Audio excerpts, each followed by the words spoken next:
Hello travelers, my name is Judd Kobler, Game Director for Last Epoch and founder of 11th Hour Games. I want to welcome all of our new community members joining us for the official launch of Last Epoch and give a huge thank you to all of you who have been with us throughout early access. Because of your tremendous support, we're launching a game that was just a dream not too long ago, and we're extremely excited to share it with all of you. Last Epoch began as an after-hours passion project founded by a Reddit post in 2017. A group of us ARPG enthusiasts banded together and set off on our dream to create the next great loot-based action RPG. This was to be a game made by us players who were passionate about the genre and would always listen to the community that plays these games as their hobby, because that's who we are too. That was a pretty lofty goal considering we had absolutely no funding. The majority of our early founders had never worked in the games industry, and we were mostly just die-hard action RPG fans wanting to ensure that our hobby had a bright future.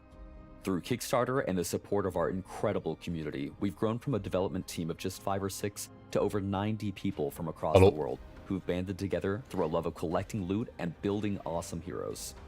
Our unconventional studio has been able to achieve things that typically require much larger companies, and I attribute that to our team's intense collective desire to make the next great action RPG, the game that we want to play as fans, for all of us. We're incredibly excited that in just a couple days we'll be launching the 1.0 version of Last Epoch, marking the beginning of our journey with you in the world of Eterra, a world where we plan to release new powers to discover, gods to slay, loot to find, and in-game challenges to conquer for years to come. For those of you who are brand new, Last Epoch is a loot-based, top-down action RPG where you will travel through time in a desperate attempt to save the fated world of Eterra. Right? Along your journey, you will choose to ascend into one of 15 different mastery classes, each with unique skills, passives, and playstyles, as you take on divine gods, immortal empires, and the all-devouring void.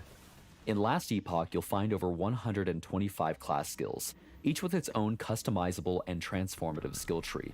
You'll find a deep loot system with over 300 unique items, each with its own build-defining power you won't find anywhere else. Powerful idols that fit strategically into your inventory, and our renowned legendary system, which can take even the most unassuming uniques and turn them into the most powerful items in the game. You'll need all of that power at your disposal when you enter our expansive endgame that includes ancient dungeons, an endless ranked arena of champions, and shattered timelines in the monolith of fate. If you're new to the world of Last Epoch, you've picked the perfect time to jump in. We've made sure that Last Epoch is a game that you can dive into without any prior information. But if you're looking for help, there are a ton of great starter guides made by our awesome community of content creators who have put in a lot of effort into providing entertaining and informative content for Last Epoch fans. There's also an in-game guide that provides you all the information you need to go from a beginner to having an advanced understanding of the game. Now let's talk about what's new in Last Epoch. The full release of Last Epoch brings about the final remaining 2 masteries, the Falconer and the Warlock. The Falconer emerges as the 3rd mastery for the Rogue, showcasing an impressive command of tactical traps and deadly falconry. With her fierce avian companion, she weaves through the battlefield with quick wits and unscrupulous tactics, forging an unbreakable bond with her Falcon ally through the falconry skill. Initiating Falcon strikes and deploying skills like dive bomb and aerial assault, the Falconer brings tactical chaos to the battlefield, leaving her enemies unsure of what they should fear next, the Talon or the Blade. Along with the new class comes some exciting new unique items that empower new playstyles if you're lucky enough to find them. Today, I want to show off Falcon Fists. This rare unique lets you dive all in on empowering your Falcon's attacks while turning your melee hits into an explosive Falcon Punch. Finally, stepping out of the darkness is the long-awaited Warlock, a new class mastery for the Acolyte set on tearing into the essence of her foes, twisting and corrupting their spirits. The Warlock wields an arsenal of new curses, each should we just look at the patch notes instead? Break the body and what is he yapping about? Rain down chaos bolts, feast on the souls of your enemies, and break open the ground, unleashing destructive necrotic energy and unyielding undead husks. What Warlock is complete without an arsenal of unique items to curse and corrupt their foes? One such treasure is quite literally the spine of your enemies, turning your chthonic fissure into a set of rapidly striking flame whips. Like, I don't know. The Warlock and Falconer They're just like showing off what they already showed. Building new skills in Eterra. The Primalist is adding 2 new powerful skills to his arsenal. Gathering Storm, which calls down full skills to his arsenal. Wait, how's that patch overview? It's not a patch overview. I mean, I guess it is, in a way. Wind, frost, and thunder, with all 3 elements coming to bear at the tip of your weapon. The Paladin is receiving a powerful new skill tree to complete his divine arsenal. In addition to erupting Holy Judgment and protecting allies with auras and sigils, the Paladin will harness the power of Healing Hands, a skill capable of keeping allies alive as well as burning the evil out. It's like the one skill from Wolfson, right? Especially the undead and void abominations. We continue to improve, update, and strengthen every mastery in Atera. Countless skills have been rebalanced and modified. Oh, Zarek? Our current page count. Would he have new voice lines? I think it's still the same. Pages. You can find all of the details on our forums. I'm excited to share with you the immense amount of visual and gameplay feel improvements coming with the lighting like looks really fucking cool. Though, we have overhauled and updated all of our character rigs. That does look good. And every single character animation in the game. This means that characters move more dynamically, their attack animations feel more impactful, and individual character identities and movements are able to shine through. You will also notice interface enhancements everywhere you look. We've taken a lot of time to improve the user interface visuals and provide better information across the game. We've made big updates to lighting and shadows, with new tech that will be immediately noticeable to all returning Last Epoch players and tremendously improves the overall visual quality. Dude, I should just like read the patch notes, like what the fuck is this? Added scene variants, which introduces random weather, season, and vegetation visuals random the echoes of the monolith. But that's actually pretty cool. Many new it looks and sick. Updated enemies to the world of Atera that you will the find dynamic weather and like game, dynamic seasons, including in mini campaign zones that have had significant updates. You'll notice wolves, bears, saber-tooths, and more have been updated. And of course, that's pretty sick. Primeless players, your companions are no exception.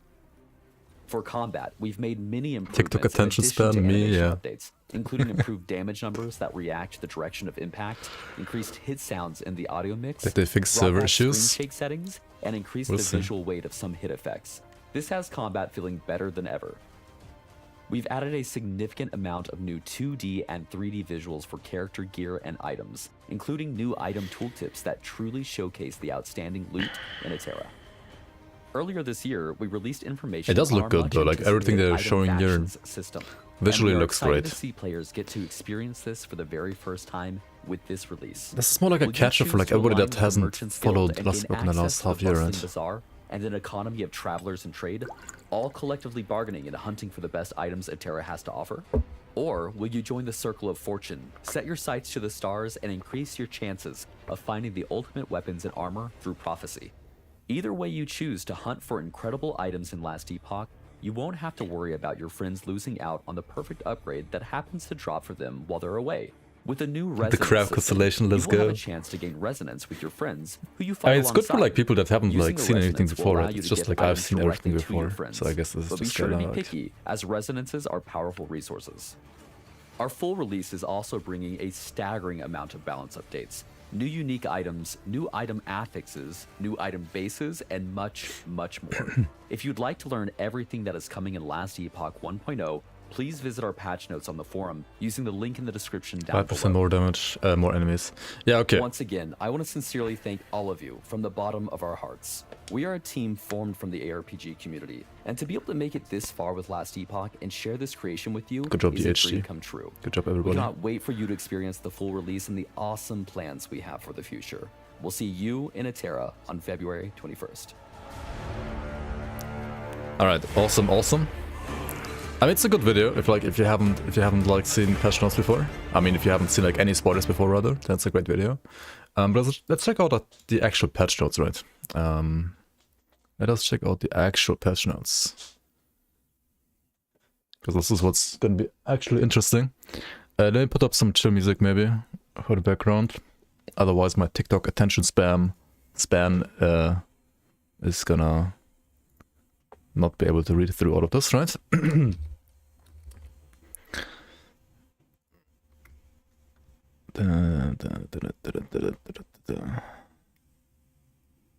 Let's go with, I don't know.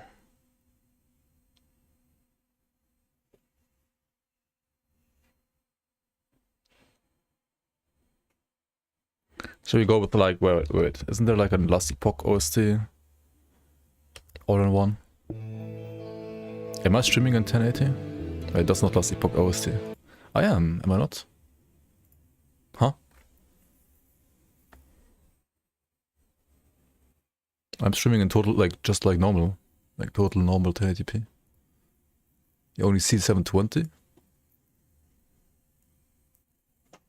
OSC for LA is not released yet. I don't know, there's like a 4-hour video here. It's like good enough. Yeah, welcome in. Chakichi.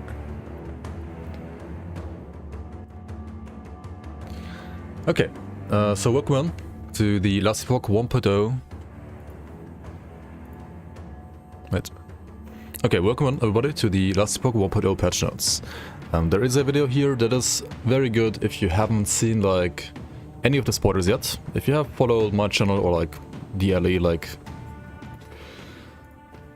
spoilers that they've like put up in the last couple of weeks anyway, then I don't think there's gonna be like that much new stuff for you in there.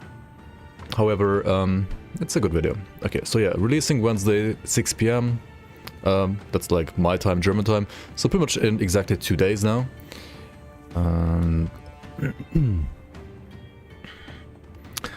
Let's just check out the actual patch notes, right? So yeah, Falconer. Oh shit, okay, it's a big post.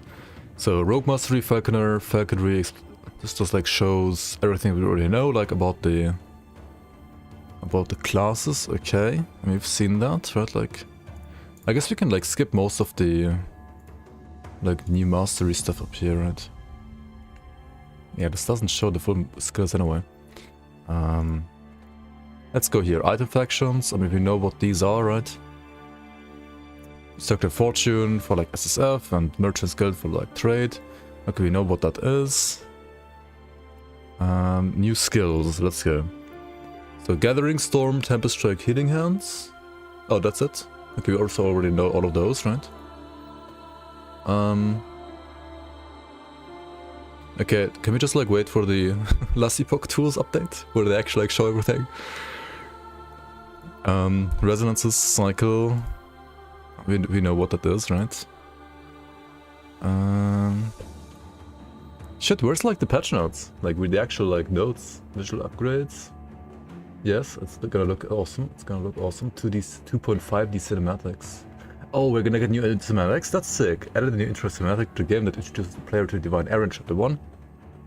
And then you have 8 other cinematics added throughout the campaign chapters. Holy shit, maybe like actually the story and the lore is gonna be immersive finally. That's sick. Yo, Megafer, thanks for the raid. Welcome, welcome.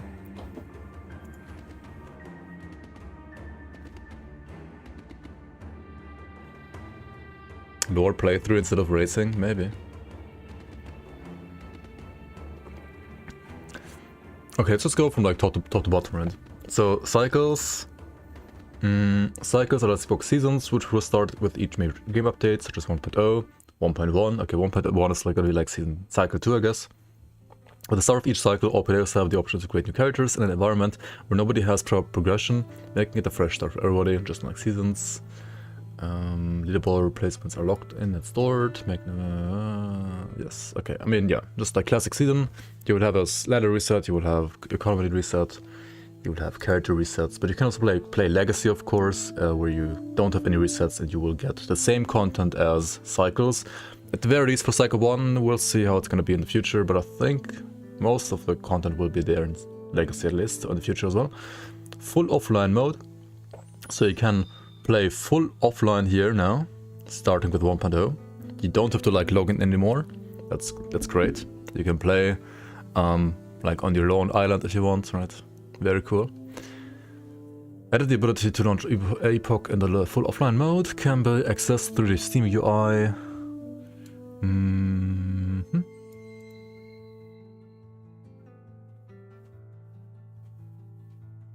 Using escape in offline mode now pauses the game. Holy. The game is Grim Dawn now. Very nice. In order to play the game online after launching in full offline mode, you will need to fully exit and relaunch the game into non-full offline mode. Okay. That's pretty cool. Like, the full offline mode is actually huge, if it works properly. Like that's gonna be like very nice for like many players that don't care about like multiplayer in any way. They just wanna like chill, you know. They wanna like play the game like Grim Dawn style basically. Okay, visual upgrades. The lighting looks amazing, the new one. Also like dynamic weather, dynamic like even like seasons for grass and so on. It's gonna be really, really cool. I like the system a lot. The system is insane. Like when it comes to like just, how do you say that, like replayability for the eye, like visual replayability in a way. It's really, really cool. I wish like other games had a system, to be honest.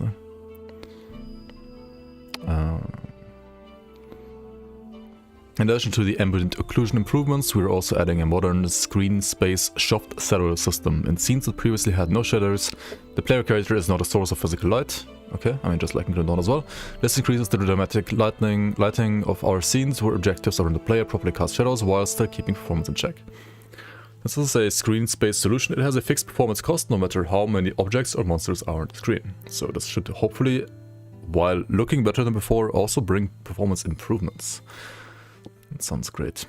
Light will follow the player as they progress through the scene and add directionality and dynamic feel to the shadows. The system has fixed performance costs, which means it won't scale with additional enemies or objects on the screen. Adjust the shadows. Using very low shadow quality disables the system. Okay. Improvements. Very nice. The cinematics, really nice. Okay. System changes, endgame rebalance, let's say. You will find more details on the sections for each endgame system, but we wanted to give you a quick overview of the changes. We have made enemy power come less from endgame modifiers and more from the inherent strength of high-level enemies and the base effect of corruption. The inherent strength of high-level enemies. So they actually make level scaling matter more. What I told them to do basically like 3 years ago. Okay, very nice. They're actually like making levels matter more, I guess. Primarily to achieve a more predictable experience in high corruption monolith, specific corruption values should feel like they mean something in terms of difficulty instead of difficulty varying so widely based on your current mods. To achieve this, enemies have been buffed globally at high levels, corruption scaling has been increased, monolith mods have shorter durations and no longer scale with corruption, and high-level dungeon arena mods have been reduced in power. Overall, we have increased enemy health and damage globally by above level 60 by around 5% at level 80 and around 25% at level 100. I mean, 25% is more than 0.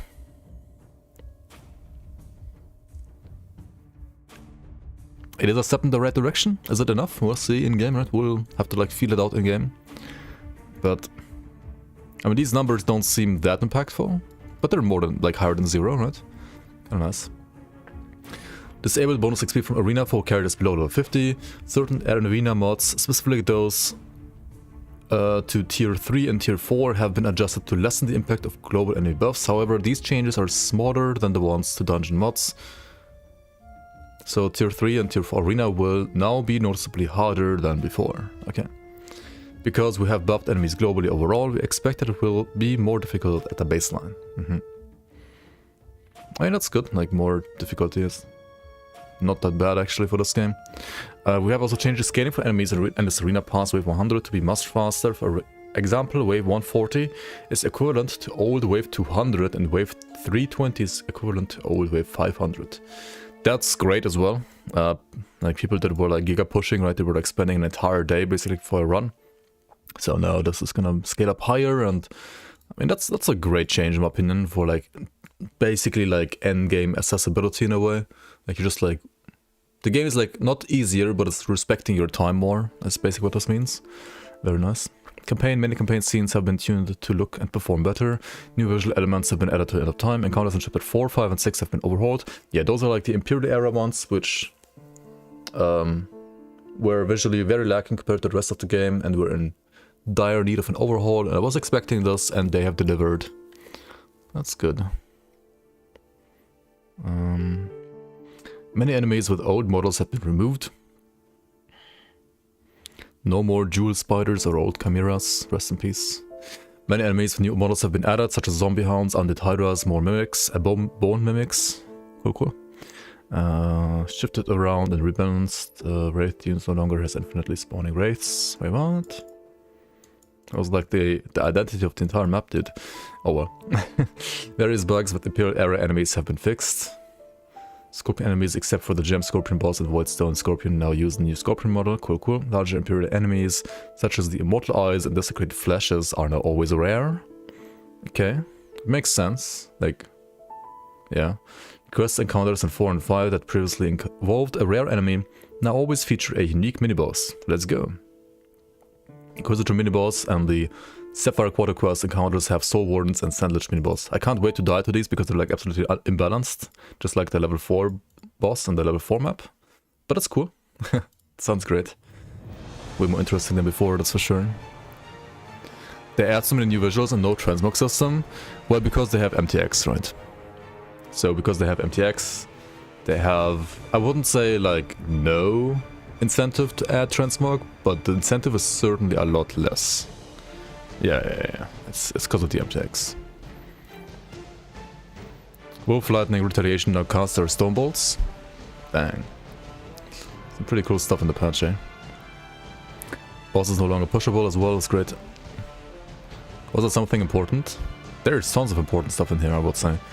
Teleporters now automatically unlock upon entering the zone. Oh, I wonder if this is like abusable for like speedrunning in a way. Time Rift portals now say what era it is, taking you to in a transition notification. What era? Yeah. That's good, that's cool. Enemies in tier 1 dungeons deal 35% less damage and they have 25% less HP. If the music is too loud, let me know, by the way. Because some of these songs are maybe a bit loud. Remove the entrances from all dungeons after the player has entered. You can no longer turn around and go back the way you entered. Okay. That is our changes. Mountain Beneath grants 150% more experience. Titan's Heart grants 400% more experience. Titan's Fawns grant more experience, more experience, more experience. Okay, so like dungeons are worth more XP. I wonder if like they're worth running now for XP at some point, for like a XP race, for example. I can continue down a bit. A little bit. Shashishada, welcome. Monolith of Fate, Grand Echo of Solarum grants void resistance. Oh wait, this is all the blessings. These are Grand Echo, I mean these are the empowered blessings, right? Okay, so this is basically like less RNG. The max is the same. Okay, they're like basically like reducing the RNG here a bit. Making it easier to get to like whatever value you need, right? Virtue of Command grants minion res. This is a straight up buff. I've actually like increased spread here, and here it's like lower. Okay.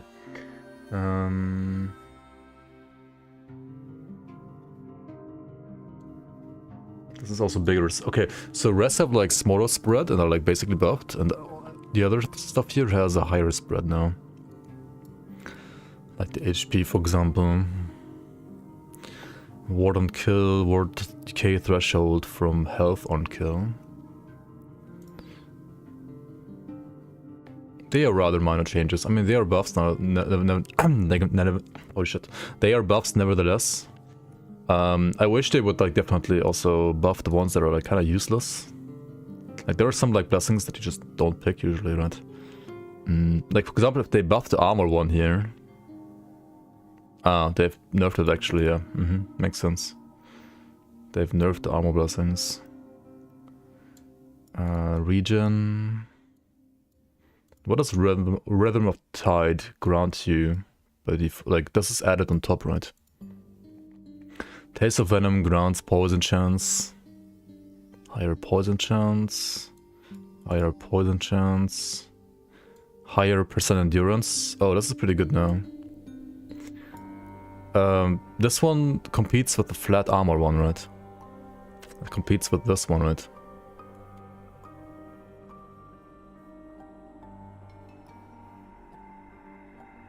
Wait.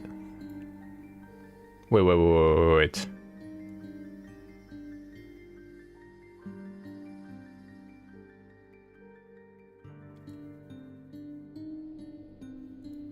These aren't the old values. Like, this is the non-empowered flame one, right? I got 121 when I ran this like 2 days ago. But it says 250 to 400 here. These are the empowered values, are they not? This is what you get in empowered. Wait, am I? Wait, what is this? Or is it not the... Is it a different one? Is this like armor while channeling or something like that?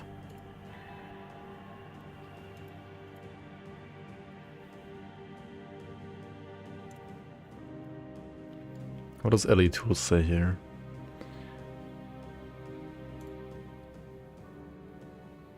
Wait, which one is it? This one? No, that's armor shards. This is the Tundra one, and then... Wait, no, it's called Body of Obsidian. Patience of Herkir. What the fuck is that? Herkir. Oh, that's the wild channeling one. Okay, so the wild... where's the other one then? Is the other one not getting nerfed?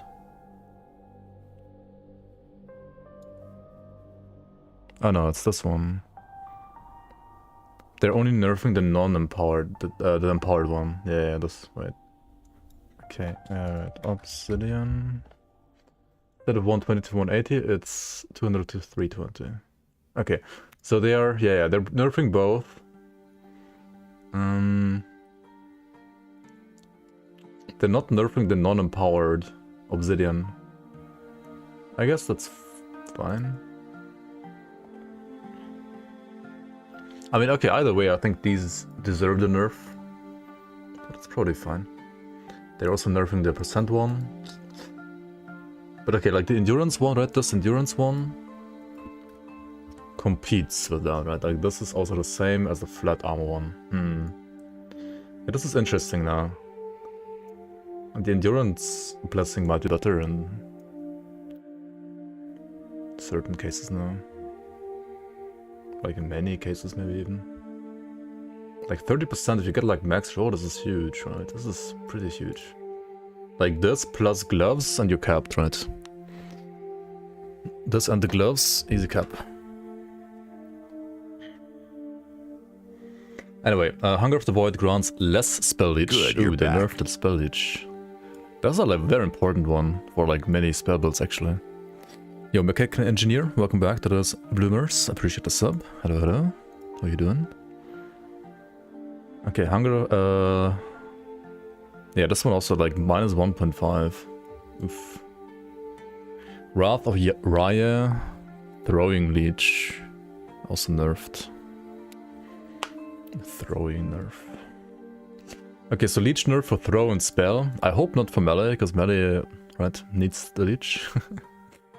Yeah, the melee is not getting leeched. I mean, that's like I think like all of these changes are very reasonable.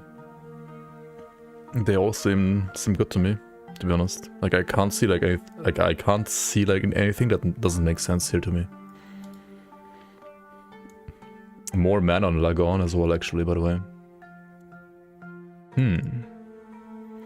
Okay, cool. Corruption scaling. These changes are intended to allow for faster progression through the mono for characters that are capable of it. Okay. Change the modifier from corruption to scale up more quickly. It is now larger and scales up faster, especially at high corruption. At corruption 100, it's 60% more monster damage and health. Okay, so it's like 6%, 0.6 per 1 corruption instead of 0.5. Wait, no, it doesn't scale up linearly. It used to be like 0.5 per corruption, but now 100 is 60 and 200 is 170. That's unintuitive. But... okay. I think that's pretty unintuitive. But it's... like, if you know, you know. It's a bit unintuitive though.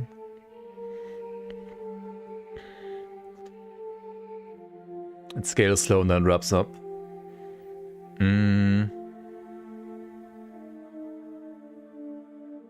I wouldn't even say it's... I mean, yeah.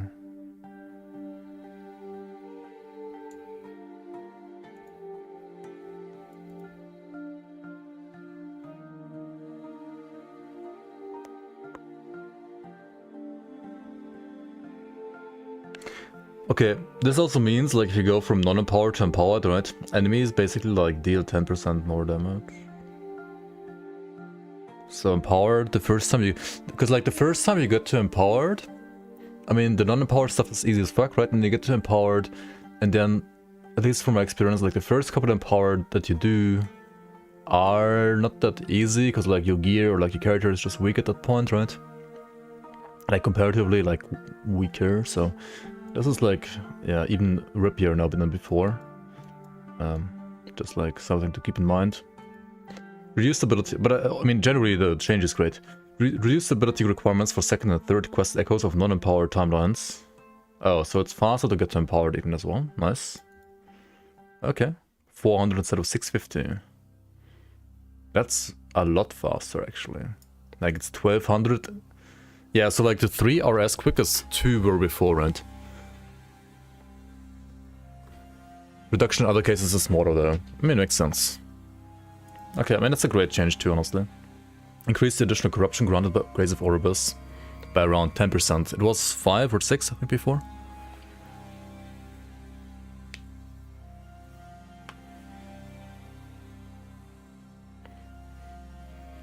Increase the additional corruption, yeah, average legendary potential, and viewers will now also scale up slightly with corruption. For example, uniques have around 5% higher chance for 1 LP at 100 corruption, 10% at 300 corruption, 40% at 600 corruption. Okay. I mean, yeah, it makes sense, like if the difficulty scales up, then also the magic find should like scale up in like a same-ish way.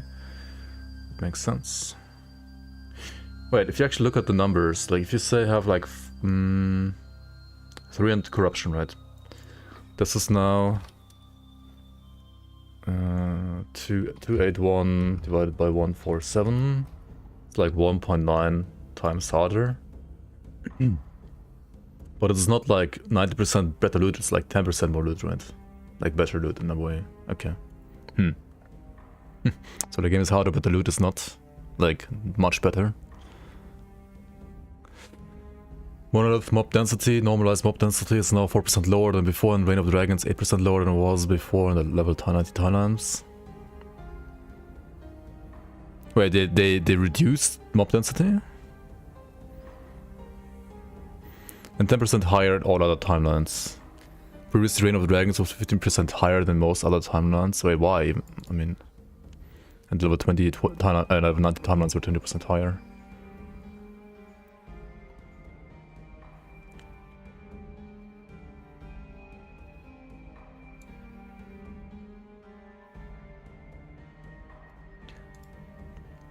It's now 4% lower in Reign of Dragons, 8% lower in the level 90s, and 10% higher in all others. Okay, so... Yeah, okay, so it's like higher in the ones before, but it's lower in the ones after. But shouldn't it be like normalized across all empowered as well, at least? I mean, okay, this means like early models give more XP because like more mobs, but also are a bit harder. Okay, I mean, what I'm seeing, like, basically is that, like, the jump from, like, campaign to first mono is a bit harder, and jump from, like, last non-empowered mono to first empowered mono is also a bit harder. The level 90 timelines in non-empowered will probably feel even more Resident Sleeper than before, but they are faster to play through at least. Regular monolith echoes contain 5% more enemies.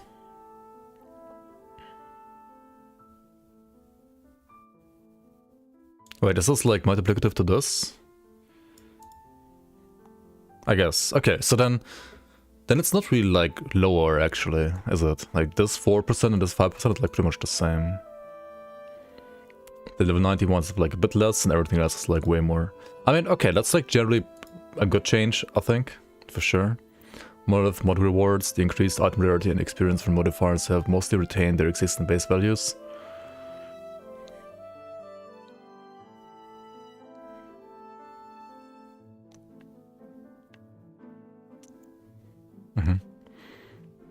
So, I mean, yeah, okay. Enemies are deadly if not damaged recently. No, grant 40% increased item rarity.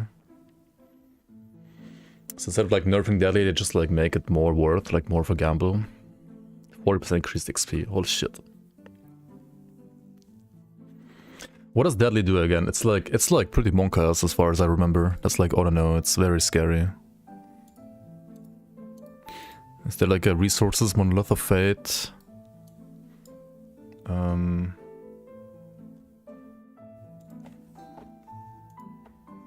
Is there like a modifier list? No.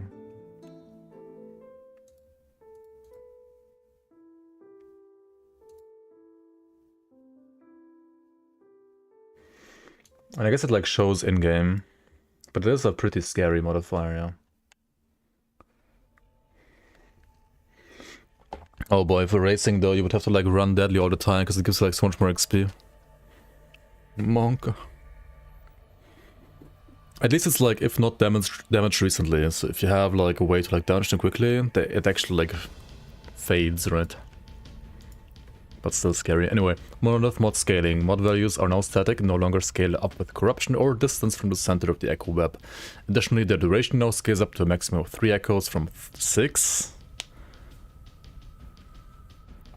Wait, then it's like harder to stack XP though, right? Like then XP stacking is actually harder. The baseline values of various monolith mods have been changed. So like it's easier, but it's also like harder to XP stack. Mods that scaled invisibly, but no longer scale. Enemies enraged at half health. The size of the buff scaled up at the same pace as things like the increased damage mod. I mean, these were easy already anyway, I feel like. Weren't they? Like enrage, frenzy, haste. Those were easy anyway, now they're even easier. High speed and crit chance until approached. I mean, this is also who gives a fuck, like once you crit immune, right? This one doesn't scale up anymore. Okay, so deadly is nerfed.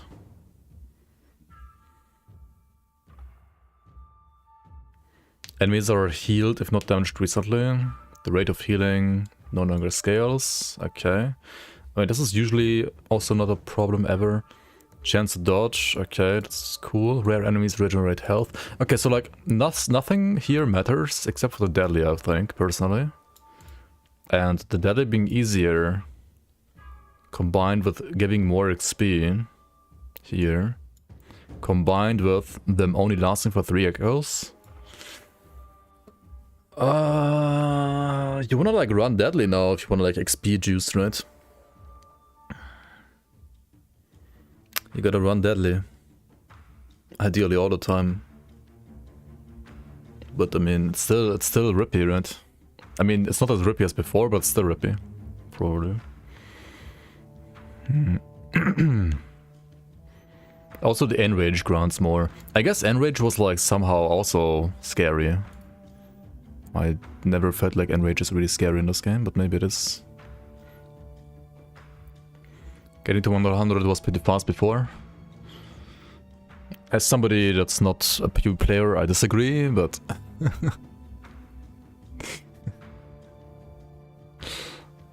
As somebody who's like used to Grim Dawn experience curve, I would disagree. But it's fine. New monolith mod values, all resistances 25, armor rest chance 35. Wait. Oh, this was like 15% before, right? Wait, so these don't scale anymore. Armor... Wait, enemies have only 35 armor shred chance now, like always? These are fixed? Wait, 35 is so low. Chill chance, okay, you never pick this. Crit chance, you can always... Okay, you pick this. You pick this. You never pick this. Chill is cancel, right? This, if you're playing crit build, you kind of don't want to pick this unless you have like crit vulnerability on your build. Crit chance, you can pick every time once you like crit immune, right? Same here. This is fine. This is fine. This is fine. Endurance. I mean, it's safe to run, but annoying, I guess, as well. Man, these are all fine now. You can like run all mods now, holy shit. Except for slow and chill, in my opinion. Like slow and chill are just unplayable, but everything else you can just run, right? Mark for Death might be scary, like depending on like your res a bit. Can like all music. Yo Max, welcome on. What's the music playing now? It's last Epoch music. This is at around the 30-minute mark. That's the lag on music. The lag on music.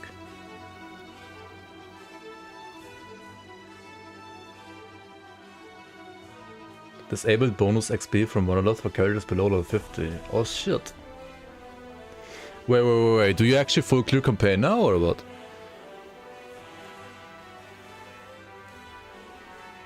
Aha.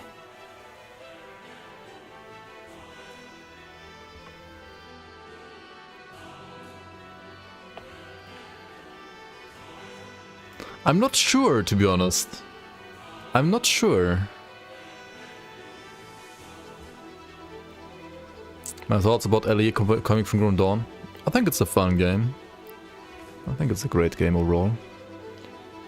Has issues, but many are fixed with 1.0, as you can see here. Like some of the toxicity in Monolith, for example, is fixed here. Anyway, I think you can like literally like run all modifiers now. No problem without, like, not chill and not slow. But everything else seems totally fine now.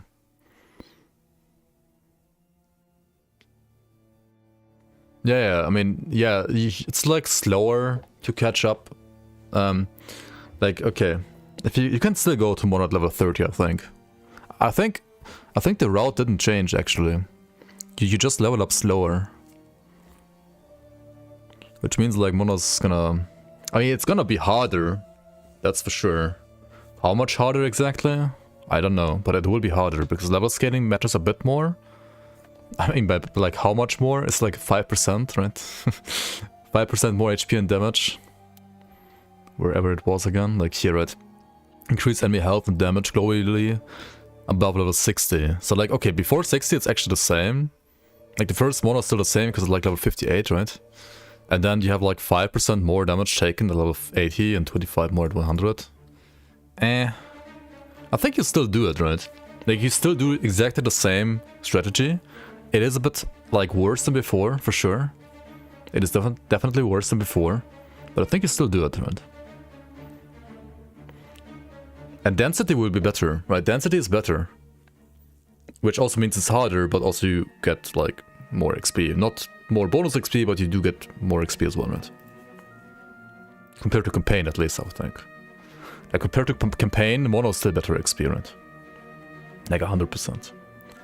8 new Monolith echoes have been added to the game. These include 2 Ruined-themed echoes, Divine-themed, Imperial-themed. Okay, cool. Many Monolith scenes have been tuned to look and perform better. Hopefully, no more lags in Mono. Very nice. Completing a timeline that can unlock multiple or other timelines now unlocks all of them. Yes! No more misclicking. No more misclicking, and you can choose wherever you want to go. And you still always go right, of course, the right way, because it's first of all like one less mono to run, and second of all it's combat stats. But this is a great change in my opinion. This is a very good change. Very nice change. Gameplay experience added for controller support. Bad chest. Have fun. I don't know if this is gonna feel good or not. That's for you to decide and to find out. Online.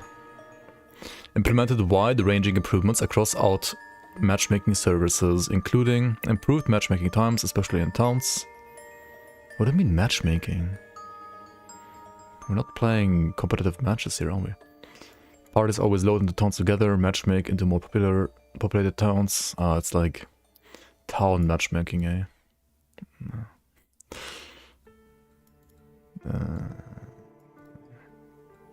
I mean, hopefully just like less lag and shorter load times. You can have 25 characters online instead of 20 now. 25. That's more than the 3 you can have in Diablo 3, right? And character creation added solo character found and challenge mode to online play.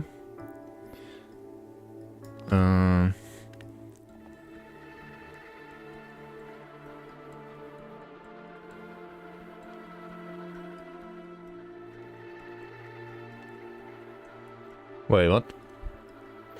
So you will have true character self-found on online. But do you still also have like solo account found? Like, do you have both options now? Dude, I gotta ask like Bina as well, like, do you have to be like pure like character self-found for the race, or is it like only SSF? Because like if it's only SSF, right, then if you die you have to like keep your stash, right? Like if you were to die and you had to like rerun, then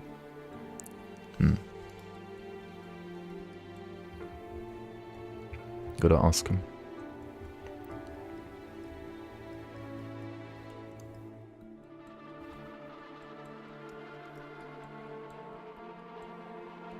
It's disabled right now. No. They have temporarily disabled the option to abandon solo challenges, right? So like when you remove SSF tag and you go from SSF to non-SSF, they've removed that option. But you can still play SSF. Remove the Masochist challenge mode and replace it with an item that replicates the functionality. The item can be found in the first area of the game. Interesting. So Masochist is back. It was bugged with 0.9 and now it's back. But it's like via item. Okay. I wonder like how many people like are gonna like use the item or like click on the item or something like without knowing like how much harder it makes the game. That'd be funny. Added parry. Wait, what? We're getting like a completely new mechanic? Holy shit, it's like block but different. Okay, added parry as a new defensive type and as a new affix type. Parry is a defensive mechanic that grants a chance to negate all damage taken from hits. So it's like block. However, unlike dodge... I mean, okay, now block is just like reduced damage taken, right? Dodge is like completely negating it. And parrying does still count as being hit. Okay, so parry is dodge, but it counts as getting hit. As a result of that, ailments can still be applied to you when you parry hit. So it's basically a 100% effectiveness block, I guess. Parry is dodge for reflect builds. Pretty much, yeah. Parry has no effect against damage over time effects, and it's capped at 75%. Like 75% chance to parry, I guess. Okay. Stun avoidance rework. Changed how stun avoidance affects chance to be stunned. It is now... it now adds to the flat percentage reduction in chance to be stunned that's applied after the rest of the calculation, rather than to health.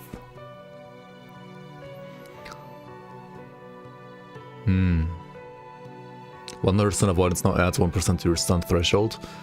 By default, a hit must deal more than 5% of your health to stun you. If you have 100 stun avoidance, it becomes 6%. If you have 1000 stun avoidance, it becomes 15%. Okay, so it's like better now for low life. I mean, for builds that have lower life than before.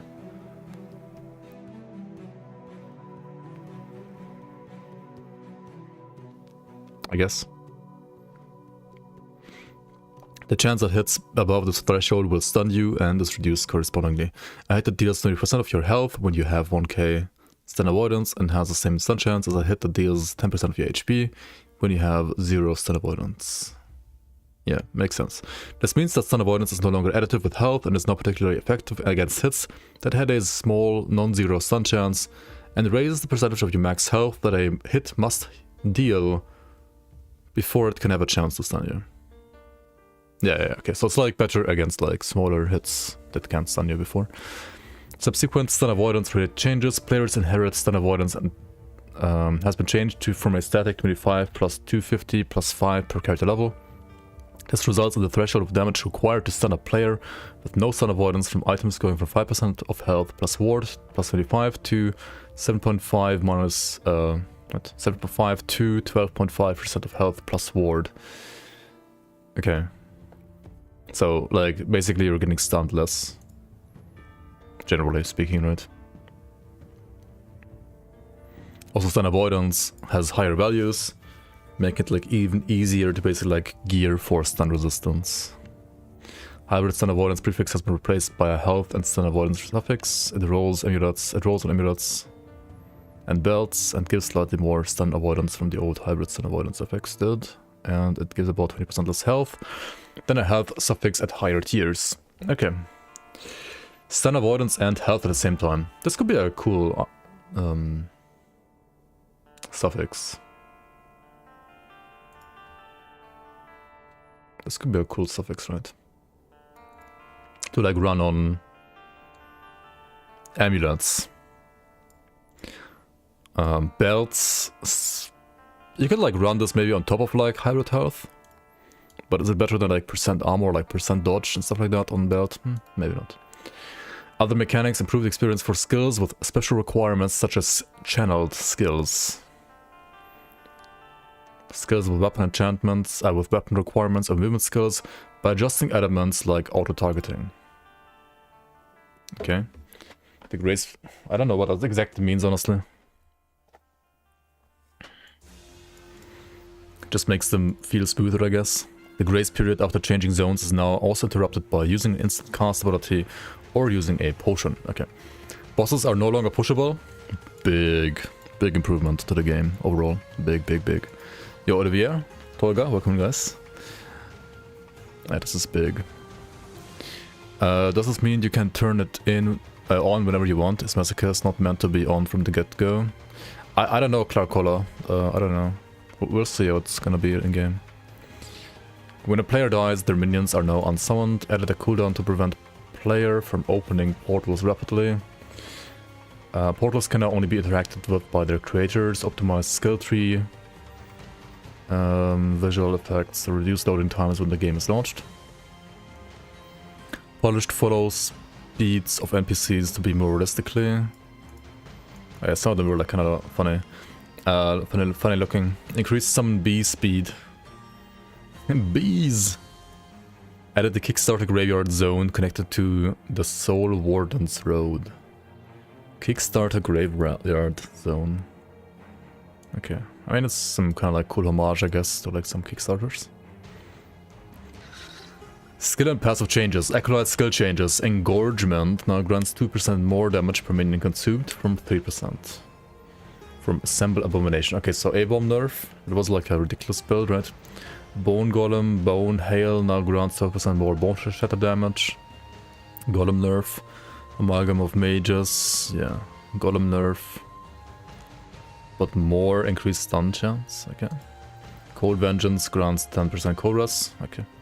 To be fair, I've like, never played Golem already, so I have no idea if this is not good or bad. I mean, it seems like a nerf. Drain Life improved the positioning of the start of the beam to better match the Acolyte's current size. I guess that's a visual improvement at least. Fixed Lay Waste, saying that it disabled all leech when it only disabled base leech and leech from the Drain Life tree. Okay. Necrotic Feast adds 50% base leech. Does is equal in power. Yeah, okay. Ravenous added 2% health leech from 7%. So okay, like 2 instead of 2.1. 0.1% nerf. Insatiable added 4% leech, 0.4 buff. Death's Barrier. I mean, this is just like to make it more like easier to read, basically, like more intuitive to understand. Death's Barrier grants 18 ward on kill from 15 buff. Dreadshade, all for 1 grants 40% more instead of 60% more. Dreadshade nerf. Infernal Shade. Subjugation now scales up to a maximum damage bonus of 180%. Whatever the before value was, no idea. To be honest, like Acolyte skills, I don't know that much about. Like, seems like they're nerfing OP stuff and buffing like bad stuff, which is good. More ward against bosses, 25% more damage on Soul Feast. Soul Feast, eh? Wait, it's a Warlock only skill now, right? Like they completely like reworked the skill, right? Oh yeah, this is like completely reworked. Like we can see that in the Warlock tree, right? I'm gonna like skip all of this, I think, because we talked about everything here and like Warlock already, right? Good, you're back. But it's cool. Yo, Elatrona, thanks for the reset. Appreciate the support. Welcome back to the Bloomers. Summon Skeleton Mage. The nodes that previously allowed Skeleton Mages to cast Sacrifice now allow them to cast Profane Oblation. A similar skill deals 75% more damage and deals necrotic damage rather than physical. But this means that like Oblation doesn't scale with the Sacrifice skill tree anymore, probably. Like, this might be like a base damage buff, but ultimately maybe like a nerf, I don't know. Again, I don't play pets, I don't know what this does. Summon skeletons like fuck ton of things here, which I have no idea about. So honestly, I mean, I'll leave the comments for people that actually like know something about pets. But yeah, there's tons of stuff here, tons of changes. Summon Volatile Zombie, Dreadful Horde, and Giant Zombie now have a 10% chance to trigger the effects on direct cast, indirect casts, such as Awakening Presence. Oh.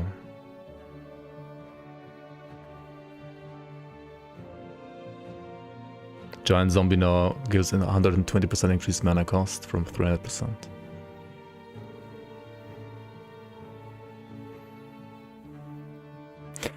I wonder how this like affects. I was like tinkering around off stream like with a maybe like Profane Veil Fissure to spawn zombies and like Profane Veil to like consume zombies, kind of like build to like have insane uptime on Profane Veil. Then maybe have like Profane Orbs like deal damage for you. I mean, I guess we'll like look at that whenever I like actually get to make that build, because I don't think it's gonna be like a beginner build anyway, like a starter build anyway.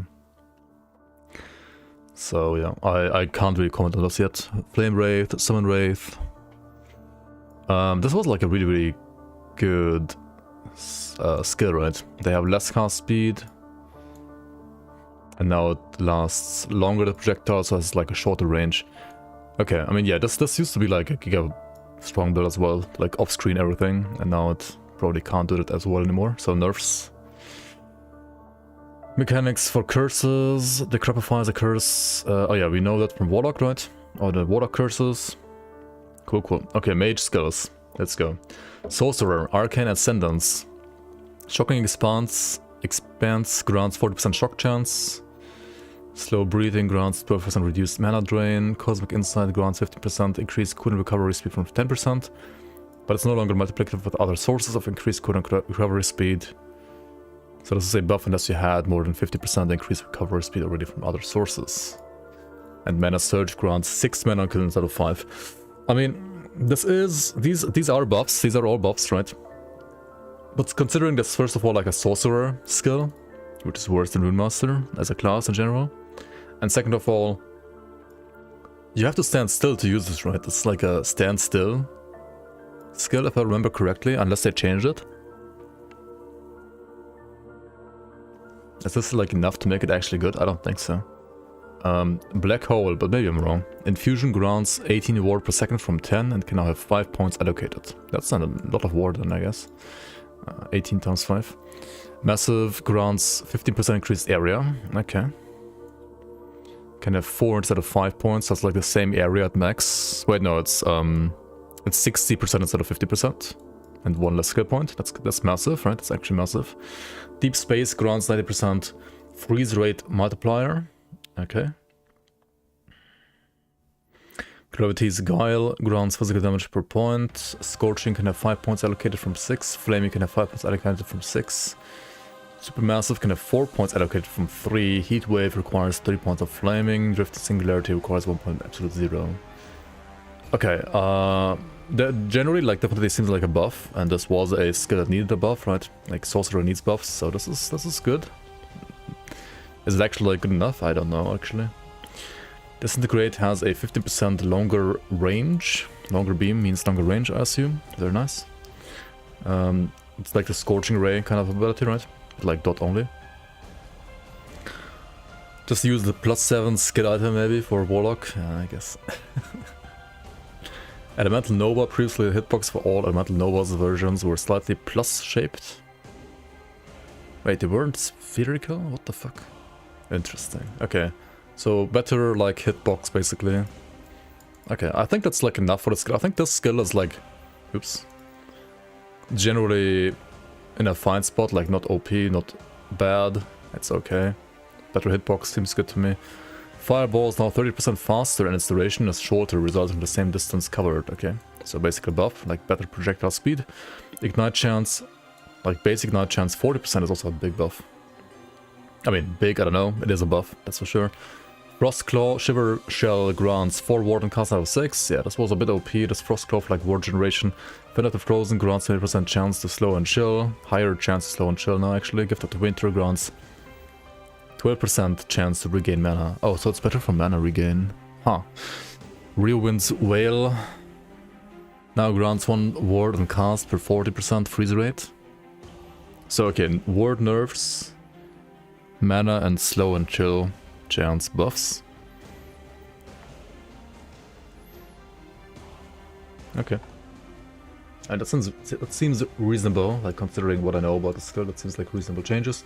Okay, here we go. Frost Wall. Crystals of Protection now grants 20 ward and pass through from 30, okay. This is the node where like I think enemies walk through the skill, right? Let's check out Rune Master real quick. Because honestly I don't know like all the names of all the skills. It's too many. Crystals of Protection.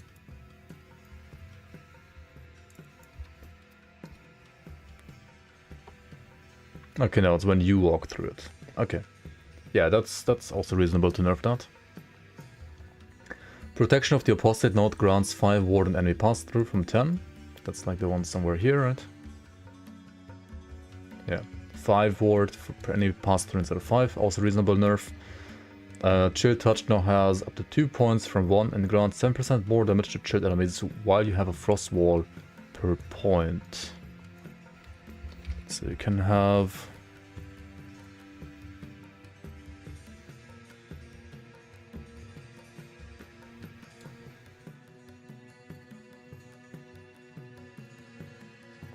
Wait, so this is 14% more damage now? Holy fuck, it's a big buff. It's like more damage to everything you do, right? I mean, to chilled enemies, I guess. That's pretty huge. Prepared wards node on the frost wall. That's this one, right?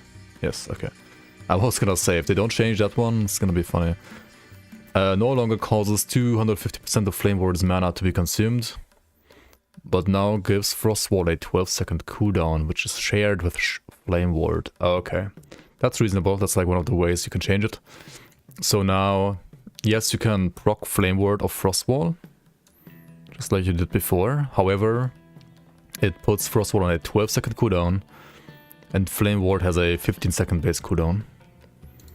So it's almost as high of a cooldown as like just casting flame ward directly.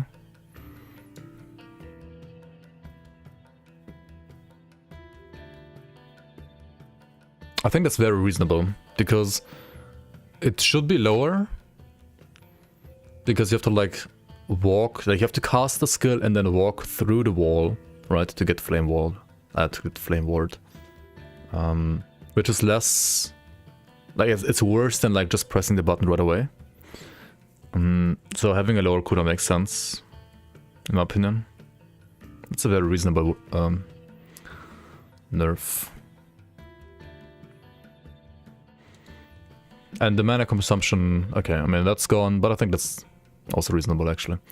Glyph of the Minion, Charge Reflection now grants 1 ward per second per 5% uncapped resistances from 4%. More ward gain on Glyph of the Minion.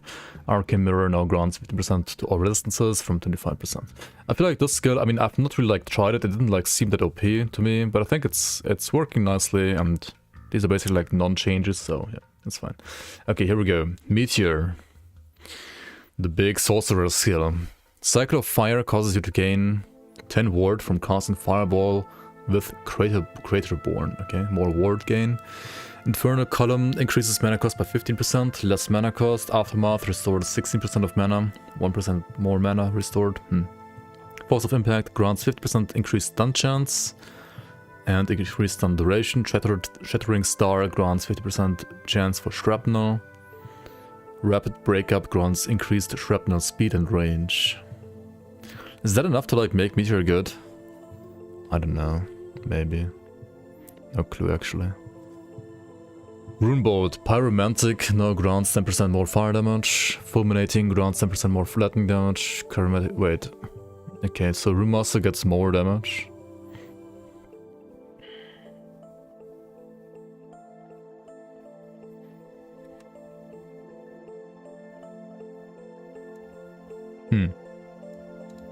Runebolt buffet. Okay, I mean, I can see why you did this.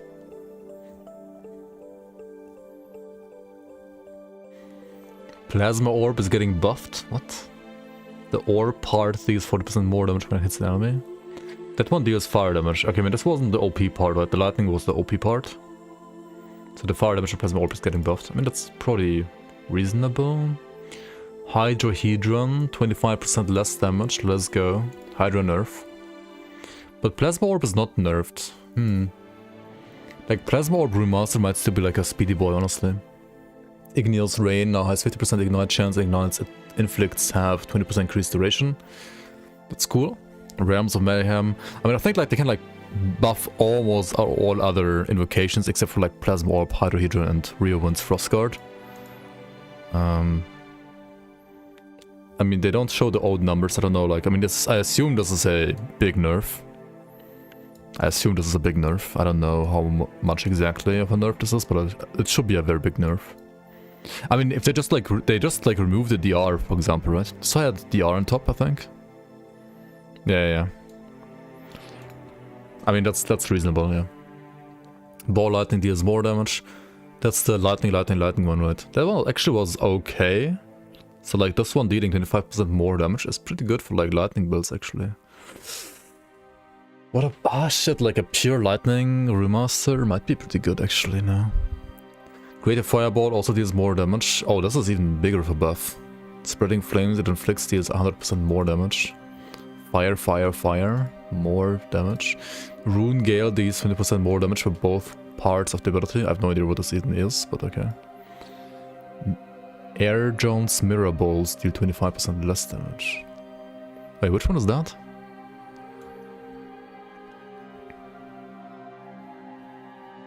Is it the one where you like stand still and shoot like a lightning bolt? That one seemed decent, like for leveling, but it didn't seem like you can like play around this like properly.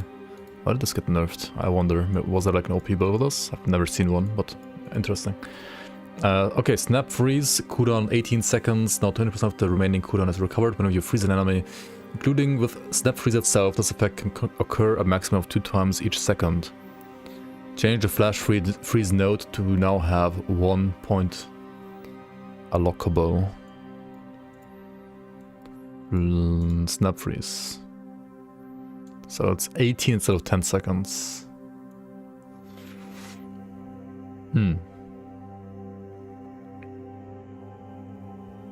It's 5 bolts that bounce between enemies and allies. You got ward every time it hit. Okay.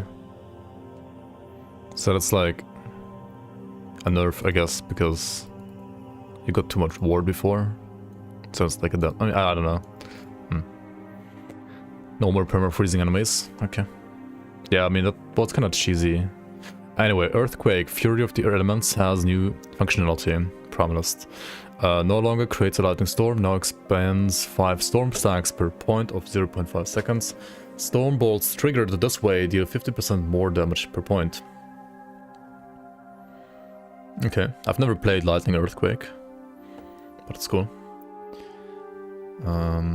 Yeah, adds like Storm Bolt functionality here as well, together with the Gathering Storm thing, right? Yeah, Lightning Wearer probably like will love this. Maybe there's some Beastmaster or Shaman versions as well. Iterra's Blessing, Ancestral Renewal rather, now shows the Summon Healing Tooltip. Caustic Renewal shows Summon Scorpion Tooltip. Soulbound now shows Summon Spriggan Tooltip. Okay, cool. Fury Leap.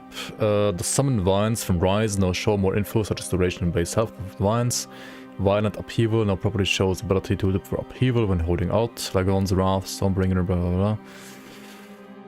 Now mention and use Stormbolt instead of a lightning subskill, exclusive for Fury Leap. Very nice. It's like easier to scale this up, I guess, with the skill tree from Gathering Storm.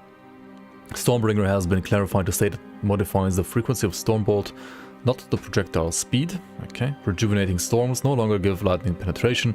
Instead, it gives added spell damage per 2 attunement while leaping.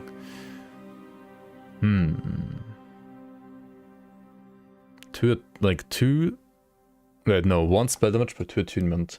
I mean, you usually like play like 60 attunement, right? To get like, for example, double damage from like Maelstrom and stuff like that, maybe. It's like 30 flat spell damage added.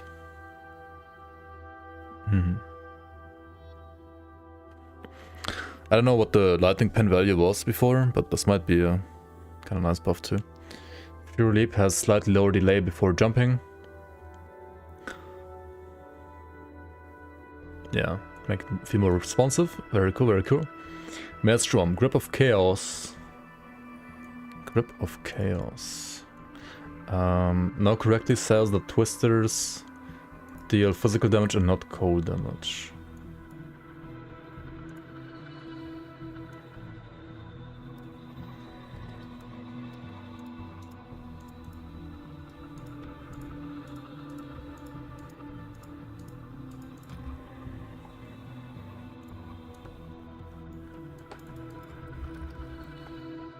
Oh, this one right here.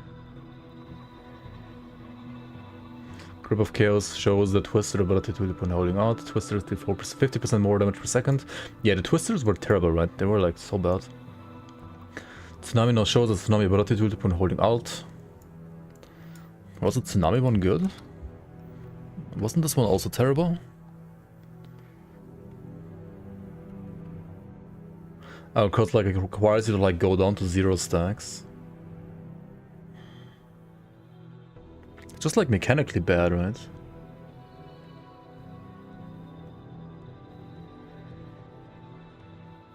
Or is it not?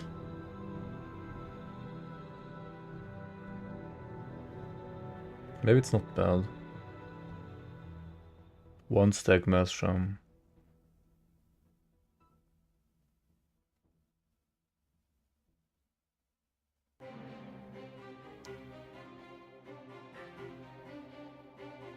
But like, okay, was 1 stack Maelstrom like ever good?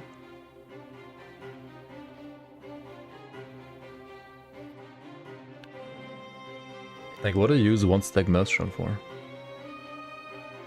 It's okay for leveling.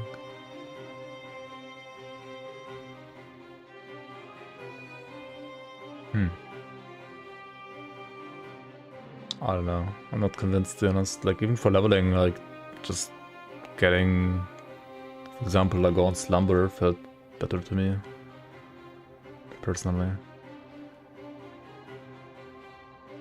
Because like with Lagon's Slumber, right, you got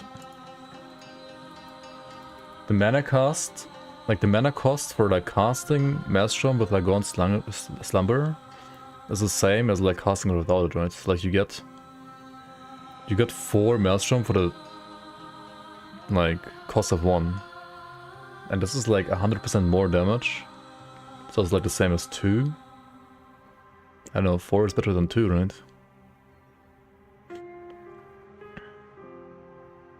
I guess this is good for regen, maybe. If you like go for regen. Maybe this is actually good. I haven't like tried this too much.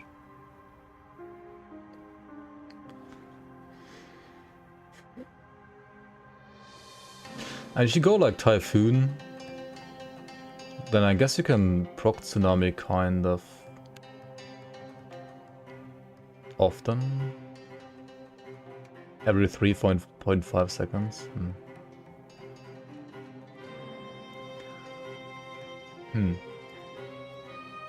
Not sure. I have like never tried it properly, honestly, maybe. I just tried it like once or twice and was like, this sucks, and I like never gave it a proper try. The Power of the Storm, Strong Ties and Energized nodes now use Stormbolt. I mean, yeah, makes sense, like all of these nodes here are like Stormbolt now. Summon Bear, Retaliatory Thorns now has a 1-second cooldown. Tearing Thorns now also grant the Thorn Burst 10% more damage. Thick Hive grants 40% more health. No clue, I've never played the bear. No idea. Always seemed like slow and clunky to me when I tried it, and then I like never properly played it. Summon Raptor, Razor Wings grants 5 melee damage instead of 3. Okay, so damage buff. And this one gives you 30% more damage over time, which is also a huge like buff for dots. I mean, Summon Raptor was like always great for like single target, right? And this, I guess, just solidifies that kind of playstyle. It's like a good bosser, right? The Raptor. Summon Wolf. Now this is the one summons could have actually used, because Wolf is like pretty nice like support pet as well for like attack speed and so on. Howl grants 25% more melee damage. Okay. I mean, what? That's like so broken, dude. If you wanna play like melee Beastmaster, like if you don't play Howl, you're just trolling now, right? Legendary Bite now has 1 point from 5, but grants 40% more melee damage. That's like only for the wolf itself, right? Right?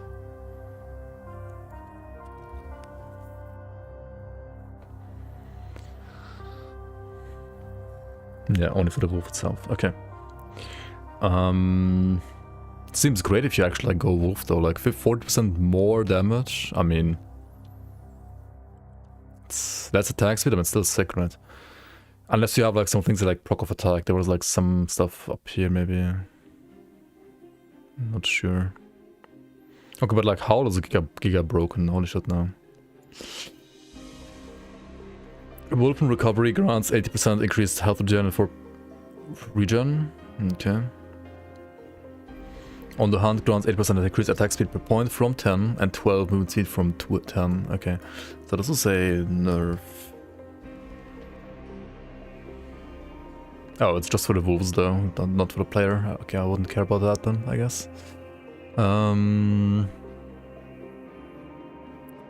Stormborn now mentions it triggers your Stormbolt instead of its own lightning ability. Makes sense. Lightning wolves. Wolves and squirrels deal 10% more damage. Why? Because they can, just like that. Why is this not like at the top, like just... what? Removed an unintentional 15% more damage modifier on squirrels, yeah. Squirrels from Herald of Scurry actually deal less damage now. Which was 0% in reality, right? So yeah, like this is bug fixed. As a result of these changes, wolves deal 10% more melee damage than they did in 0.9.2, while squirrels deal around 38% less damage than they did in 0.9.2. That's fair. That is a fair change overall. With Howl being kind of OP though, right? And the squirrels can also howl, right? Or can the squirrels not howl? So like if you have rather 0.62 times 1.25. Okay, so they deal like 22.5% less damage still, even with the new howl. Okay, Summon Scorpion. Tail attack has 2% chance to poison hit. Oh. Poison Scorpion buff actually. Wasn't this like actually good already? Tail attack has a 40 base damage and 200 added effectiveness from 28 to 100. Dude, Poison Scorpion build, login. Like solo Scorpion Beastmaster. It's okay. Thorn Totem, Oaken Protection, grants more Fizzrus. Pillars of Herod grant 25% Cold Dress.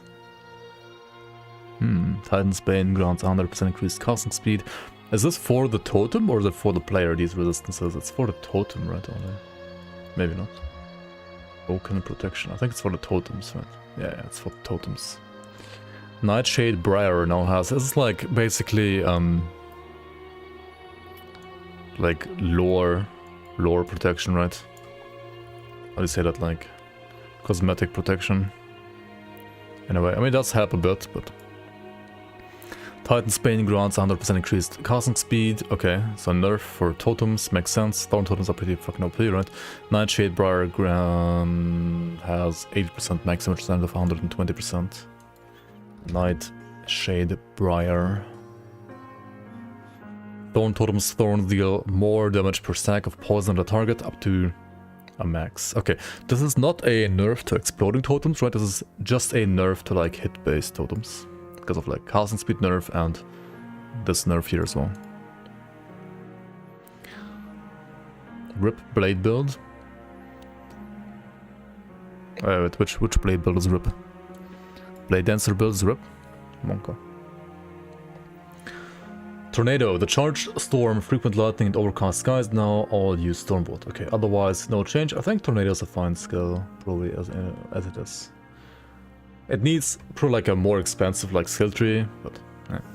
Upheaval. Adjusted the ability timing to match the animation better. Use duration, change to 0.8 from 0.75. This corresponds to around 6% less attack speed. Okay. Will this get like a new sound? Like it feels like just like smacking like a wet towel on the ground. Upheaval, I don't know. Added damage effectiveness changed to 135. 12% more hit damage. This change is expected to be a slight buff to most upheaval builds. The attack speed change does not apply to upheaval totems, so those benefit more from this change. Shockwaves from the Sundering Strike node on the upheaval tree are also affected by the added damage effectiveness change in order to maintain damage parity with upheaval. Okay.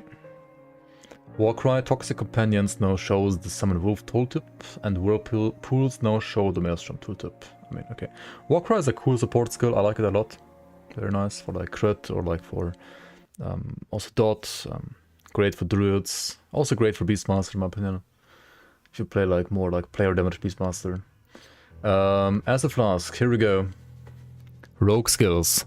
The hit portion of the skill now has 100% effectiveness from 60%, so I mean, that is a big buff. Is it enough of a buff? I don't know, maybe. But the flask still doesn't like shotgun, right? So it's like... Not sure.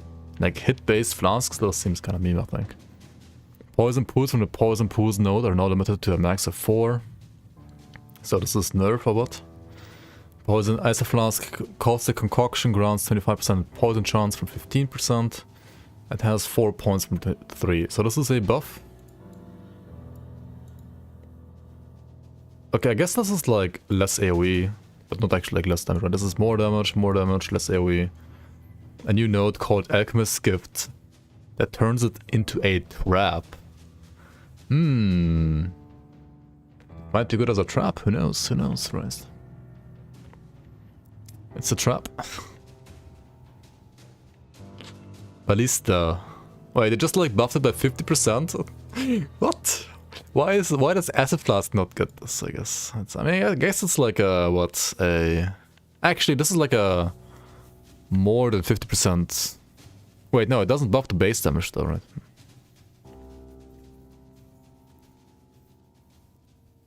And it gets more increased attack speed. Holy ballista buffs, dude. What is this? No wonder it's like supposedly OP.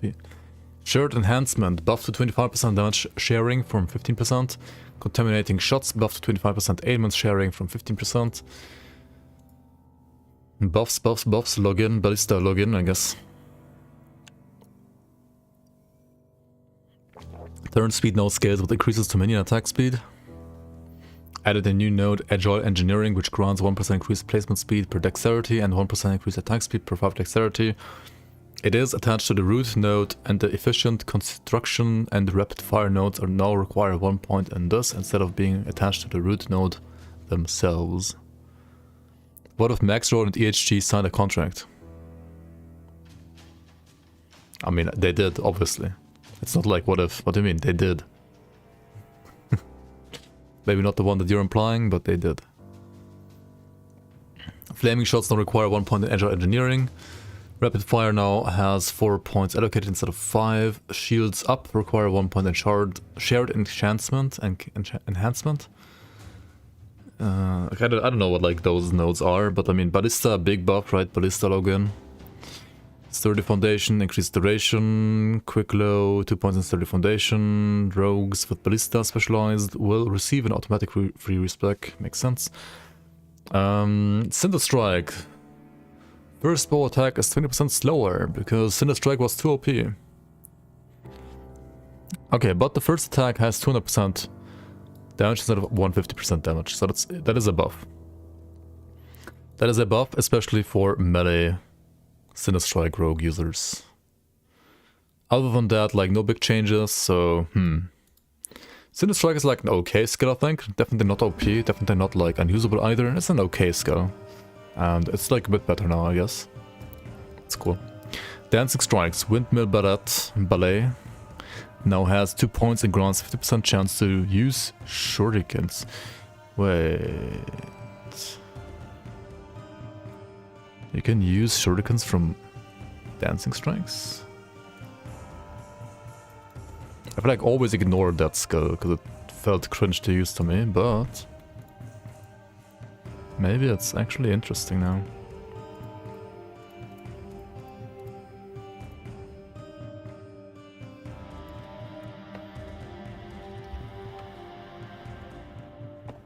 Dancing Strike's second and fourth attack have a chance to throw shurikens. How does it work when you have the blade thing?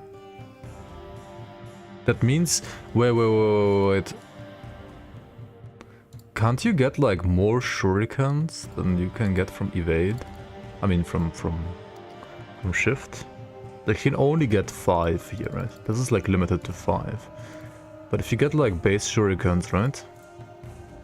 And you play this stuff here, right, as always.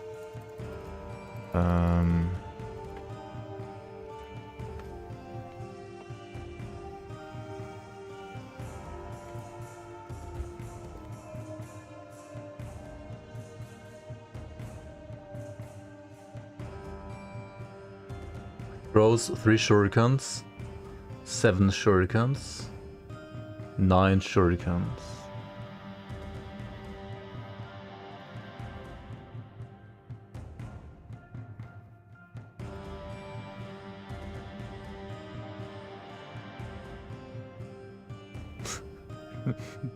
Literally what I was gonna pick, dude. Like literally the same thing, dude. Like you pick this stuff, right? Maybe duration, and you like go here, right, for the spread. Yeah, it's literally the same. I mean, yeah, what else would you do, right? And then, yeah. And that way you get like way more armor than you got before even, right? Oh shit!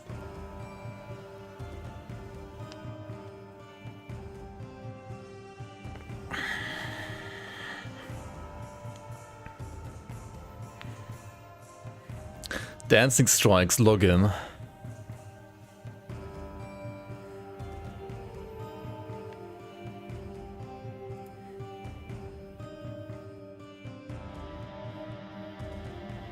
Oh wait, you just play both?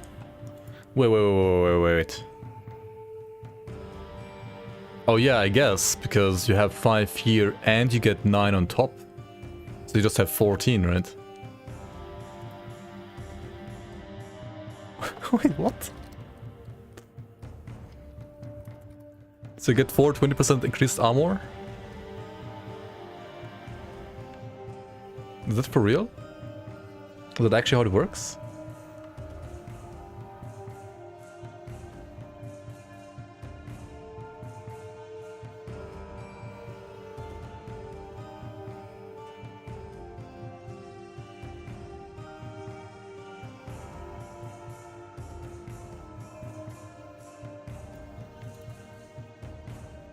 Right, he's not playing Shadow Daggers.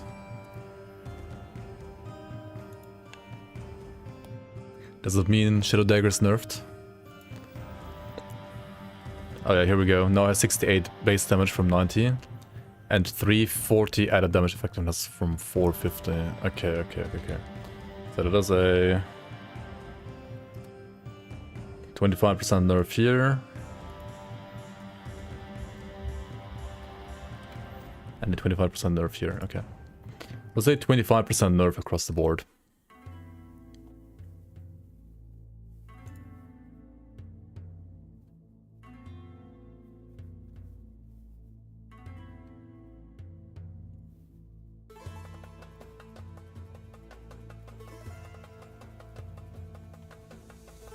Well enough posted a video too? Wait, where?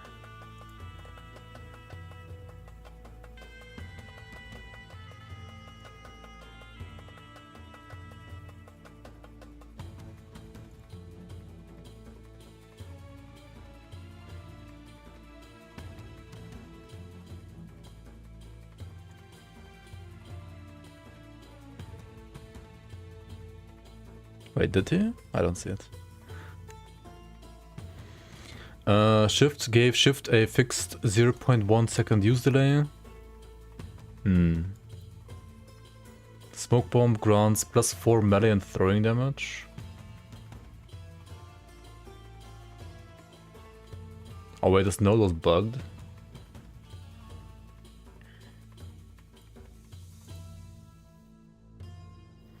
Wait, this is still insane, is it not? Wait, is this not like a buff actually?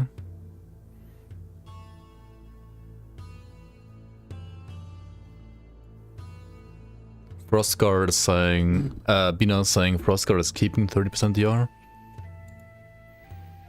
What?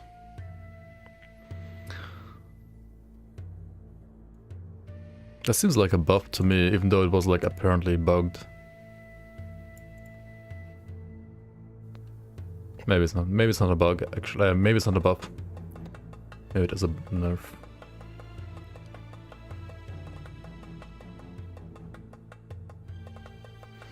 But yeah, the shurikens thingy on Dancing Strike.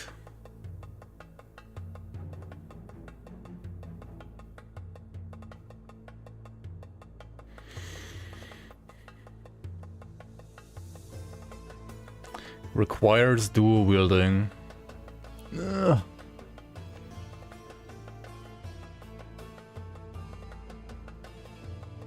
Okay, at least it like requires dual wielding, right? So you're not like tanky as fuck for free.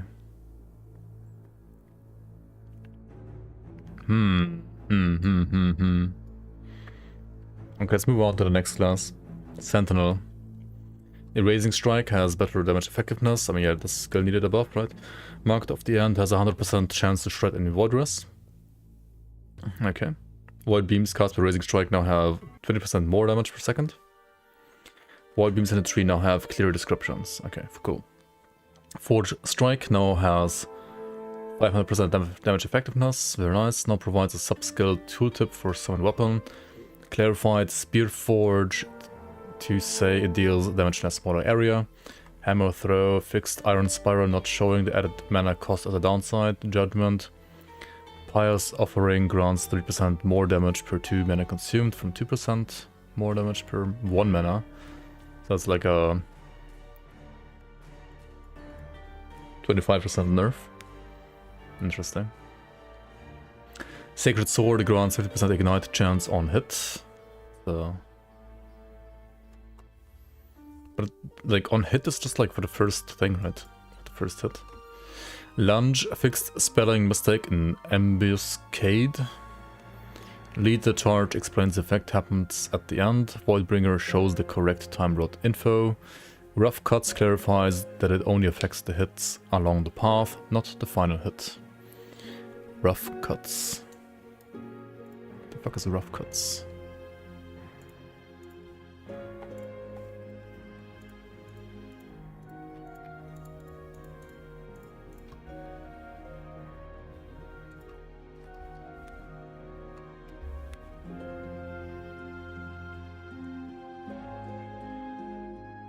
That's terrible. What the fuck?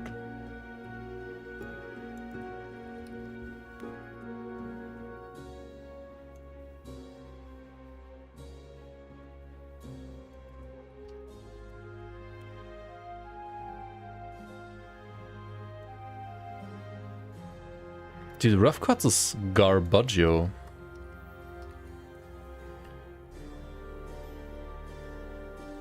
Like, how are you supposed to, like, use this against bosses? It's just bad. Multi-strike. Armaments is highlighted in main description. Armament stacks now show more info, blah, blah, blah. But no actual buffs to this. Oof, multi-strike still sucks, I guess. Rebuke, now it's an 8-second cooldown. Okay, Rebuke nerf, let's go. Protective Legacy is changed to be half the challenge duration. Okay. Nerf. Burst of Speed grants haste for the half. Nerf. Solemn Vow grants 50% increased duration. Oof, also nerf. New node behind Retaliation called Reclaimed Refuge that recovers some of the Rebuke's remaining cooldown on hits with other attacks. I think, okay, I mean, I have a feeling like for Retaliation, like if you like pick this stuff for example, it could like still be good, like all the buff stuff is just getting like nerfed to the ground. Added a new node behind Mystic Ages called Stoic Challenge that adds an additional charge Rebuke. Oh, additional charge. Yeah, that's also like better for like the Retaliation. Inner Focus has 3 points. Whatever that is. Inner focus. Oh, this one, the mana one. Okay, so you can like regenerate more mana now. Battle Meditation grants 30% increased mana. Okay, so more mana, all the other stuff nerfed, and then like the Retaliation part, I guess, is more or less the same, because yes, you have higher cooldown, but you can have 2 charges, and you can also use other skills to like reduce the cooldown. 20% increased healing from Redemption. Wildfire Shell. Spreading Flames deals 33% more damage over its duration, and its tooltip has more clear info about its effect. Spreading Flames. Okay, so like better fire retaliation for sure.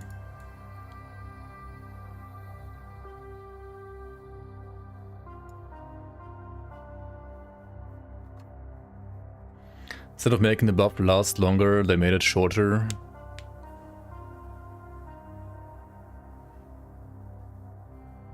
Nice feels bad tweak. What do you mean? It's just bad. What do you mean nice feels? It's just bad in every way.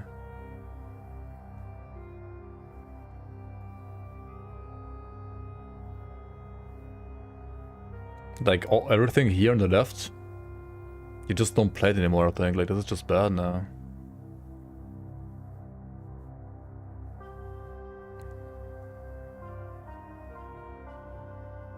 Maybe you also played it when you were playing like Retaliation. I actually don't know.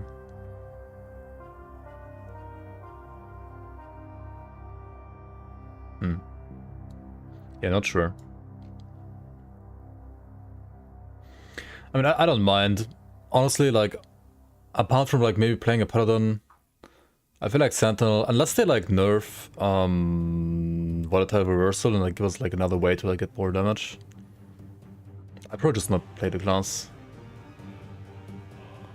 Ring of Shields, collateral damage now provides a sub-skill to Shrapnel. No buffs to this either, okay, like, yeah, big F for Forge Guard. Rive removed Opportunist node. More crit chance against ignited. What? Added a new node, Scrap Metal. Whenever you would summon a forged weapon, causes you to gain a stack of Scrap Metal buff instead.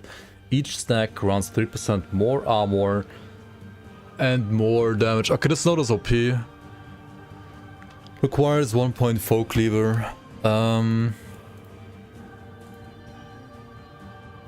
Okay, so it's like a node here. So they removed this node. This node is like here. And then there's a new node here, which is after Foe Cleaver, which grants 3% more armor and more rive damage. What's the max stacks?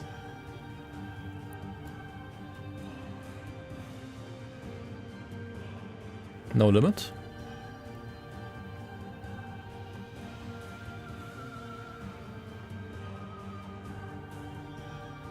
Dude, that's fucking sick. Like, that's an interesting node. like a very, very good node, I think. They fall off in like 10 seconds. Yeah, they do, but it's still a great node. I mean, if you have like 3 or 4 attacks per second against bosses, you get like 40 stacks. That's like what? It's like 120% more damage.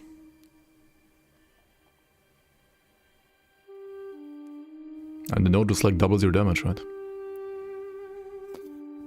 To be fair, it's not like that, right? You don't actually do it like that, because it's like a 16% chance, right? So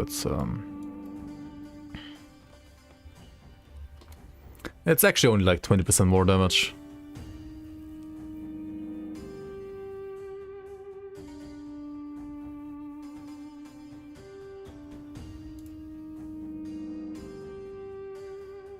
Single tower was already amazing, but clear feels underwhelming, and no idea how to fix that.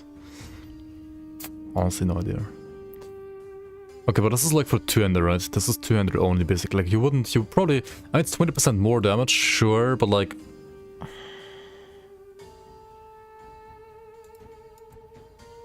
It's better than like all other more damage nodes, in my opinion. If you use a 200, otherwise it's not better, right? That's fair. It's a 200 only node that gives you like 20% more damage. Say like you play like Apathy Small, right?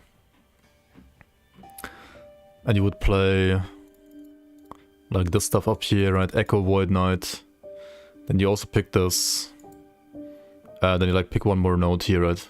I'm gonna say this is the node. Like this is the node, right? One here, and then you would pick like for example, you couldn't pick like the always crit node then, unless you have like +3 to Rive.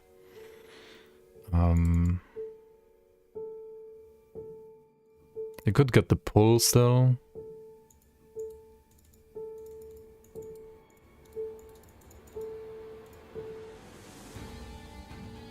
I mean, if you have like +3, right?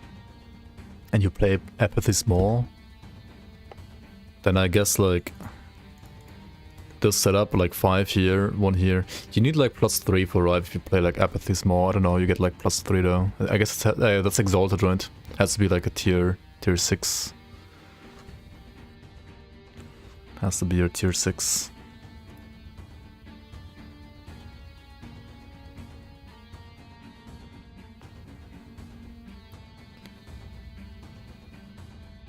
Apparently, like I missed one change here. All enemies have 2% more health, all enemies deal 1% more damage. Okay, that's cool.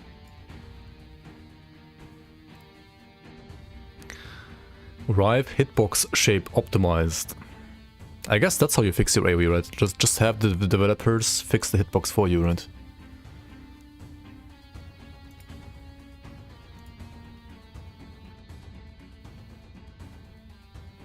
Anyway, Shield Rush. Void beams cast by Shield Rush deal more damage per second. Void beams in the tree now have clearer descriptions. Yeah. Void beams builds were cool in the past already, but I mean, never really like that great. And now they... Maybe that's like the damage buff they needed for them to feel actually great. Who knows? Cool. Just good like 10 billion increased target area. And you can get like more area on like melee attacks, right? Or like on area attacks. So that is an option. Maybe not like 10 billion, but yeah. Forgeborn adds 4 fire damage from 2. Heavy Shield now adds 5 throwing damage from 3. So Shield Throw is getting a buff. Armor Ring Aegis grants 20 armor ricochet instead of 25. But I mean, Shield Throw, you can also play as a Paladin, right? So like Forge Guard. Why would you play Forge Guard? Your armor is not channeled, like your armor is not doubled while channeling Snetter's Wrath. Does this make up for like the skill just feeling shit, in my opinion? I don't know. Sad Forge Guard noises still, I think. Smite. Nodes related to Fissure now provide the correct sub-skill tooltip. Smite is still... I mean, Smite is a good skill. Not changed here, so will be still good. Vengeance, Iron Blades are now affected by nodes on the tree. Double Riposte mitigates 18% less damage instead of 16% less damage. That's like a slight nerf here. Dark Duelist is now 4% more global damage while preparing from 20% increased. Vengeance. Dark Duelist. Wait. That's 5 points. Okay, that's 20% more damage. Okay, it's still like point heavy, right? So as long as you have the thing around you, right? The small ball that like makes you riposte, you deal 20% more damage.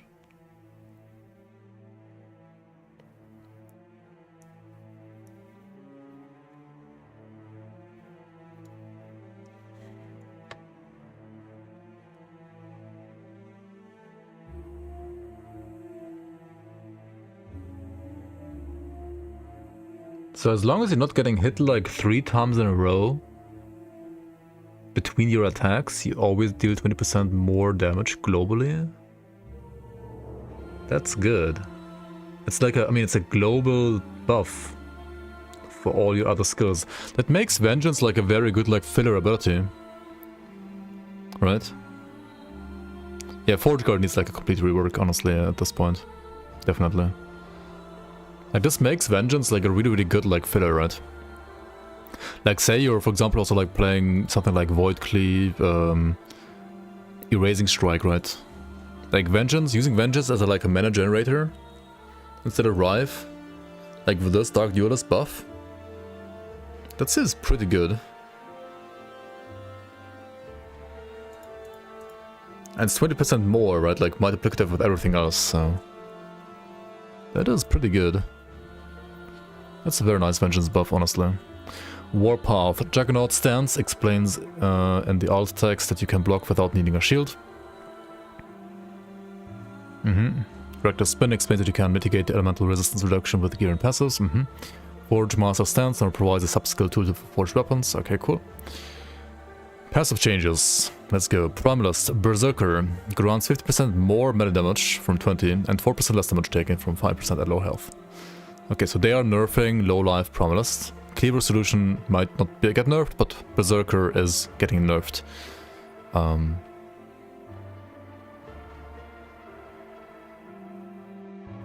Yeah, Berserker is a 1-pointer, is it not?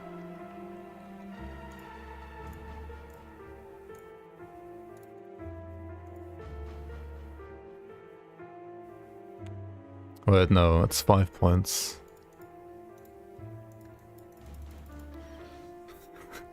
Oh yeah, just like literally doubled your damage in the past. What the fuck? I mean, 15% more is still good. It's like 75% more damage. That's still huge. And then it's 20% less damage taken, which is also still huge. Okay. Lagonian Wrath grants 1 melee damage and spell damage per point. Lagonian Wrath. What is that even? Lagonian Wrath. What? What? Oh, okay, it's not a Primalist, it's a Shaman node, right? Grants 1 melee damage and spell damage per point. With 4 plus allocated, you have 25% chance to cast Stormbolt when hit. Oh, that's huge, huge mongoose, right? So it grants you 1 melee, like adaptive, and spell adaptive damage. It's also great for cold damage now. That's very good, I would say. I mean, the lightning... The Stormbolt thing is obviously like more lightning focused, but the melee and spell damage at least is like flexible, also usable for cold and fire now. Lagon's Answer is now grants 8% chance to cast Stormbolt on spellcast and 20% chance to cast Stormbolt while channeling per point. Lagon's Answer over here. Chance to cast Lightning Strike on spellcast, which is now going to be Stormbolt.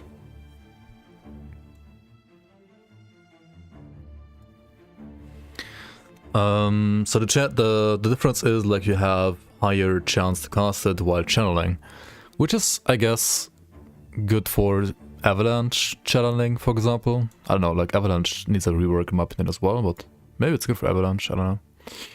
I mean, what else do you even channel in this class? Thunderstrike now grants 10% chance to cast Stormbolt on hit. Thunder Strike. I mean, it's the one over here, I guess. No, here. Your melee attacks have a chance to cast Lightning Strike. It was 8% per point, and now it's 10% chance on hit. With 4 points allocated, you gain additional 10% attack speed. That's pretty cool. That's pretty nice. Melee Shaman, setting some pretty nice buffs. Code of Flux now grants 3% increased area for area skills and 1% less damage taken from shocked enemies per point. So 8% less damage taken in Shaman 3. That's pretty good. But I mean, it's not like huge, but it's still like, I mean, 8% DR. And you always shock. 5 points allocated, your indirect storm casts, Stormbolt casts have 20% cast again.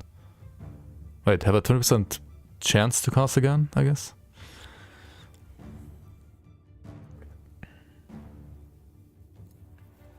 Dude, melee lightning shaman seems pretty cool.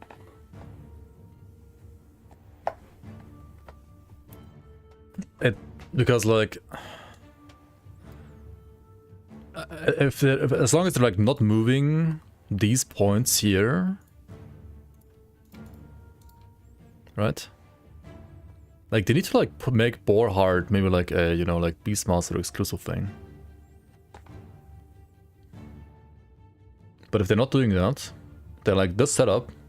I mean, you always play the setup right in every single promo list. A druid or shaman. And then you play like, I mean, the pen, right? You play the melee damage here. You can scale like your stone bolts as well at the same time. What do you get here?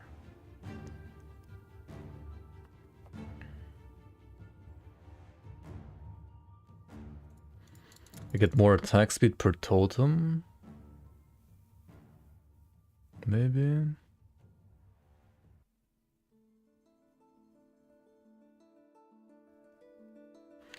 No, you want spell lightning damage.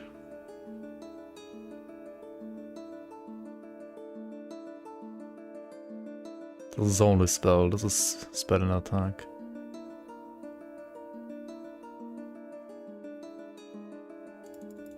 Same meta, by the way, you think?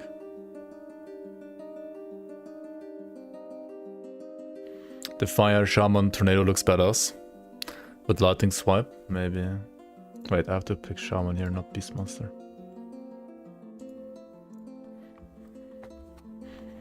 So, I mean, you pick these two, I guess.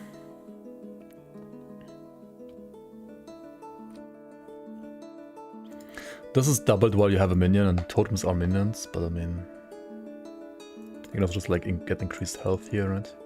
For example, like this, right? Or maybe you get 5 points here instead of 5 points here, not sure.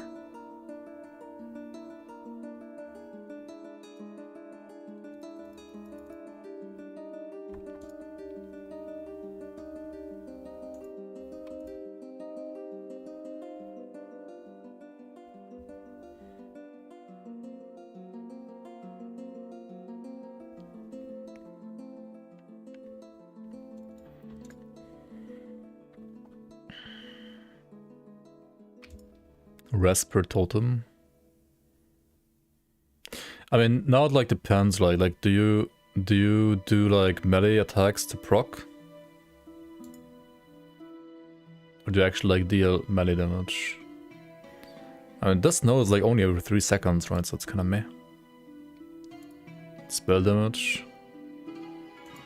Now you play spell, right? You play spell. You just play like spell builds, right?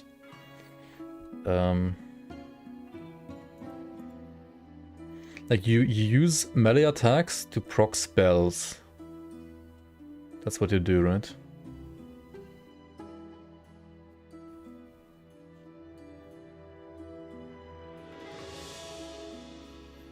Per totem.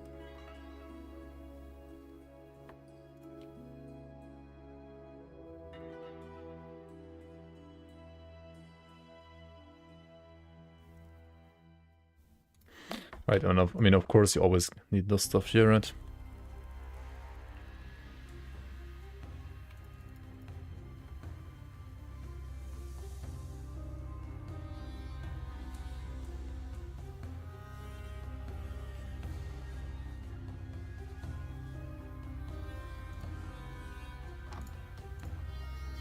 Like you always play this, right?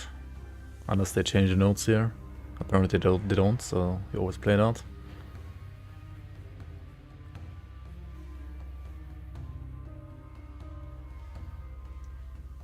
Then you need 1 point here, 1 point here to get the light, like the storm bolts here. This is like 10% chance now. It's like 50% chance on melee attack to like to proc it.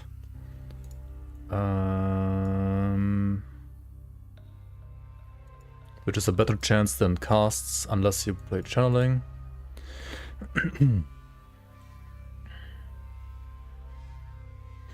You also get more attack speed here now on Thunderstrike. And then this one makes you take less damage from enemies that are shocked. And gives you area as well. The 5 points indirect Stormbolt casts have a 20% chance to be cast again. So it's like Echo for Stormbolts in a way.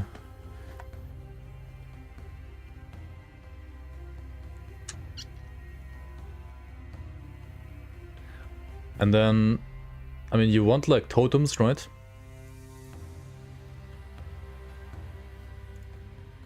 Is there like Storm? They didn't change this, right? They didn't change Storm Totem. And Storm Totem doesn't like use Stormbolt, right? So you play like Gathering Storms. I mean, this is like Ice Thorns, new Ice Thorns like Gathering Storms, right? You play like probably Maelstrom, Tornado. To proc like all the lightning stuff, right? You get like the lightning stuff, the attack speed buff, the mana efficiency maybe. Aspect of Storm, duration, I don't know. I mean, you need to pick this, otherwise it's unplayable though. Wait. Shit.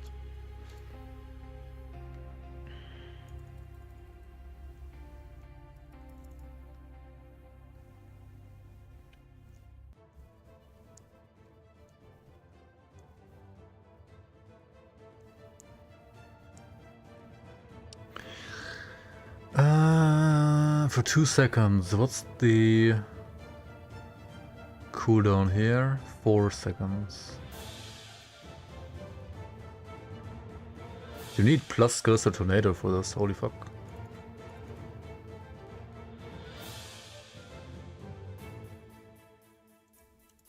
You need like 3 points here, right?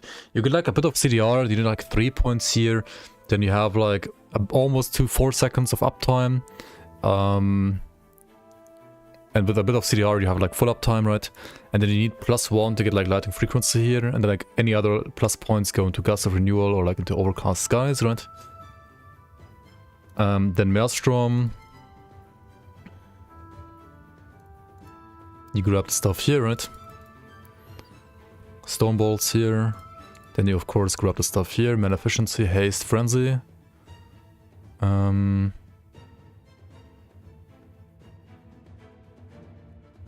Okay, how do you get Maelstroms though? Like how do you proc Maelstroms? Like you're not a druid. You can do like Swarm Blade. Good, you're back. 2 years Bube HMM. Thanks for the resub, Cedadring. Appreciate it. The 2 years, holy moly, dude, that's crazy.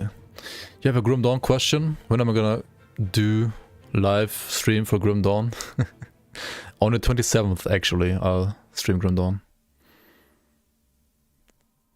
On the 27th of February.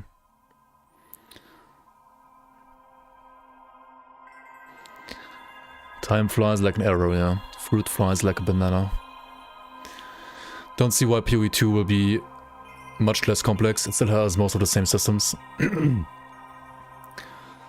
Yeah, probably. It will just have like maybe less convoluted systems than like PoE 1, but we'll see.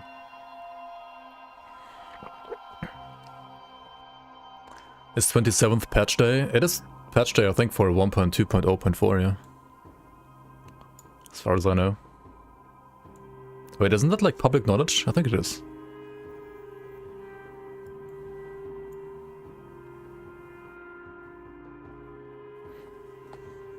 NDA is broken. Nah, just kidding. I didn't sign any NDAs anyway. Conflicts now grants 3%. Yeah, okay.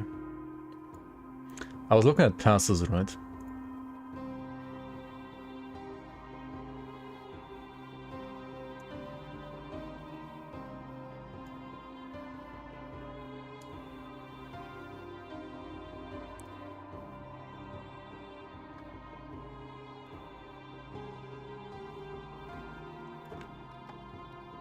Does Druid have anything broken?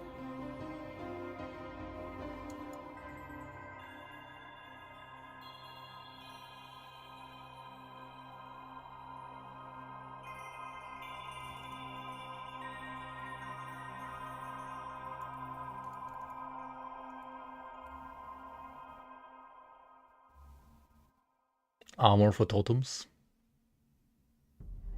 This is also good, right? Druidic prowess.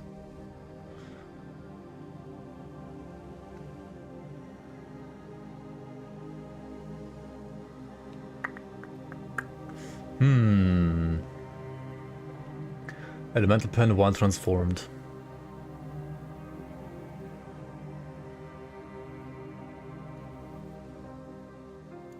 Oh, here's health.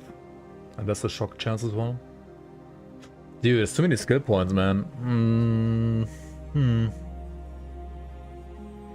Okay, this is 10 damage per point. I mean 2 per point. This is 2 per point.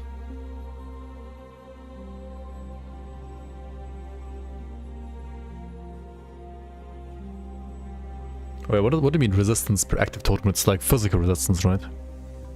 Yeah, why does it not say physical then? That's weird. It says in the flavor text, but not in the text below.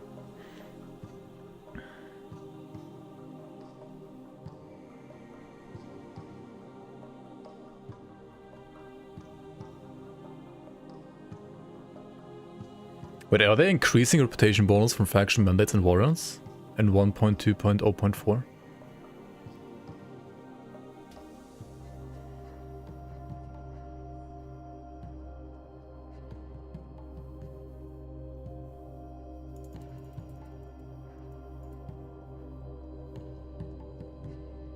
I mean, you can spec like Thorn Totem to like put down a fuck ton of totems, right? So like this is good for Thorn Totems.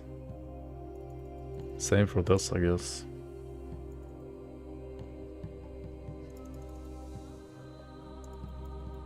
Mana gain when you use Tempest Strike.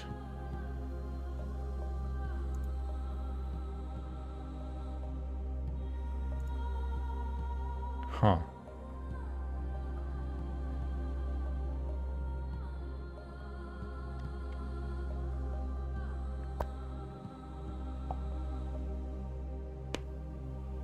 And you could like use Tempest Strike as a procer for Tornado, right?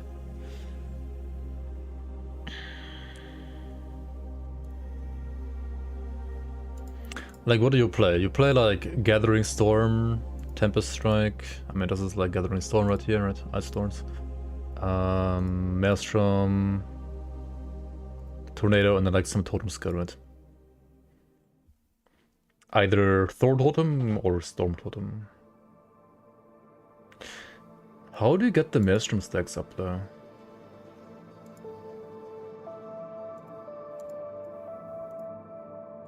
Like, do you use this then, or? Like, you need 6 or more, right? I mean, you can sustain 6 or more with Beneath the Waves, but it's usually nicer to do it with, like, for example, Warcry. And when you second the Warcry, and then you get like this, and also like attack speed down here. I mean, you have to like play attack speed, right? If you're like playing attack speed stuff, right?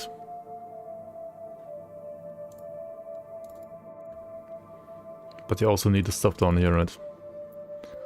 Yeah, like you need stuff like this.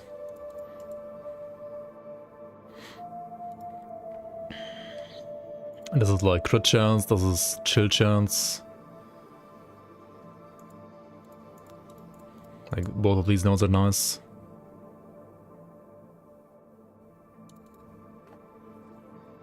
One second invulnerability is good as well. But also you're like not jumping, right? Because you're not getting Fury Leap. And Fury Leap is like 15 global spell damage for 3 seconds as well. Like this stuff is good too, right? Choices. I mean, maybe you don't play Maelstrom, I don't know. Or like you don't play Warcry. Like you need and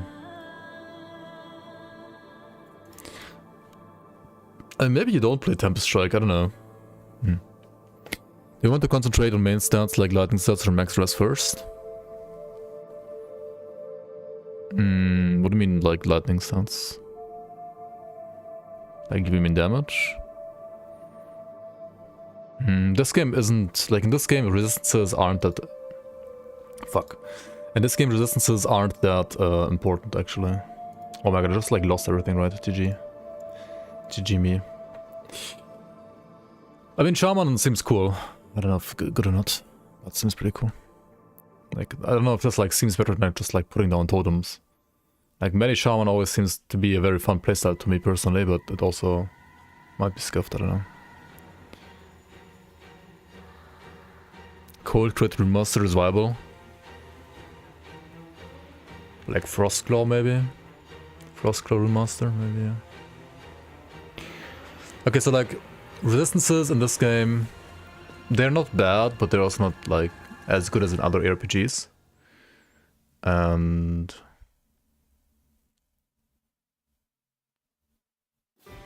HP is like very good in this game too. It depends. You wanna like max resistances at some point. The game gives you like more than enough time to like slowly build up your resistances though. I don't think you have to like focus on them like right away. I think getting damage is more important early on, like damage and HP maybe. And then like slowly build up your resistances as well. Anyway, Mage. Rune Master, let's see. Arcane Focused. Focus, reduced ward gained on cast to 4 from 5. Mage, Rune Master.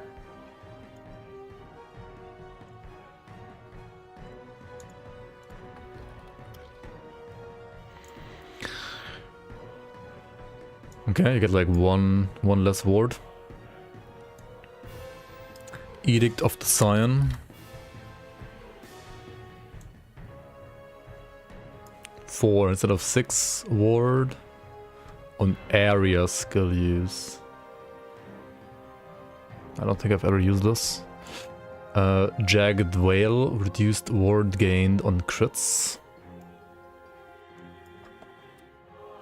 After that, okay.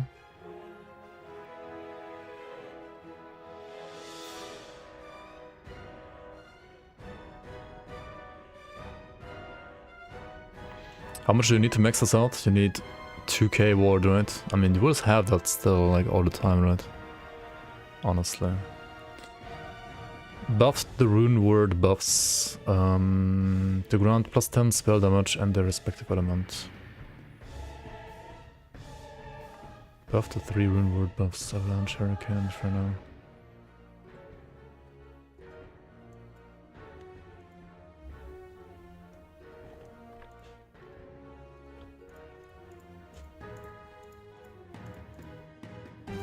Wait, what?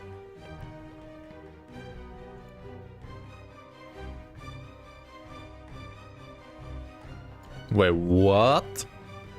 I mean, the thing is, like, you get those with like just 1 point, right? They don't scale. Like, it's still at 1 point, it's just like better now. Why did it not make it so like you get like 2 per point? I mean,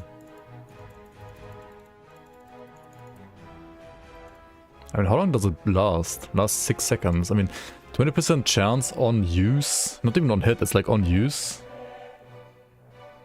Like, it's up all the time, right?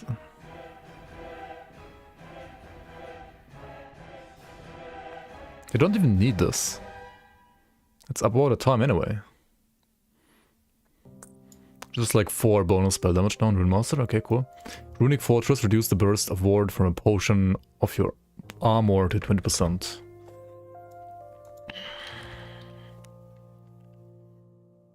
Wild channeling. Okay, I mean, imagine channeling, right?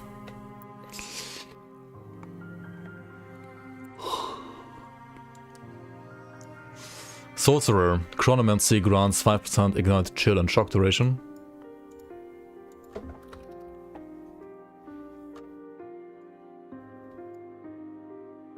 Wait, it already was 5%. Or is this like, is this updated? Distant Spark. Chance to cast Spark Nova.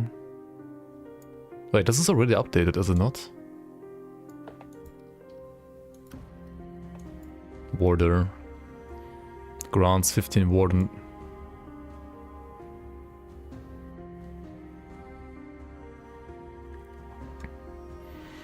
I mean, it has a fucking 10-second cooldown, right? Like, this has a 10-second cooldown. Dude, Sorcerer is still dog shit. Like, this gives you... Okay, this gives you like, what, 10 ward per hit? I mean, per hit, yeah? 10-second cooldown. Oh, but okay, you need to like do different elements. If you do like fire, cold, and lightning hit, you get like 450 ward per 10 seconds. Which is 45, okay, 45 ward per second, right?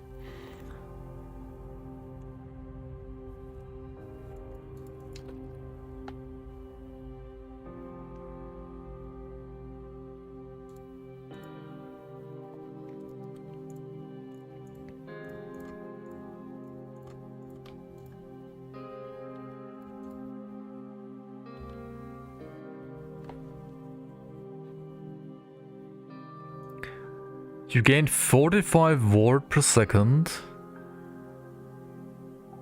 Or where was it again? Fuck. You gain 45 ward per second when you use 3 different elements, right?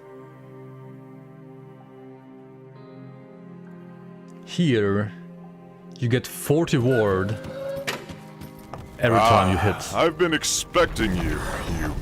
Like every time you use a spell, right? And you can like cast spells like 4 times a second.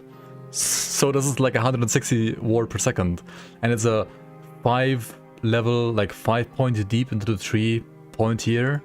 This is a sorcerer exclusive. What the fuck? This is still Garbaggio Mucho Grande. This should be like 50 ward, not 15. Oh my god, dude. Anyway, Hotshot Josh, thank you so much for the prime. Welcome, welcome on. Appreciate the support. Last Epoch hype, indeed, indeed, indeed.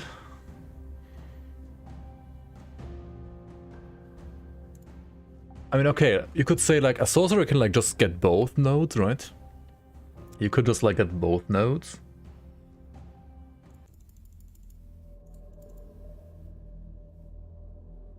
But like, okay, compared to this one, right? Decree of the Eternal Tundra.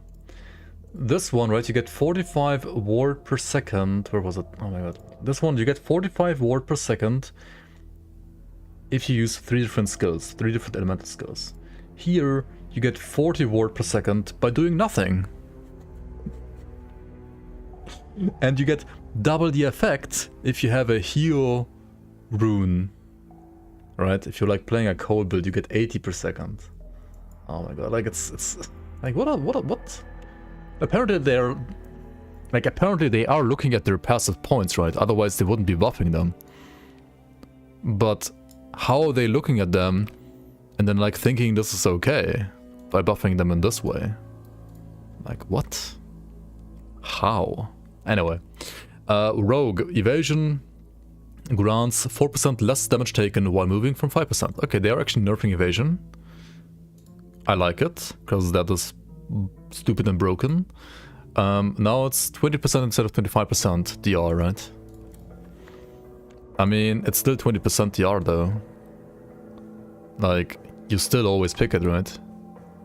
Like, as long as this is not 0, it doesn't fix the issue. Like, this needs to be 0.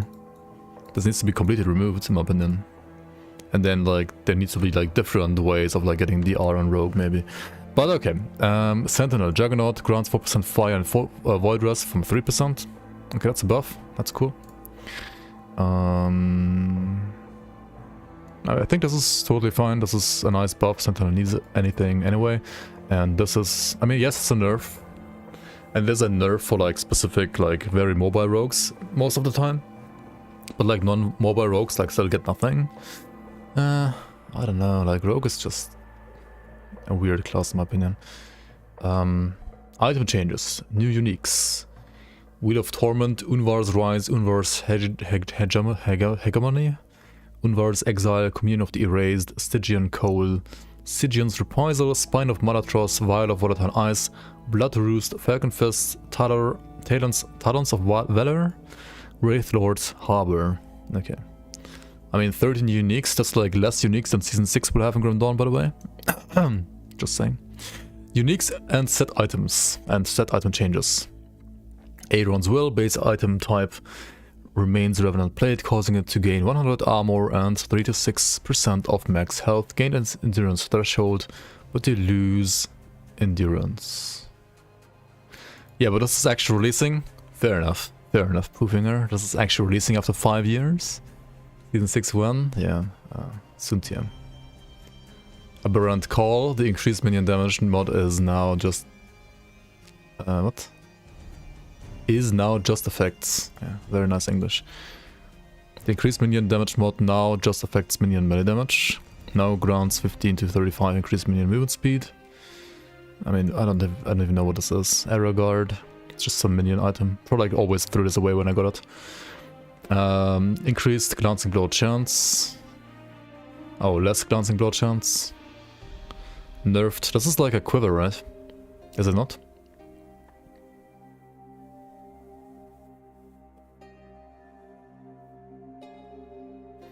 Okay, quiver nerfed.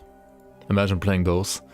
Arthur's Legacy, base item type changed from Horned Cowl to Ice Wolf Pelt.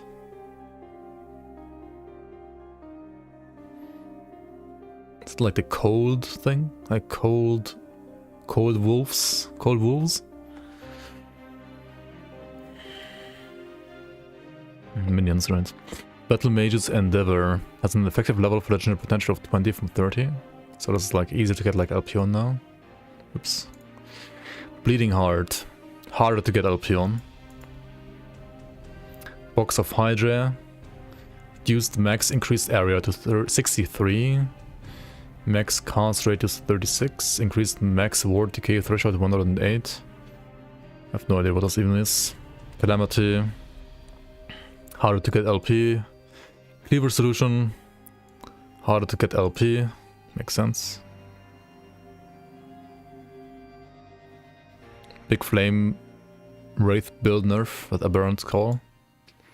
Okay. I mean, yeah. Flame Wraiths are also getting nerfed, right? Because their like projectile distance is getting nerfed, so can't off-screen as well anymore, and also I think like attack speed is getting nerfed a bit. I mean, fuck pets, right? Good, you're back. Yo, GG. Thanks for the 53 months, dude. Holy fuck, that's like, I don't even know, that's like 5 billion years basically. Thank you so much for the support. Welcome back to the Bloomers. Appreciate it. Ilequia's Abandon. Base type changed from Scalebane Coat to Wormhide Coat. Okay, and easier to get LP on. So whatever this one is, it's getting buffed. Death Rattle now grants minion crit multi. Less, okay. 1 to 3 levels of sacrifice, holy. Why the minion hate? Hey, I hate all minions equally in all ARPGs, okay?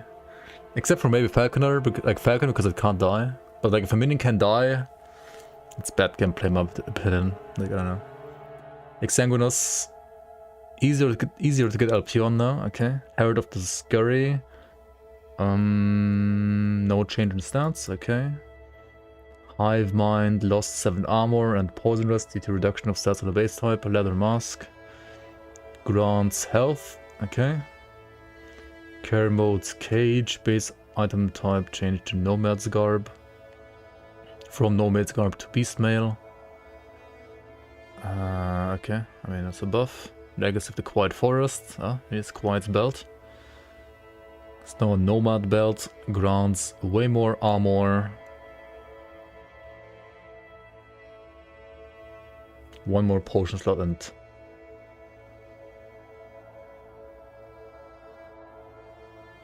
10 more armor. Okay, but it loses additional like implicit armor, so like the max armor is the same. Okay. Mad Alchemist Ladle. Oh yeah, definitely nerfed. I mean, this was obvious, right? Grant 6% more spell damage per negative ailment from 8%, and also it's limited to 8 ailments now. So 8 times 6%, 48%, right? And it's still 48% more damage, but it's still great. Hydro Blood also nerfed, yeah, true, but Plasma Orb is not nerfed, so Plasma Orb might still be good, honestly. And Rune Master is like nerfed, or like Frostwall in general is like nerfed hard, right? Like sustain-wise, but... If Rio Wind's thingy is not nerfed though, right, you can still like play that for additional DR. I mean, I didn't see DR up there, so maybe it's removed. But other people said it's not removed, so I don't know what's true or not. Nightbringer, Bow, Void damage. Interesting. Bow, Void build. Omen of Thunder, Nomad belt, more armor, more potion slots, right? Spell damage to existing totems buffed. Holy, that's a lot of spell damage, is it not? Paranoia, base type changed from Dawn Helm to Full Helm. Less damage taken while moving. Oh shit, wait, what is Paranoia? That seems OP as fuck now. This is like Wings of Argentos as a helmet, right? Wings of Argentos helmet. Like any like less damage taken is always GG. It's so stupid OP always. Wait. Paranoia. It's a helmet, right? Why does it not show? Hello? What?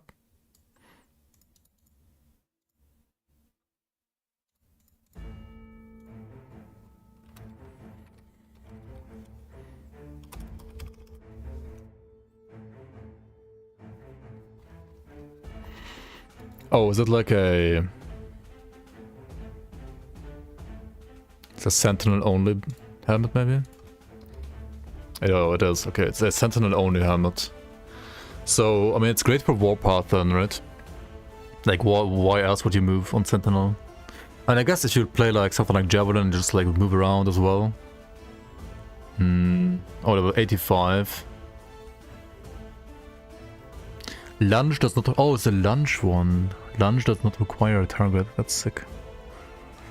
But it's very rare, right? It's very rare, yeah. Good luck getting it. Okay. Nothing we can bank on for like a fresh start, that's for sure. But yeah, it's pretty cool. And I mean, this change is pro like overall a buff, right? Has to be, I think. Like less damage taken is always like insane. Pillager's Gold has effective level for legendary potential at 15 now, so easier to get LP. Renegade's Will grants 3 to 5 to Vengeance, 5 points to Vengeance, has an effective level of 10. Renegade's Will, what is that item? Wait, it's the mace, right? Where is it?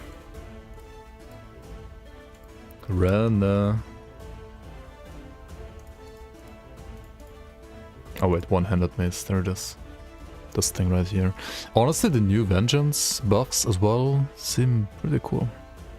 But like, do you need do you need levels of Vengeance for like the Vengeance buffs that they have done? Not really. Like the Vengeance buff that they have done.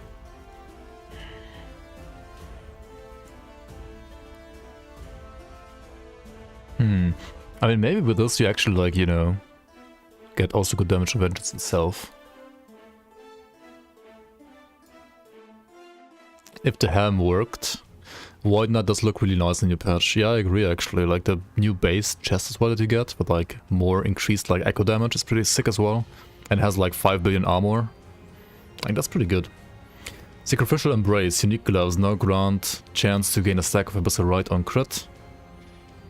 Abyssal Rite on crit, whatever that is. 14 spell void damage and 14 void pen per stack from 10%.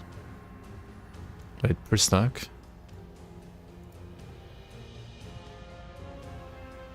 Sacrificial Embrace. This seems rare as fuck. Oh, you drop it from the husk of Elder Gasper. Maybe if you can like farm it from the boss, it's not actually like that rare.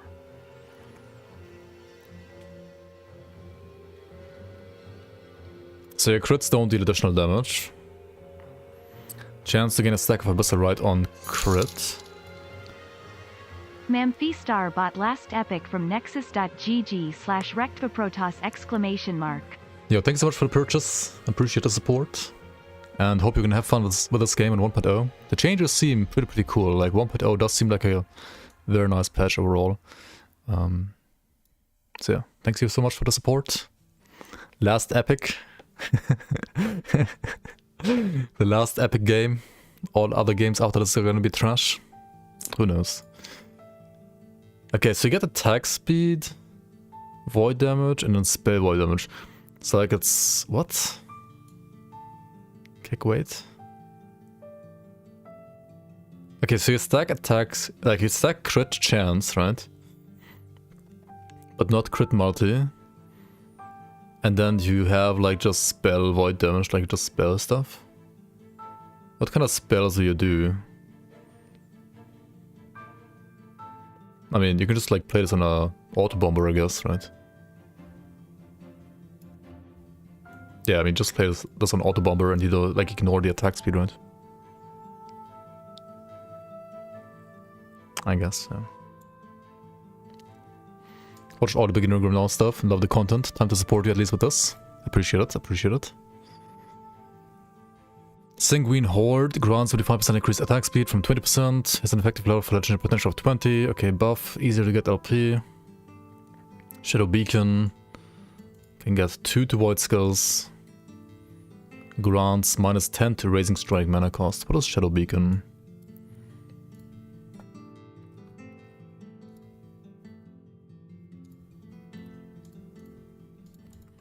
Shadow Beacon. Oh, this one. I found like 5 billion of these actually while leveling. These are very common. At least it feels like that. Yeah, common. So you get like +2 to Rive. I mean to like all void skills. And then you play Melee Void and Spell Void. Chance to transport devouring orbs around the target location when you use Raising Strike. Okay, so this is like Erasing Strike with the beams build that also got buffed, right? Will the dodge roll in Grim Dawn be customizable in the new patch or in the expansion? In the expansion. To weak ass idols, lol. Wait, which weak ass idols?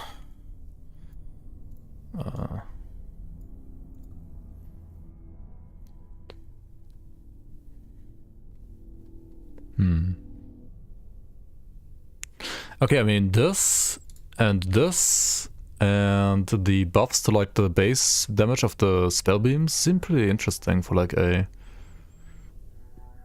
master activation. Oh shit, I answered like your question like half an hour late. Oh my god, I'm like not looking at chat at all right now. GG me. Sorry for that, YouTube.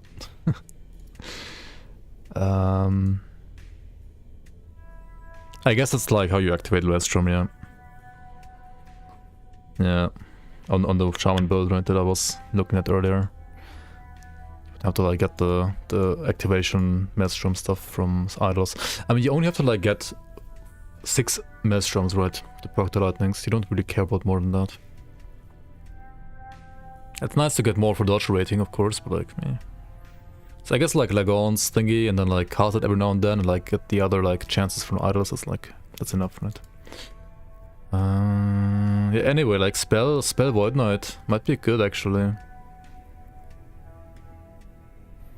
I mean, Auto Bomber Void Knight is like not bad already anyway right now, so...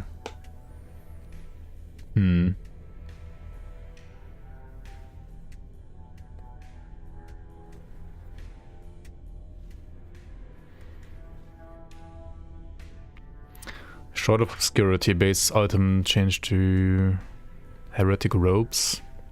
Increased regen to Witch Robes. Increased casting speed, grants ward on dodge. Okay. Sunforged Great Helm. Solarum Great Helm now. Endurance threshold, increased fire damage. Okay. Sunforged Cuirass. That's like the set, right? From Dawn Plate to Solarum Plate, no grants increased fire damage per forged weapon, okay. Sun Wreath, it's also like the weapon for the set, right? Wait, no, Sun Wreath is something else. Because set items can't get LP, right? So Sun Wreath is a... oh, that's the ring, right.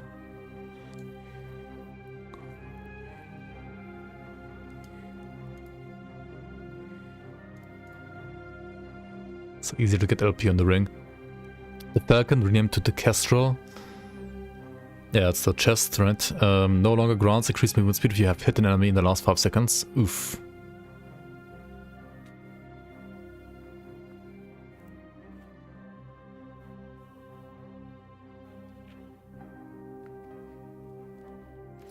Now just grants haste on hit and has increased haste effect. Okay, the haste effect is great. Now grants +1 to all dex skills. Oh wait, I thought it's gonna be nerfed for this, but then +1 to all dex skills is a buff, right? Probably. Switch over to Twitch, directors will never read your message. I would love that to not be true. But 2 chats is, and like them not being combined is sometimes like just annoying as fuck. And I still can't change that right now, unfortunately. But I'll try to answer YouTube chat as well as much as possible, but sometimes I don't read it for some reason. Biliacia, Storm Crown.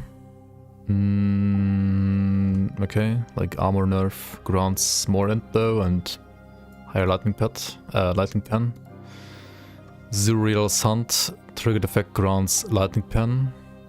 Wait, 92% lightning pen? What the fuck? Zuriel's Hunt, what is that? Oh, it's a quiver. Lightning quiver, eh?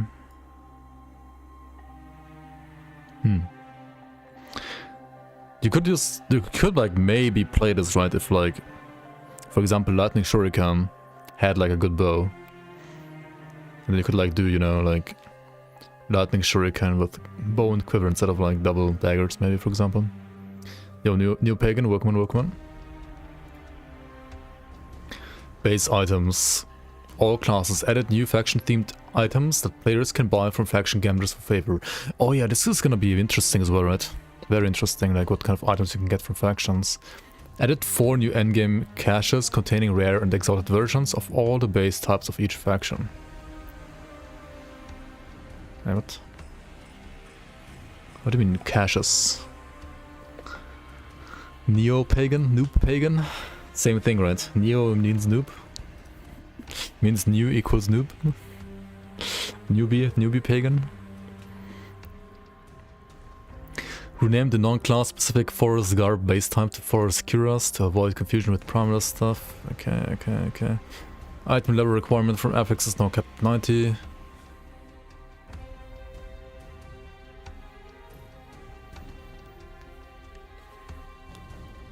Okay, so with level 90 you can equip literally all gear always, right? Before, it was possible for an item to require level 101 by sealing a tier 7 experimental affix on an item with 3 other tier 7 affixes and then crafting on a tier 5. Okay, interesting. Uniques and base item types still can have a level requirement above 90 though. Oh, okay. Sealing T7. Yeah, you can seal experimental tier 7s. You can't seal like non-experimental tier 7s, right? But you can seal experimental tier 7s.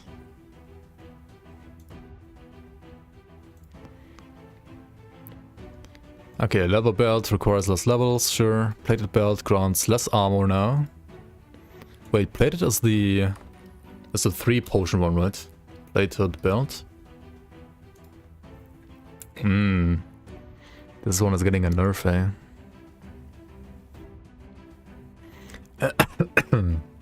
Sorry. And bronze belt has been replaced by chain belt, which grants war decay. Okay, so it's like way harder to like get armor on belt up early now. Ranger's belt.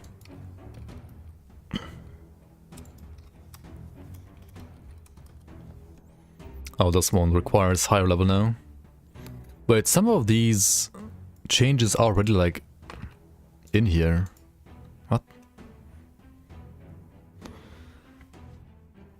Spider Silk Sash, which grants poison and cold rest and 4 potion slots.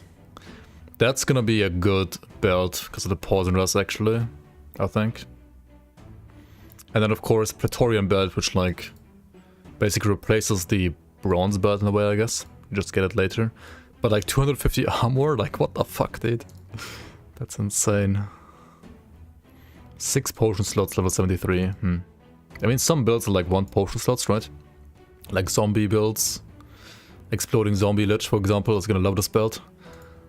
I have to feel like every other build is gonna like play one of these though. Like these are both nice. This one has movement speed though.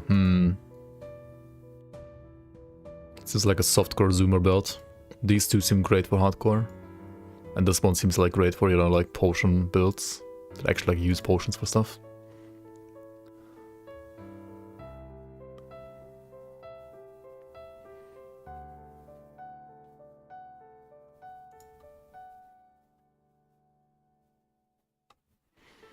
Boots. Updated the icon for worn boots, leather boots, iron greaves, outcast boots, arcane boots, and shrine boots.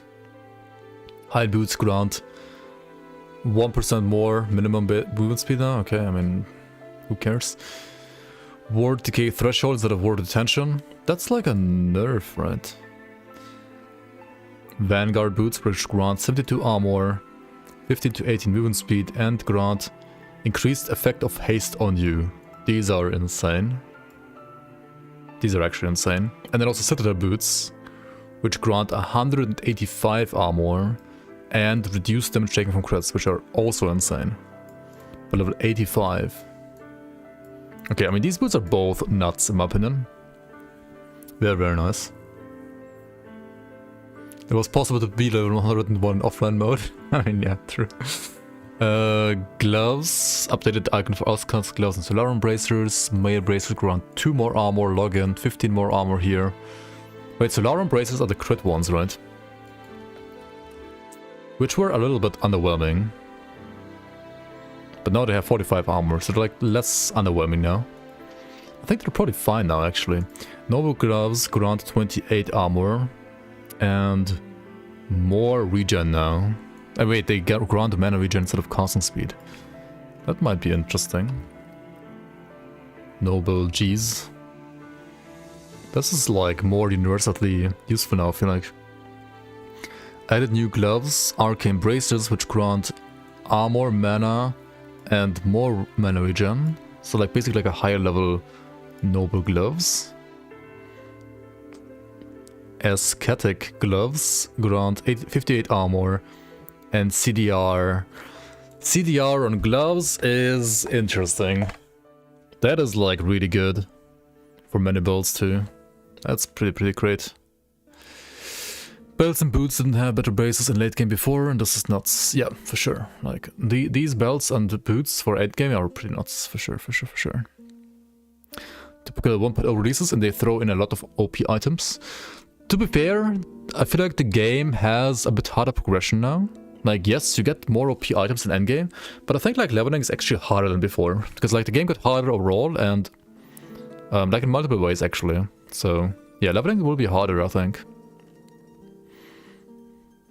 Rings. Ivory rings grant war decay threshold from war detention. I'm pretty sure this is a nerf, but the number seems pretty high, so I don't know. Weapons Dawn Blade now has 54 melee damage. Yeah, Dawn Blade was kind of bad, right? Dawn Blade base was kind of bad. Yeah, this was kind of bad, honestly.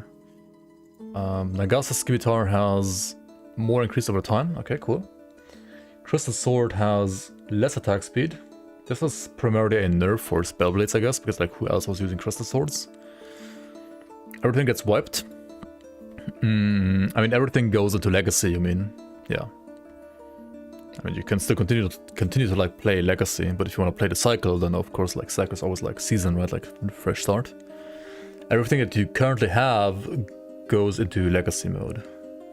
With the no bonus XP to characters below level 50, should you still try to enter bonus really early? I think yes. I think the strategy actually doesn't change, but it's not as good anymore, and it's not as rewarding anymore, and it is harder to do as well. Like, it got a bit more difficult in my opinion as well. But ultimately, I think it's still the fastest way to level. I think it's still the best way. Chris nerfed. Shadow Dagger nerf as well here, kinda, I guess. 15 Dagger, more poison chance. Serpent Mace has more poison res. This is a lot of poison res actually on Serpent Mace. Katana is nerfed, yeah, less crit multi makes sense. Jade Cleaver has 5 more melee damage. Yeah, why not? Dragon Blade Axe has minion melee damage. More of that. Serpent Bow has higher poison chance. Ornate Wand has higher poison chance. Spectral Scepter has increased million damage. Bow effects changes.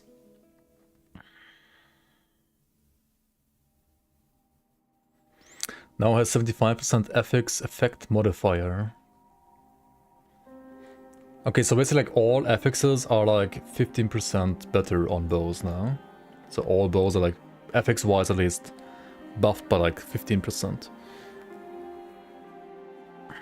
Okay. Acolyte body armor. Oh my god, what the fuck.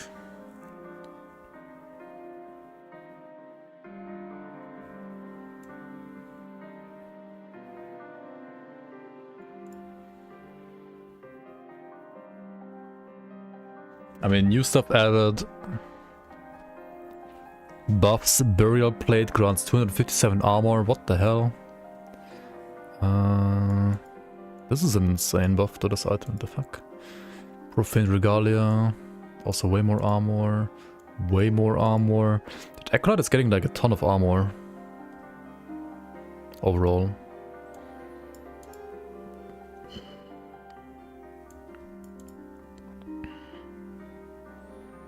These are just like all armor buffs, right? For Acolyte basically mostly.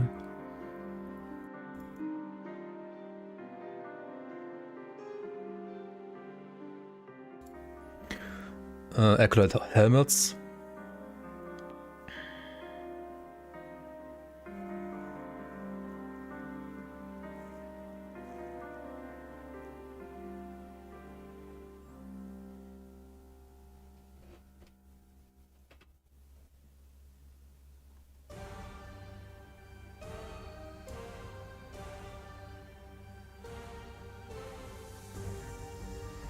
New items, some changes here and there.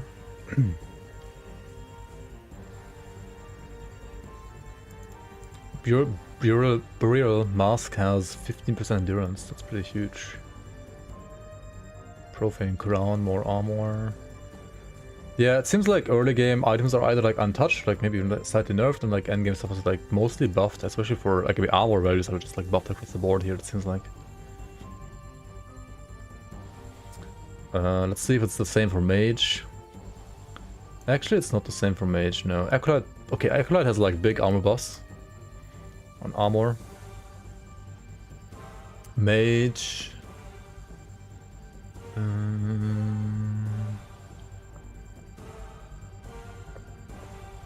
No fire rest here anymore, rip. Regen, okay. Mystic Plate has 120 more armor though. Which one is Mystic Plate?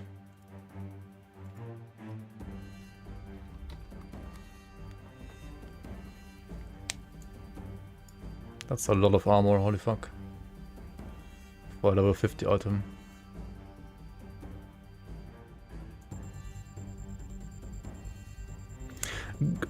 Guys, do I just play a Rune Master for the race? Yo, Fury, welcome. Like, Shadow Dagger got nerfed, right? By like 25%. I mean, maybe Falconer. Like, non-Shadow Dagger Falconer. The Dancing Strikes build with like Giga Armor for Shurikens. I don't know. Like, it's like dual wield only. You take like 9% more damage. Dancing Strikes, in my opinion, feels better to play. Warlock. You see all those changes as just hollow PR moves to get people excited due to some dopamine exposure because upgrade.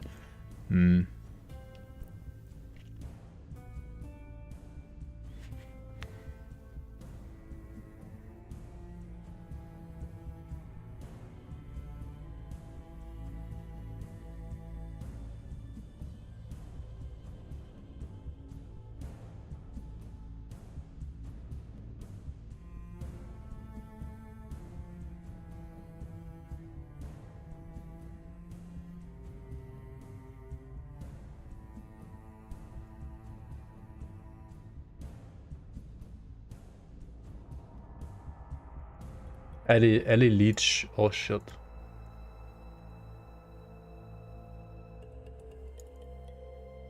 Why does it not say like what level does it requires? Hello? Requires level what? Which level? Hello? Chris Man, Chris CDR. Dude, Ellie Leech is pretty cool. Like, that's sick, right? Is it not? It's actually sick. Primalist, Oak Armor. More regen. Shamanic Garb, regen. I mean, armor, regen. Wait, no, this is minion damage. Maruna Carapace, 372 armor. Proudness doesn't seem to get like a lot more armor here. It's mostly the one mage chest and like Acolyte getting huge armor. Oak Helm grants blah blah blah blah.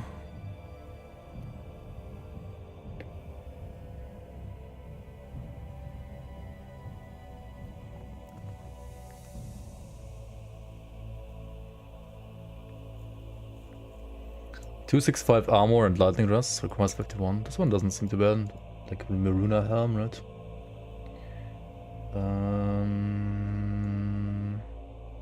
Ancestor Crown, granting percent endurance is pretty good. This is a good item. Oh, it's level 86 as well. Added new Prominence Helmet, Tusk Great Helm, which has Ancestral Crown's previous stats and requires 73. Okay.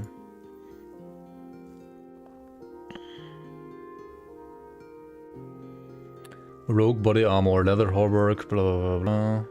More armor. There's like a new armor that gives you like bleed as well, right? Replaced boiled leather with umber coat, which grants armor, increased damage for skills used by shadows, and requires 39.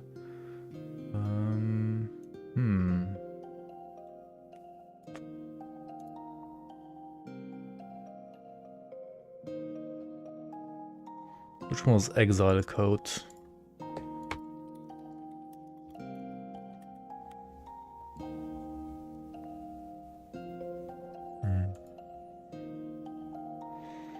Scalebane coat. Wait, does he have all the info already? No, right? Scalebane coat. It's like some of these were updated, some of them weren't. I feel like there are some changes in here in the patch notes that actually aren't 1.0 changes, but they're like they're like 0.9.2 changes actually.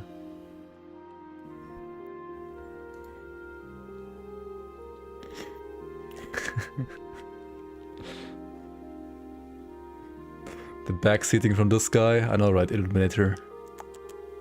Quiet in the backseat. The game is great, right? No critique allowed.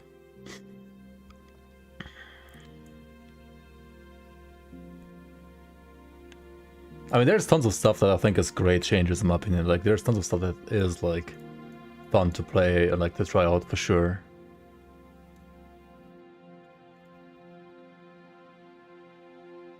I mean, it might not like address like some things that you thought 1.0 should have addressed. I don't know what you were expecting. To me, 1.0 seems more or less like what I was expecting, to be honest. I mean, I wish they also like had more stuff than I expected, but we'll see. Can't believe they didn't buff Marksman. They did though. They first of all like fixed all the arrows like bugging out and not hitting. They buffed like all bows by 15% basically with the affixes, right? They buffed it like in many ways, I think, actually.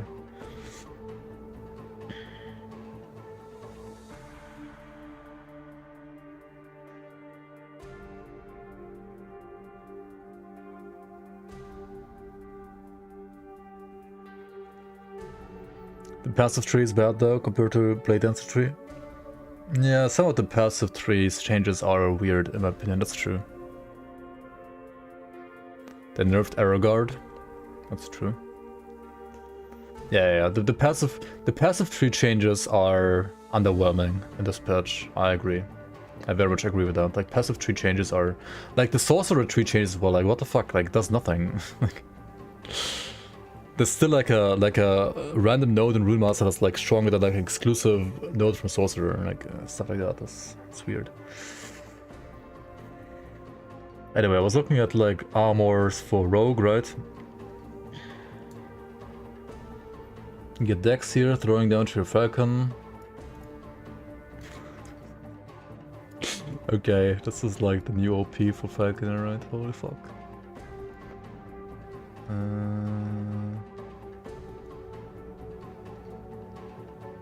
Increased damage over time.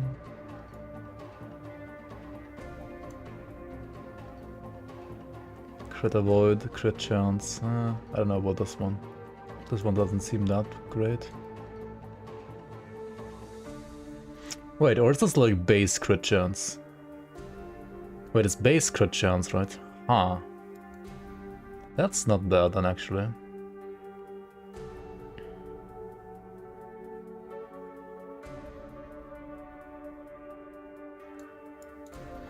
Gorgon scale coat.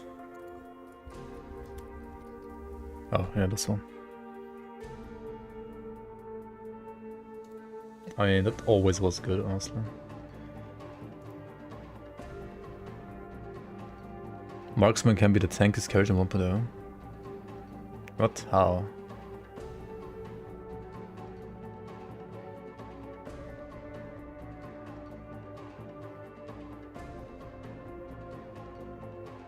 Rogue helmets replace skeletal mask with horned helm, which grants blah blah blah.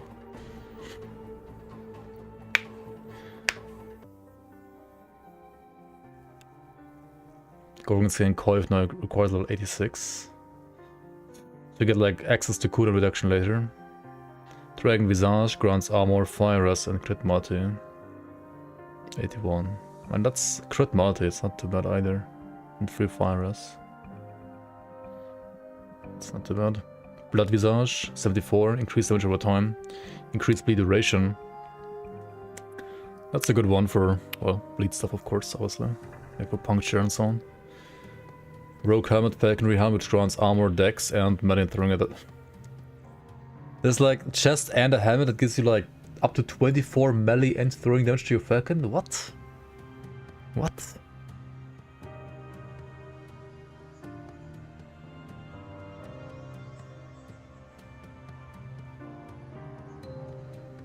You can proc your DA. Wait, defensive ability? Your what? What is DA?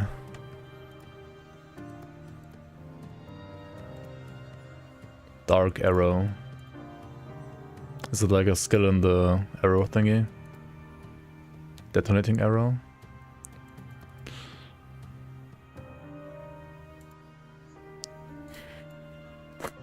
Dude, I have no idea. I've never played Marksman.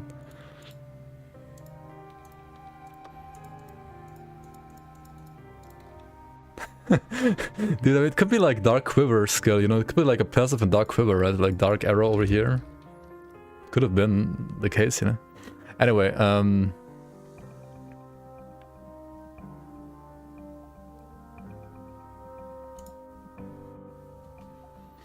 you can proc your Dark Arrow for free and gain ward from it. I mean, I have no idea how, but...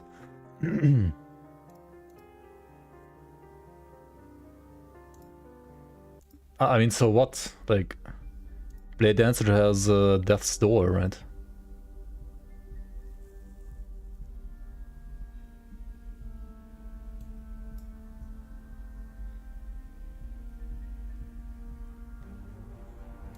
The best source of ward.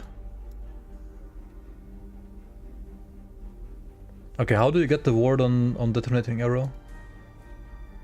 How is it good? How is Dark Arrow good? Tell me. Enlighten me, please. Sentinel body armors.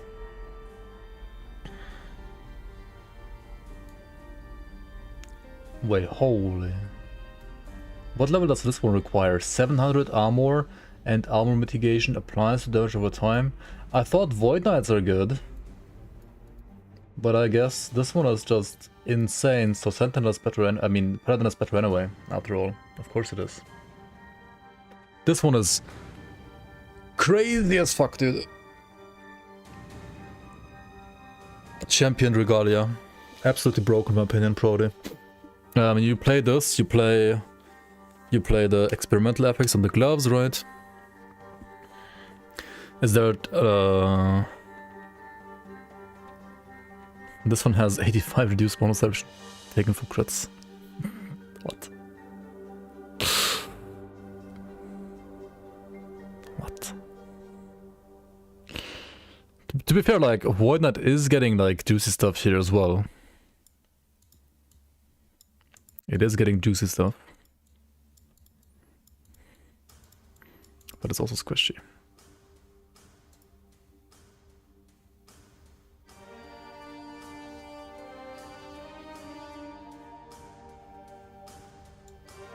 Like this helmet, this chest. I guess it's even better for Forge Guard than for Paladin, right? But like, imagine playing Forge Guard, right? What the fuck? Forge Guard, Omega lol.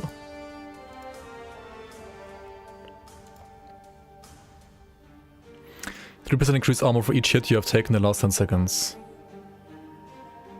It's like 30% increased armor, right? And you have to get hit. I mean, compare that to...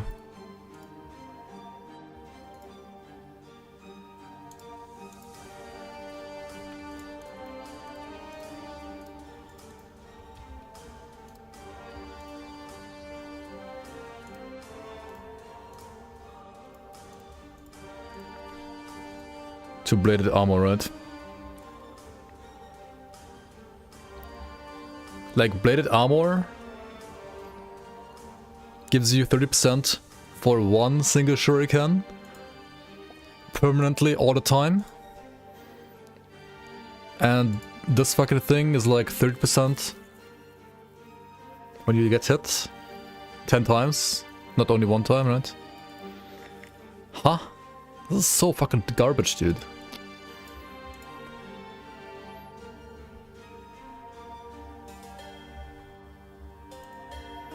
And I mean, if you want to get more armor when hit, right?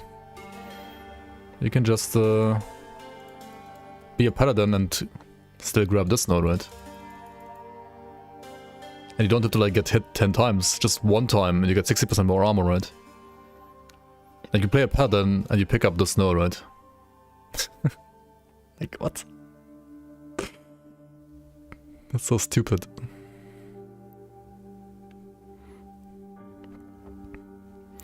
Okay, so how does the ward gain work with detonating arrow? No ward gain or detonating arrow and skill tree, it must come from a item suffix. Okay, add together 1% ward retention per 1 uncapped cold resistance, and detonating arrow has a higher chance freeze based on your uncapped cold resistance. And now you have explosive trap filling the screen with detonating arrow. Which item is that?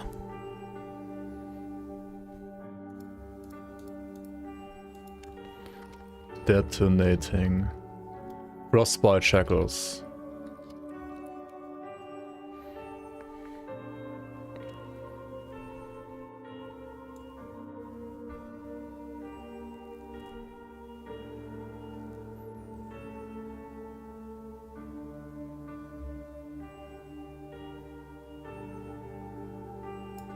Ward gain on freeze.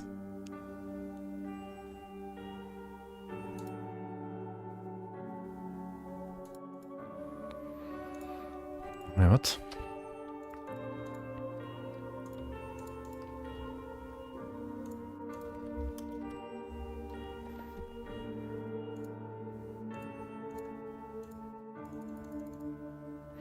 The detonating arrow has a higher chance based on your uncapped freeze cold resistance to freeze. But like, you have to freeze stuff, right? How reliably can you freeze stuff?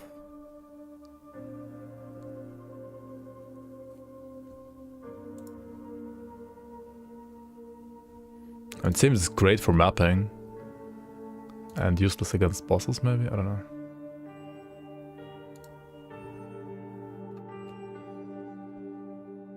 If you have 900 unkept cold rest, you can freeze anything you want 100% of the time. Like even all bosses, all the time. Did they change how freeze works, or was it only stun?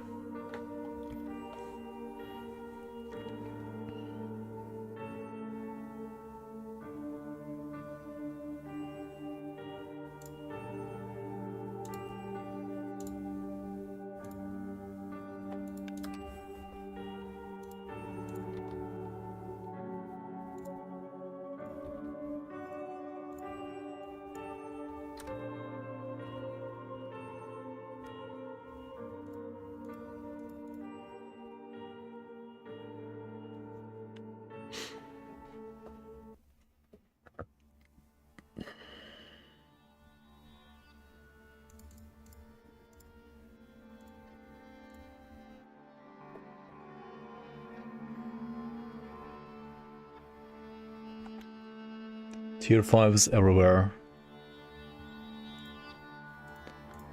Yeah, I mean, okay, you have like something and then cold res. Tier 5. Something, cold res, tier 5. Cold res, tier 5.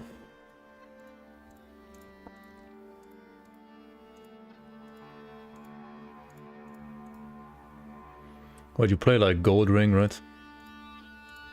For more cold res.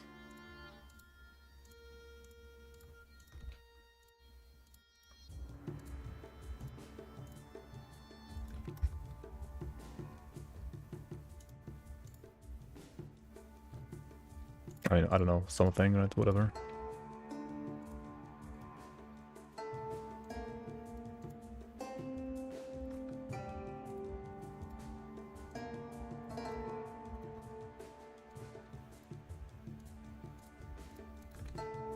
Right, no, you're playing Quiver. I mean, okay. How much cold rest is this? Like 471. Oh yeah, cold rest belt as well, like another like cold rest, I guess. I mean, let's simulate that by like just putting cold rest on a shield here. This is like the belt, right? New belt base. And I guess you go like, you know, some like stuff with cold rest here then as well.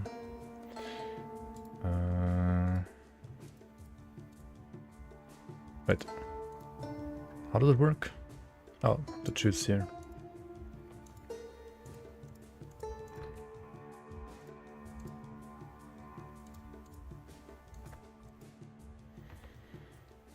You would go like healthier, right? Obviously, always. Oh shit.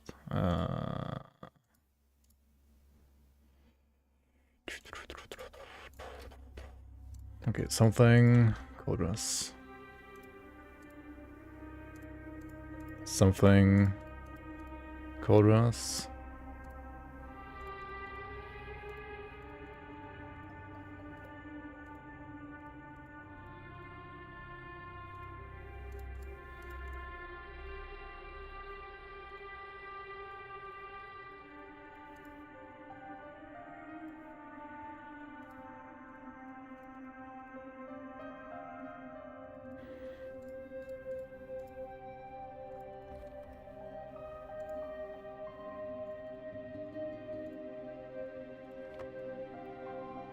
What?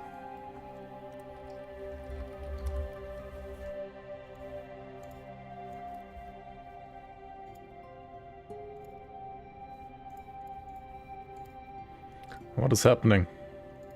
Like, they do have cold resistance. The fuck?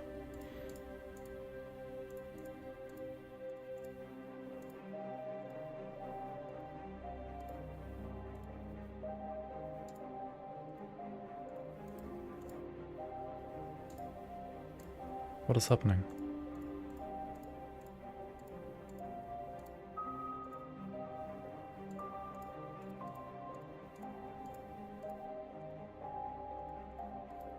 Okay, 10 years later.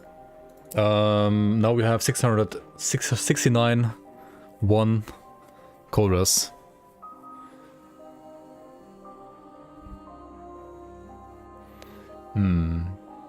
Nice. I mean, this has to be like Frostbite Shackles, right? You get this from like Blood, Frost, and Death timeline, right? Okay. And then what do you play? You play like the one bow that you always play when you play Cole, like the bow.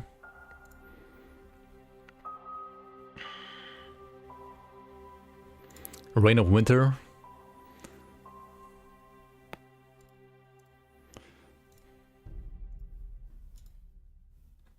Reign of Winter, Arrowguard, something like that, or like Rakas Teeth. Whatever this is.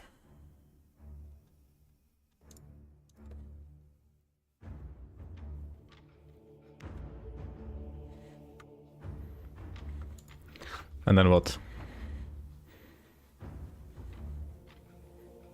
I mean, okay, you gain like 5 billion ward then.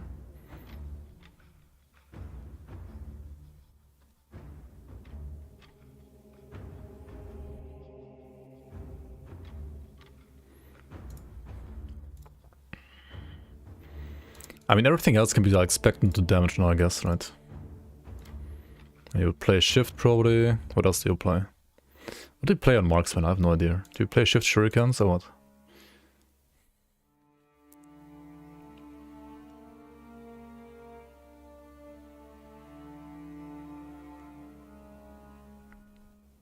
Dark Quiver, Net.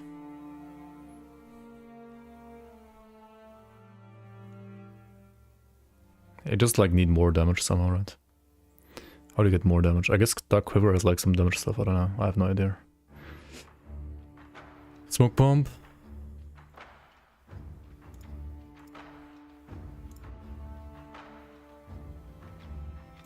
For the cleanse, or...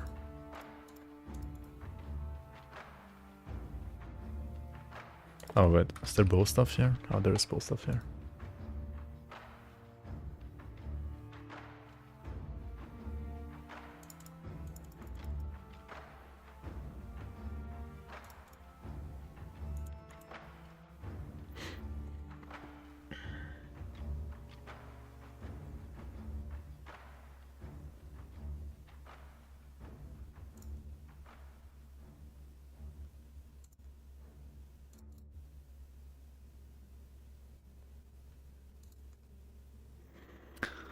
Interesting. Flurry for mana gen.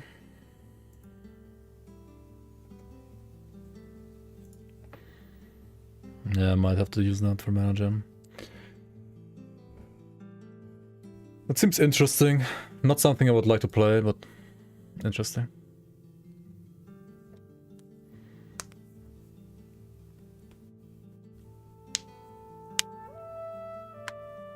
But I mean, if you're playing bow, right, you have 33%. Wait, no, it's 25%. 25% more damage taken. Because you're standing still a lot. Yokanar, welcome on. And yeah, it does require like specific gearing. It's not like Remastered like got everything for free.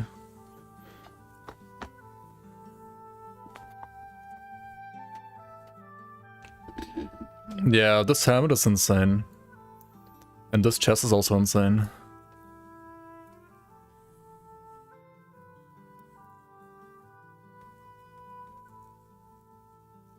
Quick TLDR. Okay, affixes. New weapon affixes. We're not even done yet, guys. Hybrid damage, type penetration, and minion damage, type penetration for fierce, fire, cold, blah blah blah blah. This might be like good for like all kinds of builds actually.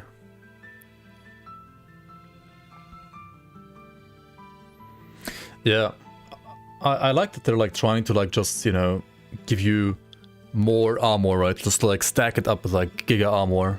Because I mean, that should be like the theme of the build as well. And also, I mean, this one you're like capped on anyway, right? Like this doesn't do anything for like actual like endgame. This just like makes it easier for you to like gear, but it doesn't like really like make you tankier than before. This, however, does make you tankier than before, right? At least for damage over time. This is good. 3 suffixes? Yeah, I mean, you can like get more like percent armor suffix, for example, right? And yeah, higher armor on base, for sure. Yeah. No, I mean, it is great. For sure. You can stack like way more armor than before.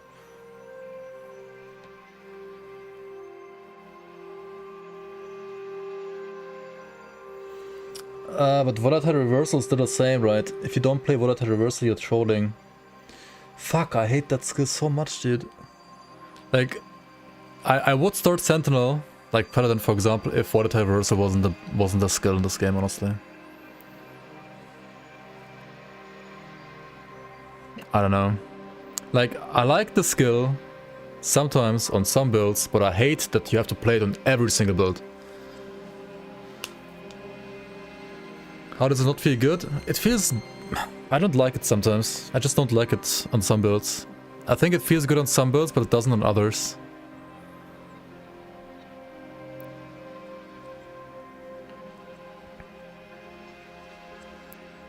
For most builds, glorified mana regen. Also, it's whenever you're not face thinking a boss, it's a useless button on your build because you just never use it, right?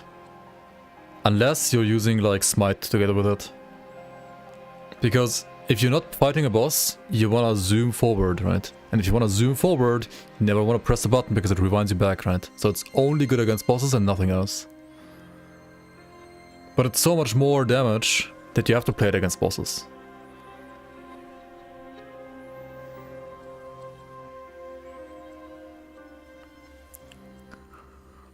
I don't know. Yeah, the mana can help for like sigils, for example. Then you go back out of your way to go to a shrine or loot box and just snap back to zooming. I guess it's okay, yeah.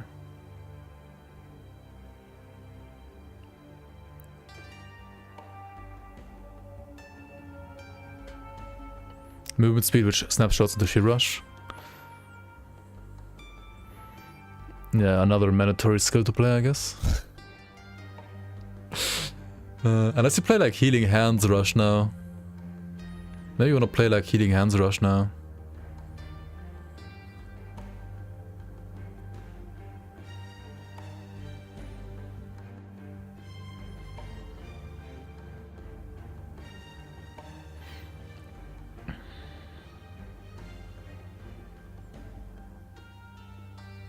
Hybrid mana and mana regen. Parry chance. Wait, is that a prefix or a suffix? Why did they like not tell you like if it's a prefix or suffix? If it's a suffix, this is like insane, right? Not wands, scepters, and bows. It's a prefix. Yeah, that's a buff for minion builds. And I guess also for dot builds, right? Maybe not. Wait, can you get increased damage over time on the prefix on swords? Or like on weapons?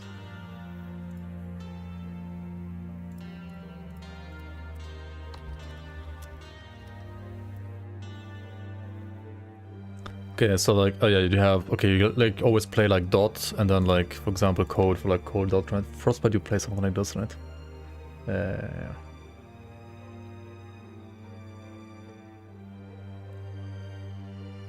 Dot type? You mean like damage type, right? Like this, for example.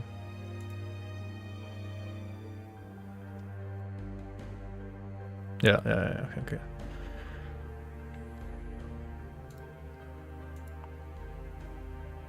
Parry chance is a prefix.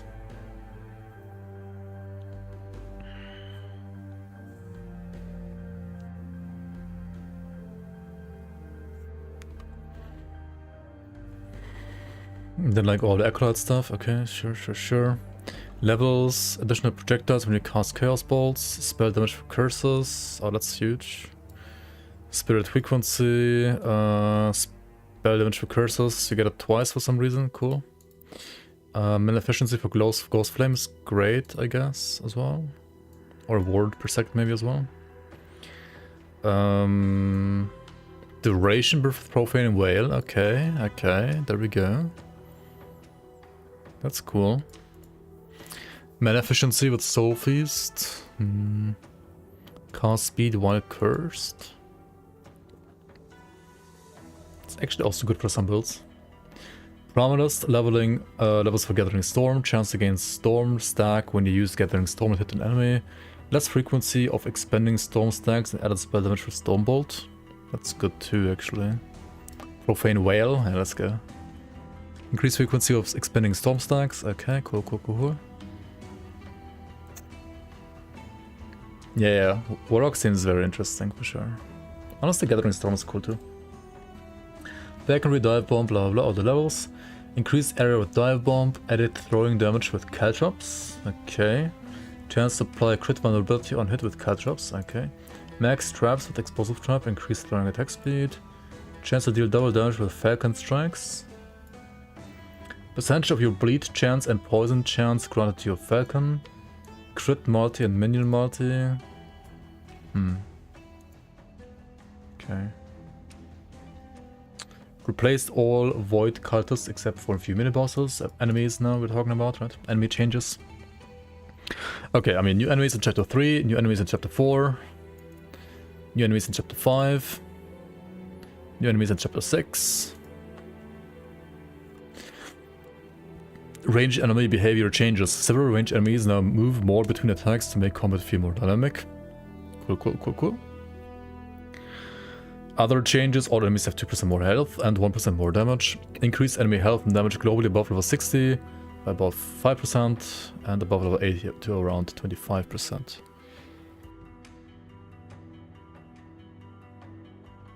Cool, cool, cool, cool. Visual updates. Cool, cool, cool, cool. Cosmetics, NTX, cool, cool, cool, cool. UI updates. Added experience panel that gives detailed information about your character's current level that can be accessed while hovering over the XP bar. Let's go. Level display on the character information screen. Oh, so there's like gonna be a number at the bottom as well, right? Very nice. Added a level display below the experience bar on the HUD. Bottom screen.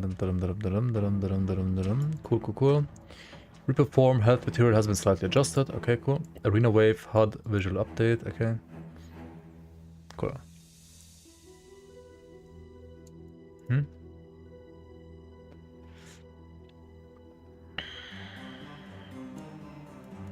Okay.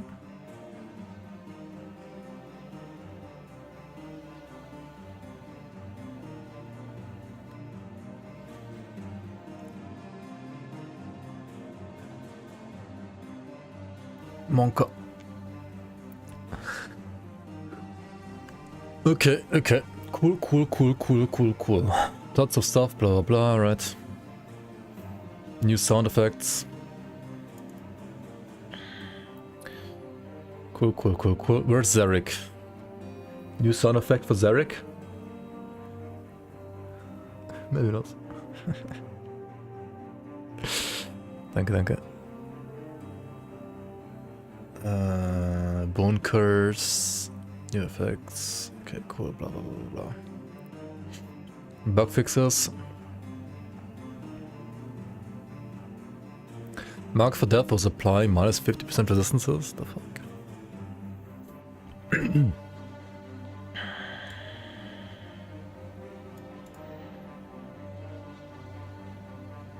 Where are the bows? Didn't they like fix bows?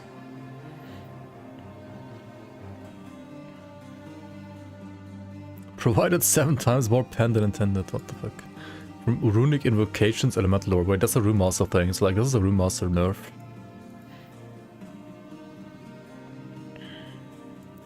Oh yeah, this was like all the bugs I had with like Rebuke, for example, right? Like the bugs where you couldn't move them. Void Cleave now works the same way as Shift. Okay. Same as Lunge, can bypass obstacles. Focus now works to the furthest point to like teleport. Okay.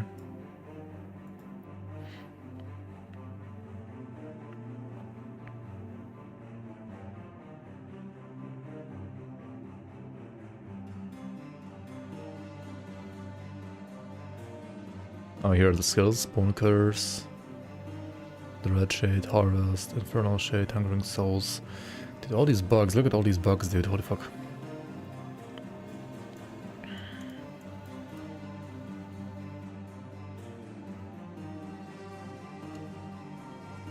Echomancy could forget your Roombolt combo based on your last Runic Invocation. What? Wow.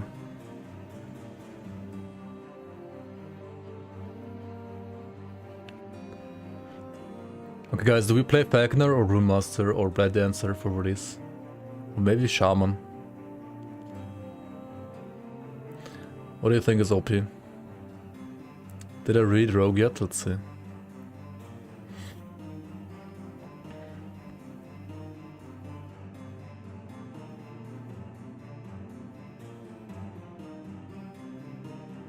Warlock, the new 200 sword. I mean, I'm not gonna like play around. Like, if I wanna race, I'm not gonna play around like a unique that you get like randomly, right?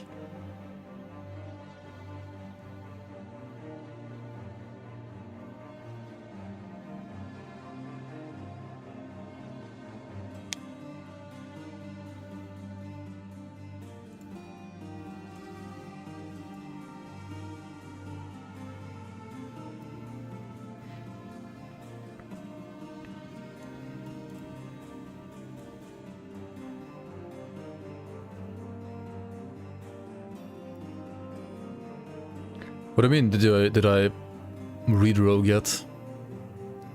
Bug fixes, it's like not a big. I mean, yeah, sure, like bow stuff, right? But yeah, 4000% poison chance Falconer is doable. 4000% poison chance Falconer. Holy shit! Second character would be Cleaver Beastmaster. Yeah, they didn't nerf Cleaver, right? So Cleaver is still giga good. Do you mean Shadow Dagger nerf? Oh yeah, I read it earlier, like it's 25% less damage basically. It's 24.5% less damage. Both for the base skill as well as all the added effectiveness. So like across the board it's like 24.5% nerf, yeah.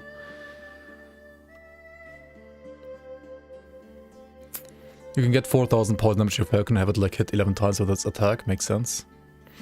Cool. Do 50% aimants on Falcon base, and there are idols that add bleed and poison chance.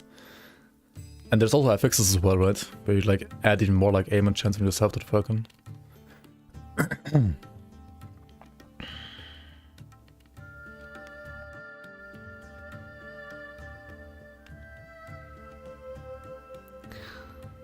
Okay, bug fixes, blah blah blah, right? Seems cool, seems cool. Okay, how about this? I go make something to eat real quick. And then we can theorycraft everything, right? Theorycraft every single build in the game.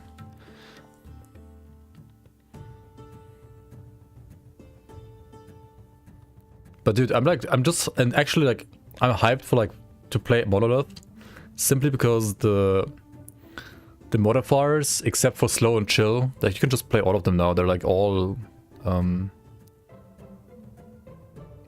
they're all fine now, I think. Like they're not toxic anymore. You got your post-nut clarity from patch notes already happily. What did you coom to then? Quest bug fixes.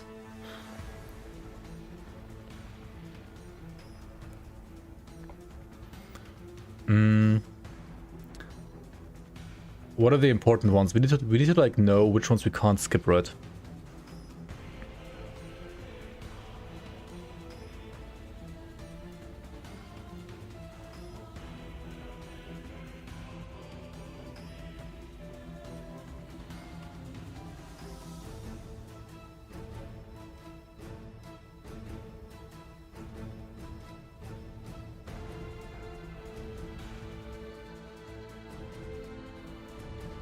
Okay, 5 billion bugs.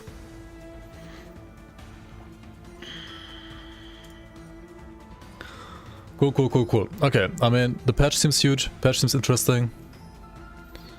I've actually spent less hours on this than I would spend on a Grim Dawn patch, apparently. Maybe because I just don't know the game that much. Maybe because the patch has less Like, I mean, it has more content, like, gameplay-wise, but, like, less changes. Like, the passive tree changes seem a bit underwhelming, honestly.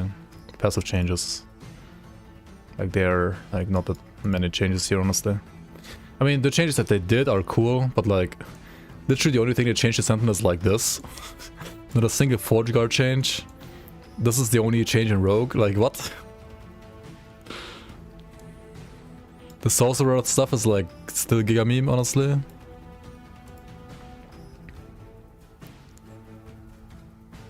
The best part of the changes are shaders and audio. Balance changes are not really that important. I think they are. I mean, they know, like, how, like, certain things are imbalanced. I mean, they always, like, balance a lot, like, around the skills and less around the passives. But still, like, come on. Like, you know, like, certain things are terrible. Like, come on. Like, what do you mean, only these changes for Rogue and Sentinel? The fuck? Like, is nobody, like, doing this? Like, do they have, like, 0 people working on passive changes? Mono are still there. I mean, they will always be there, dude. I think the mono changes are good in my opinion. They're, like, really, really good. Manifest armor is very strong. I mean, of course. But I mean, that was the case in the last patch too. And it's like one build, right? Like, what about all the other, like, 5 billion builds? You could technically, like, Plague on Forge Guard, but they just don't work that well. I only don't get why the only Retaliation Bear build completely bricked. I mean, Summon Bear... What does Summon Bear even do, by the way? Like, nobody plays Summon Bear. I guess, like, Retail was good on Summon Bear for some reason. What else do you even play with Bear? Nothing, right?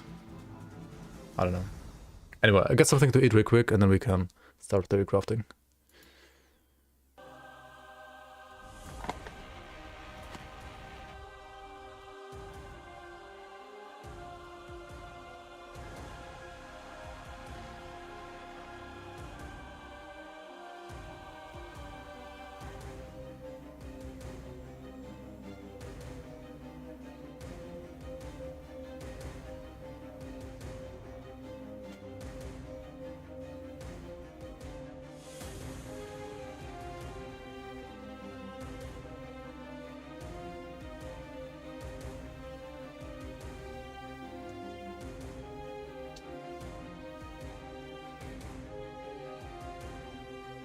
Oh yeah, should we actually theory craft, or should we just go to max roll GG? And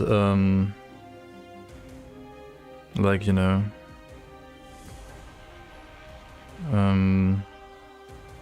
just check out the tier list instead, because the game is already solved.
Alright.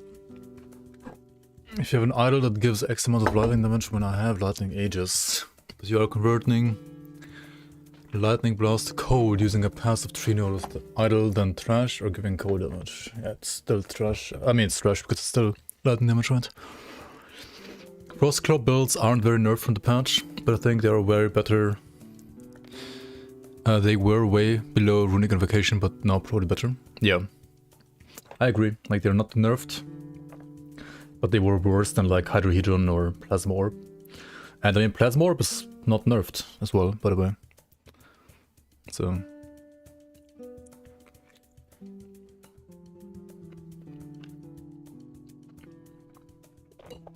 how's the patch? I mean, the bugs that I experienced, I think actually are all fixed. Monolith is less cancer to play now, like it should be more fun to play. Like the modifiers are fine. The new ones, they seem very, very tame.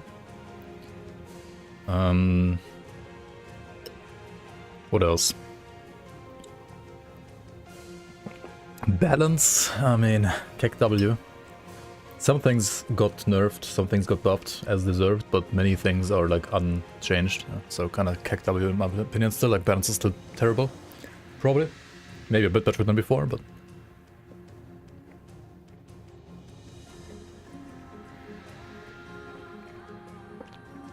But yeah, enemies are better balanced, I think, though, for the most part. Like them scaling more with the corruption and better with the levels and less with modifiers is a great thing. That's nice. Yeah, Plasma Orb got a...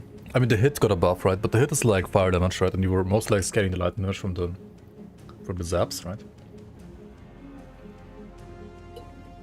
I think. Did we be right back soon? Oh, yeah, I actually forgot to put that one up, right? There it is. Any overall difficulty changes before Empowered Monos? Depends how you play. If you full clear campaign first and then go into Monos, I don't think it's like... there aren't like any like real changes, to be honest.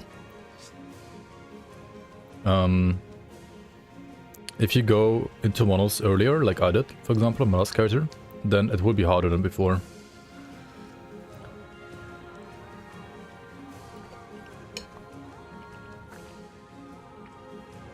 And I mean, yeah, across the board, like enemies have like 2% more health and 1% more damage, right?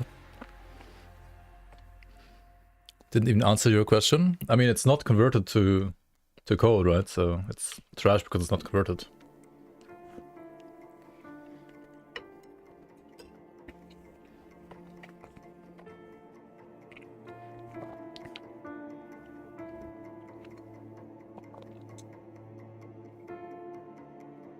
Yeah, you also get less XP in Monos now, when you go there at low levels. So before, when you went into Monos, it was like hard for maybe like a couple of echoes, but not that many. And now it would be harder for like more echoes because you're like longer, like low level for a longer time.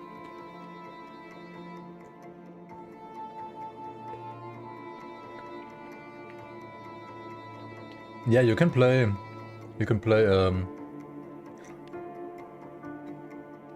whatever it was called again. Masochist, right?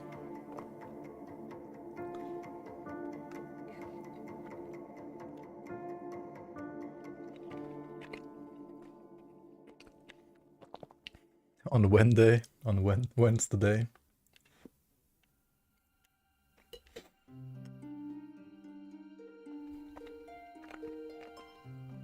Wednesday when?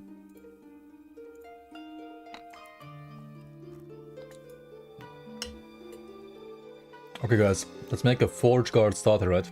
I'm just kidding.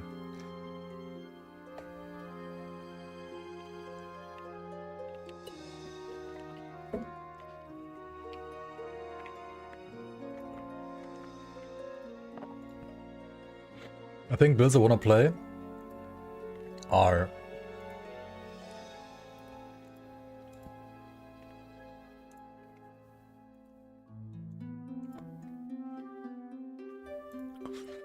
Rule Master, Falconer, Shaman, or Paladin.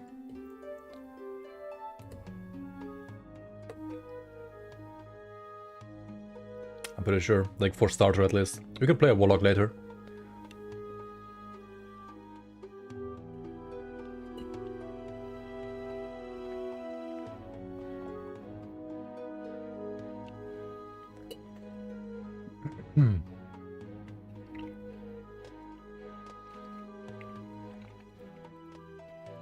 Stop trolling? What do you mean? Stop trolling. Do you think this game can compete with the Grim Dawn? Depends what you mean by that exactly. I mean, player number wise, it will outperform Grim Dawn. There will be more people playing this game than Grim Dawn, that's for sure.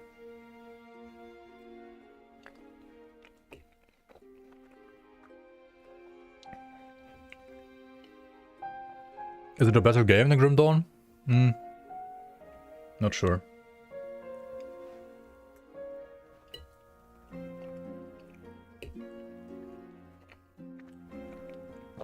I personally still think no, it's not better than Grim Dawn, but it's a good game still.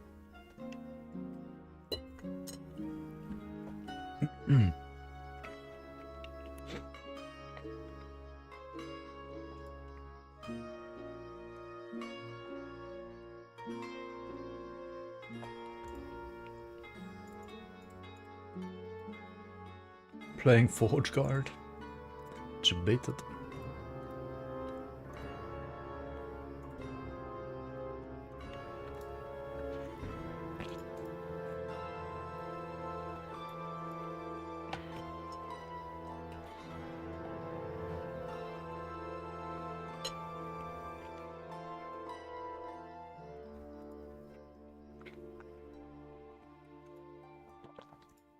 What are the good skills on Paladin?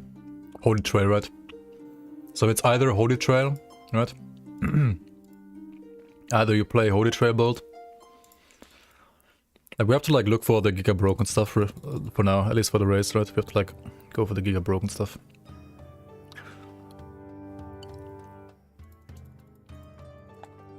Does Holy Trail get affected by more damage modifiers here?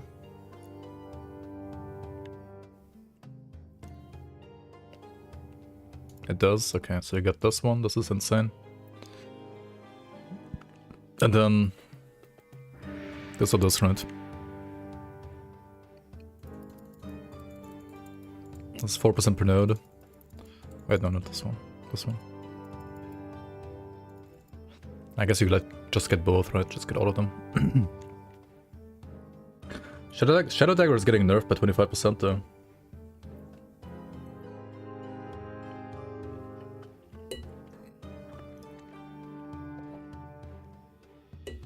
So I don't know.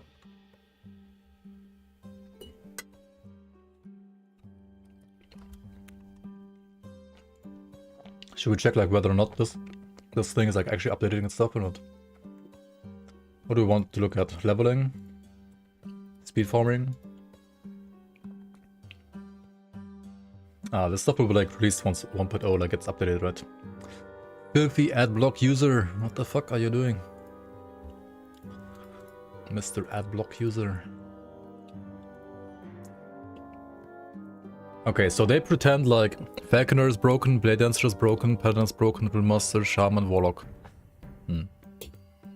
But we don't know which skill, right? Which build, right? We don't know that. Or do we for Shaman? What is the Shaman leveling? It's Maelstrom, right? Totem, Spriggan, Spriggan Totem, and then Kraus, Rex.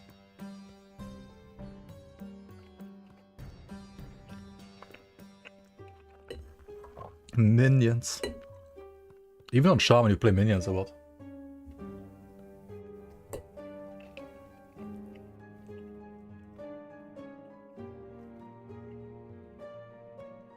I don't know about that.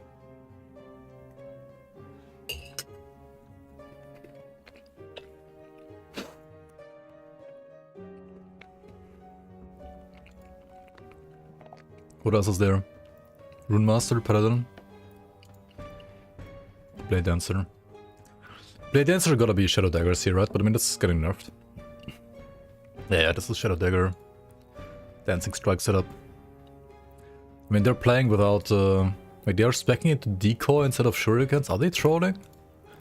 This has to be trolling, right? Speccing to decoy over shurikens?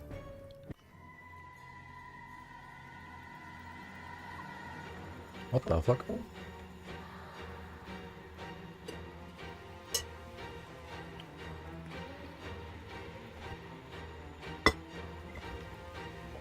I mean, maybe that's like a softcore strat or something. Shurikens isn't popular. I mean, hardcore is not popular either, I guess.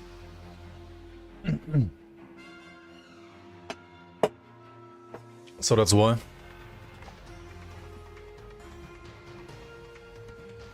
You're legit the only person baiting people into playing non-Shadow Dagger Dancer. Are you? I think non-Shadow Dagger might be better than Shadow Dagger now on next patch, honestly. Because like...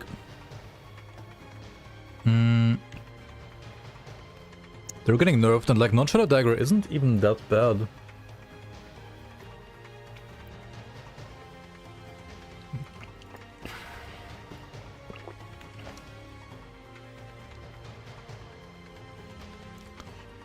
You don't get killed by things you shouldn't get hit by. Yeah, but then like Raya with like the online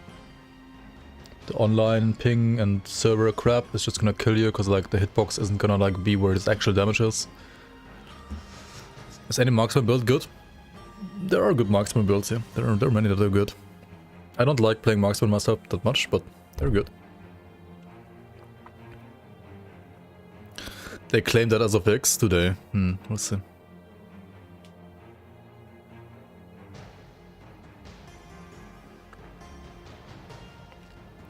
The thing with non-Shadow Dagger version is you can scale your starts towards Falconer. Yeah. I think with Falconer you... I mean, it's supposedly the fastest even. If I don't know what this is supposed to mean exactly, but...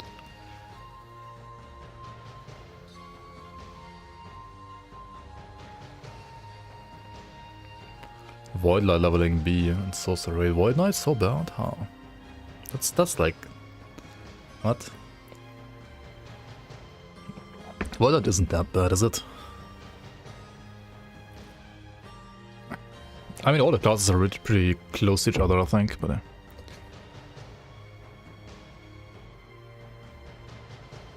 made a video about the AoE hitboxes, but basically they are raised off the ground.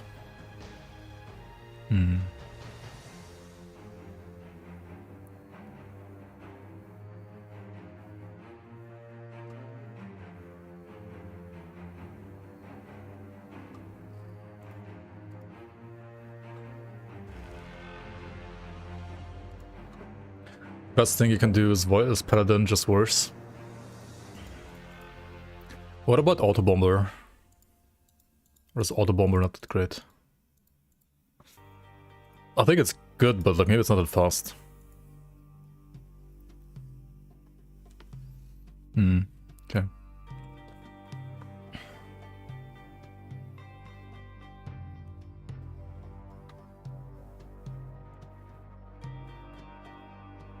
I mean, what do they play for Paladin?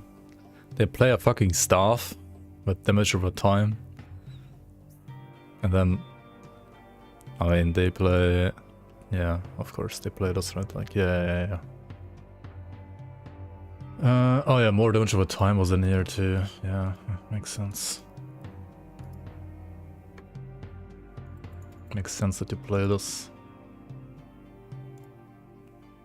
I mean, yeah. Obviously you play this, right?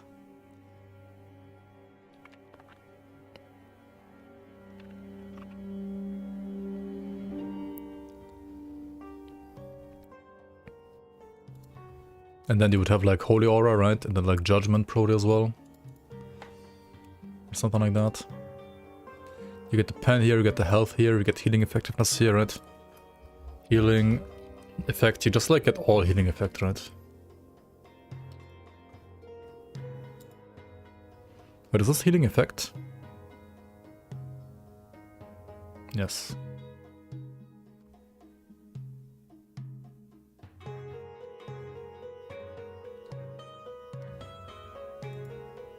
This also works on Javelin, right? Alignment.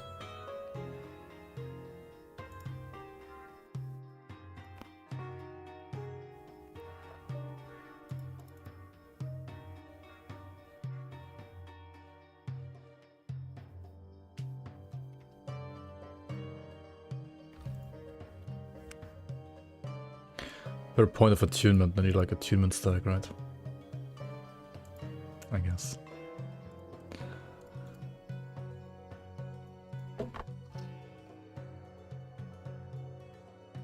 Yeah, and then you play this, right? Then you play the aura. That's also stacks with healing effectiveness, right? A weird looking Grim Dawn mod.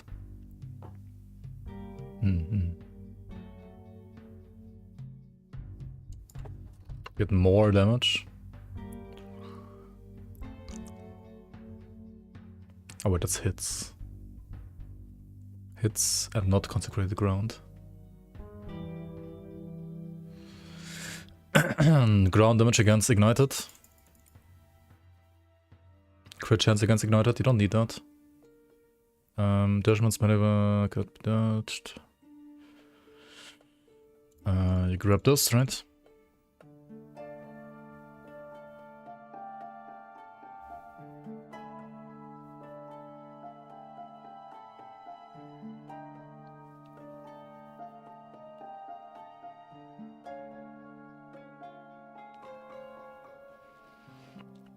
You only play Judgment Aura if you want to play Judgment Aura, because you can easily breeze through normal models without bothering with it. I don't understand your sentence, to be honest. What do you mean? You only play Judgment Aura if you want to play Judgment Aura. Ah, because you just... Okay, so you don't need it. It stops your flow. And I mean, then you would play like Volatile Reversal, right? Because... more damage, and here... more damage over time. Yeah. Then you grab the CDR here. You grab CDR here. Maybe like movement speed here, right? Basically like that. And then this one.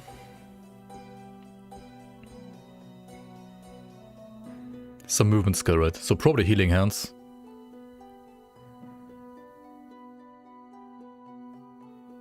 Or lunge. I don't know, like new healing hands might be better than lunge. Oh, no, true, you have like spear here, right? You have this, right?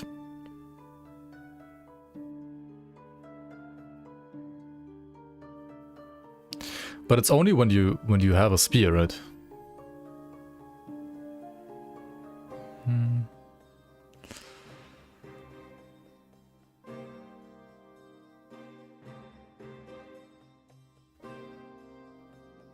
I don't know about that. You play Judicator, and you have to get Judicator first, right? Let's not plan around like any random drop legendaries that you need to like get.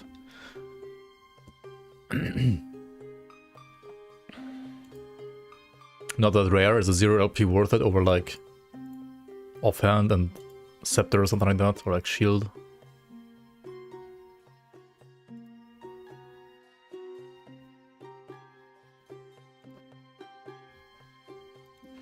What do you play for this, by the way? Holy Trail. Spell damage. So like you want a Scepter or something like that, or even a Wand, right?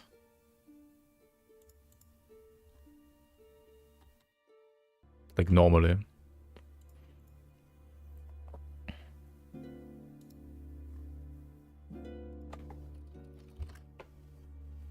They can also have Elemental Dot. Oh, this is better than normal dot, yeah. That's insane. And then what's the other one? You just go like normal dot. Like elemental dot and dot. Or like elemental damage and... What's the base damage? Fire or lightning? Lunges are really like double damage with a spear. Yeah, I mean it's good, yeah, it's certainly good. It's 50-50 lightning fire. Ah yeah, okay. So you want LA dot and spell damage or regular dot, okay.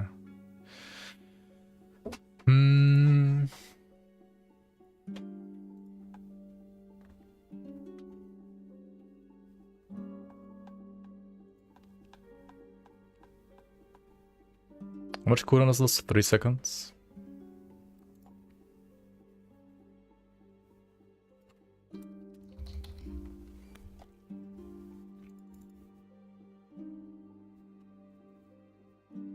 Nah, you're not gonna melee attack, you can't do this.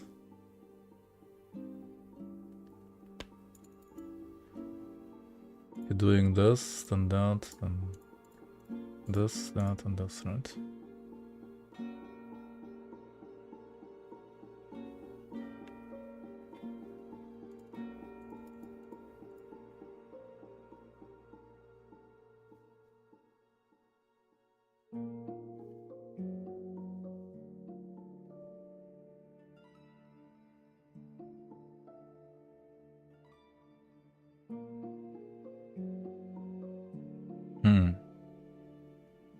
I mean, basically, it depends on healing hands, right? Like how good healing hands is.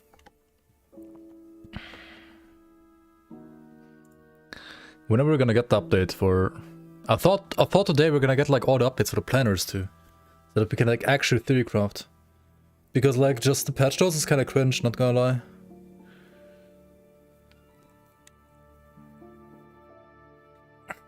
By the end of the day, maybe, hopefully. Yeah.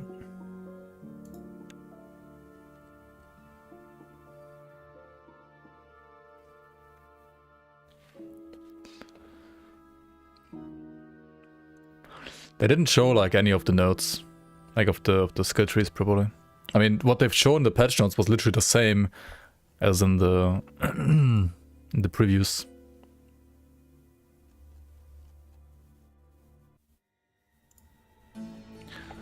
So give me 1 sec.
You can level as Warpath, yeah, that's fine.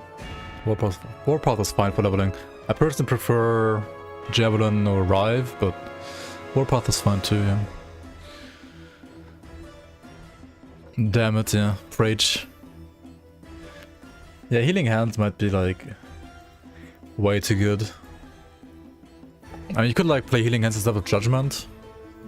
If like Healing Hands is great without being a traversal, or you use like lunge instead of healing hands instead of lunge, right? Either or. As long as you don't have like the javelin, like the good one, I think you play healing hands over lunge. Then like once you find the good one, right, the one that actually works for javelin, then you play lunge, I guess maybe. Javelin's trail, yeah, it's the only broken thing about it, honestly. And you can also play like the smite stuff down here. I kind of like that too, if you like playing like a smite build. That's cool too. If you play, for example, like, I don't know, like smite warpath and stuff like that as well. That's pretty cool too. That's probably like a little bit slower than like Javelin. Like when you want to go for like max zoom, right? Then I guess like Holy Trail is just better. Not 100% sure about it though. Anyway, Shaman, I mean we can't theorycraft Shaman because we don't know Gathering Storm and Tempest Strike, so we can't even theorycraft this. Falconer we could theorycraft, I guess.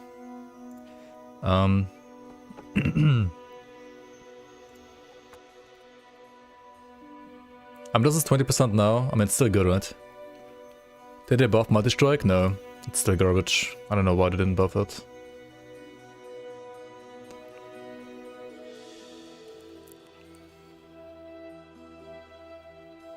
What about Turbo Vengeance? Vengeance actually seems interesting now as a, like, mana generator. Because it gives you, like, what is it, 20% more... 20% more damage globally now. So I can see Vengeance being good for some kind of, like, Void Cleave, Erasing Strike kind of build. To use as a generator instead of, like, for example... well, Erasing Strike or... Actually, maybe it's even good for like VC Aura. What is VC? Void Keck? KEK Toss Monk bought last epic from nexus.gg/rectvaprotoss!! Thanks for buying the game, Niger. Monkey. Last epic. Welcome to the monkeys. Welcome to the last Epoch monkeys. Appreciate the support. 1.0 coming in hot. Indeed, indeed. It is coming in hot. Very excited for 1.0, not gonna lie. I mean, of course you are. Because no matter what happens, you're actually like banking on the game fading and like people being mad about it and like all the drama. You're just here for that, right? You don't actually care if the game is good or not. Actually, no. You also care about the game being good in a way because you are gonna play Masochist mode, right? So you are hyped about Masochist mode as well. And then you're gonna like play a bit and then die at some point and be like, GG, bad game, right? And then like just swim in the tears of other people.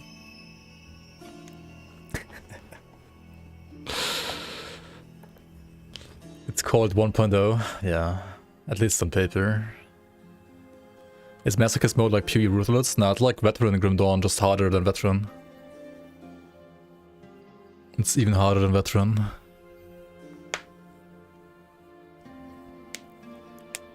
It's basically like, yeah, it's literally like Veteran mode and Grim Dawn. Just even harder.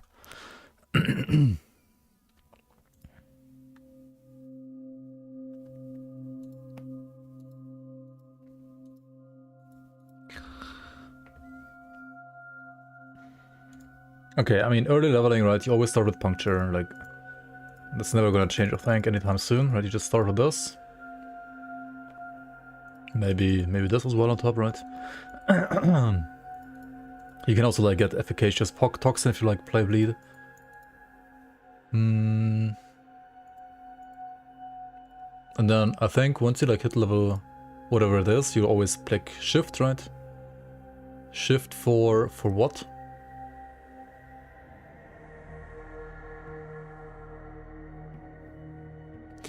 I mean, I think for early, like, Shift Umbral is still insane, is it not?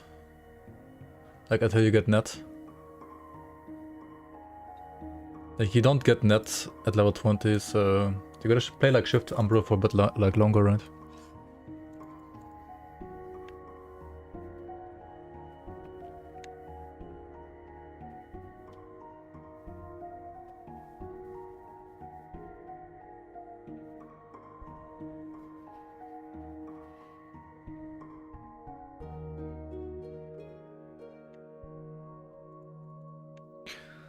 Okay, but like what you do once you are falconer, you put falconry on your bar, right? You don't spec into it, but you always put it near your bar. Maybe even like spec into it like right away, not sure. You're gonna solo queue the next one? And you play the setup, right? Right away, every single time. Like, whether or not you play Shadow Daggers, I don't know. I actually don't know.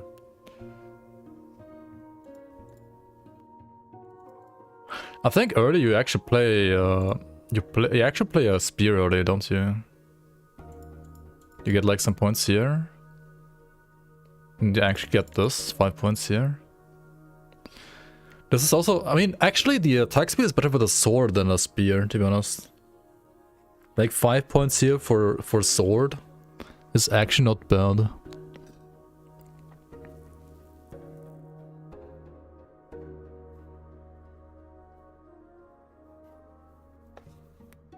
The sword is way better than the spear and stuff. I mean, this is great for spear, of course.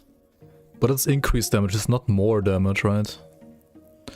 And like increased puncture range, I mean, it's nice for hardcore, I guess, actually.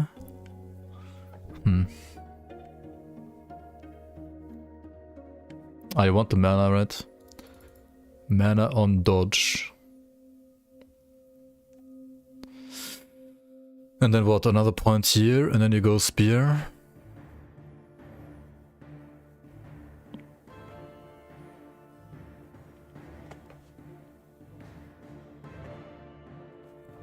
They removed the mana gain on trap detonation, didn't they? Or like they nerfed it. I mean, at this point you play net, right? At this point you play net. When do you get the third skill again? I mean, I guess you just like, yeah, you play like net as your fourth skill. You grab this, grab that, grab this, right? This puncture stuff down here.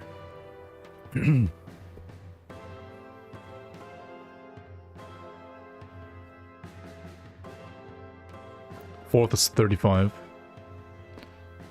He's still gonna YOLO puncture traps even though it's scuffed. The thing is, like, I was maybe like also thinking about like crit puncture, right? Like the thing here, inescapable, seize prey and so on. But like, it's only 5% more damage per stack of slow, and you can only have like 3 slow stacks, right? I mean, it's 30% more damage, right? 10 times 3.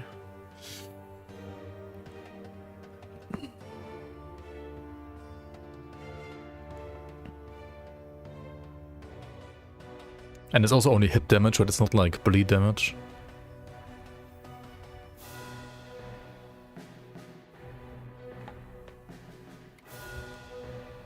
Yeah, they are low. That's the thing, right? They are kind of low.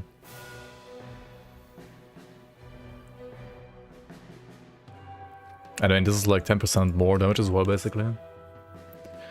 Efficacious toxin. And you have like the new like bleed gear, right? Like new chest, new helmet.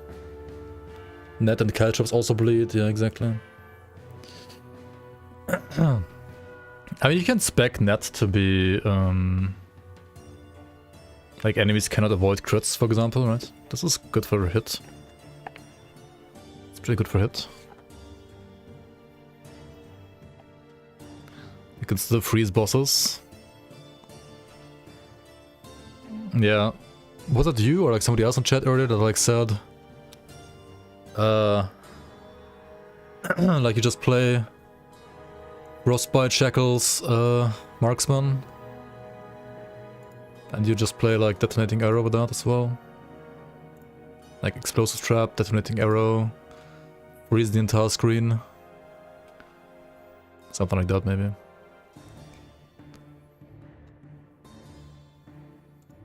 And you gain like ward on freeze, right? Now this is probably like an insane build.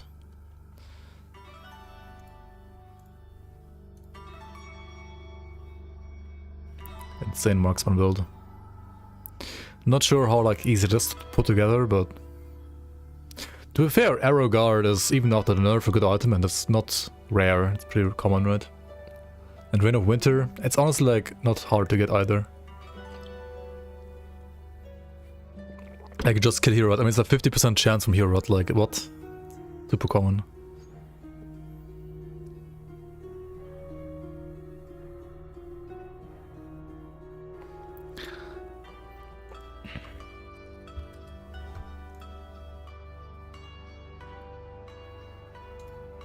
Frostbite Shackle is a lot the hardest to get for this build, right? Positive mana sacrifice that exists. What do you mean positive? Like, it's negative as fuck, is it not? Like the mana, but I mean...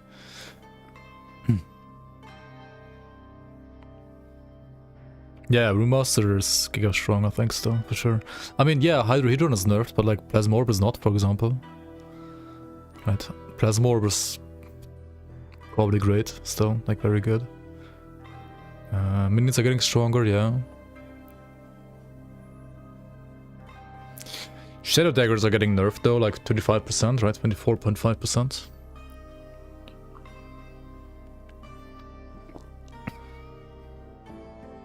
Everybody using elemental pen is going to do like half of the damage. Wait, what?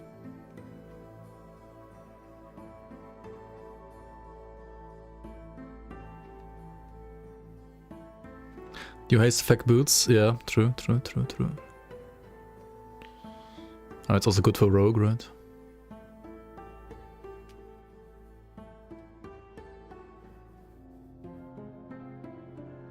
Because your 21% source was 150%.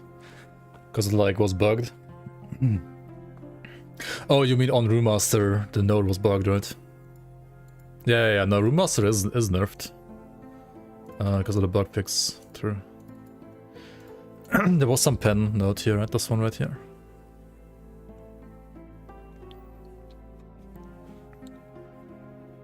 Wait, no. Which one was it?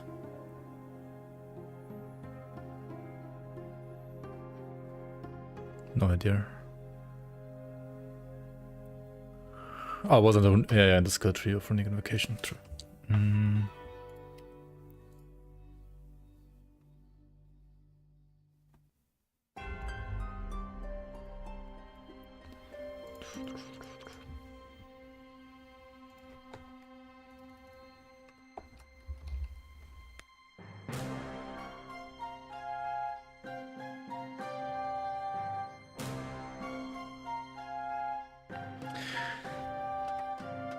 I mean, that does like nerf all invocations across the board then.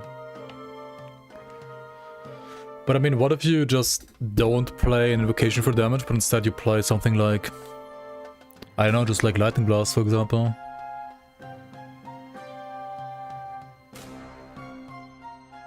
Or you build more pen. Is there elemental hybrid, or is it like... I mean, you build the element that you wanna play, right? You build like, for example, lightning and minion, like lightning pen and minion lightning pen, for example, right?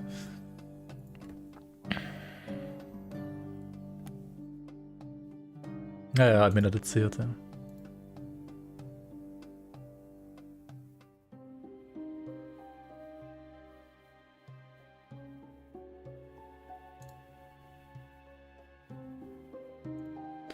I mean, compared to like the bugged value that you had before in Runic Invocation, like it's still way lower, right?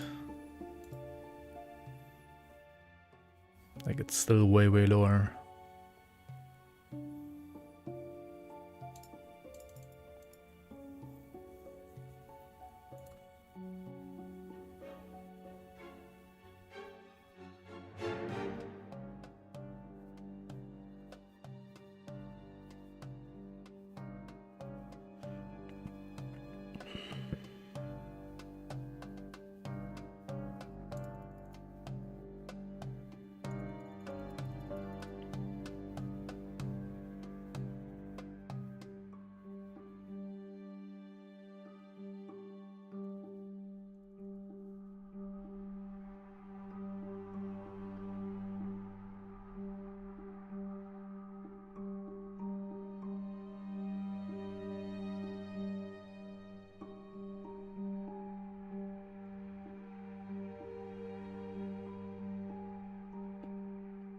Every second you go without casting Runic Invocation, you gain a stack of Runic Energy up to a max. Invocations consume all Runic Energy to deal more damage to Runic Energy. What was this again? You proc a random equipped non-challenging skill with the same element as each of the runes consumed.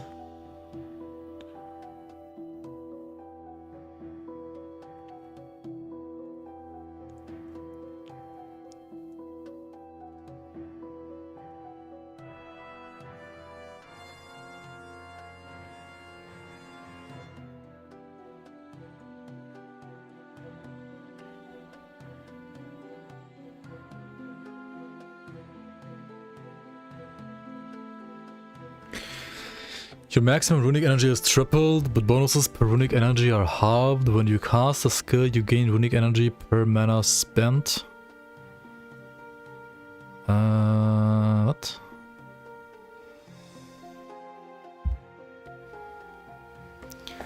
I mean, 25% damage nerf is gonna be noticeable, but it's probably still okay, considering like how strong the damage was before.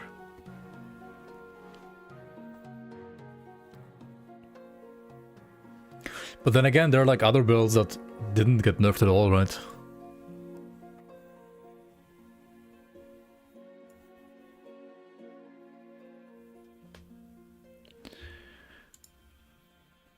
To be honest, most of the OP stuff got like nerfed in a bit of a way at least, right? Like a little bit at least in some way. They buffed squirrels? What? No, they nerfed squirrels. What do you mean? What do you mean they buffed squirrels?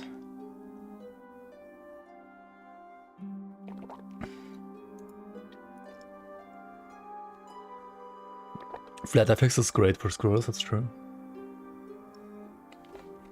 But I mean, like, compared to other minion builds, it's like...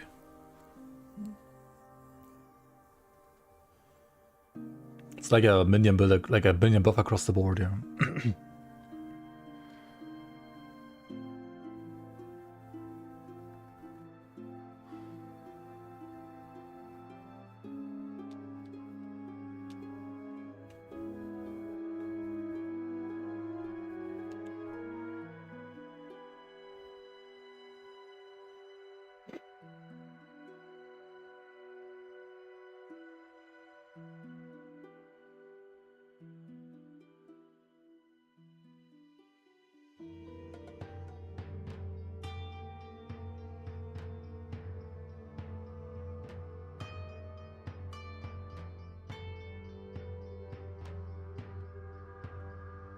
Jura's like 2-second kill now.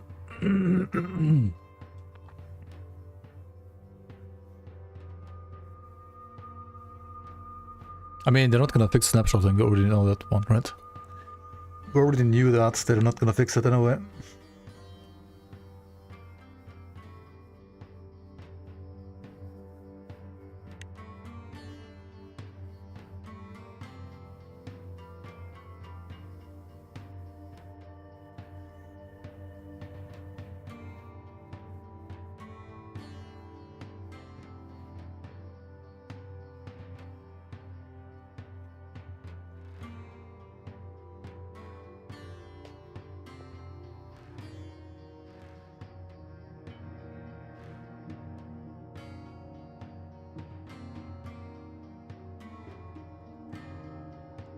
You play this if you play Lightning Blast, right? Otherwise you don't play this.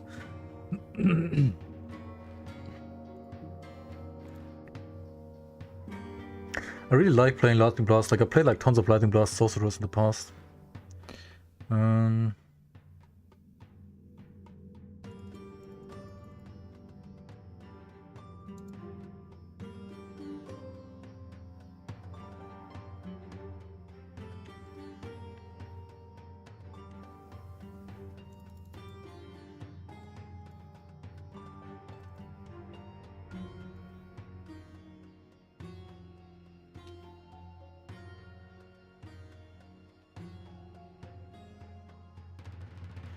Lightning Blast chains now hit the center.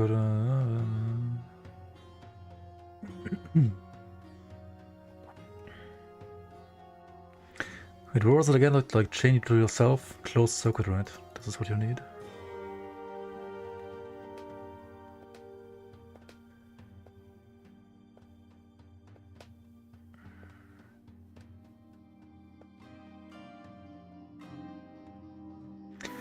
What did you need to get to, like, ramp up your damage? Like when chaining to yourself?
new helm?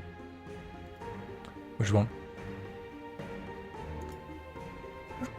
Did they spoiler a new helm? Like, the patch notes didn't tell us shit, right? They just, like, told us the names of items. And, like, they didn't even, like, tell us the full skill trees. Gotta wait. The Wraith one on Reddit? No. Oh, I didn't look at Reddit today. Oh, it's the helmet from the one guy. Wraith Lord's Harbor. Summon a Wraith, minion movement, minion melee with a spell, casting minion. Summon Wraith instead, summons the Wraith Lord.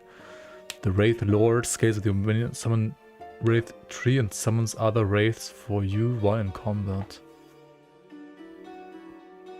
While at maximum Wraiths, the Wraith Lord casts necrotic beams and regularly consumes all of your non-Wraith minions to empower itself, gaining the... So it's like an automated abomination, in a way.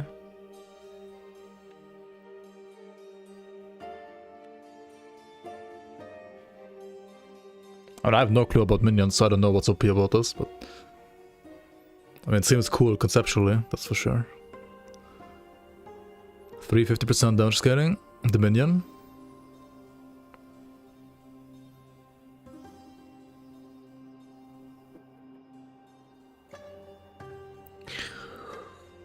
Oh, that's good, I guess.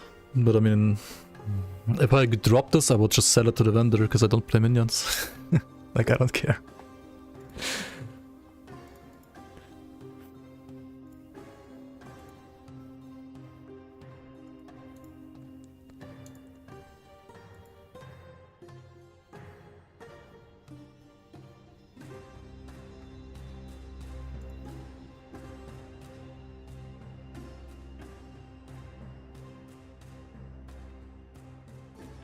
How do you play static again?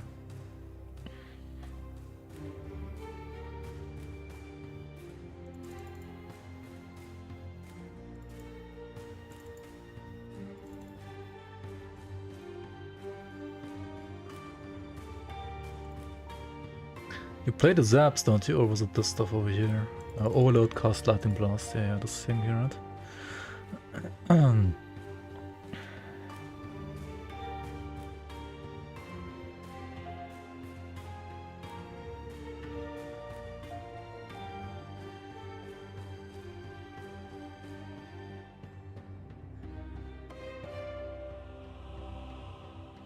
Do you ever discharge with this, or do you not?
Maybe I want to do a mage run instead of a lich run, honestly. Like, I don't know. I wanted to, like, maybe try a lich, but...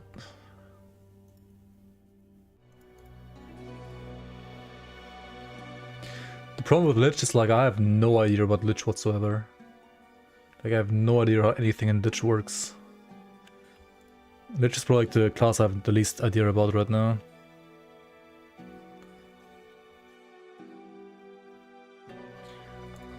So I don't know, like, about learning it right now.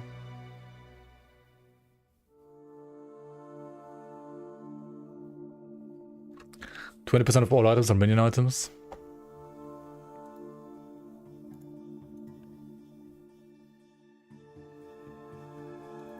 You dare see them press buttons.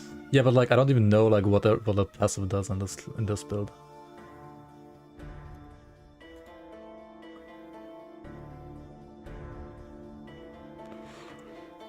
You have like 5 billion like early game things you can level with. I know like Wandering Spirits is good for leveling.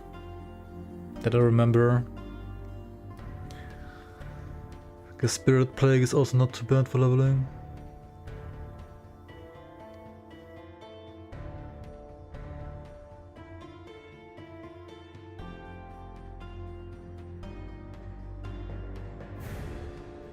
I don't know why, just maybe it doesn't click.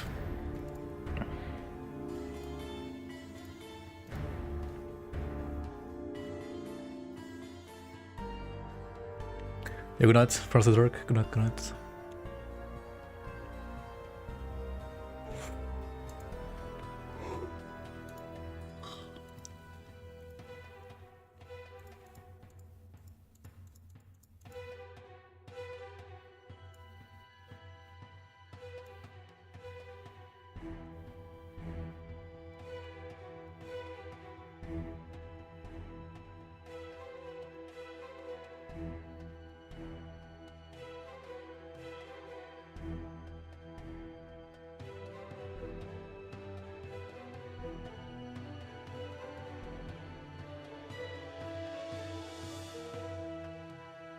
Oh wait, he's playing Bleed, right?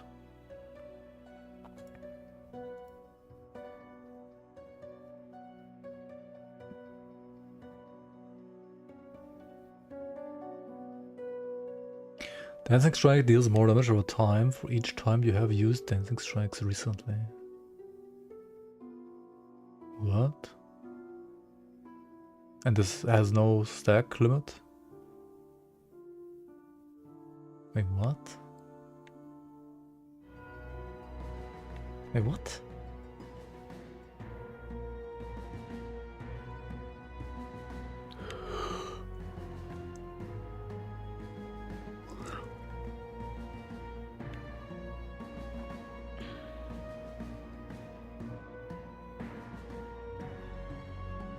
Oh, you are tanky as fuck with Tenacious Vita as well.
Wait, why does it have 2 points here, not like 2 points here?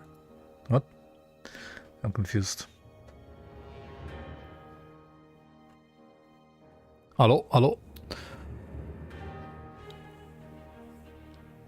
Except for Falcon because burp. Burp, burp, burp. Burp is the word.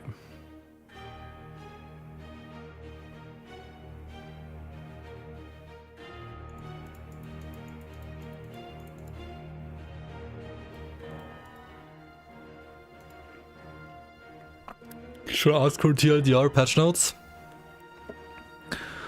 TLDR patch notes are... balance didn't change that much. I mean, okay. Balance on enemies did change. Modifiers and models did change. Like, I think... all of the things that, like, make the game itself feel better. Like, there are good changes in that regard. Build variety... balance-wise, I mean, they did, like, nerf some of the OP builds a bit, like Shadow Dagger is getting nerfed a bit. Other stuff is getting nerfed a bit as well.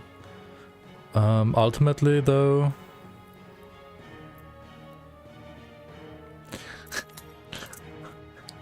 if you look at passive changes, this is still hilarious to me, right? Passives. You check out like passives, right? And then Sentinel. The only thing they changed in the entire Sentinel tree, including Forge Guard, is that the Juggernaut thing from the base Sentinel class gives you like 4% fire and void rest instead of 3% now.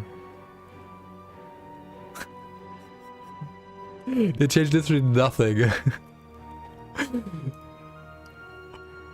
And the Rogue, okay, this one is a bigger change, but it's also like only one change in the entire thing. Right, 4% instead of 5% less damage taken while moving. It's like a 5% nerf overall. And then Sorcerer gets like some more useless stuff. I don't know, this is still like all garbage, I think. Like this node, for example, is still like worse than some basic node in Remaster. Spellblade? Yeah, what is a Spellblade? I don't know. Remaster actually, like, this is buffed even on Remaster? I mean, some other things in Remaster are getting, like, Remaster is nerfed, yes. Like, all mages are nerfed because... where is it? This node here... Wait, no, this node here now has a 12-second cooldown. If you pick that, then your Frost Wall has a 12-second cooldown. So that's fine.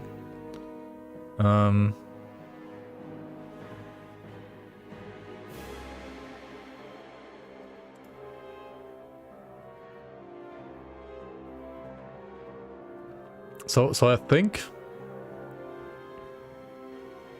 Like, if you spec it to Flame Ward, you don't pick this node. I don't know if it's ever good now, actually, because like 12 seconds cooldown for your Frost Wall is also very long, right?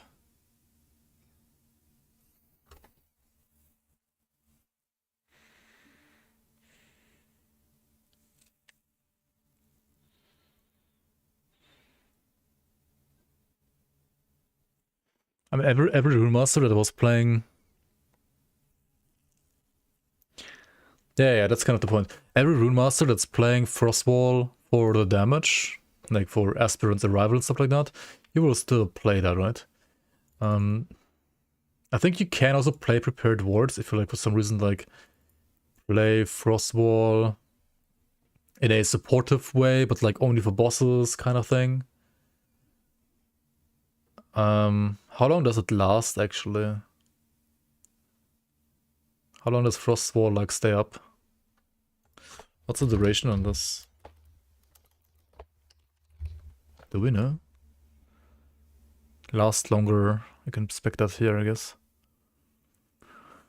When you cast Frostwall while having an existing Frostwall active with more than half... no, you can only, like, recast this, right? The rap tip, yeah, exactly.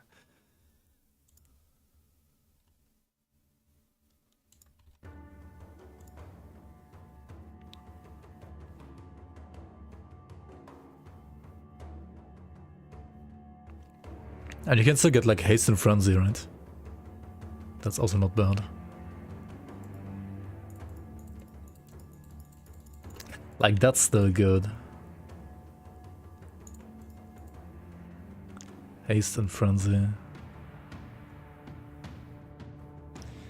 I mean, if you play Lightning, you play the stuff up here, right?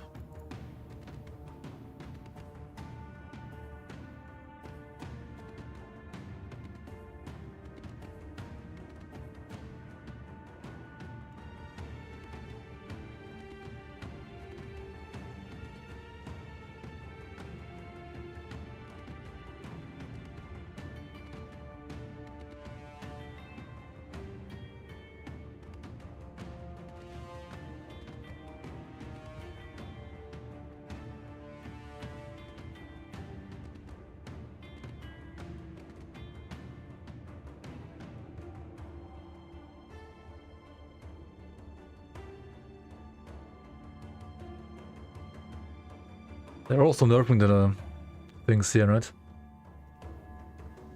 Like these notes.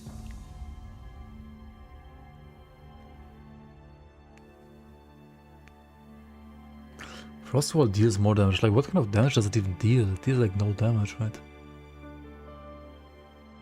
Cold damage over time. Who the fuck cares? Execute damage or something then. Lightning damage over time. Okay, nobody cares about that, right?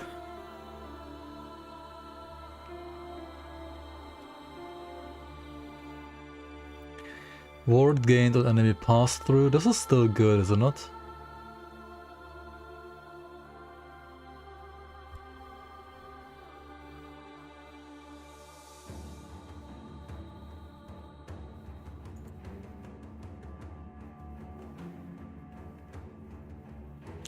I mean, Aspirant's Arrival, you play this if you play...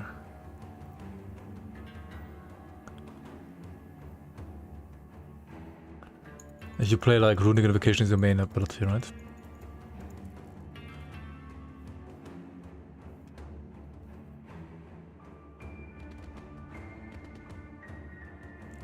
Okay, wait, do we have to still play Rune Bolts in this class? Or what does it do? What does Rune Bolts do again?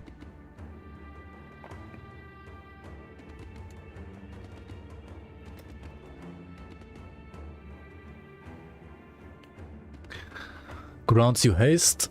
There was like stuff in here that like did stuff, right? Some stuff. It did some stuff. Rune Bolt and randomly select the element with each cast, blah blah. Maybe I should like just like look at my rune mastering game. It's probably easier. You could get mana back, yeah, okay.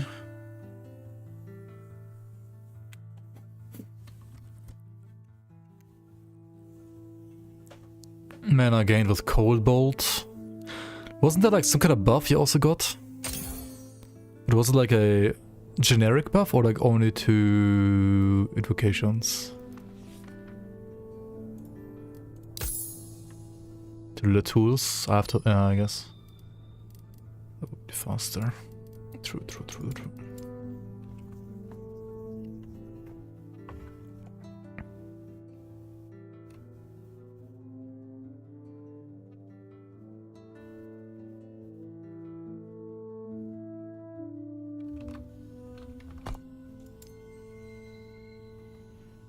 Oh yeah, you get, you give your Runic Invocation crit chance, that's what it was.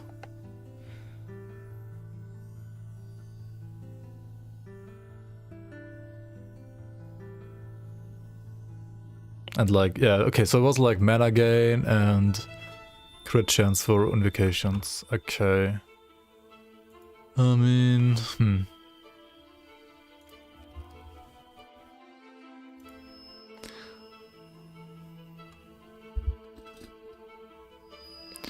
Perma crit from the traversal node? For which one?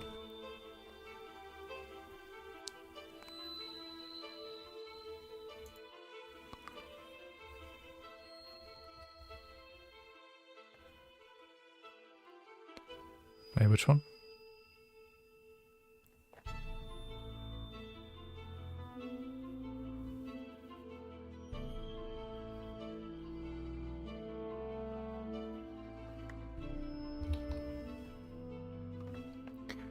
Spell damage and crit chance from the Never Late node also apply to traversal skills, and you gain ward when you use a traversal skill.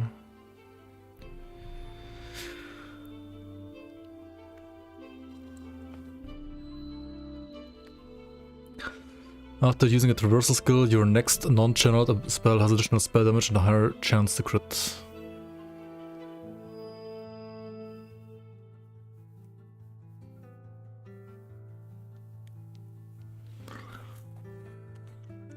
Wait, this was like bugged and like got you perma crit or what? Hey, what's happening here?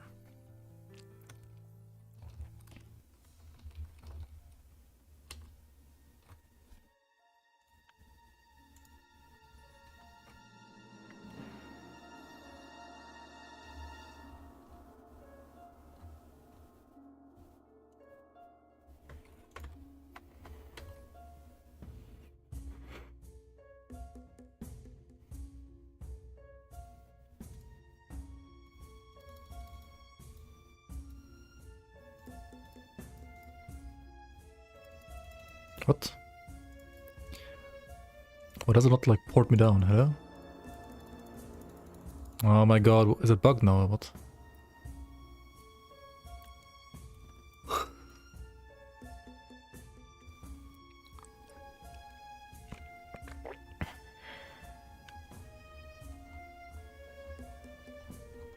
Okay, like what did it do? Like what happened? Well, what's happening currently in the patch?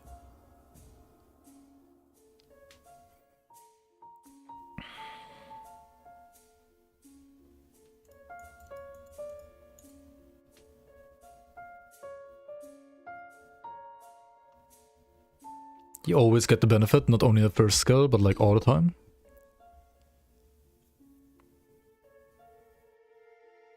Like it wouldn't get consumed after the first one.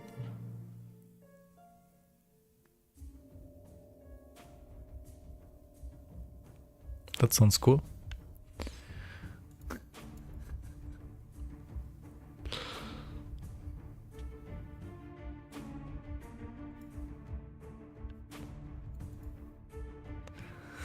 Sounds good to me.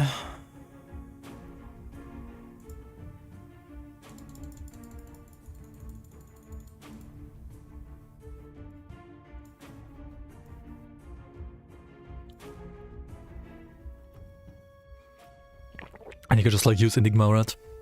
5 seconds.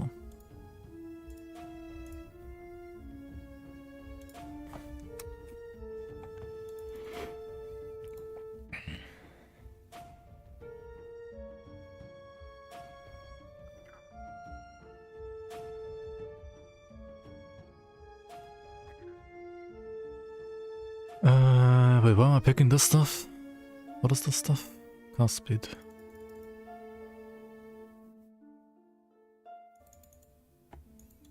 %7 more spell damage. If you have more ward than the target has remaining health. I don't know if that's good or not.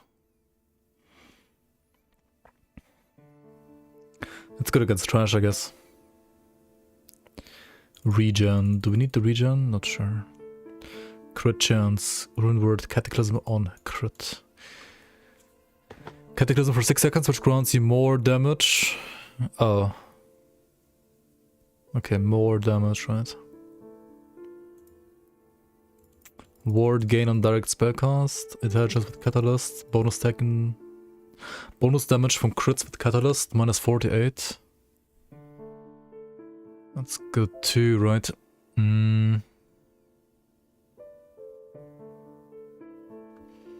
What was I playing on mine?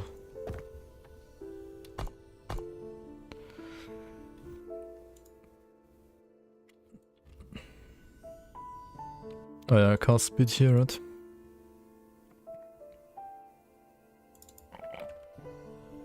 So int cast speed mana, health mana. You get the 5 points here for crit chance, yeah, per int. And then... I didn't even pick the stuff down here. I guess I didn't know it was like... I mean, I didn't know it was broken, so... Oh, 8% less damage taken? Yeah, okay. This one is maybe like too conditional. Versus low life enemies. So you want the 6 points here, right? What is this? Crit multi with the wand. I mean, that's good, right? Would I not take the crit chance node in the mage tree as well? Here, in the base. In the base thing. 7 and 3%.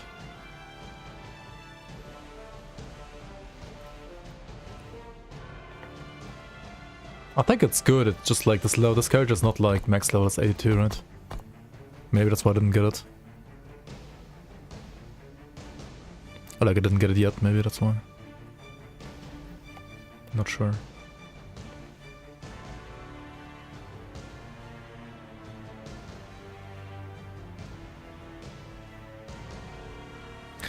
I mean, it's maybe also like better than Mage Flurry. Or like better than some nodes down here. You could like pull some of the points of the scholar, right? Like up to down to 2. Then like get 5 points here. Sure, you could do that.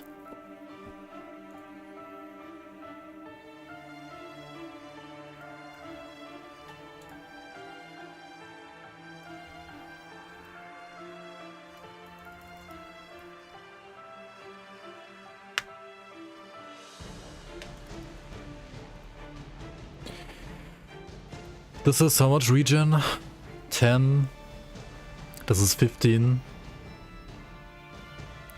Doubled with int, doubled with Gone Rune.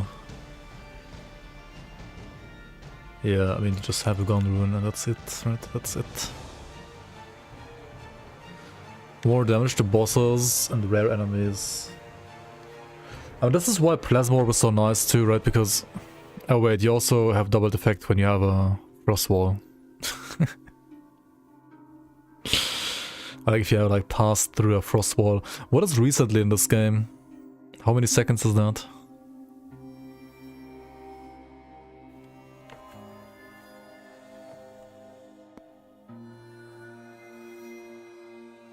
Four seconds? Okay.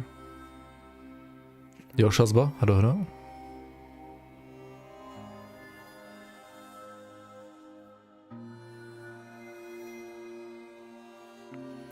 Health regen applies to ward. Mana gained as endurance threshold.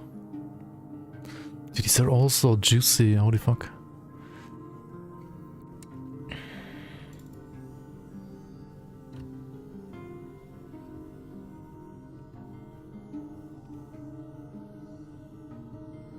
How do you brand again? You need some brand somewhere, right? Right. Brand. Is that the only way to brand?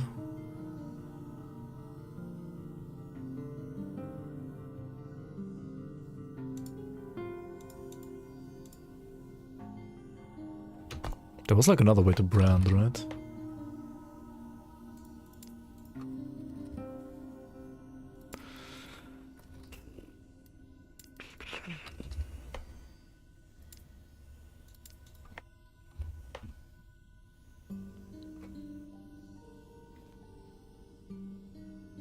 Brand of subjugation.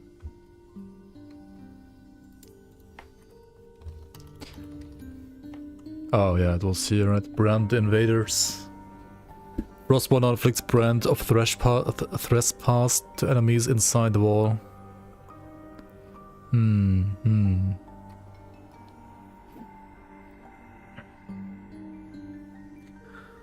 because of this, brand doesn't matter what element you're playing.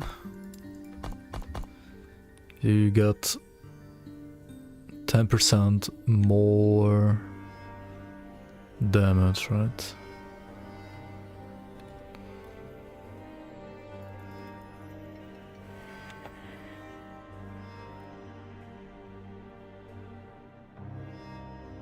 But then you have to play Firewall.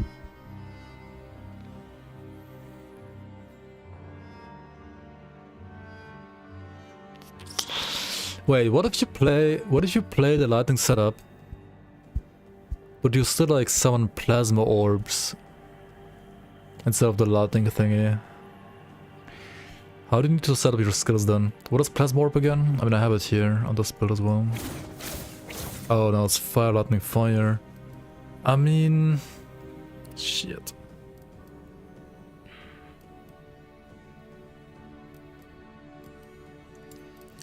You would want to play Lightning Blast here, right? If you play Lightning Blast, of course. Fire, Lightning, Fire.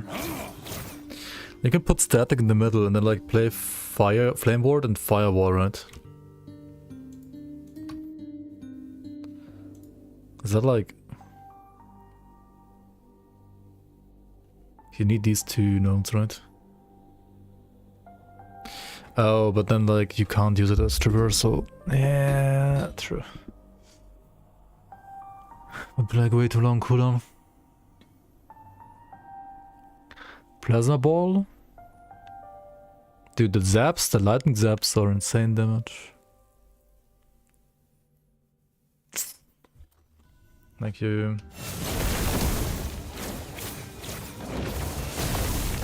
Like you have like 3 of these that like zap, zap, zap, zap, zap, zap, zap, zap, zap, zap, zap. Right? Because you can have like more than one as well.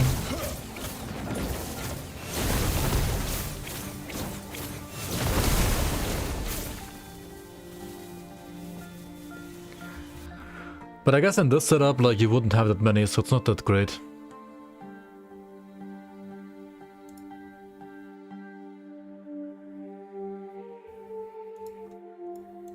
But yeah, we need the brand. What happens if you convert both the lightning into fire? That's maybe trolling, I don't know.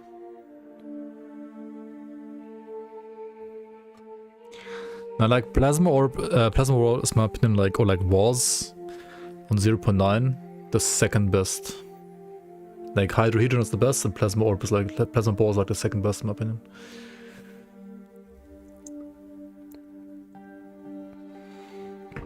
The hit damage, like it deals hit fire damage, right? The hit is fire and the zaps are lightning. The hit is trash. The hit is also getting buffed actually.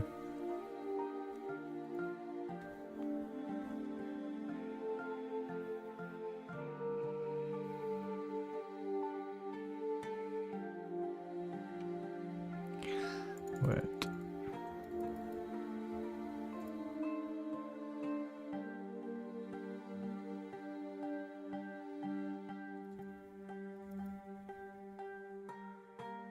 From notification, when a casting, you gain more mana. Ward.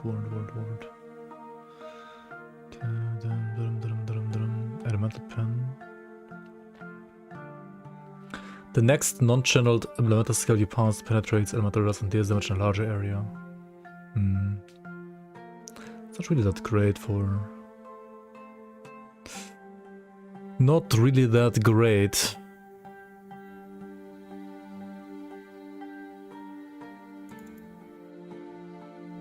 Is it?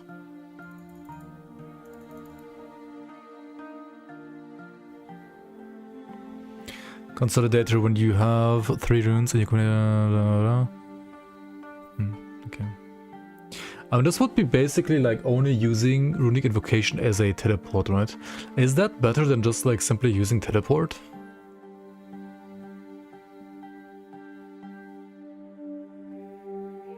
Another new item, LE Twitter.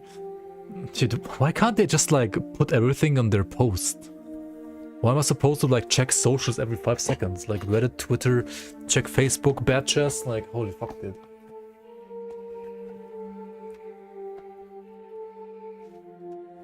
Just give us like give Dammit the info and like let me like update the LE tools and that's it, right? Is Rune Master killed? Nah.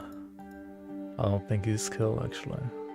He's definitely like weaker than before. For sure. But is he kill? It depends what you understand on kill, I guess.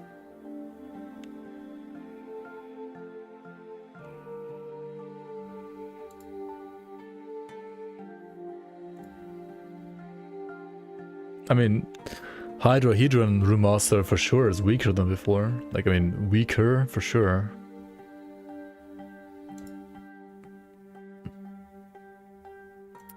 No, I don't. No.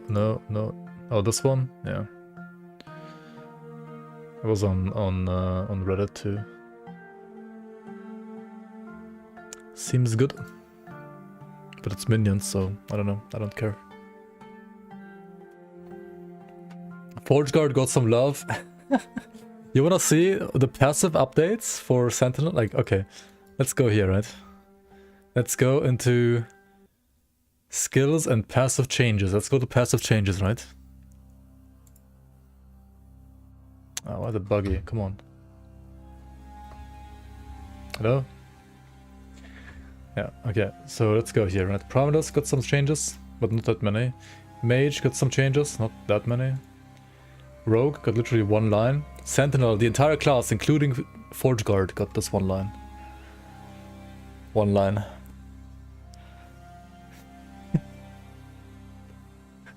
Forge Guard, but like fucked guard, yeah.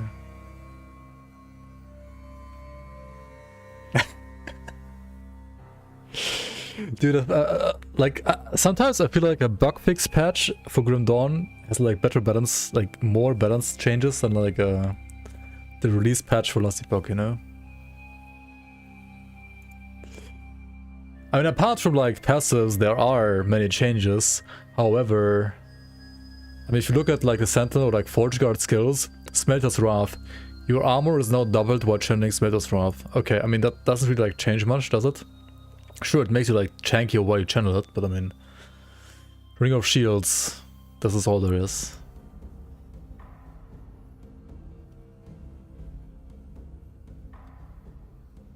Exactly.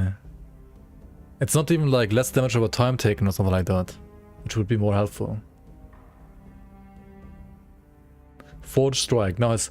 Okay, 500% effectiveness, right? So like 25% damage buff for Forge Guard actually, for Forge Strike. And this is an actual buff. Plus 100. The same for Erasing, plus 100 here, right? Forge Strike is about the weapons, not the strike. Maybe it's about to strike now, who knows? Maybe like 25% damage is like suddenly gonna make the build like way better.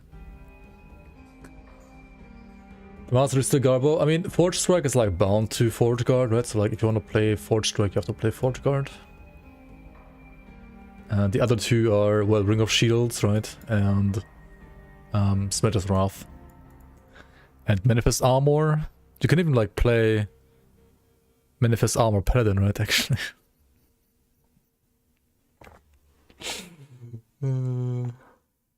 It's probably better as Paladin. Manifest Paladin. Right, Manifest Paladin.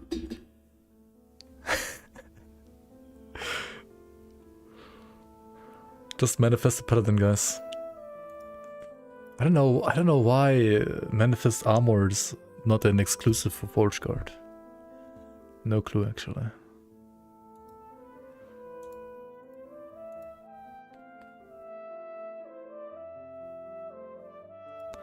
I mean, Paladin has a new skill, right? Healing Hands, and it's probably gonna be like broken, right?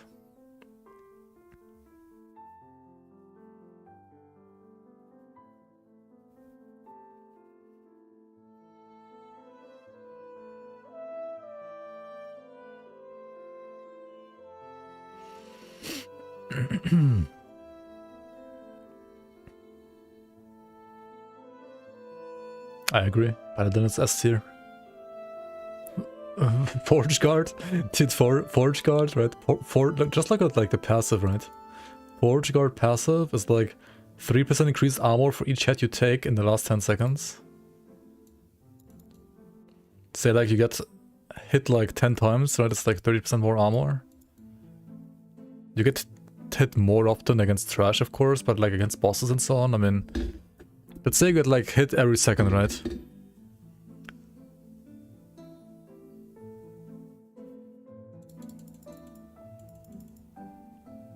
Yeah, I mean, you can also play like Battle Hardened unlike any other Sentinel though, right?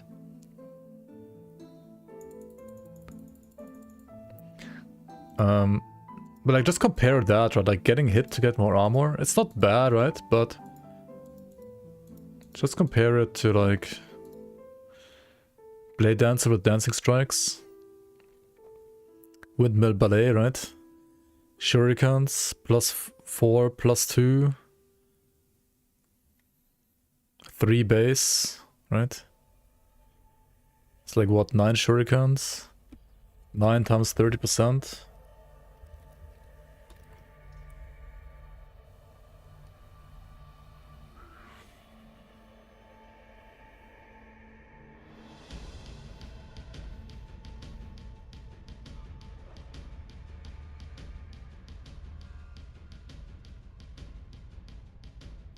And this lasts for how long? For like 4.5 seconds, right?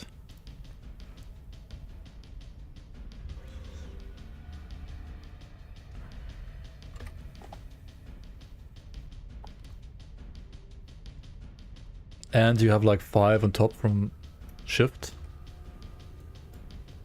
So it's like 30 times 14 rather, right? 420% more. Like, how often do you have to get hit on Forge Guard to get that? You have to like get hit 140 times to get the same value? And like just Rogue has it like up all the time? Good, you're back. Rek, Blumsliederek, Blumsliederek, Blumsliederek, Blumsliederek, Blumsliederek, Blumsliederek, Blumsliederek, Blumsliederek, Blumsliederek, Blumsliederek, Blumsliederek, Blumsliederek, Blumsliederek, Blumsliederek, Blumsliederek, Blumsliederek, Blumsliederek, Blumsliede. Yeah, like the note wouldn't have to be like more armor, right? And not like increased armor, for example. Anyway, thanks so much for the resub. Ground Zero, 45 months, dude. What the fuck? It's like 5 years. No, not quite. But holy shit, it's like 4 years almost. GG. More like GZG. Slide direct blooms. Yeah. Slide over the blooms.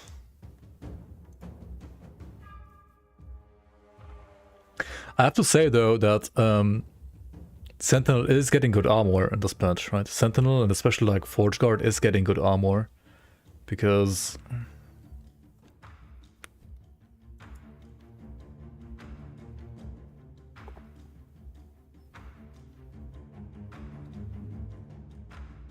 Ballista is just bonkers now, right? Like Why does, for example, like Smelter's Wrath not get like 5 billion more damage? But Ballista, right? Ballista gets just like 50% more damage and 20% increased attack speed. Right?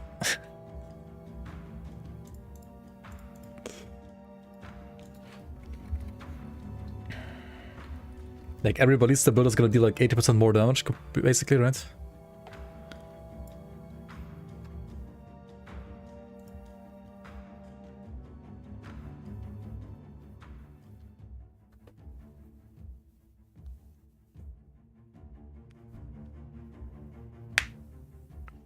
Do you think Maxdraw paid EHG to make Ballista S tier?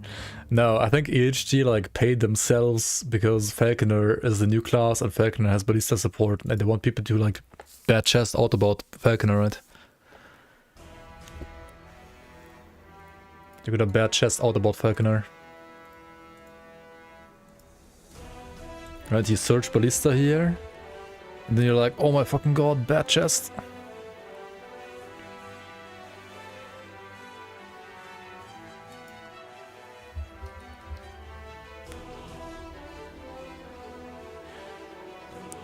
Cleaver solution is not nerfed now, it's still the same. What they did nerf though is they nerfed the passive and parameters a little bit. Like the parameters low life node is getting nerfed. Wait, passives. Oh yeah, some LP nerf. Yeah, true, like it's a bit harder to like get higher LP now. It's harder to get LP on it. This one is getting nerfed to like 15% and 20 and 4 instead of 5% less damage taken. Which was how many nodes?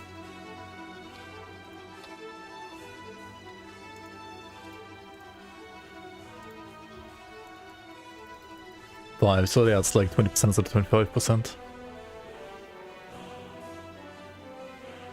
Yeah, for sure, for sure, for sure. But I mean, if you play like Cleaver Solution on Blade Dancer, it's still as good as before, right? Like Blade Dancer, Cleaver Solution did not get nerfed.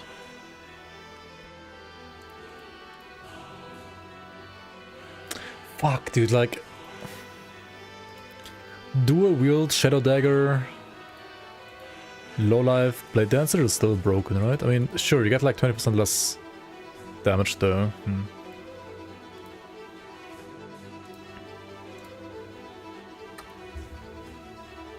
But I mean, Cleaver Solution wasn't as good on Rogue as it was on...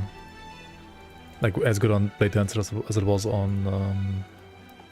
Romulus, right? But then again, you have this... and this, right? This is only 20% now, but it's still a lot.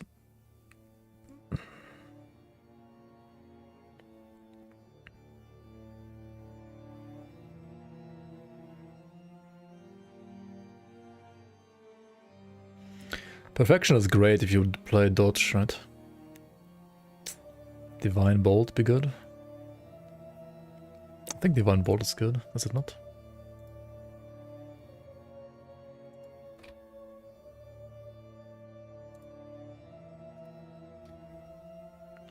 Why is he playing katanas, by the way? Oh yeah, because it's crit multi, of course. Katanas are getting nerfed at least.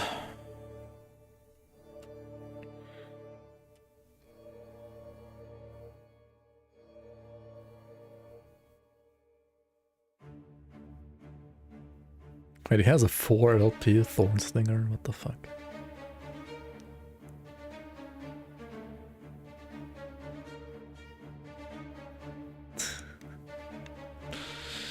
Throne of Ambition. I mean, this is great still, right? You get it from God Hunter Argentus. You gain a stack of Ambition when you hit the boss or rare enemy.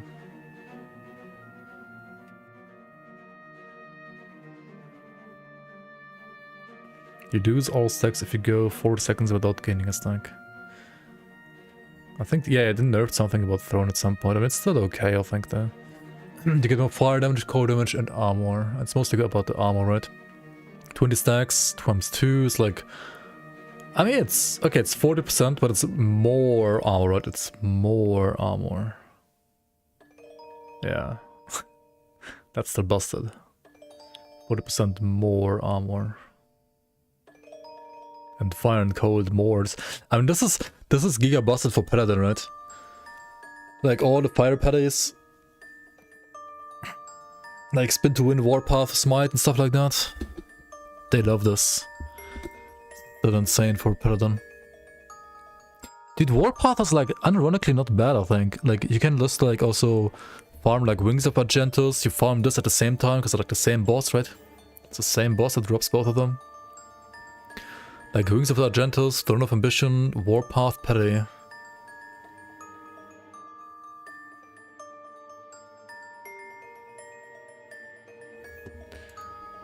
Maybe... But like, does it beat Javelin? Aura crap? Dude, Paladin... the more I think about it, the more busted Paladin sounds, actually. Like, it sounds even more busted in a way than, like... Rogue? Maybe.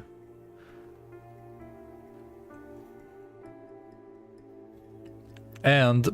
Paladin got, I mean, the armor for Sentinel is crazy good. The new armor. Where is it? Item changes, new items.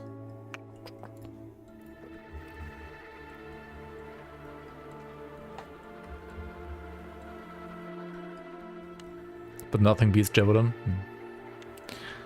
Like this one right here, right? Champion's Regalia, 700 armor and 17% of armor applies the damage over time. Like, this is insane. Right? This is so busted. And on Helmet, you can get up to 85% bonus damage taken. Like, less bonus damage taken. And 550 armor.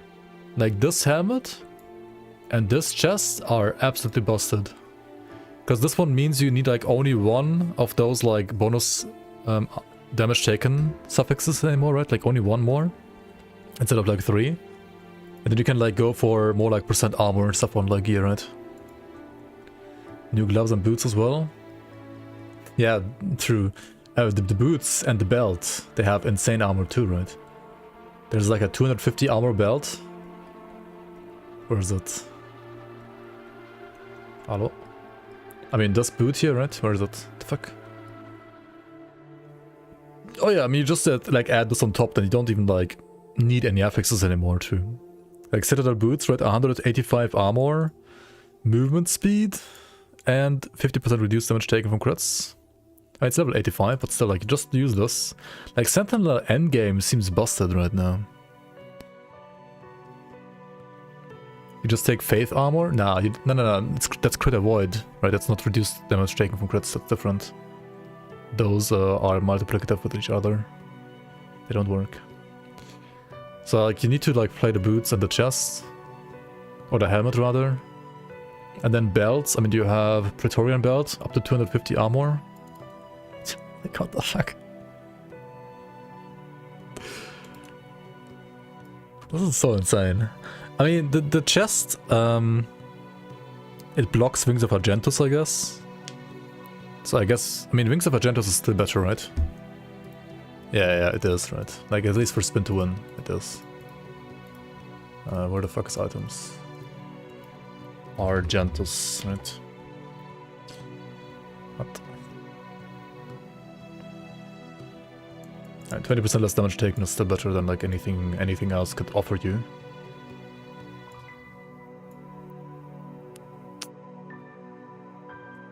But like the other one, you could still play on like non... Yeah, experimental gloves, yeah, true. Experimental gloves on top, FX. Yeah, experimental gloves are insane. And you also have like new base here with 211 armor. Oh, wait, oh, oh, it's even a base now.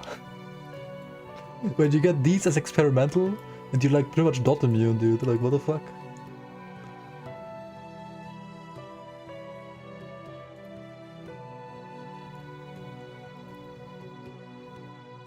I was gonna play Rogue or like Rune Master maybe, but I feel like Paladin sounds giga busted now.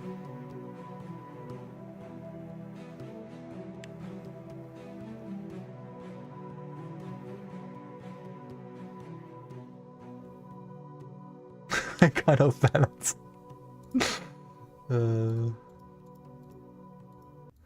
like if you wanted to go like giga tanky, right?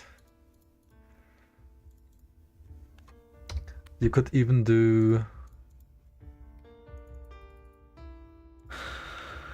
this node, right? Which you can also access as a paladin. Right, you get the armor up here. Armor on block. I mean, if you want like to block on top, why not? And you get like this one on top. Right now, we need like, what is this? 1 here, 4 here, 5 here, right? That's what you need.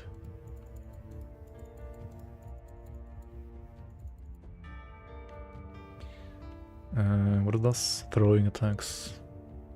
Oh, that's good for hammer then, I guess. Is Forge Guard gonna be good now? No. Definitely not.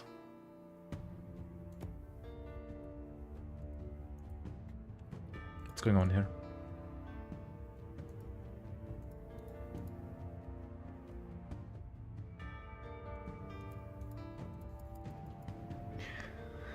Oh wait, so normally if you're throwing attack, if you use a throwing attack, you enter hammer stance for 4 seconds. In hammer stance, you deal more damage but take more damage. But if you just never throw, right? Then you always have 25% less damage taken. The thing is though, on the other hand, like, you also deal 25% less damage. I don't know about this hammer and anvil stance, like... I mean, it's a classic Forge Guard passive, right? It kinda just sucks. Because it's Forge Guard. But it would be like another like 25% DR. If you really wanted that. Okay, what do you pick in this class, by the way?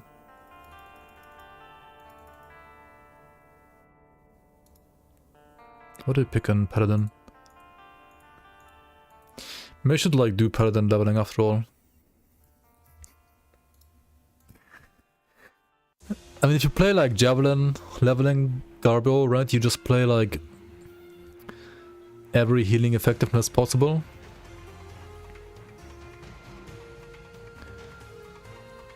Right, you like play these nodes. 12 health per point. That's a fuck ton of health too, what the hell?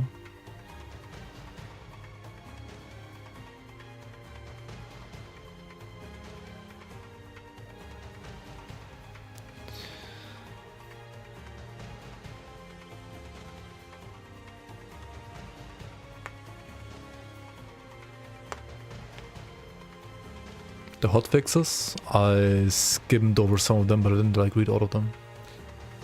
What's up with the hotfixes?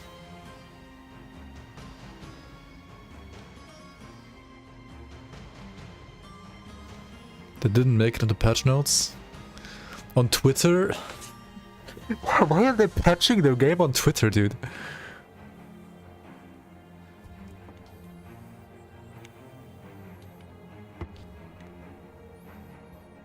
Like, just put it on your forum. You have a forum for a reason.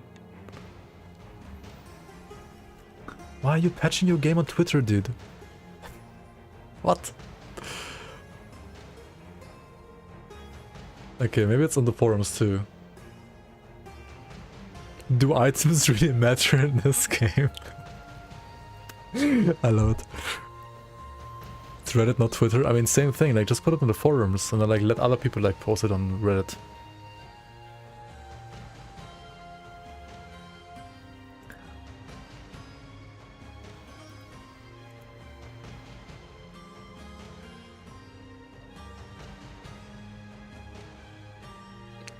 EHG posted on... Why are they not...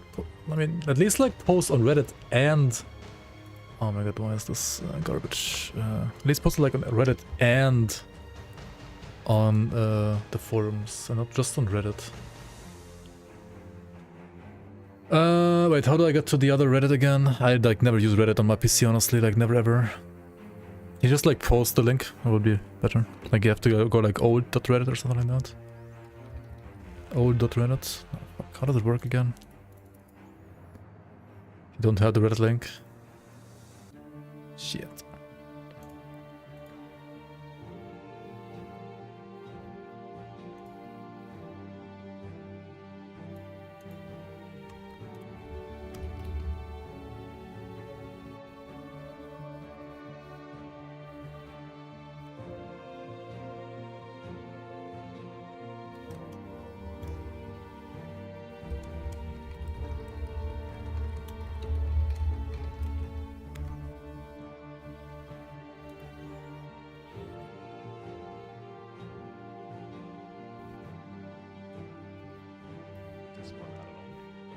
You don't have like that much word anymore. So channel flurry, to everyone that came into the game with 0.9 and was pretty much introduced to this channel flurry bug and got used to it.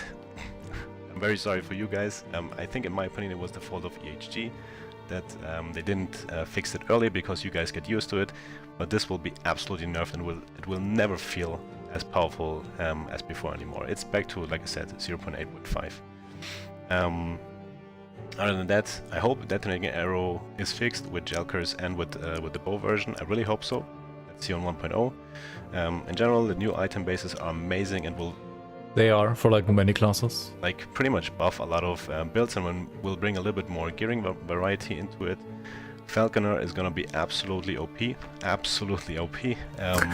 Like in general with all the new masteries, Warlock, Falconer, Rune Master, they're gonna be really, really strong. Marksman, I think, didn't really receive a lot of love.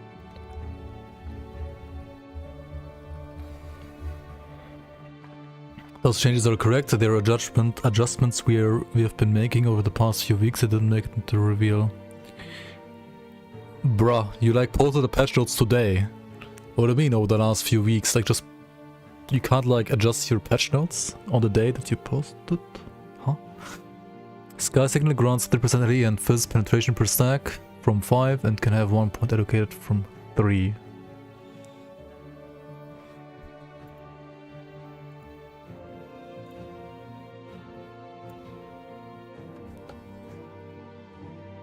Okay. So it's a nerf from 15 to 3%. So it's divided by 5.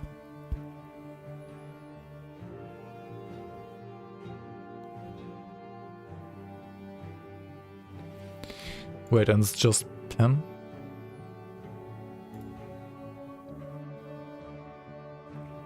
Oh, it's no... Okay, it's no more damage at all.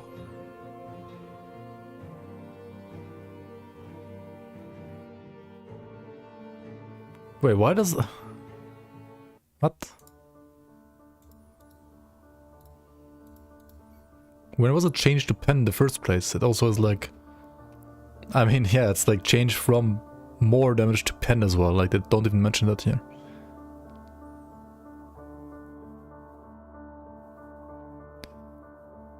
Grants, ally, and physical pen. No, that's like ally and physical pen to the Falcon, right? No, it has to be to the Falcon. Like 100%. Like, for sure. It is to the Falcon. It's called Sky Signal after all, not like Explosive Trap Signal. Free Lofting Bird recovers 3% of remaining cooldown from 4%. Free Lofting Bird. Okay. Change that will come in a hotfix after release. Advent of the Erased Ward gained when you gain haste or refresh its duration also. What is Advent of the Erased? That's an item, right?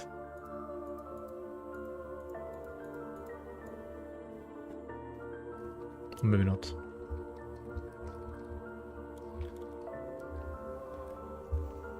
It is. And it does what? Ward gained when you gain haste or refresh duration now is a 1 second cooldown.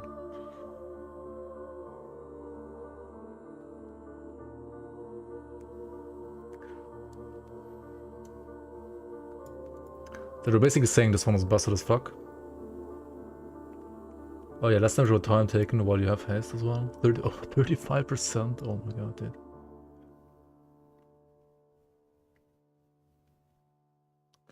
Yeah, these are busted, right? But the item for low life, I think even without low life you just play this, right? You have perma haste. On Wagner.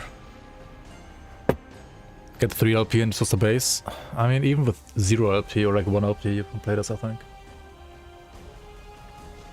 It's a common drop actually, so I guess 2 or 3 is doable, yeah. And then you get movement speed prefix, exactly. You get movement, you get movement speed and hybrid health.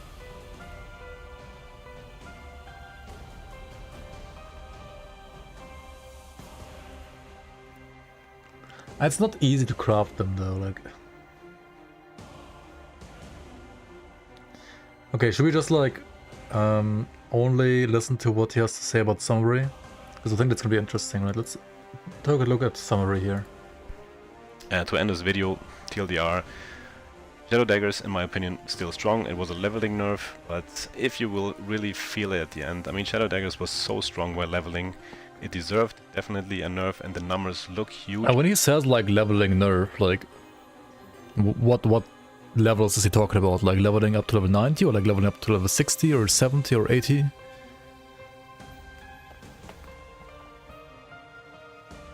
Oh, is it a Weaver's item? Is this a Weaver's item? Oh yeah, it is. Never mind, yeah, you can't have LP then. No, yeah, true. If it's a Weaver's item. No Weaver's item can have LP. So it's a Weaver, yeah. Until you max smoke bomb for the new flat. Yeah, true. You just yeah. The new flat and smoke bomb is better than the percent before, right? But again, 68 base damage on a level 15 skill where you can basically like enable it. It's still very strong, and it's still the same damage scaling. So still with throwing, still with melee. I mean, it's not the same, right? Because it's also like 25% less effectiveness. It's not actually the same scaling, but you do still like double dip. Damage. You always crit with it, so those are the strong. Yeah. I mean, they needed to like nerf it by like either like 50% or like reduce some of the scaling tanks maybe. Like either remove the guaranteed crit, so they have to like gear for crit chance. Mechanics basically. So they only tweak the numbers a bit. Like I said, it is a nerf, but still, it's gonna be one of the best mechanics in the game. We have to see an end game, but And the thing is, like, the gameplay it enables, right? The gameplay it enables...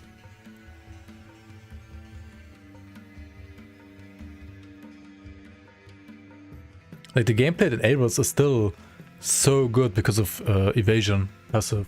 I mean, yes, evasion passive got nerfed, but it's still great for that, right?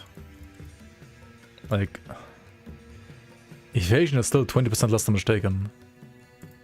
I don't Still a really lot. think most of you will realize it if you don't really like push to the limits of the game. It's still broken. Maybe a little bit while leveling, but still very, very dominant in the game. Like I said, the channel flurry on CT is back to normal, or was back to normal. Also really important, the boots that give us insane amount of ward, they will get nerfed, not now with 1.0, but I saw Justin on Reddit. I mean... Yeah, okay. Why did they... Can't they just, like, put it in the patch? Like, if they want to nerf this anyway, why don't they nerf it now? Like, it's literally just, like, adding a 1 second... Like, it's just like a number, right? You just, like, added the number from 0 to 1.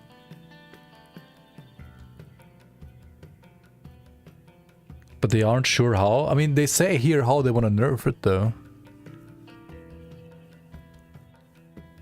Like, they want to double the values and put the cooldown from 0 to 1.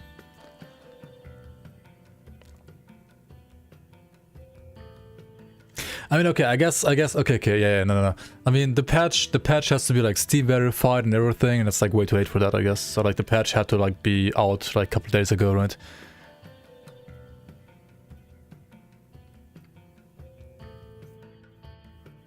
I mean, I guess if they just, like, thought about the item, like, 2 days ago, then, yeah. Not true according to Jonathan, that's a myth. They could, like, still change it now, maybe? I mean, I'm pretty sure, yeah.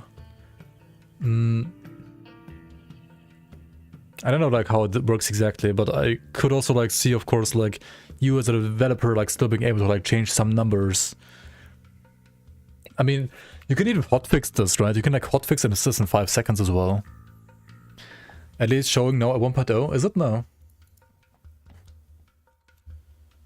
Did it update now? Let's see. That would be Pog. That would be actually, like, really fucking fast. Let's say we go for Falconer here. Oh yeah, you're right. It is. Praise damn it. This guy. Go remove ads, go support him on Patreon and everything. I have been a patron of him since, like, the last 5 years, pretty much, because of the Grim Dawn stuff he did. Go support, damn it. He's amazing.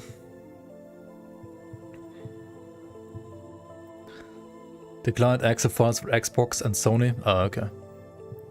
Makes more sense.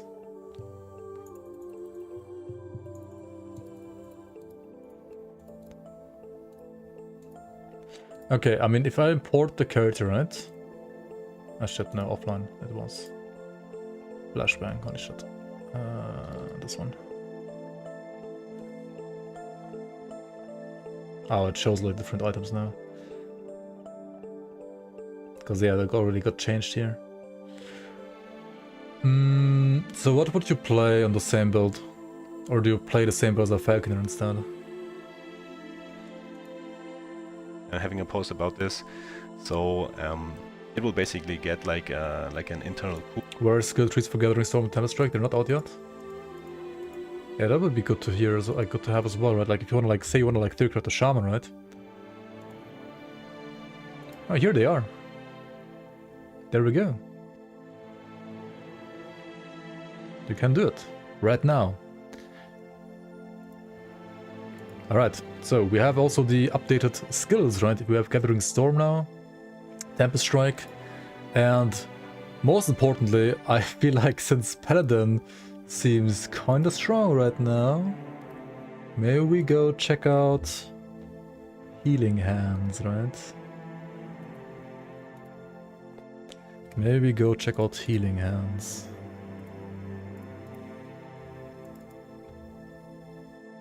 What do you pick here, guys? This?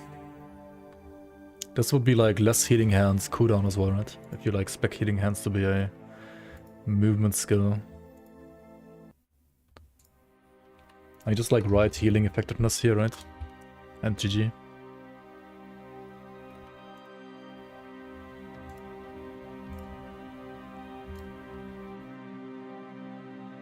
Okay, healing hands. Heal this. Healing hands chance on smite cast. When you directly cast smite, you have a chance to cast healing hands around the target location. This consumes 70% of the mana cost. When you directly use healing hands, you dash to the target location. Okay, so traversal is up here. Healing hands, it's kind of like very easy to get to. Healing hands now has a cooldown and counts as a traversal skill. 6-second cooldown though. Immune while moving.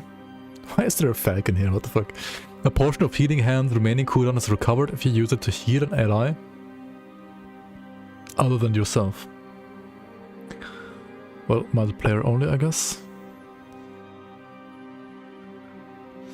Cleric's Hammer. When you directly use a melee attack and hit at least one enemy, you have a chance to cast healing hands around the target.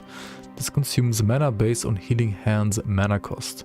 Healing hands restores less upfront health when cast indirectly. But it only costs 11 mana, right? It's like nothing. So first thing you do is search for more.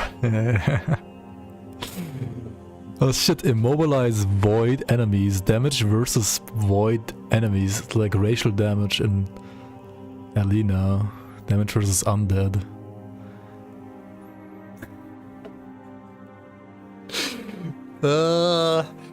Holy Trail loves the snow, doesn't it?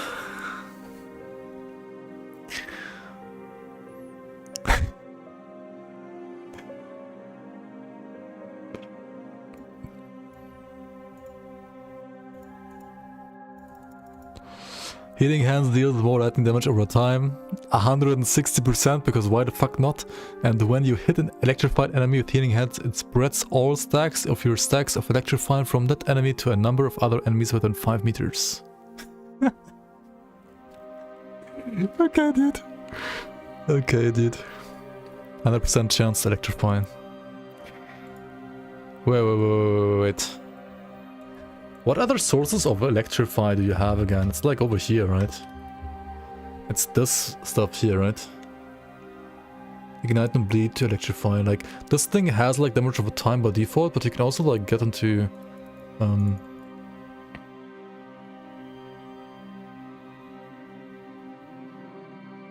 ignite and bleed.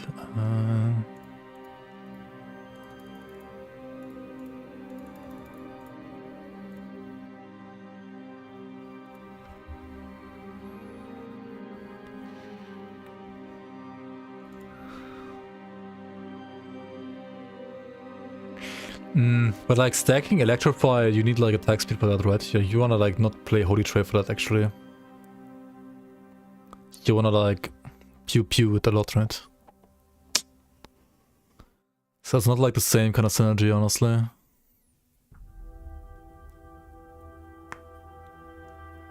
It's either dot, no speed, or high speed elements. Yeah, exactly.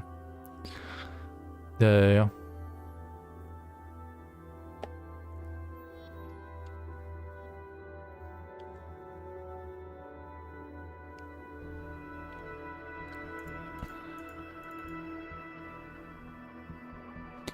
Okay, so that it's not a good node for Holy Trail. It is a good node for like electrify, ailment, javelin, like attack speed. You can get electrify and smite though.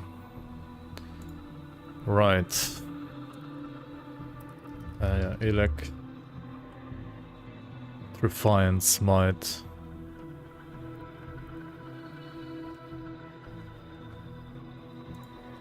And you can go like smite on cast down here, right?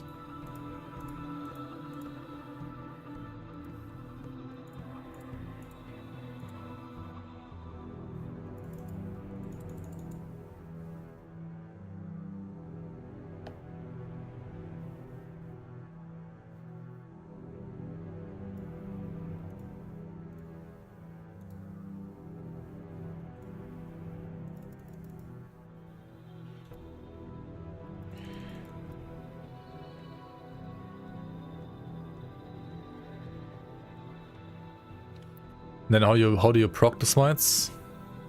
Or do you cast them yourselves? Like yourself?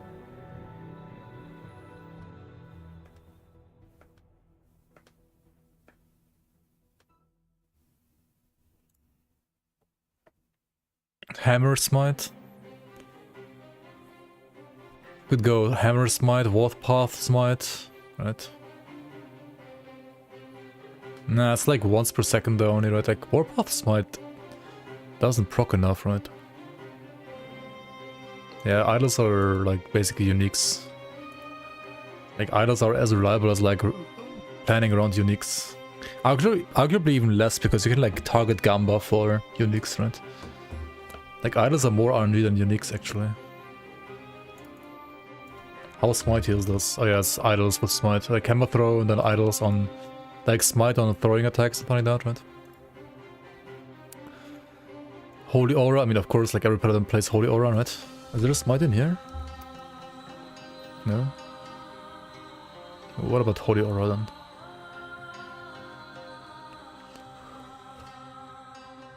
Huh.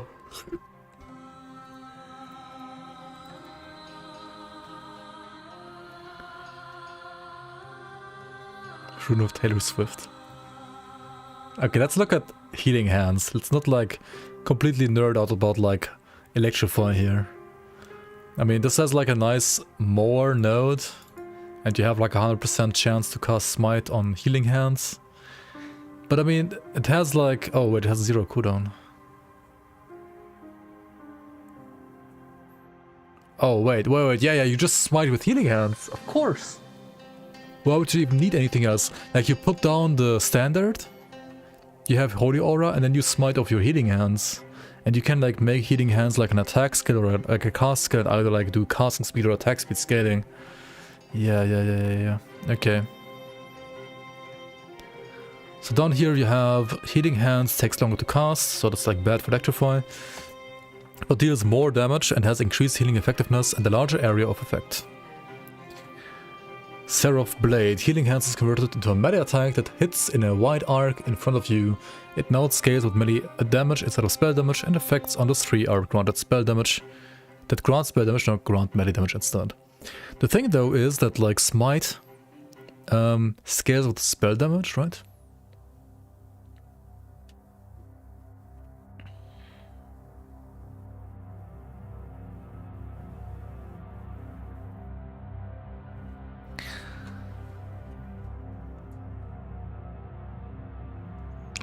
How does this look again? It's like a blade arc in front of you, right?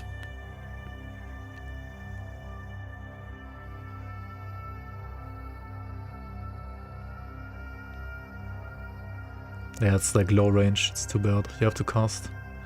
Lower mana cost? Wait, -5 for 1 point? What? What? 1 point for -5?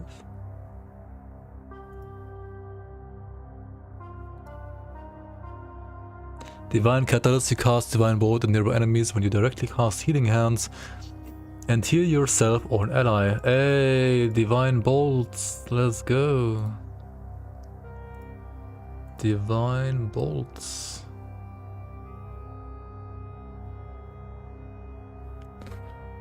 Ah, that's why you wanted to be melee.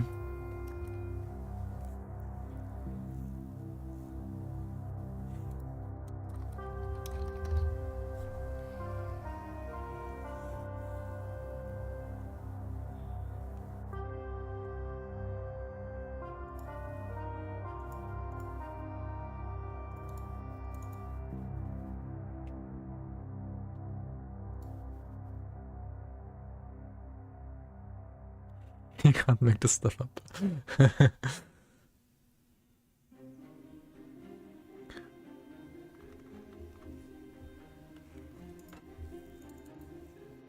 Okay, I mean, but you can only play this if you play melee, right? But I mean, you can also like not play melee and not pick this and just play it as a spell anyway, right? What's the default like spell animation? Oh, even less mana cost here. That's cool. Nobody knows. Didn't they show it?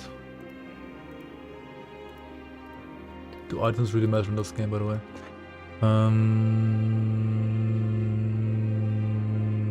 Announcements?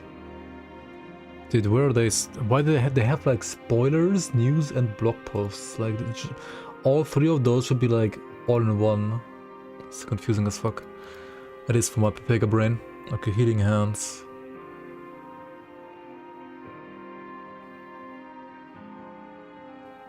Oh, it's just like you. I don't know. What's the range on this? The animation and the range seems terrible though.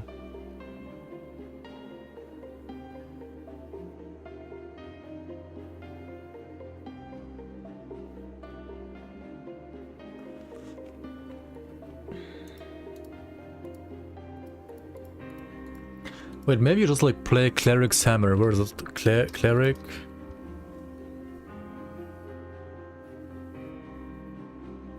Oh yeah, here. When you directly use a melee attack and hit at least one enemy, you have a chance to get...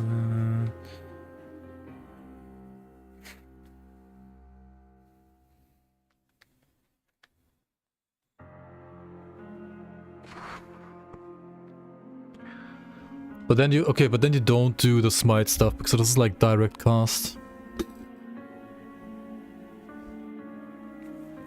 Who do you have to look over a build concept? I mean, you can like post it here. Fuck the smite part.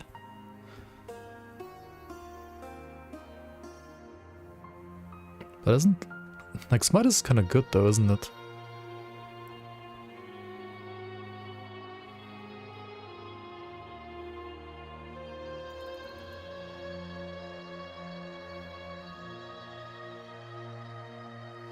Let's take a look at the other notes. Healing Hands has increased healing effectiveness. This bonus is doubled if there is a dead player within 30 meters.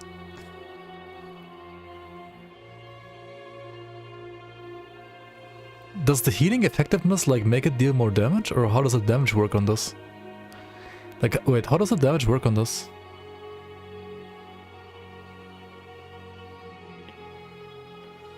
Healing Hands deals more damage based on the combined levels of your specialized buff skills.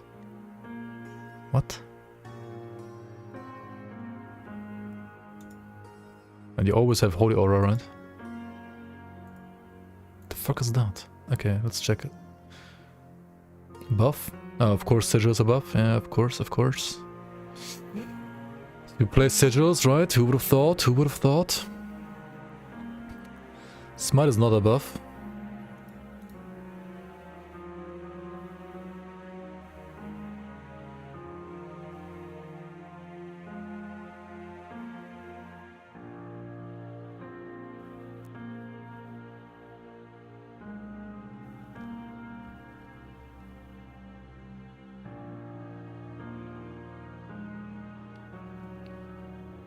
Judgment for healing buff.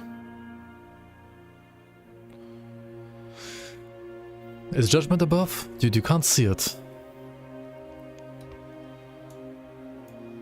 It's not. Unless it gets like the buff tag somewhere in there. You still play Smite? Do you?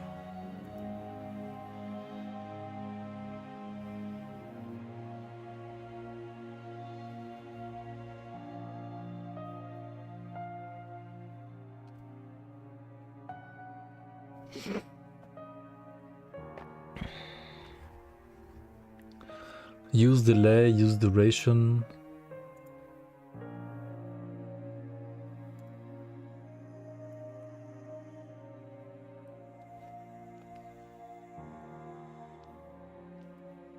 Some bleed Falconer. Wrong warp. When you cast teleport or transplant, you're teleported to... Oh wait, no, this is Acolyte, right? Transplant, become immune to all damage for 1 second and green Chrono Warp for 10 seconds. Chrono Warp grants 35% increased cast speed and movement speed. Holy fuck. When you cast teleport or transplant, your time block up to 10 enemies around you. For 1 second. Chance to gain haste for 1 second on hit. Wait, what kind of zoomer item is this? 55% increased cooldown recovery speed for teleport and transplant? What the fuck?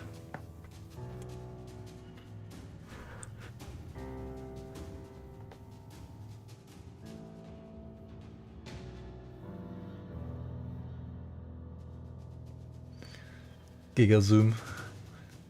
I love the name, by the way.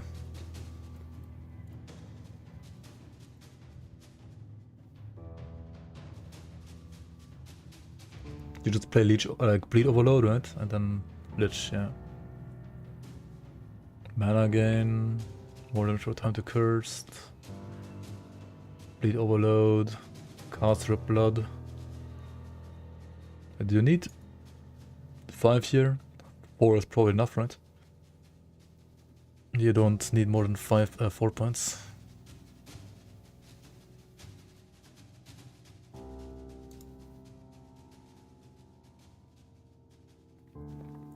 And then you have like triple damage because you just like play Death Seal, right? Probably.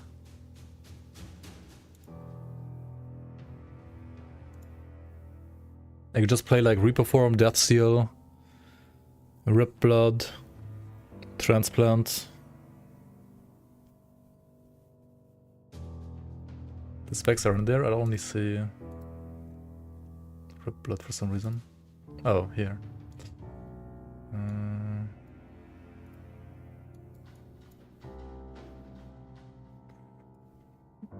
And Spirit Plague, okay.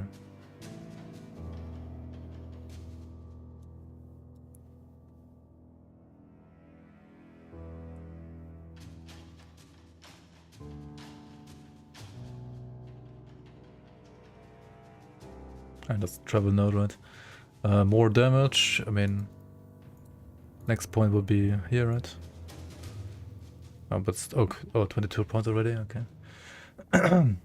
Rip Blood automatically casts itself on a nearby enemy if it kills an enemy but no longer creates blood orbs. What are blood... Oh yeah, blood orbs is the things that you like pick up to heal yourself and stuff, right? Yeah. I mean, if you don't like spec into this over here to like gain mana from it, you don't need them, right?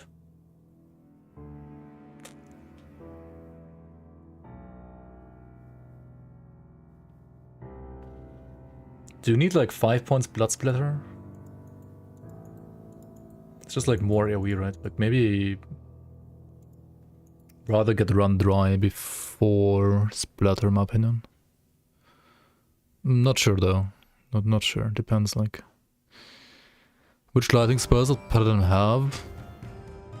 Smite, Javelin. That's it, I guess. Yeah. Smite is a spell. Javelin is the throwing attack, yeah. But you can also use Javelin to like cast more smites for you. Right, you can play this down here. Then it casts smites for you.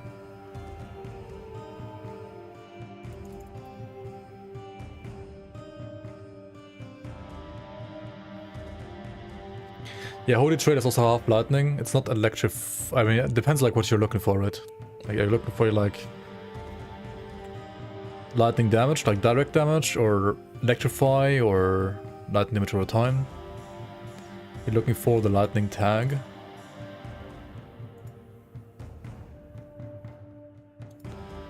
I don't know if Smite gets the lightning tag when you give it electrify. Probably not actually. Paladin has a lightning skills have crit multi.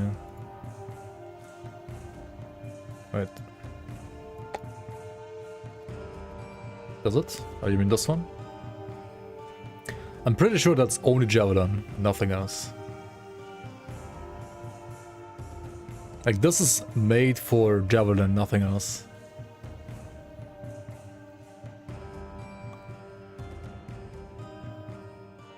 You can make Smite lightning, maybe like some item. It might get the tag with an item. Like with Electrify, it doesn't get the tag. Oh wait, no, it does here.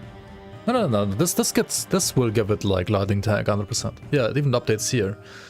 Yeah, Order of Lagon. No? Yes. It says lightning now. Skating tags lightning. What do you mean no? I'd say yes. Anyway, Rip Blood. Then you have Spirit Plague. To like amplify and get more bleed stacks. Chance to bleed affected enemies on hit. Oh yeah, this buff is insane. Yeah, you need to play Pestilence for like global more damage, 15%, right? Wait, no, it's not global more, it's increased, but it's like 13 stacks, so you get like 200% increased. That's still good. Spreads after a duration.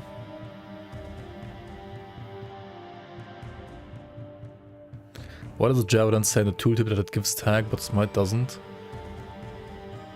That's on the devs though, that's on AHG, not on Dammit. Like, Dammit is just like extracting the data.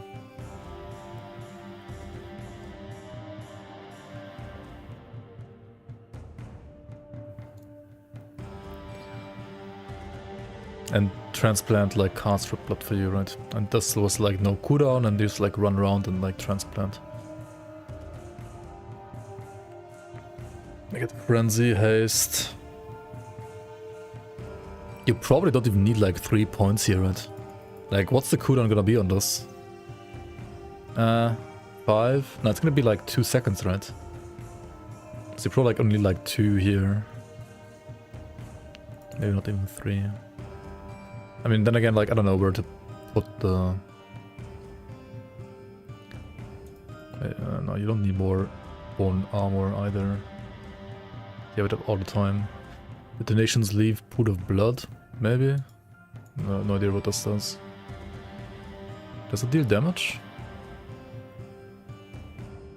Or is it just slow?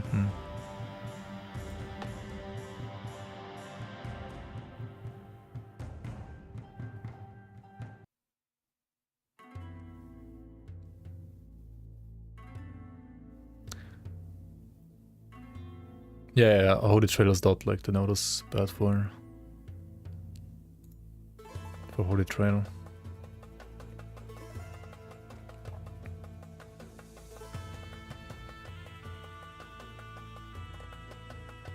How good is the like the base damage of Transplant?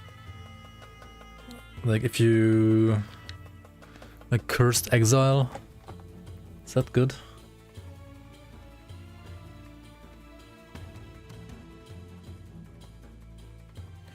Transplant hits against enemies afflicted with Spirit Plague grant ward. I mean, you are using the Spirit Plague, right? That might be okay too.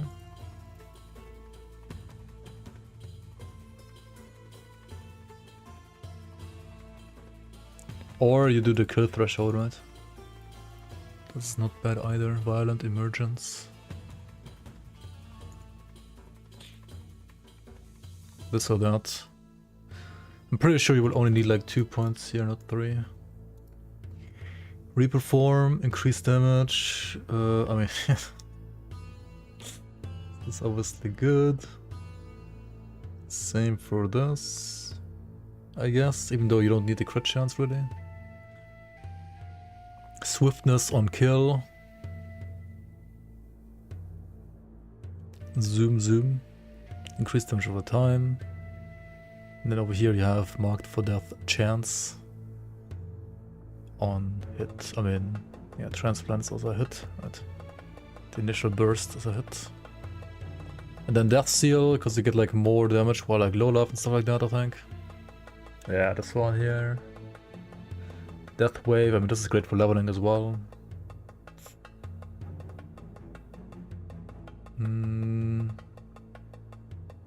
This is good for leveling too, but I guess in this case you're not like playing that anymore, right? Armor, stun duration.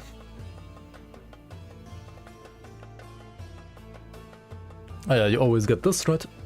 If your health is about 33%, You go down to 33% by default. You always get this. Travel node, death wave, kill threshold. Oh, okay, you already have kill threshold here, so you don't need it here. So you would have to like rather pick this, I think.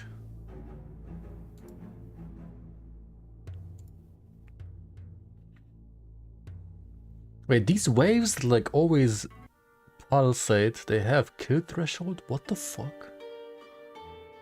Each second you have 16% kill threshold? AoE? What the fuck?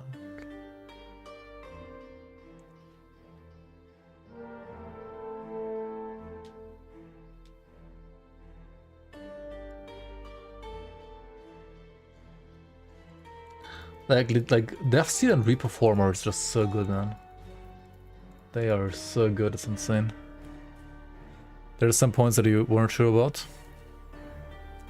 To be honest, I haven't played Acolyte that much, so I don't know which ones you aren't sure about, or like which ones you could get instead. I actually probably also don't know. Like apart from like some that I did point out, I don't see like too many like bad notes here. Like notes that wouldn't fit. But then again, I probably don't see everything here. Is this a new item, by the way? The wrong warp? What? The gameplay is just like Giga Zoom, right? Like you cast Spirit Plate and then transplant, transplant, transplant, transplant. Everything you do. That's all you do. I guess you can like cast some Rip Blood in between as well if you want, but...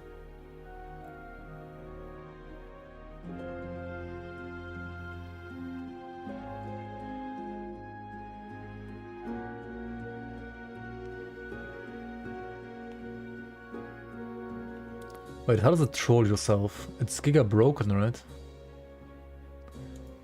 Like this is a 5-second cooldown skill.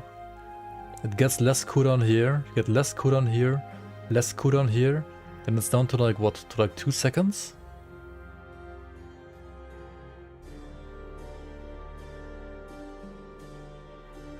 Oh yes, true, you do get teleported to a random location. But I mean, so you teleport every 2 seconds, right? But you're immune for one of them, so like you can't die for 1 second.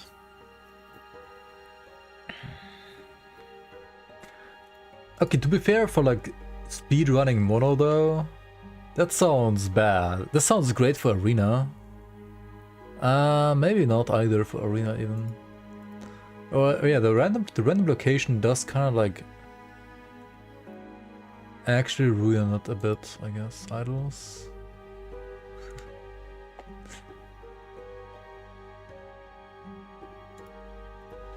I mean, I think it's great for arena, right? Like, you're immune for 1 second. I think this is an arena item. Because in monos, you can't farm with this. Like, imagine you want to, like, go to the arrow, right? You want to just, like, always port forward. But you can't, because you're gonna get, like, randomly teleported somewhere else. It's an arena-only item, I think. It seems great for arena, though. But yeah, arena only.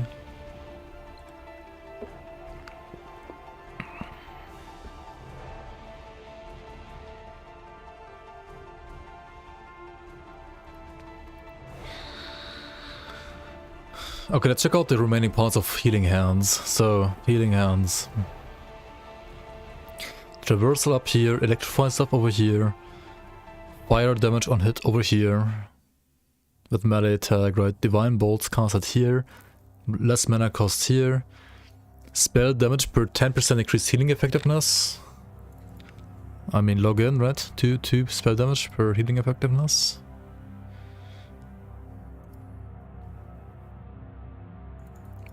Oh, it's the same as Path of Judgment, actually, right? It's the same scaling. This is 1 per 5, and this is 2 per 10. It's the same. And then here's like the more damage taken and less damage taken buff.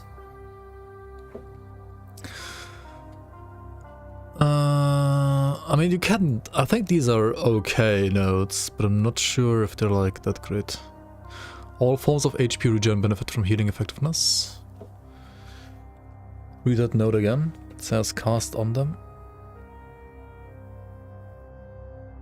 Oh, it takes... Oh, healing... okay. Never mind.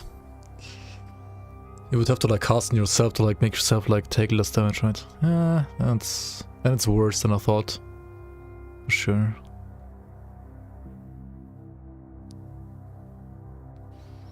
I mean, you can just cast on yourself, right? As long as it's like a cast. It probably is bad with Seraph Blade, but like... I mean, you would never pick this with the Seraph Blade anyway. But you can like just cast on yourself because it's like an AoE, right? Yeah, it's an area attack. Bidding for hardcore? Yeah, sure.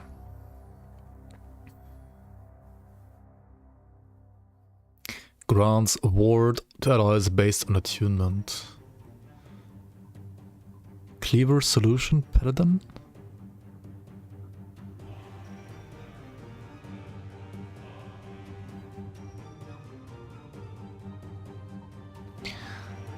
Prayer of the Fallen. Increased healing effectiveness. This bonus is doubled if there is a dead player. Yeah, it's like 100% more, so like you basically double Bane of the Evil as well with this, right? Hmm.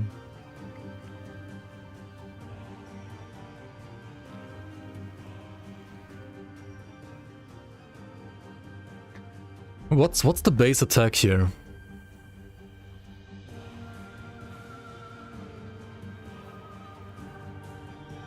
It doesn't deal any damage by default, right?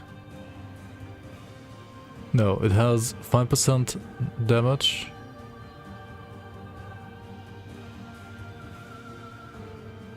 Wait, what?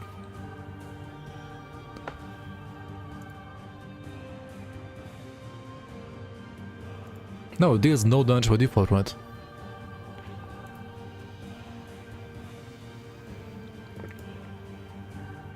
Like nada. Now it deals fire damage on hit. 200% effectiveness fire damage.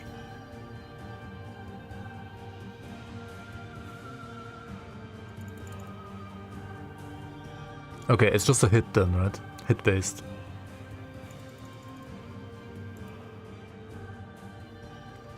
%1 more damage per level of specialized buff skills.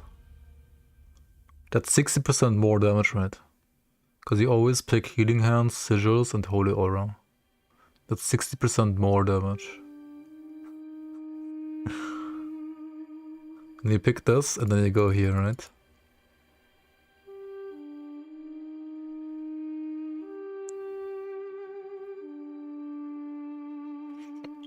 If Healing Hands would not affect any allied players at the chosen target location, it is cast centered on you instead. So it's like a Kalidor's Tempest then, from Ground Dawn, right? Like an AoE around you. Javelin, Sigil, and Aura are all buffs for this. Does this give you the buff tag? Oh yeah, Battle Standard is, right? This gives it a buff tag? It does. Yeah, okay, if you remove this, it has no buff tag, right? Okay, this is a buff. Well, then it's 80% more damage, right?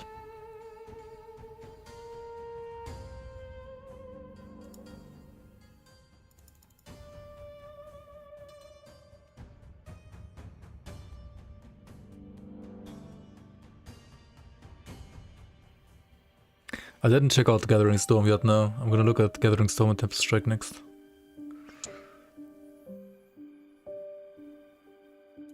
I don't know about the smite though. What does the one passive do? Like, what about mana, right? It's when you directly cast it. Okay, so this doesn't do anything if you like.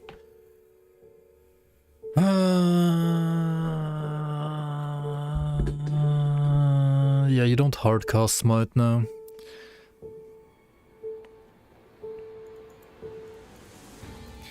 Maybe you also don't go electrify, because like the base is fire, right? What's the base? Yeah, what's the actual base damage though? Like you don't know, right? It doesn't say. Like you have added at 200% effectiveness, but like what's the base damage? Ward per increased effectiveness. Channeled healing hands. Oh, this is the sky beam. This is fire damage over time. Casting 4 times per second regardless of cast speed. Nah, fuck this. You don't do that, right? You just get like casting speed. Cast itself if not targeting ally. This could be... Oh, increased healing effectiveness on top. It's only 18% though. If you go with this though, you want like area, right?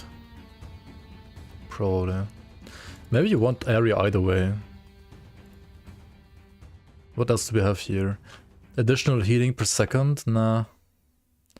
Health globe chance? Nah. This could be good, right? Ward per increased healing effectiveness. Upfront ward gained as a ward per second.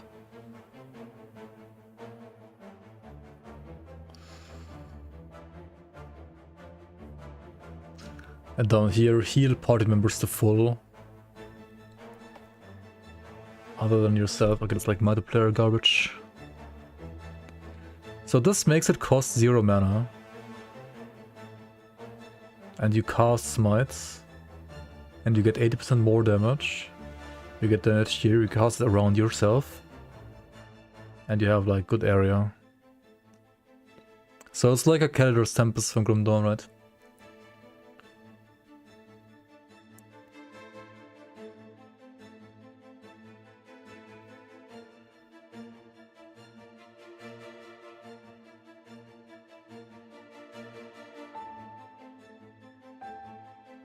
And I mean, you still heal yourself, right, every single time. You heal yourself permanently all the time.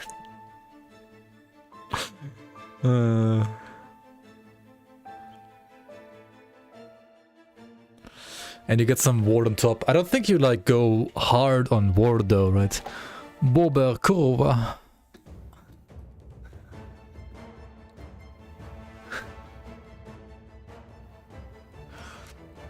And Smite also scales with healing effectiveness. Wait, no, it doesn't. Or does it? Can you make this like deal damage with healing effectiveness? Oh, up here? No. You just can make it like heal more.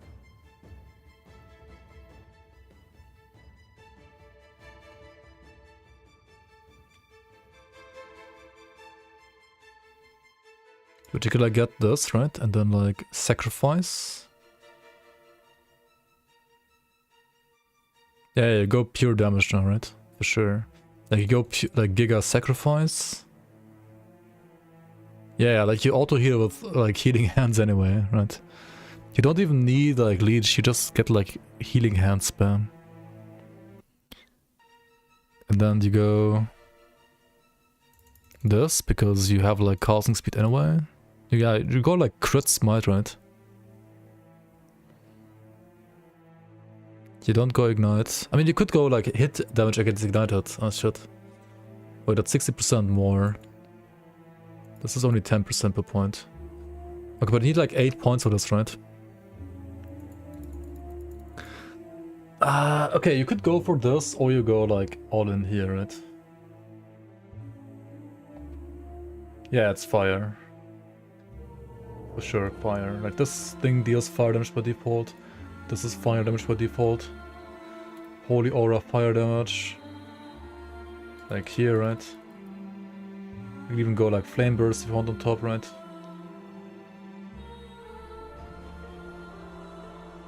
Oh no, it's melee hits, never mind. Fire pen. Res. Block if you have a shield. And otherwise you don't, right? Physical damage? No. Regen. Oh yeah, healing effectiveness.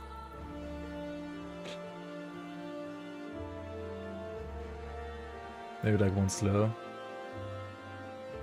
And I mean here, yeah, you get the flat fire, of course, right? This, that, this. And this is like pretty standard, right? You just get like this stuff here. If you have a shield, maybe this on top, and then like this, of course, right? Healing effectiveness. Yeah, like this actually. Probably. Yeah. And if you have like 3 more points, you can also play Exigency, right? Maybe you play that over like this fucking thing, honestly. I don't like this that much. I should need like one more point though. Okay, you always need plus skills to sigils. Like sigils has so many things you always want, right? You don't need that, you don't need that, you don't need any of that. You just use like... What about your mana?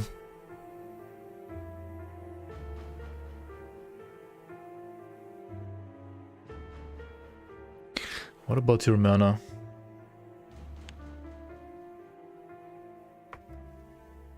We don't use mana. I mean, sigils cost like your entire mana bar.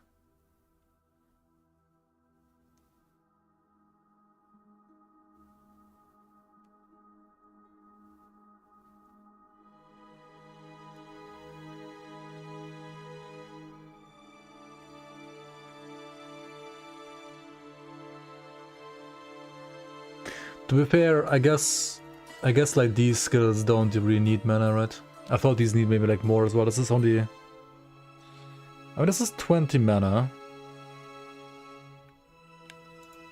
How do you make your smite not cost any mana?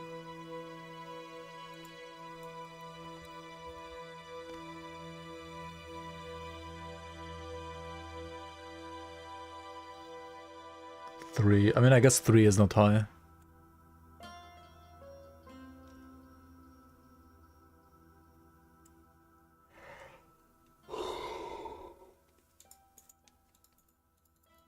One, two, 3, 4, 10, 10, 10.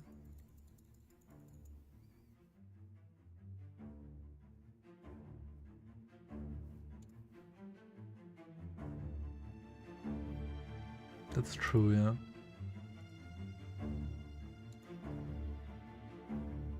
And this one consumes 70%, so it only costs 2 mana. Right, this will cost 2 mana.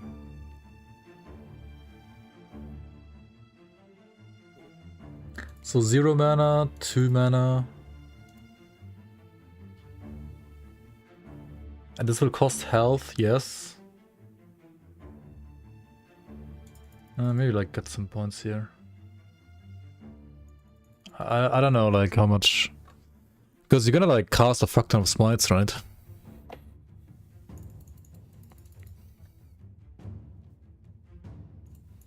So maybe you do want like atonement. You're not casting smite? Does it not like consume your health even if it's like casted somewhere else? This doesn't like specify.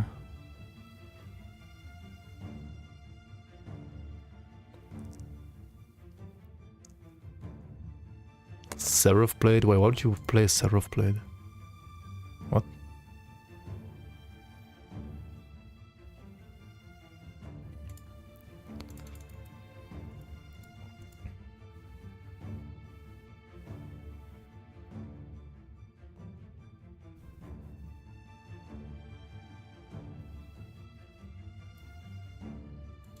This is your movement, right? Flag and drag. And then more heals, because why the fuck not? Because hardcasting sucks as in this game. I mean, I'm not asking... I mean, obviously you don't cast Smite yourself. I'm asking why you're playing Seraph Blade instead of like just casting this as a spell, which like, you know, actually gets benefits from spell damage. Seraph Blade is a melee. It doesn't get spell damage then, right? Ah, wait, I mean the spell damage on the tree is like melee damage, but you wouldn't need to like scale... Like outside of this tree, you wouldn't need to scale melee damage, right? And like melee damage outside of this tree would then only benefit healing hands and not like stuff like smite and so on, right?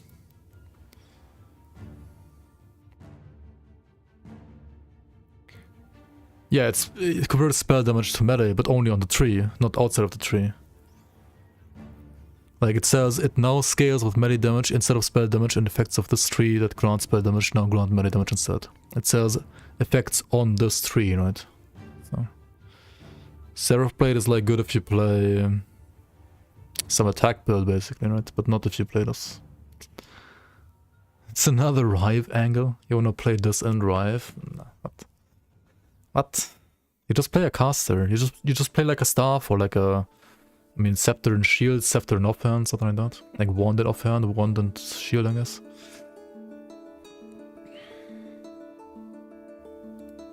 And also, yeah, if you play a Wand, then like Smite costs 0 mana. And then like mana is like definitely not a problem anymore. Smite Fisher, you could also play Fisher, yeah. Not sure how good Fisher is. It costs 10 mana. But yeah, you do reduced stuff, right? You could like play Fisher.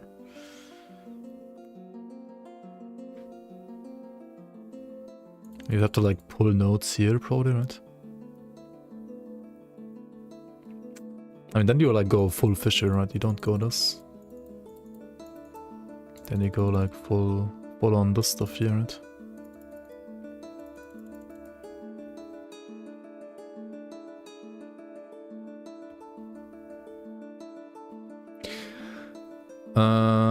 Okay, it's like a question again, like... This is always a question at Ellie. Does more damage, like here for example, also give you more damage for Fisher? Or only this node? Because like sometimes sub skills do get more damage, sometimes they don't. It's weird. Yeah, exactly, shruggage. I agree. Like nobody knows.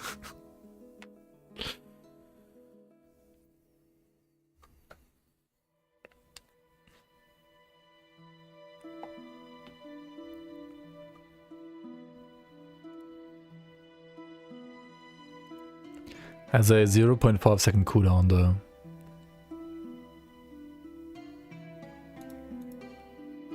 So if you attack like twice per second, you're already like satiating the Fisher procs. Then like Javelin for example wouldn't do anything. Kind of.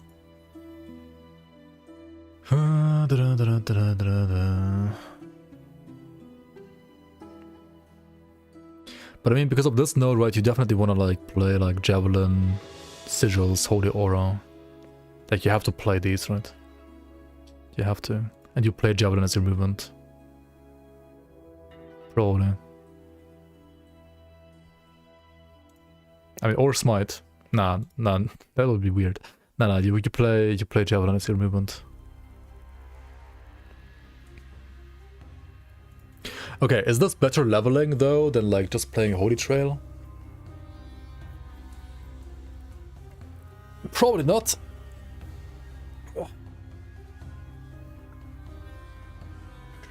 But I mean, you could like start with Holy Trail and then like transition into this later.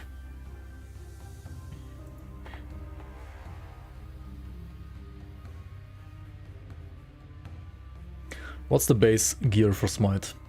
You want like spell damage, right? And what else? What else do you want?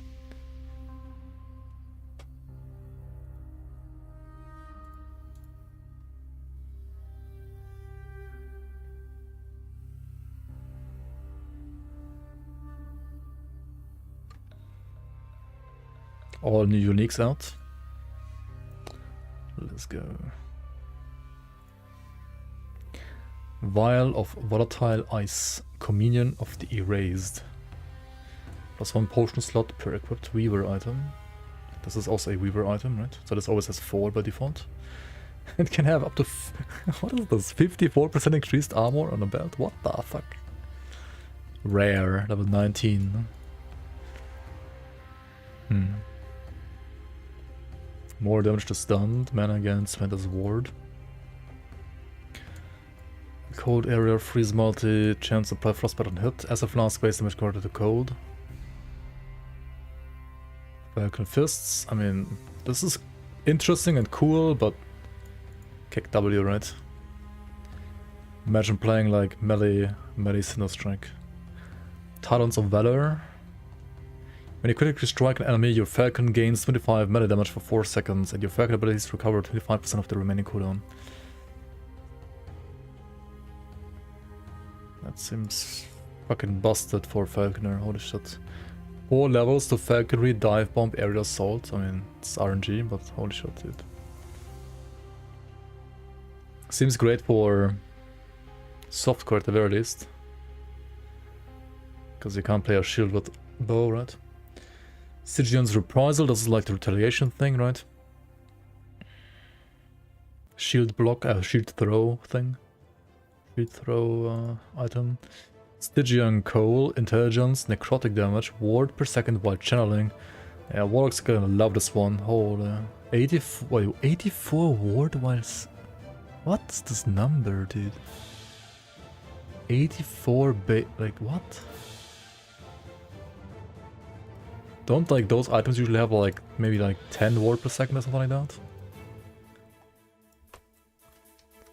Ward per second? Yeah, like 30. Okay, this one is 50.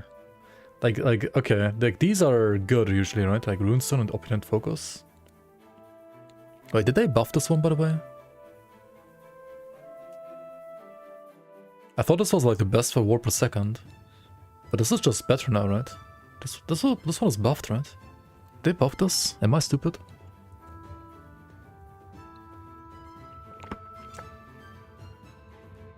Is this new?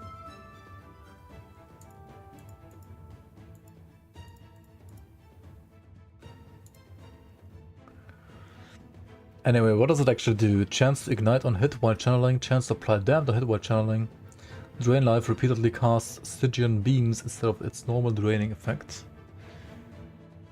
Stygian beam frequency per int, 3% more Stygian beam damage per 10 mana.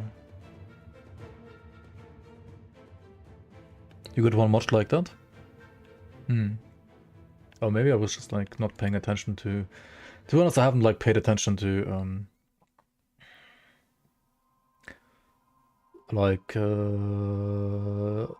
offhands in a long time. Blood Roost. Rare. This is for minion bleed, right? Because for normal bleed you just play Sword the Wounds, right? Sword the Wounds seems better than this. Armor, bleed duration, poison duration, minion movement speed, minion fist pen with bleed, falconry, bleed chance for falcon, dex, health gain per dex when your falcon hits an enemy. What? You get like 100 dex and like some of the attacks get like hits 10 times per second. Just heal to full.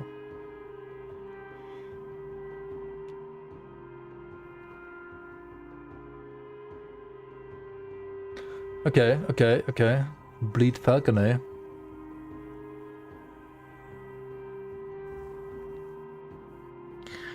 Then we have the already spoilered Spine of Manatros, which is like +7 to all skills. Wait, they changed this. This is 1, 2, 3. You can have like +9 if you high roll all of them. Okay.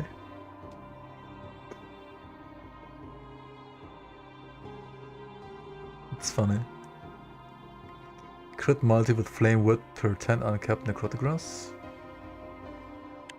I mean, you just like stack necrotic grass and warlock anyway, right? +9 and then a 3 LP.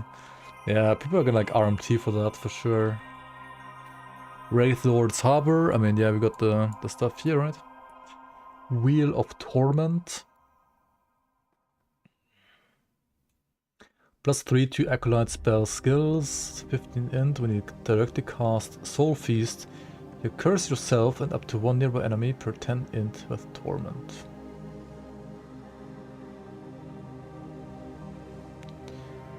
Oh. This means you don't have to play Fissure to apply Torment, by the way. Because otherwise, Fissure is the only way to apply Torment, and now it's not anymore. You can now do it with Soul Feast too. You gain haste for 3 seconds when you directly cast Soul Feast, increased effective haste, Necrotic Pen with Torment, 90%? The fuck?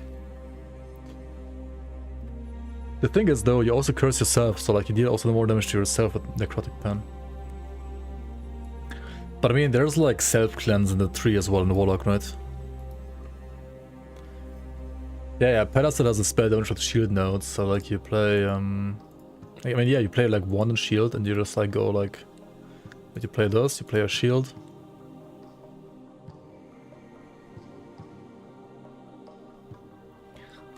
Ship wheel, this one is funny. Oh, the faction items. We gotta like check out the faction items too.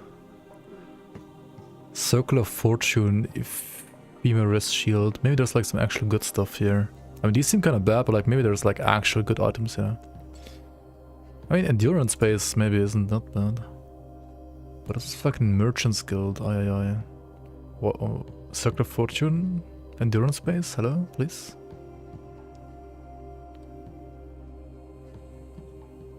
One better item homepage. Thanks.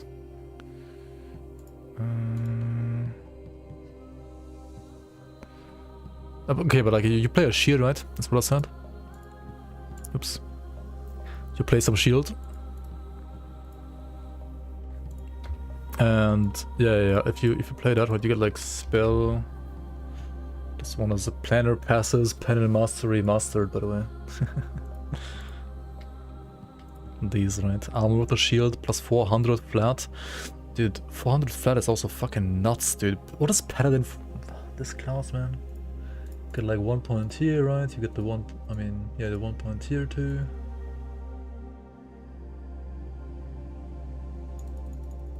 Do you want this? Wait, the Javelin is not a traversal skill, right? You're watching your Grim Dawn video about top 10 broken beginner builds. What is the tankiest one? Probably either the pet build, if you prefer to have others tank for you, or you play the Blitz Warlord, right? The Blitz build is very, very tanky too. Alternatively, you could also like follow a build that is not in that video, that is also ridiculously tanky. There's like a beginner playthrough I made for a water.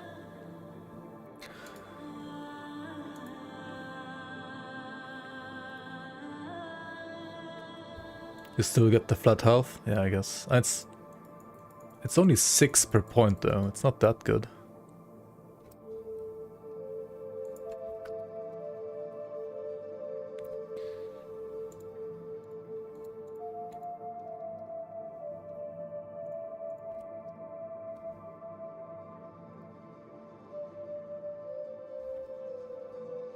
Right, you can also play this one, this water, into like Avenger set later on. That also works as like a very, very tanky like starter build. And to play in Forge Guard Shield Throw starter. Would you actually play Forge Guard for that though, or do you? I guess because of the retail stuff maybe? I don't know, retail just like seems wonky to me. I mean, yeah, it's good damage actually, but you have to like stand still, right? And standing still means you're not moving, and not moving means you arrive at your echo like goal later. So you're just slow as fuck, right? I mean, you could also go like health on block, or is this bad? Maybe it's, I mean, it's 25% chance. That's actually bad. Yeah, never mind. You just heal so much anyway. You don't need this. It's garbage. Vitality. It used to be good, not anymore. I mean, nah, it's still good, but like not as good as it was, right? Wait. Okay, but if you think about it, right? This is 6 HP, right? 6 HP. Vitality is also 6 HP. And if the cooldown does nothing for you, because you're using Flag and Drag, then Vitality is better, because it's 6 HP and 6 resistances each. So this is always better than this if you don't use the cooldown. So I guess, yes, I do have a better choice here, because Fearless is better.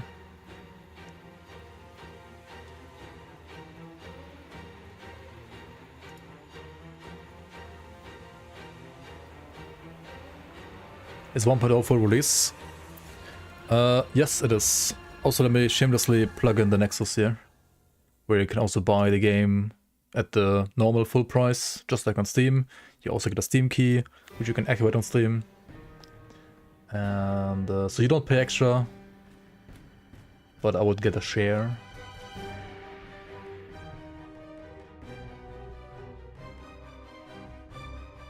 Shield wall? What?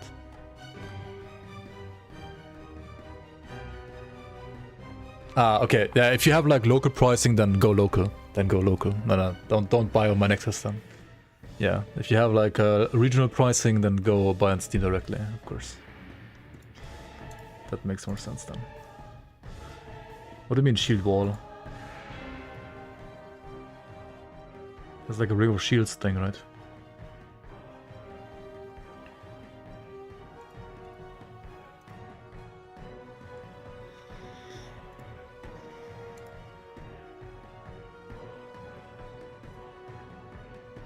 And then you get spell damage with shields. Okay, right.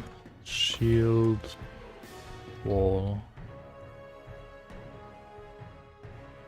I mean, yeah, makes sense to pick this one. You can't dodge. I mean, you don't want to dodge. I mean, whatever. Who cares about dodge, right? This is good. Yeah. I mean, yeah. Block chance 5% is great. That is great. That is great. And now, do we go battle hardened or do we go abyssal endurance? Yeah, we have no time to dodge. We don't need to dodge either.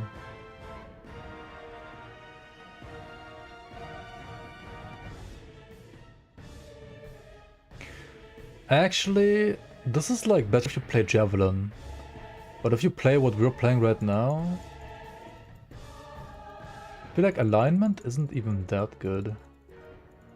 Yeah, it's not that good. You just take like Sanctuary Guardian. You take this, you take this, you take that, you take this, you take that, right? You could get Prayer Aegis, because it's 12 HP per point, right? That's nuts. Or you could take this for armor. Or you take this for health and resistances as well.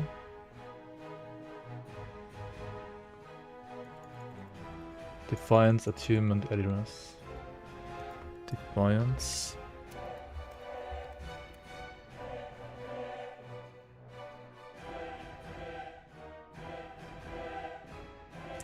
I mean, all your stuff does scale with Attunement, yeah. I don't think it's better than Conviction. I mean, also like 1 point here for the block chance if you're playing a shield is great, right? But it is good for sure. It is definitely good.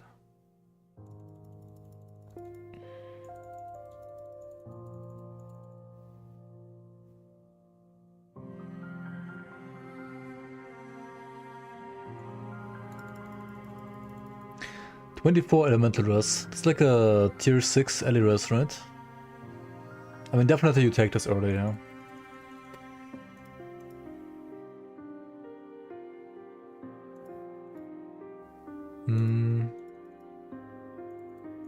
I mean, so is Abyssal Endurance, like fixing your rest though, right? This is also great. By the way, I just realized you can play this build as a... Holy Aura. I was gonna say you could play this as a Void Knight or Forge Guard too, because you don't need Judgment, but Holy Aura. Holy Aura is so stupid.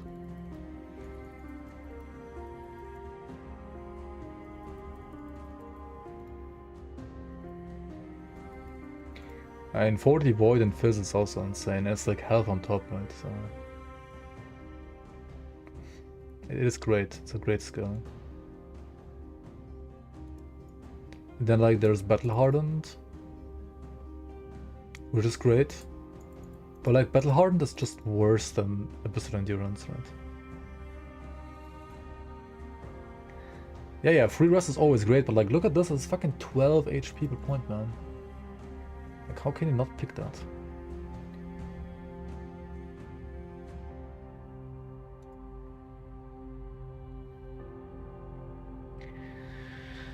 Maybe I don't play Light of Raya, right? Maybe. Sounds weird, maybe, I know. Waiting a loot filter took you way too long now. I should have to like make loot filters before like the game like DCs. It's movement speed though, I mean, yeah it is. I need like another like 50 points, man, for like Prayer Aegis. and Defiance.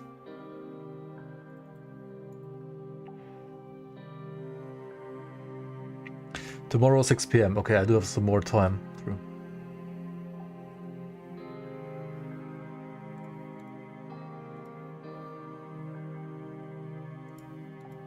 You didn't get prayer ages.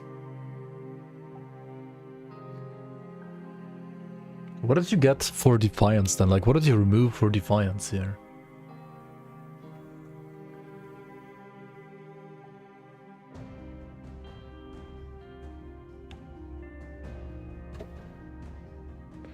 You can play offline even longer. I mean, all I care about like whether or not it would save like my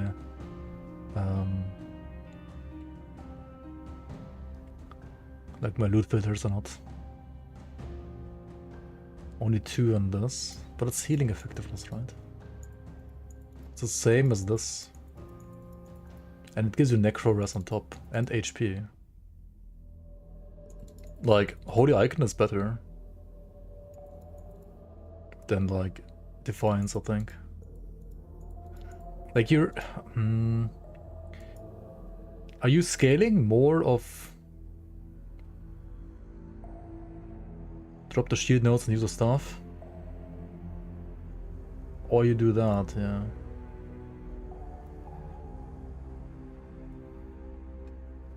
How much more damage are staves? 30 more damage.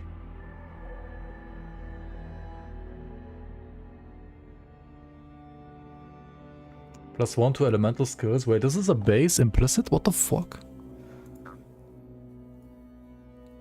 I mean, this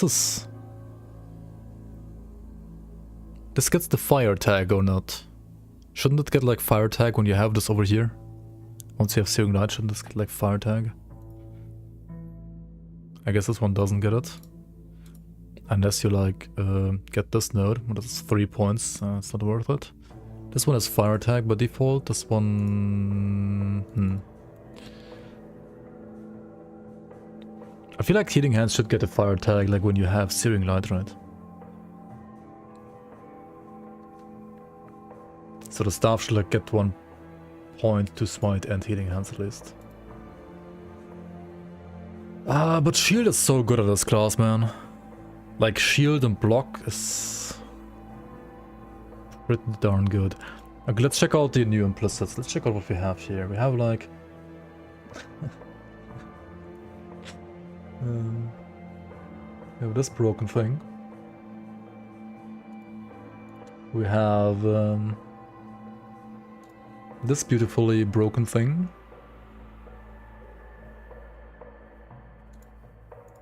We have these beautifully broken gloves.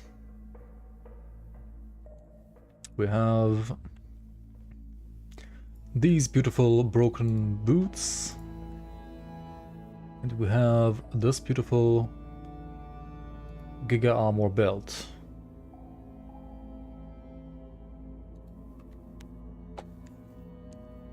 Right?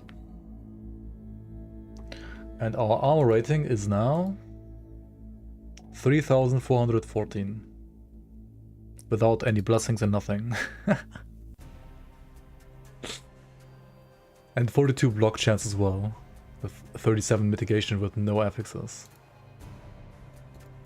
I mean, that's good, right? That is pretty good.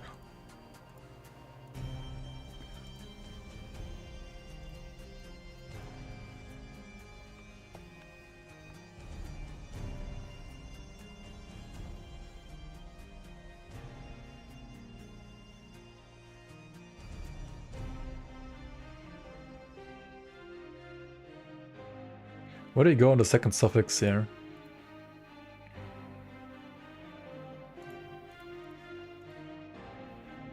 And you could get like more armor. You don't need the bonus damage taken from crits, but you could also go like percent armor, I guess. Wait, hang on. 54.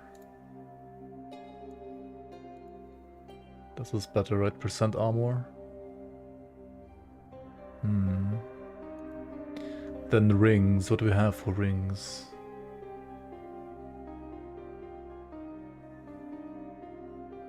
CDR ring from Merchant's Guild.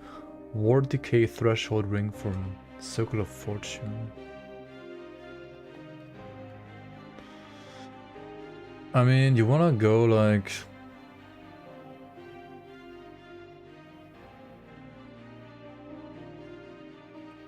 Do you go crit chance ring or movement speed rings? Just like basic rings? Do you go like one of those doom rings then? Go like one of the Oribus rings?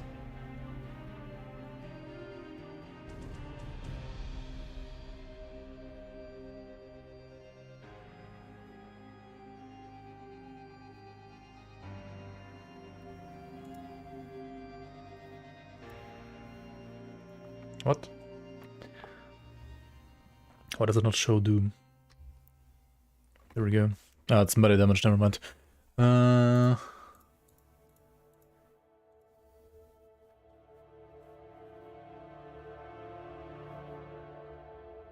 fuck is this? Nah, okay, the ring is not good then. Just coral rings, you mean?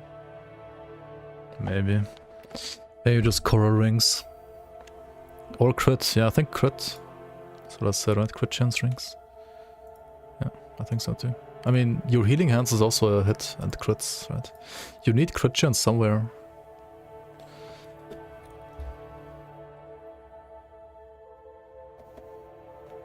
+6 base crit chance. Oh, you mean on smite? Yeah. You go that over Fisher, right?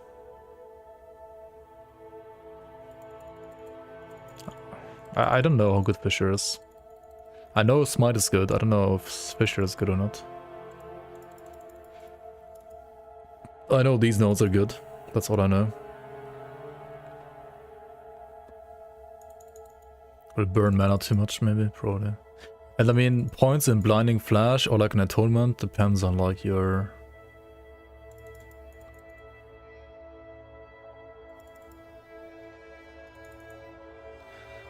Depends on like your how like health feels, right? Depends on your healing ability and like how it feels. Pillar of Light.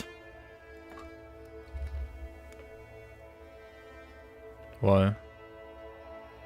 This is when you directly cast Smite. You don't directly cast Smite on this build. You always take Blinding Flash.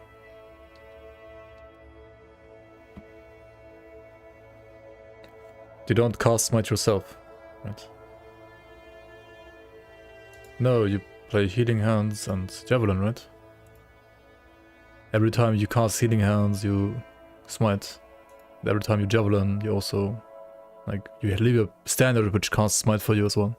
I thought that's what you do. Can I read again? Read what? This?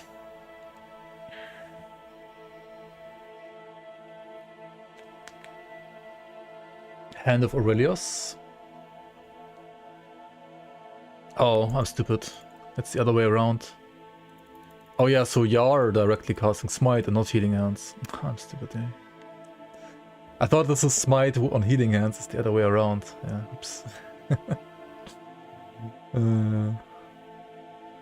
Whoops. Okay, I'm the idiot. Yeah, then Pillars of Light is always the better. Yeah. Then you just play Pillars of Light. True. Then you play like 3, 5, 3, 4, 5. Imagine reading. Yeah. Couldn't be you. Yeah. Then it's minus 40% health though. I mean, no, it's 15.0.4, right? So you lose like 6% of your HP every cast. This is more as well. No, this is more. Like, it's not bad. Like, Blinding Flash is good too.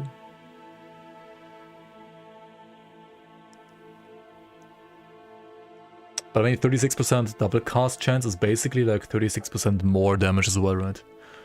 And this is only like 10% per point. This is 12% per point.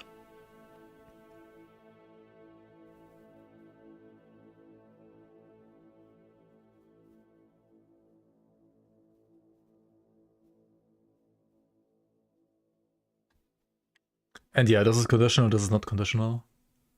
Exactly. And if you directly cast, then this is always better for sure.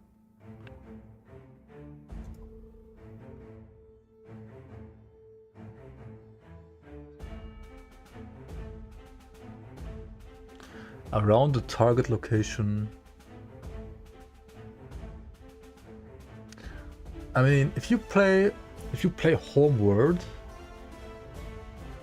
at the chosen target location, the chosen target location is at Smite. But if you pick this, it's still like AoEs around you, right? I mean, okay, do you want that though? I'm not sure. It does give you like 18% increased healing effectiveness. Would be like nice AoE around you, but probably don't want it.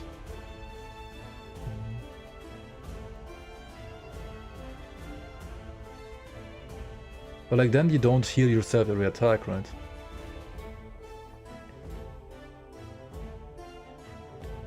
Like if you take this, you always heal yourself, right, as well. And like, I mean, depends how big the area is. You get like more area over here, right? No, wait here, right?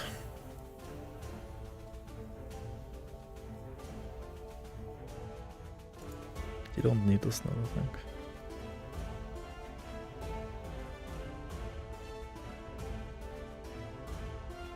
You would skip damage notes if you do the self-target thing? No, Then you can skip the entire skill. So for self-buff? There's no self-buff here, is there? Except for some ward. There is no self-buff here. What kind of self-buff is here? There's no self-buff here. This is not a buff skill.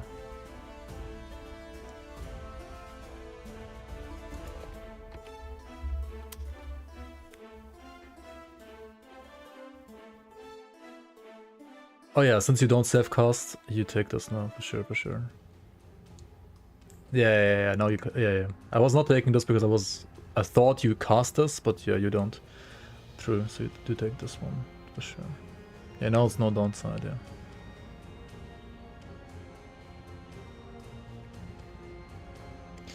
I'm just saying, like, there could be a world, right? Like, there could be a situation, let's say it like that, where you cast Smite at the enemies, right? And you don't get hit by the Healing Hands AoE. And because of like the health cost, you just kill yourself. But if you take Homeward, then you always make sure you don't kill yourself. That's like the one concern I have here.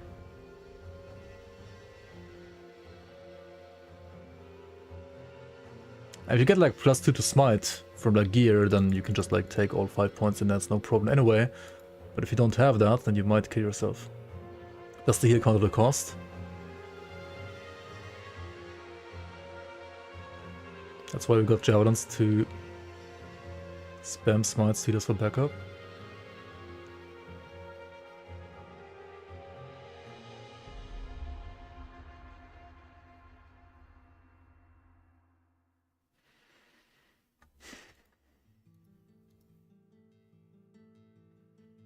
%164% healing effectiveness. I mean, you can get more on rings, right?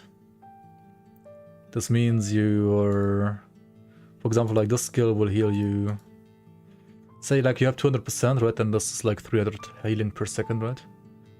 And this would be 240 over 3 seconds with 300 instantly healed.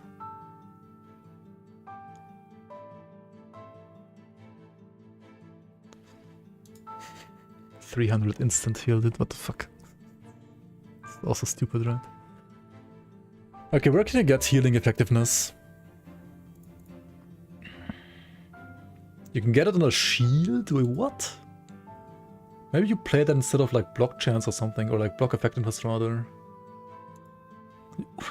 What? Okay, not on weapon there. On gloves? Wait, I need to just like write healing effect, right?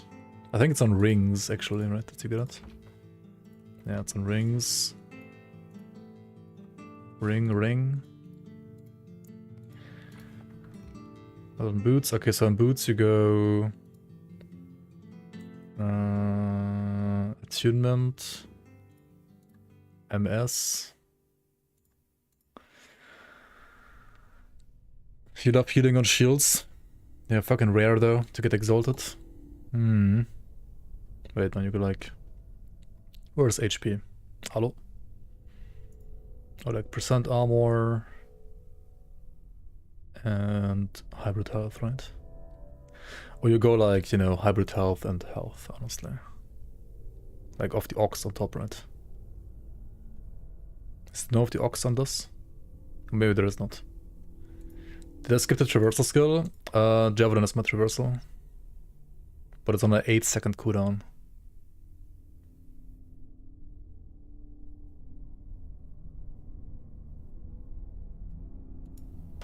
You take health gen as well. Is it that good with healing effectiveness?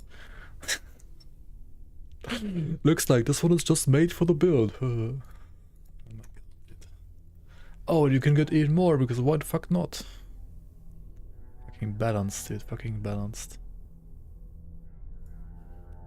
Yeah, shift has like 3 seconds cooldown. That's true.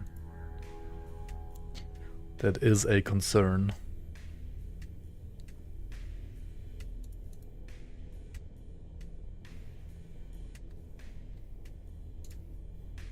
Do we need frailty somewhere? Where do we get frailty? Unspect shield rush? Oh yeah, you can. Yeah, you can. I have a shield. That's a good point. You can do, I mean, you do smite here, right? That's your attack. You don't put healing hands on your bar. You have holy aura. You have sigils, right? You have shield rush and javelin. Shield rush sucks. I mean, if there is nothing blocking you, you can like just use one shield rush to get from the starting point to where the arrow is, right?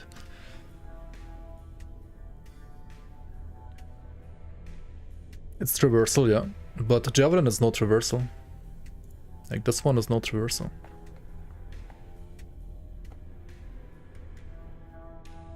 So I can use shield rush on top of flag and drag. You can also like not pick this at this point and just like use shield rush only.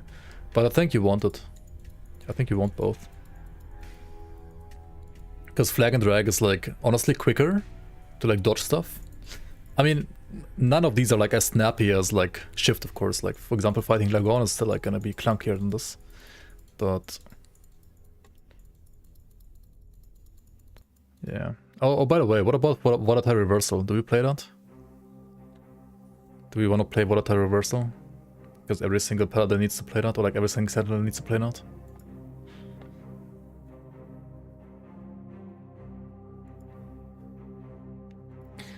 Because let's be real, volatile reversal is 30% more damage. I mean, okay, we're not playing dot, right? If you're playing dot, it's... if you're playing dot, it's stupid. Right, if you're playing dot, it's 90% more damage. So just got nerfed. Alright, that's true.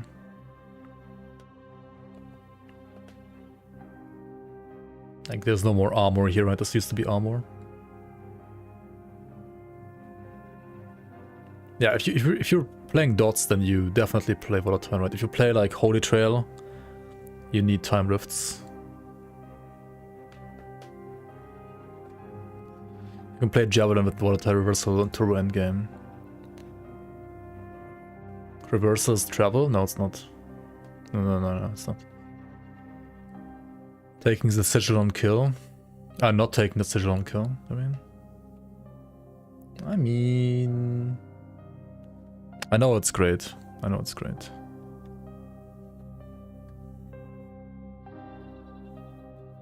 For like zooming. But against bosses you would have to like cast it anyway, right? I mean, this also like makes me cost more mana, right? But then again, I don't have any mana problems, right? Like, you literally, Smite is free. This is like 4 mana, I think.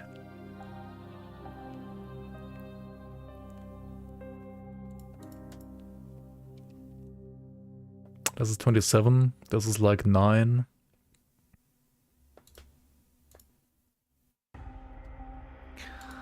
I mean, you do have like 3 less mana costs for sigils. 32. I mean, I have to like test it out, right?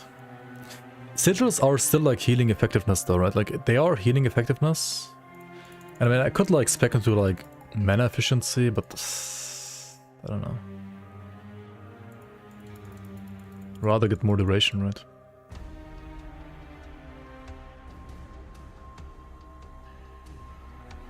At some point you have too much, maybe. We have 586 right now. That's without sigils, right? This is 30. How many do you have by default? 3 and then like 4, right? So 4... 120 on top.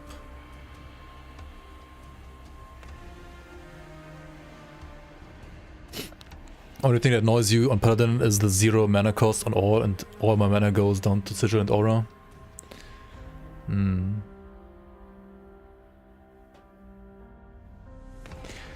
How much damage is 700 healing effectiveness?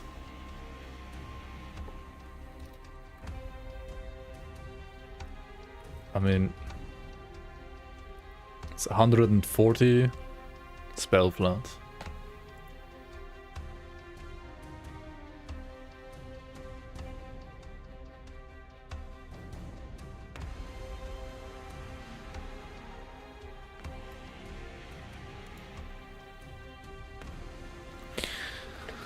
There's no way you play Holy Trail and Healing Hands, right? Like, one is dot, the other one is hit. It would be kind of weird to scale both of them.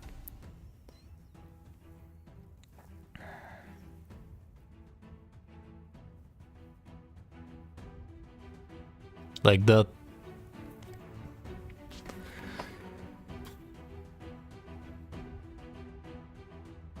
That would be weird, right? I mean, unless you could like try to scale damage like just via healing effectiveness and then like just percent fire damage, for example, right? Or like percent elemental damage. Like kind of like hybrid dot and hit. But it's like not good enough, probably. Yeah, you would do the judgment as well, right? With the dot. Yeah. Yeah, like those work together properly, right? Because this one also like scales of healing effectiveness, right? And you're like, yeah, you play judgment then, right? Like with consecrated ground, right? You play like this like aura then, right? You play consecrated ground around you and like you scale that with healing effectiveness instead. Yeah. Share current setup? I mean, I can, sure.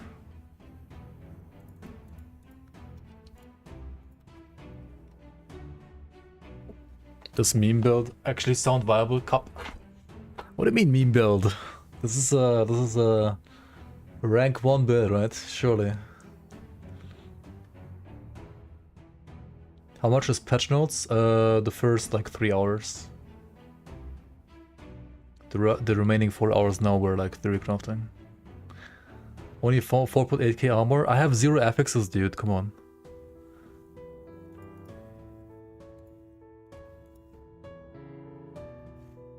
And 0 blessings. What do you mean? What do you mean, no armor? What do you mean? What do you mean, no armor? Max armor is 7.2k, 72% of mitigation.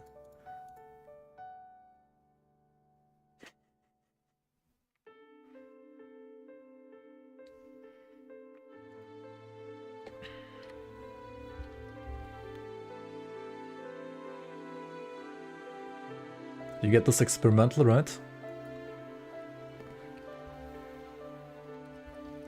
What else do you got here then? Hybrid, of course. Attunement, maybe? Or Vitality? And what else? Block chance?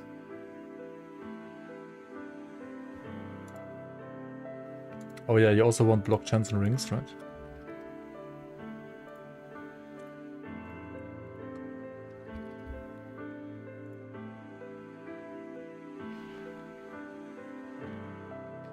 Sealed armor experimental, ideally. Yeah.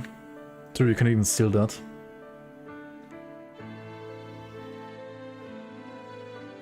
Yeah, true. I mean, yeah, like once you have that, you can just seal it. True. Mitigation.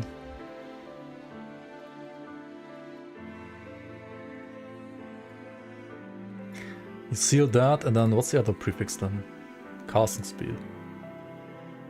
Or crit chance.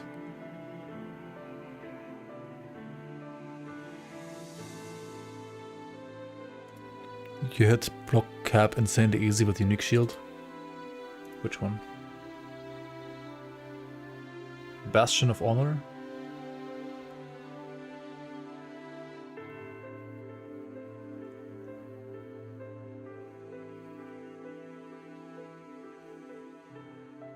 Or what? I mean, I'm trying to make this like starter viable, not like 3LP viable, you know?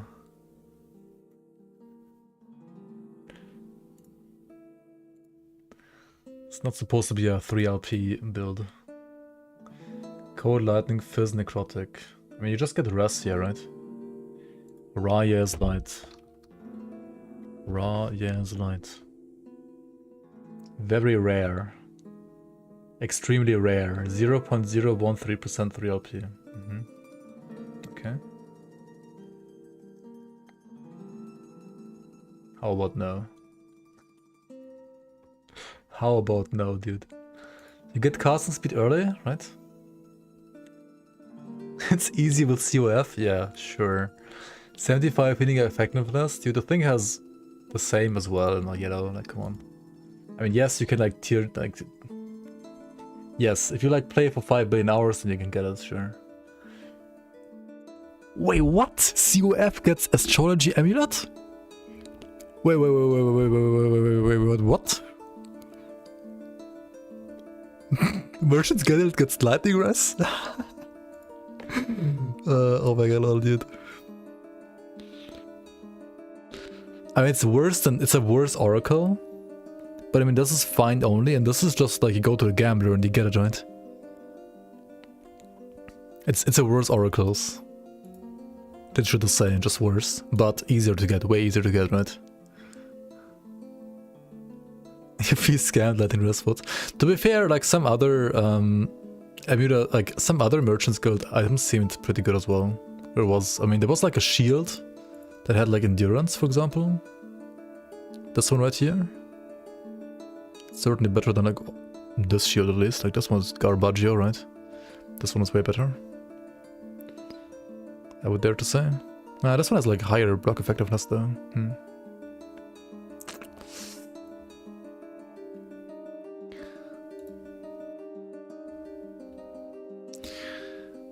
I mean, otherwise you also want like rest maybe, right? You need poison rest somewhere. You need like poison rest on like rings or something, right?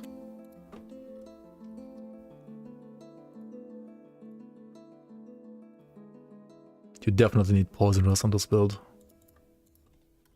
Otherwise you just die. Factions per character. It's per account, but you can have both, right? You gain reputation per account with both, but like one character can only be like with one of the two at the time, but a character can switch, and you can have like first character be like Merchant's Guild, second character be like Circle of Fortune and so on, and the progress is gonna be like shared throughout like all characters. So like there's no downside in any way. XP, right? What do we get here? Stolen Lands, we don't do that. Blood, Frost and Death, we don't do that. Black Sun, what do we want here? Spell Leech, right?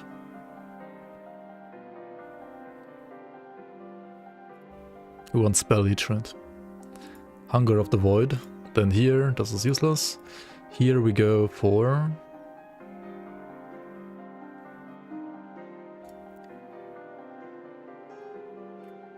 You go for Lightning Rust, right? Lightning Rust, yeah. Yeah, you go Lightning Rust, right? Here you go... I mean, you don't do this. And here you go... All Res, I guess. Yeah, it's like the only good one now, actually. Because like Critter Void is way worse than it used to be. I guess Poison Rest... Yeah, All Res or Poison Rest, right? Fire Rest Shred. Where's the Fire Shred?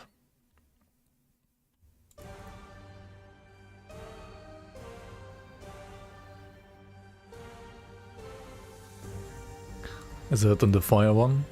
This one. Grant Breath of Cinders. I guess you want this, yeah. True. I mean, this or armor, yeah. I mean, armor is probably enough on this build, but you rather want to get more damage. Okay, what do we get here? Of the Ox. Okay, is of the turtle better or the other armor? 68 armor mitigation. 69. Usually percent is better, right? Okay, where the fuck is it? Hello?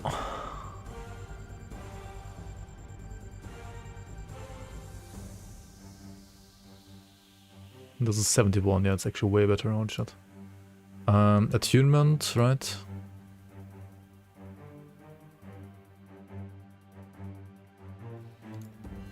Oh yeah, you want armor shred somewhere as well, right?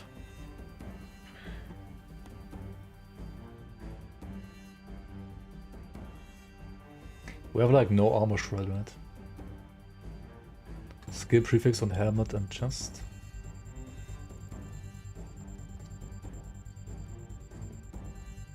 Oh yeah, this even has healing effectiveness on top.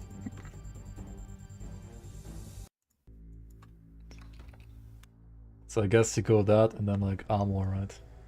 Armor shred.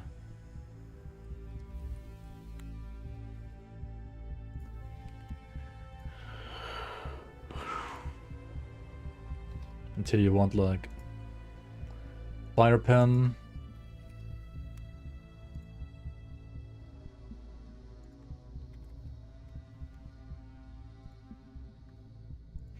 Armor shred on hit. Maybe something like mana regen, I don't know if you need that or not.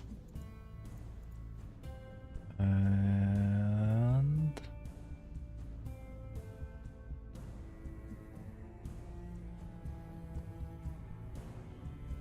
what else?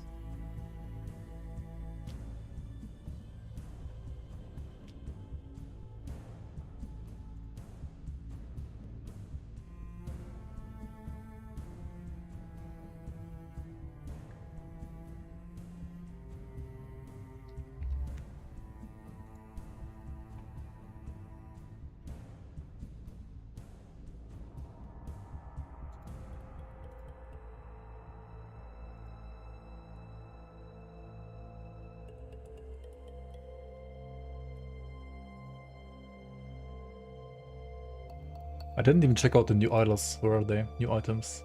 Stop the Wheel of Torment. Idols Unvar's Rise, Unvar's Hegemony, and Unvar's Exile. Okay. Once you have one rune for runic invocation, your runes cannot change until they are consumed.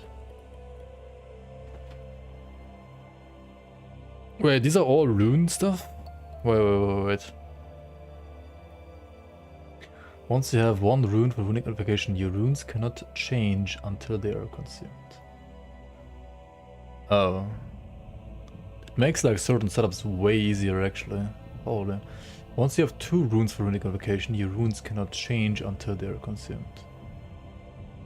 Oh, you have to play all 3. Wait, no, wait, what?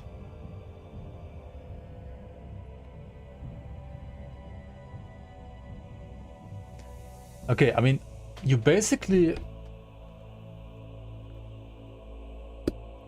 Wait, when it says cannot change, does that mean you cannot add more as well? Or...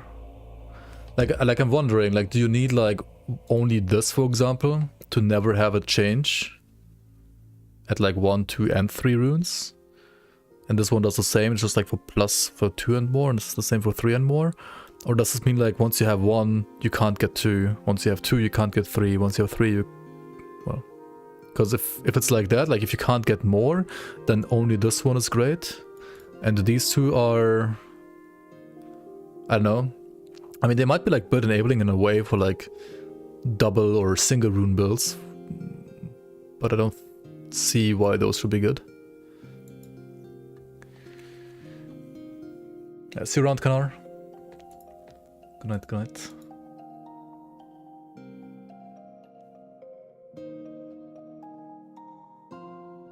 Yeah, I guess... So I guess for, like, the current meta builds, only this one is good. And these 2 are, like, potentially, like, build enabling for, like, new, like, 1 or 2 rune builds.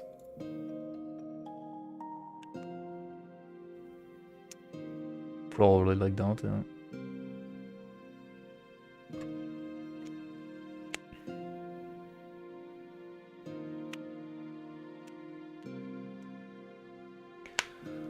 But it's just like power creep, like this is just... Like this line here is just like way better than these lines.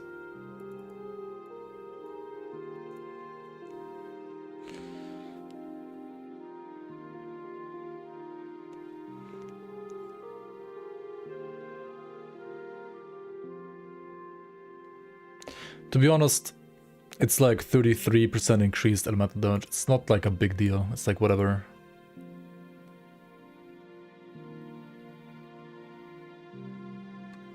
It's not like more damage, it's just increased damage, so...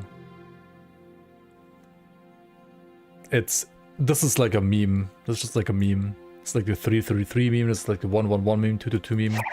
Like, that's just a meme, right? Yo, Johnny Cougar, welcome. Thanks for the raid. Welcome, guys. Welcome, raiders. Hello, hello. Requires about 31, 32, and 33. Yeah, these are like meme items, dude.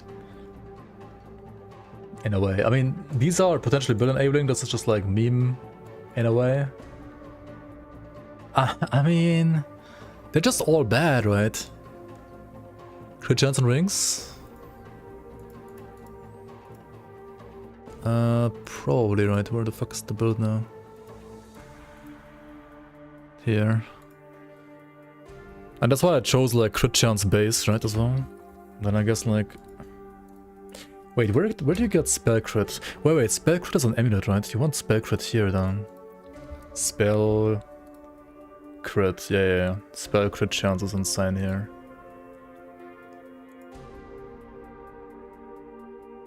Fire pen, spell crit, armor shred, and then res or like frailty or something like that, right?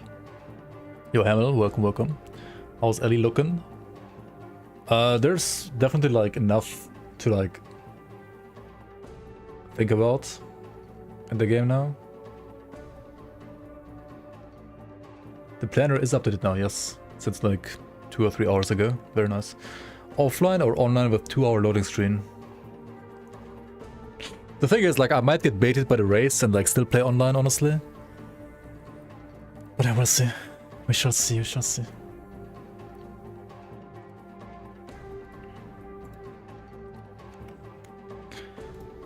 Health and health, right?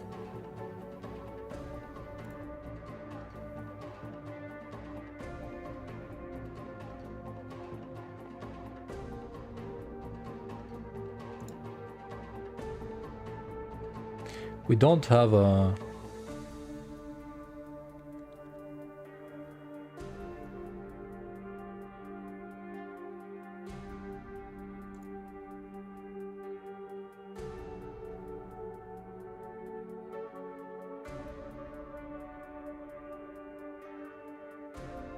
What do you get on prefix?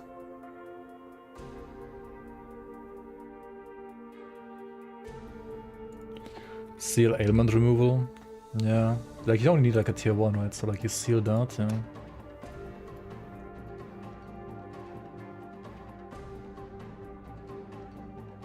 And then this is just like fire damage, I think. Fire damage, man regen, health. Long-lived Dammit, hell yeah. If you haven't supported him yet, and you have some spare money, do it. Via Patreon or like in another way.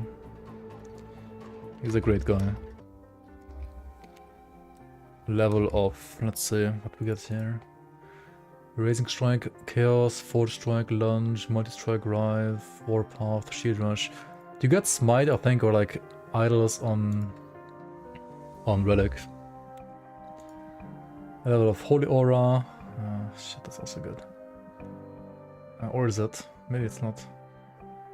I don't think Javelin is good actually, we don't need that. Rebuke, Shield Bash, Smite. Smite is good to like remove the health cost. Sigils is always great. But this is also spell damage here, right? So this is probably better than the attunement.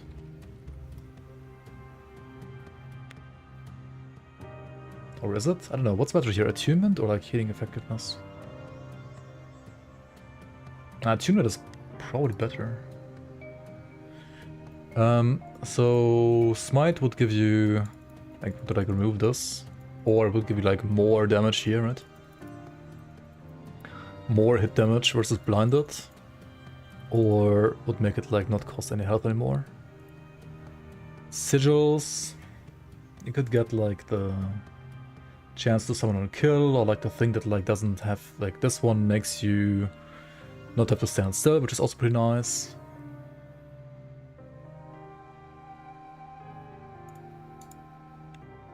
Or like more duration here. There's many great notes here.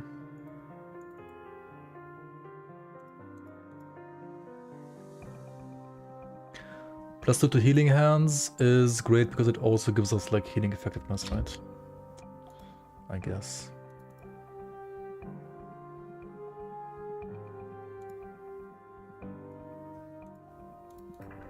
Are the nodes good though? 2 points. More damage. I mean, you could like get these these nodes, I guess. Right? Like these aren't too bad actually.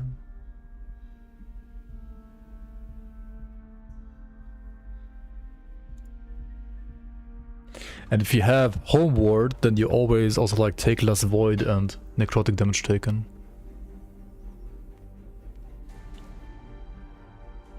Or you just like, you know, stand near the enemy when like, you cast it on him.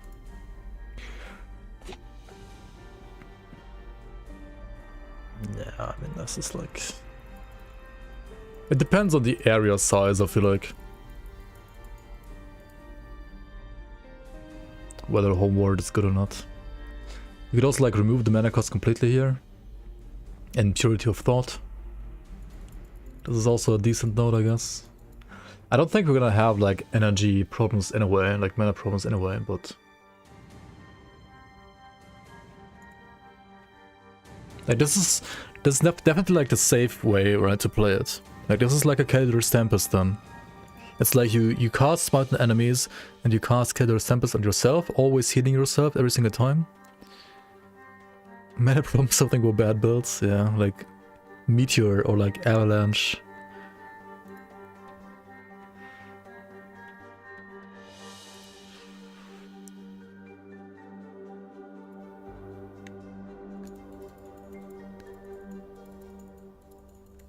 And I think if you go like self-cast, I mean casting yourself at Homeward, like the atonement points become less important too. So like you can technically like get more damage on Smite as well if you do that, right?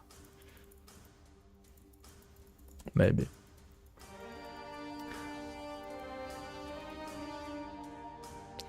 What else can you get? You can also get like +2 to sigils, right? +2 to sigils means you can grab duration. Or we could like grab exigency.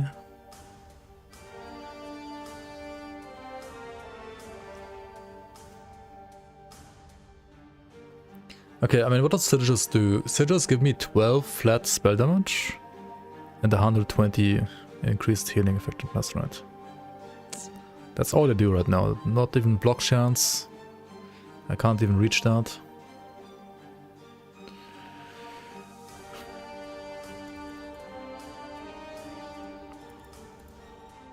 I think this is better, to be honest.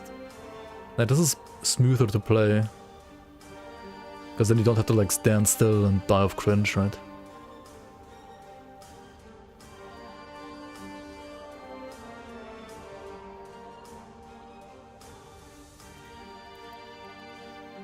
Or even like this, maybe.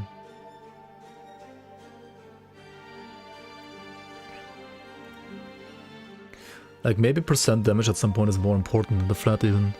Because like this game has like so much more damage and like flat damage everywhere that like percent damage is kind of rare now. So because it's so rare, it's almost like a more damage multiplier again. 475.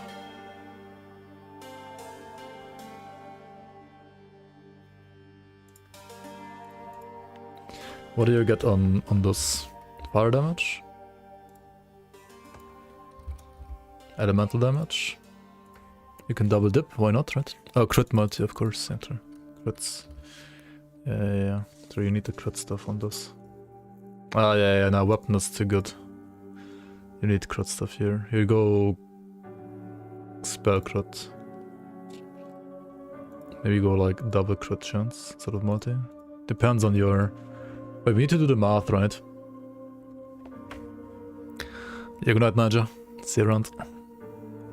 Lol gave you cancer? Yeah, maybe last Epoch can cure you cancer. 1.0 will fix everything, right? It will fix world hunger, it will fix your cancer. Yeah, Smite is 15% base, right? It's 5% base here and then like another 10% base here, right? Oh shit, wait. This is minus casting speed, I forgot. This is bad. I mean, but it's still... Fuck.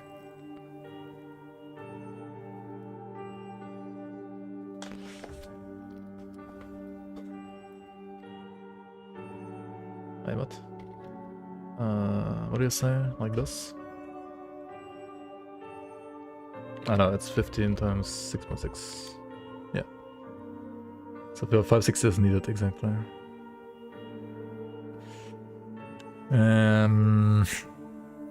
What's the crit multi? 241.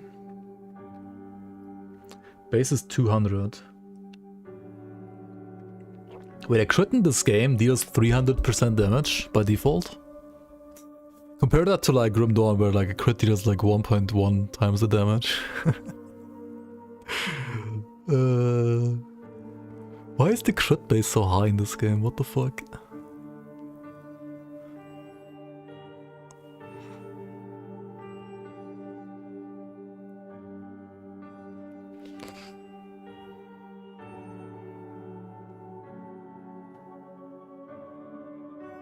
Or is it 200% of the base?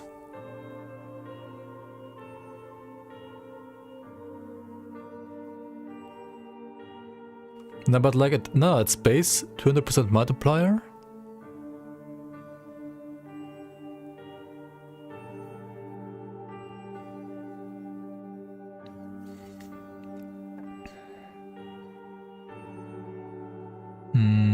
I mean, yeah, multiplier means like times 2.405 in this case. Huh?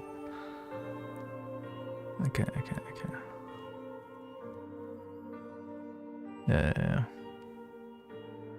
Okay, I mean, yeah, it's double damage then, okay. It's double damage.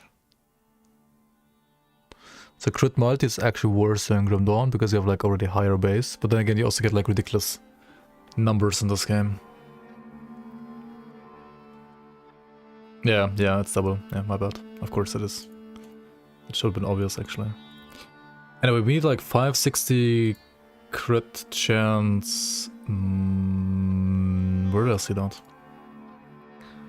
Is it like just like my base crit chance from like my gear and so on? Wait, we have to just like, okay, we have to do like 18 divided by 5 times 15. I mean, 18 times 3 basically, right? To make it work for smite.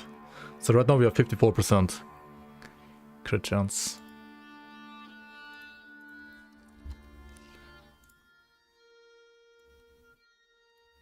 If you do it like this, it's 66.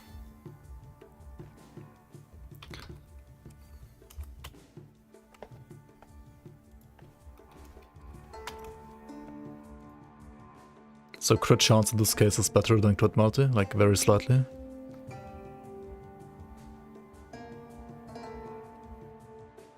Red crits in Grim Dawn are like 1.4, 1.5, something like that. Like as a base, but then you get like crit multi on top, right?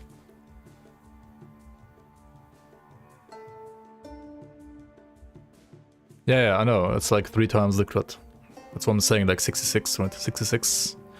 Like this is the damage, just the...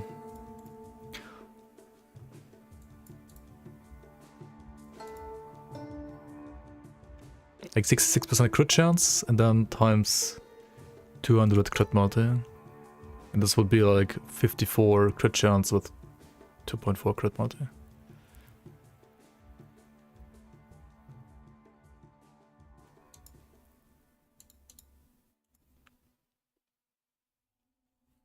Smite skill 3 has another 100 multi. Yeah, true. So that makes crit multi on gear even worse. And percent crit chance even better. Yeah, true.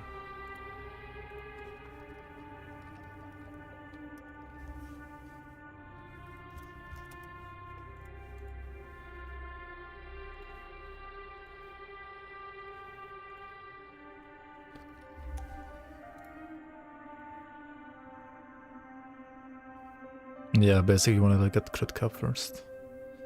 It's not even easy though. Like 15%, how do you get like more spell crit?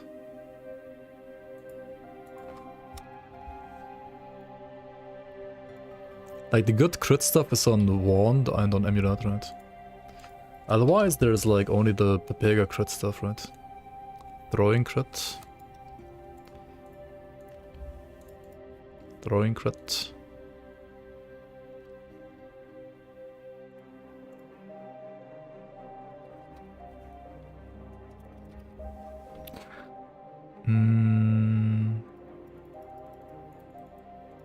Yeah, right. Oof.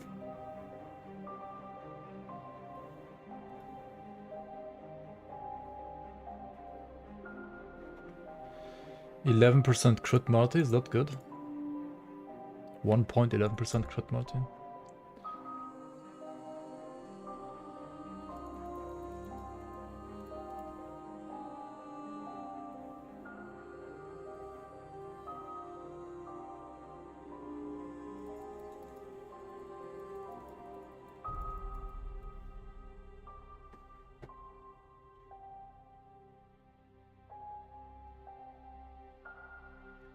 %.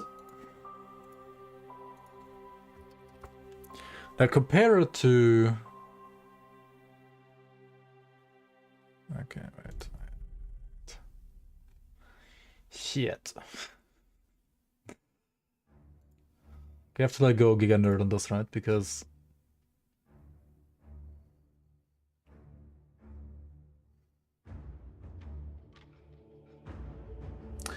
we don't know the base damage, man.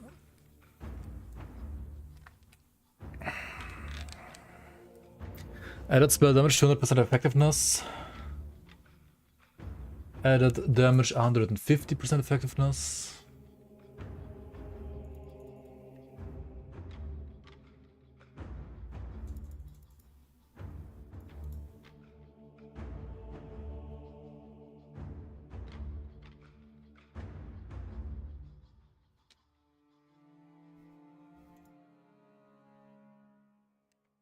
Yeah, I think like for damage, the crit chance is better than Light of Raya, but it's like movement speed at top, right? Basically like another like tier 5 movement speed effects.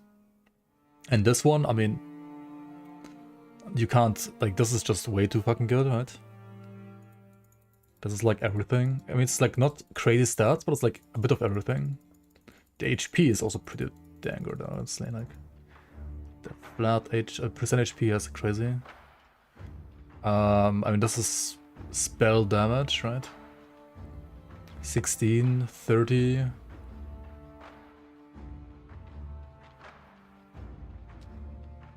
This is 1 point for 5% block chance. You don't dodge anyway. This is 15 HP and 5% effectiveness. It's also too good. This is 6. It's also flat HP. It's also great, honestly.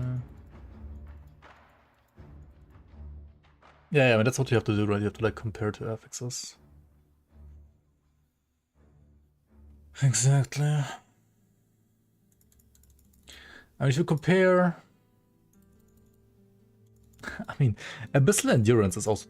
This is a tier 5, first tier 5 necrotic, tier 5 flat health, right? This is like 3 tier 5s for 10 points.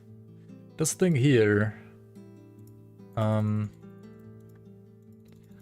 mean, 200% spell crit chance is basically also 2 tier 5s, right? It's like 1 spell crit and 1 non-spell crit together, which is also crazy good.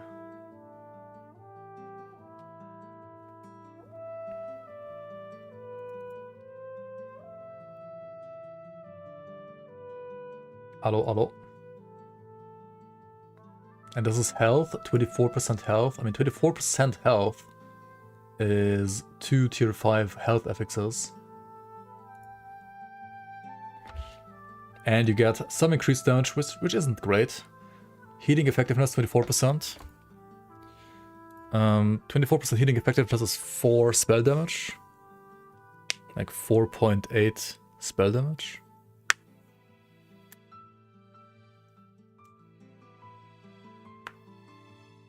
At least for healing hands.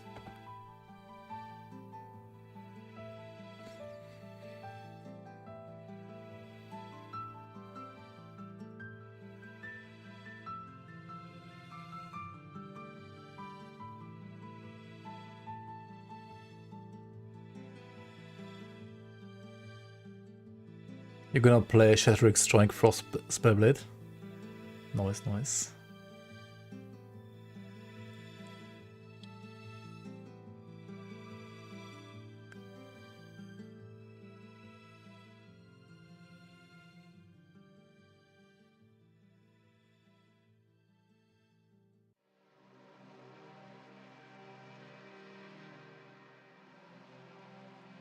Immobilizes the void, fears undead.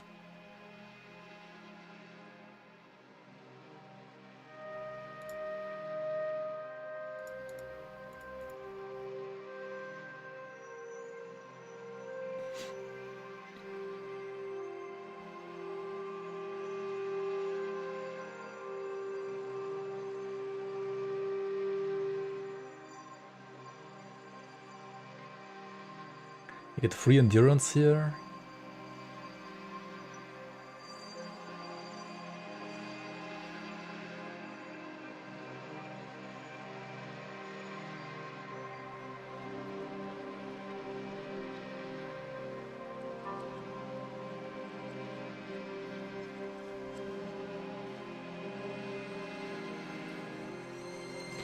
Block effect. What's my block effect right now?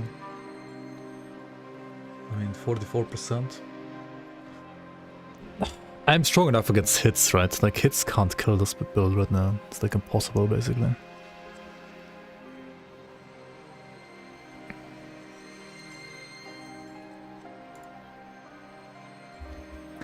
Wait, I removed the... Okay, I mean, this is 2 tier 5s.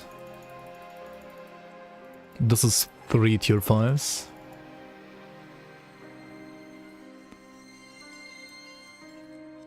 This is also like 3 tier 5s basically. If you like count the mana, the healing effectiveness, and the damage altogether to like 1 tier 5, the increased health is like 2 tier 5s already. This is, I would say only 2 tier 5s, but movement speed is hard to get. This is ridiculous. I mean, this is ridiculous. This is 2 tier 5s. Or is it? That one is actually a bit bad, is it not? I mean, it's like a % tier 5 and like a % healing effectiveness, I guess. Yeah, it's like also 2 tier 5s. This one is basically also 2 tier 5s. Like one necrot. It's like a tier 12 maybe, right? So like necrotic rest is a tier 5, and then like the health and the effectiveness is like a tier 3 each maybe. So like a tier 11. This one, I mean, like fucking 30 spell damage? What?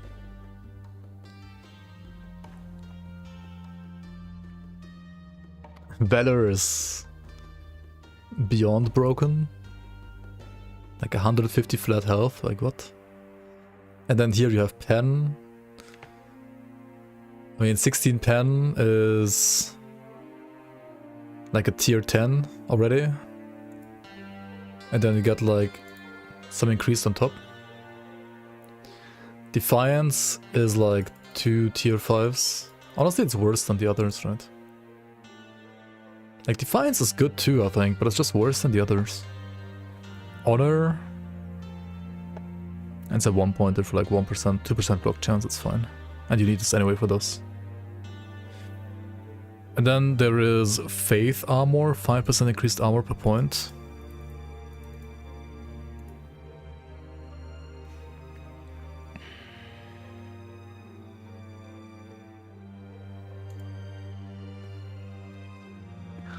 It's not as good as Prayer Aegis, right? Prayer Aegis is better flat, 12 flat. Honestly, Prayer Aegis is like worse than Valor though, for sure. Maybe, I mean, okay, this is level 97 already, so we're not putting those points.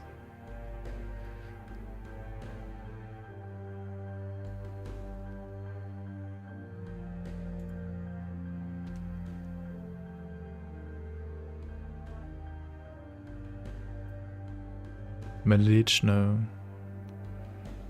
Absorb health. Now we don't leech anything. We just heal ourselves all the time anyway. I wonder, is Void Corruption like worth? It's like 1 point for 11 crit multi.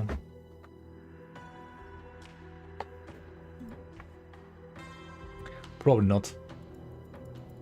Maybe yes. I don't know. I mean, it's actually like okay already.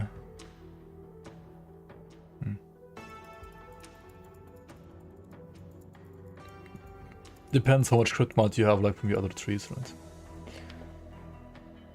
What do we have here? 6 HP per point.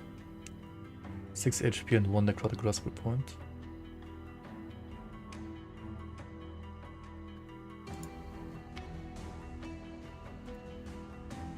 Honestly, Fearless is like the next best thing, I think. Like 2 here, and then like 1 here. Oops, 1 here. Fearless, and then Void Corruption.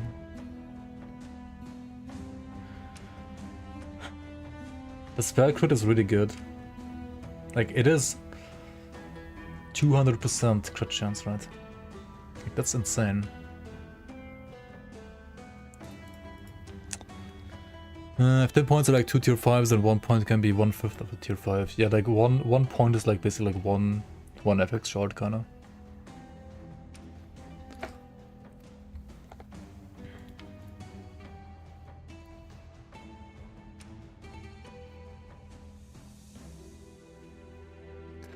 What about regen, by the way? Do we want to like invest into regen? Or nah?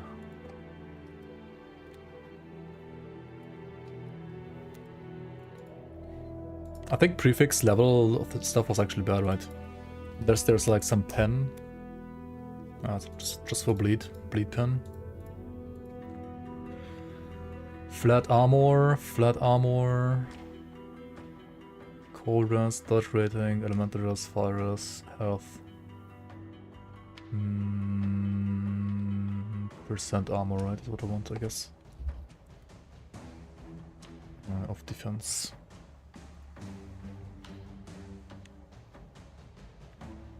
Oh yeah, you get like 50% armor. Holy fuck, dude. Holy fuck.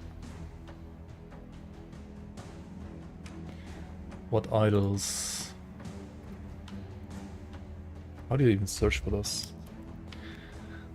The search function for idols is garbage, unfortunately, because like you only see like unique stuff here.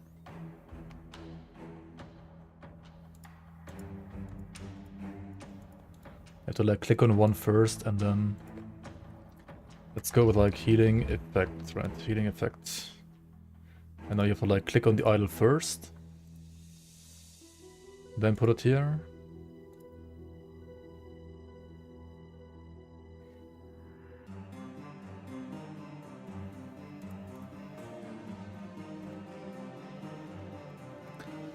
There is crit somewhere, right? Okay, let's see. I mean, when in doubt, you just want help, right?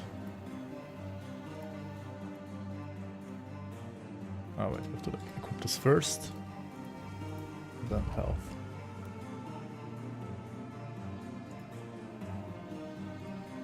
I mean, these are always great. I believe the values on for crit are just low. Like, they're just very low on idols. Like, crit chance, as far as I know, is like never worth to get on idols. Because the values are just like garbage. Like, this would be like crit, right? Oh yeah, what about like the class idols? Let's see. What can you get here? Armor, bleed, void essence, crit mighty with judgment, void cleave, rive. Oh yeah, what's the healing hands one? Is there one for healing hands?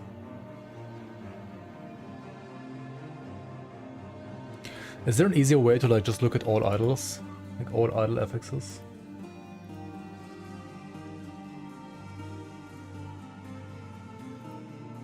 Like in resources somewhere maybe?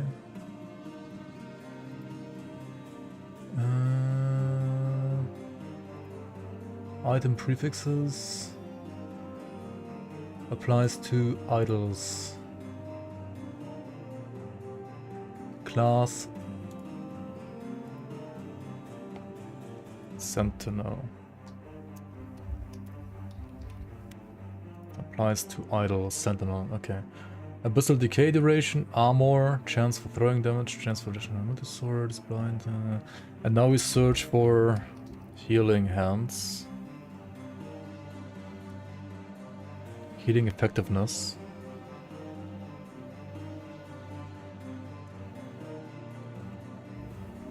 Level of healing hands. Wait, that's equipment. Shit.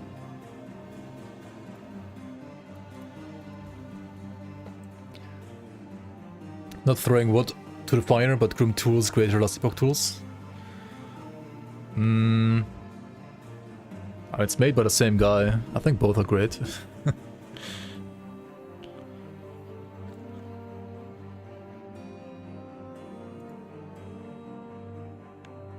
But yeah, that's like one thing he has to, I think, like, make better. Like the idols and how you select idols. This works well in Grim Dawn, but it doesn't in this game, I think. This system. It's not that great here.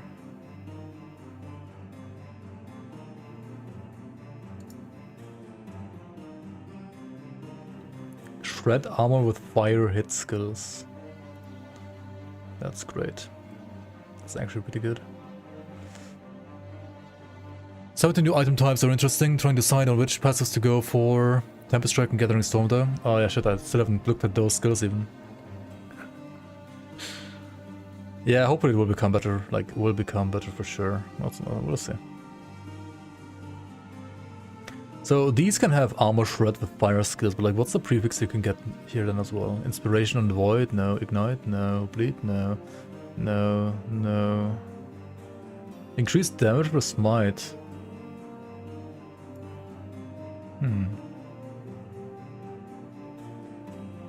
Maybe this is actually... Fuck, where did it go?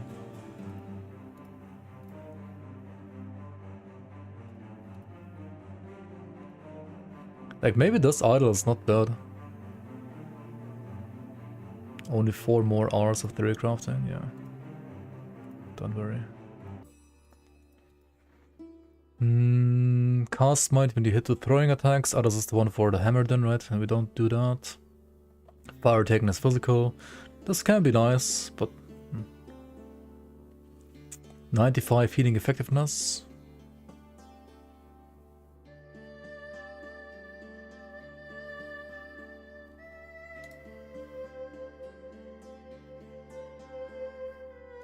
Also fire shred with fire skills.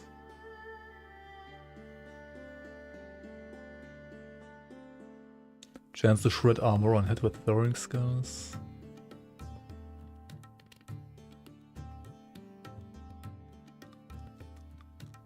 Health.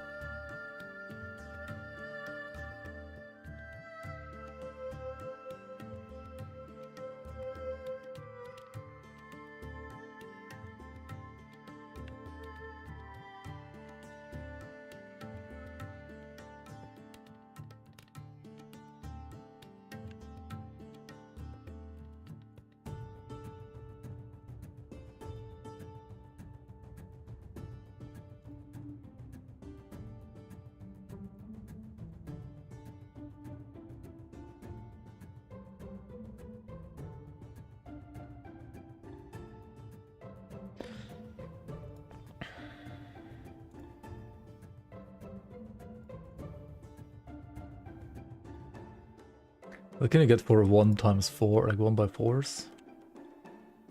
Divine Bolt when you use a 0 cost skill. Oh shit. This would be interesting too, right? Because Smite is gonna cost 0 mana here because of like a wand, right? Aye. Pretty good.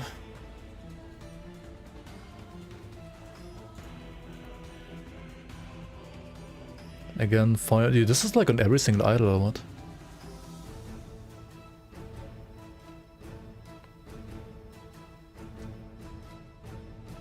Stuck at 55% crit chance.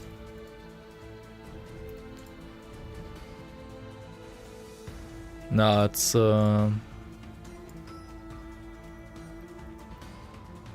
76 or something, right? 78. Crit chance on rings, crit chance on this, crit chance on this, right?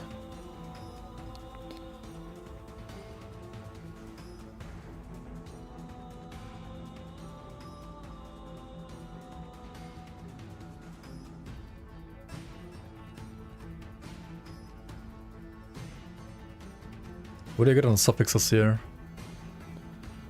Chance to blind? No. Chill. Good chill, right? Oh no, you have to do a pen now. Fuck, we have to play this, right? Fire pen, of course. And what else?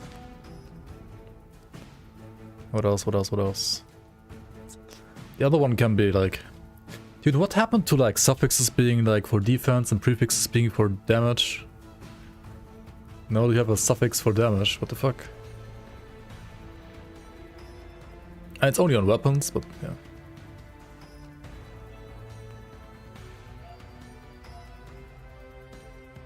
Should have been a prefix, maybe. Yeah. I think we have chill as well, right?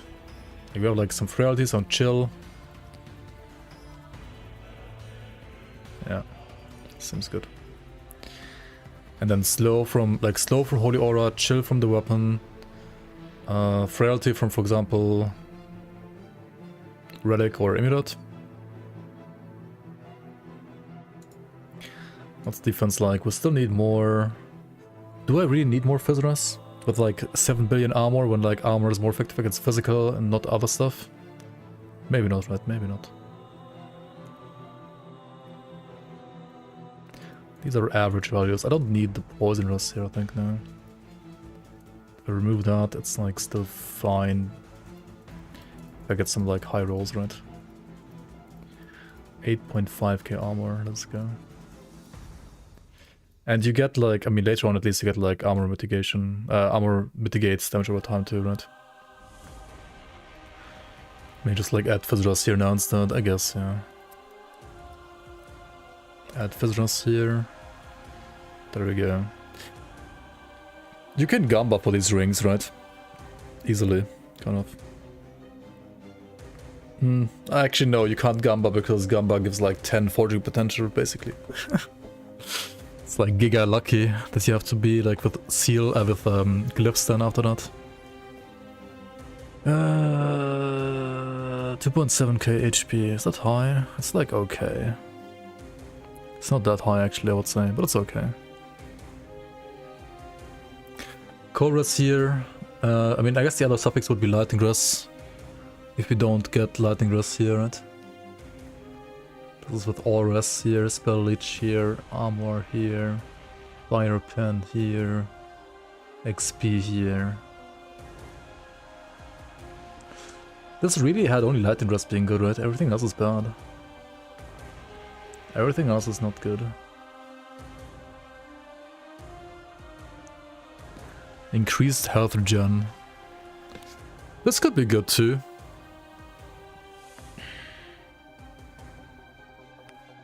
Without HP idols, I have one right now, yeah.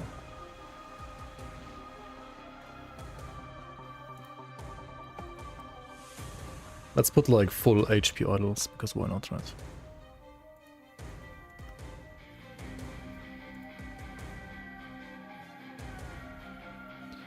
As far as I know, it does affect regen, but I'm not sure how exactly. But I think some people in chat said it does work for it, so...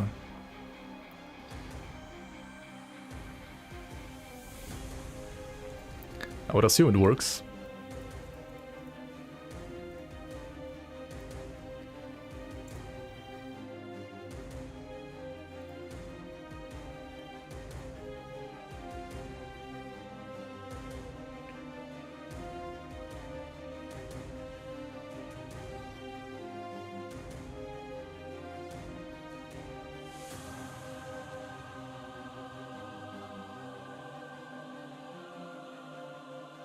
The 1x1s can be armor and health, right? They can also, like, you know, fix some resistances if needed. You could also do healing, effectiveness here, and then I think, like, for example, poison rust and stuff like that. I mean, that would be fine too. Let's just, like, put some variety in here. Then maybe, like, some more health here. I mean, you're not gonna get that many health idols, are you? Not that easily. And then maybe like another...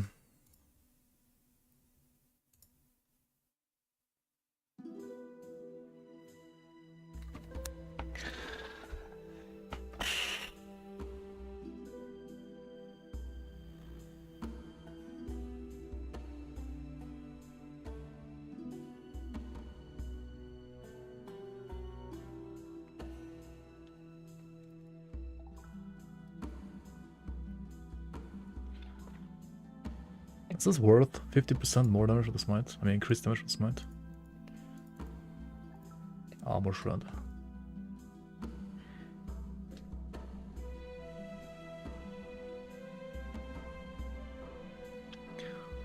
$35 attunement, 21 vitality. Dude, this is like 0 stat build. What the fuck?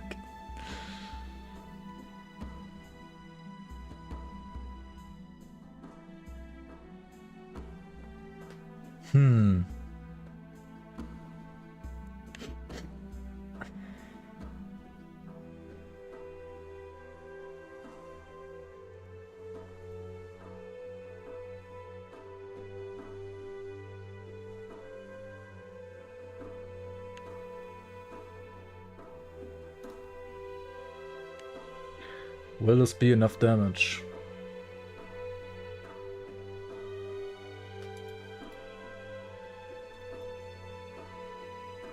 563 healing effectiveness now.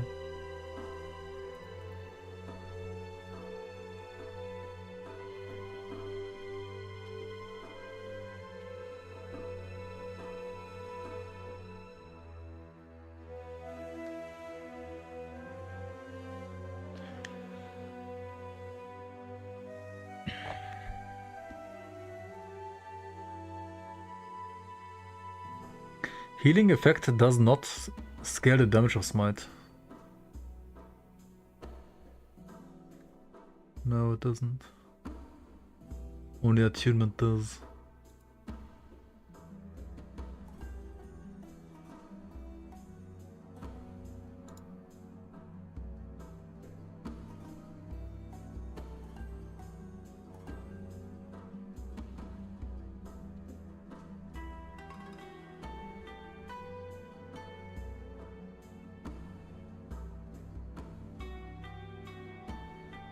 So attunement is better than healing effectiveness, I think.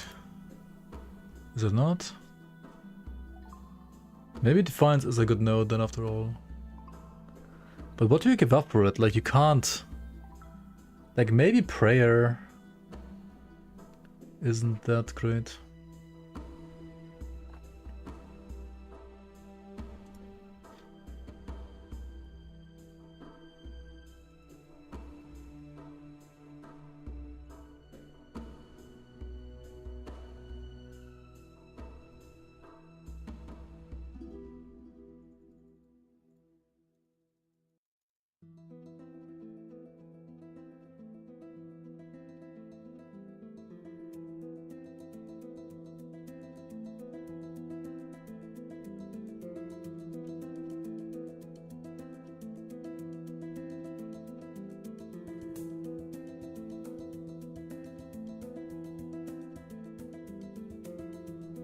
Like I really don't need the...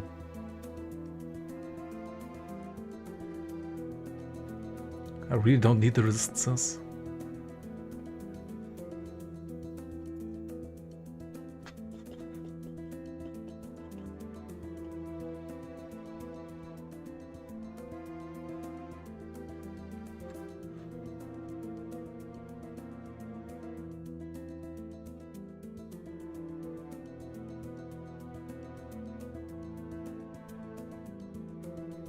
.2k HP now. With HP idols. I mean, HP idols are insane.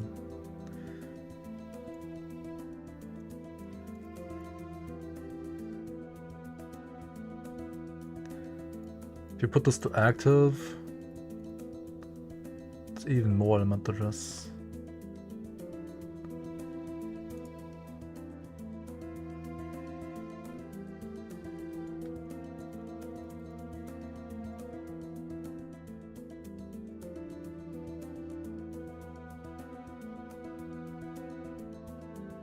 Conditions. Is moving as transformed?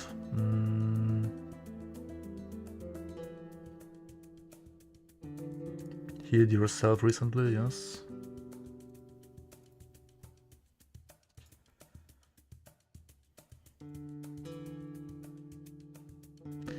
Ailment on enemy.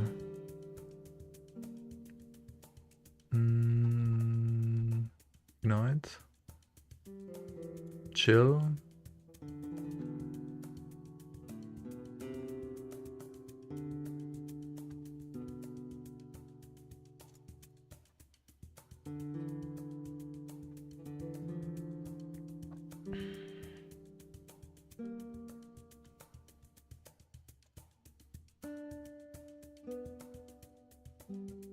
EHP. What's a good EHP number, guys? What are good EHP numbers on this game?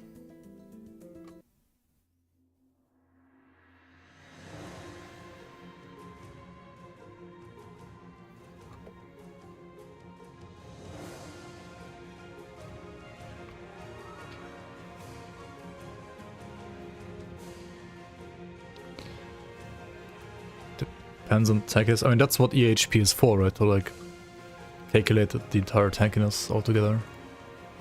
Like that's what this number is for, to like properly compare stuff.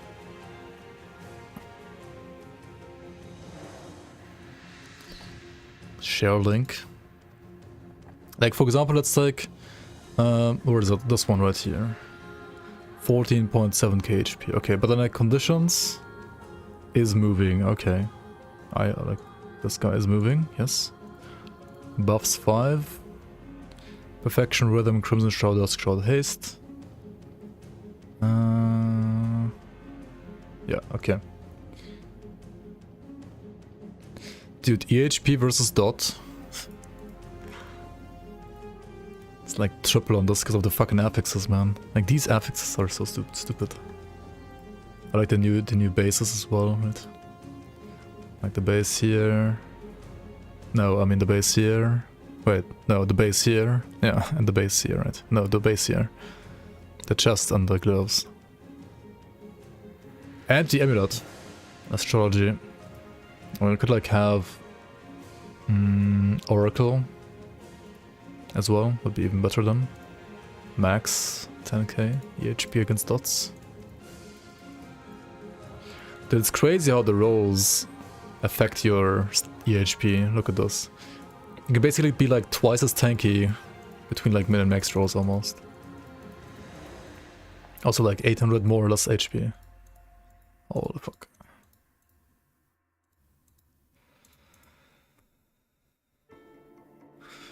With min values you don't even have like crit immunity, what? I mean, yeah, you wouldn't. That's funny. I mean, then you could always like try to like craft or like seal a reduce damage taken from crits effects on a shield, for example, or like pants or somewhere else. So I have like only 2 sealed stuff right now, right? I have like the experimental sealed here, which honestly is gonna be like fucking hard to get. And experimental, I mean, and like this cleanse sealed here as well. And no exalteds, no uniques, no legendaries. The idols are a bit too much though, like you're not gonna get these idols. Yeah, you see the experimental with the rune. So it's kinda easy to seal them, I think, actually. Wait, it should be sealed tier... Wait, you can even seal tier 7s, right, with this, I think. Because like the rune always seals. It's broken. It's guaranteed seal of any... That's fucking giga broken, actually. I need to use... I didn't use that enough so far. Patch said no. Did they change that? Wait, where is it?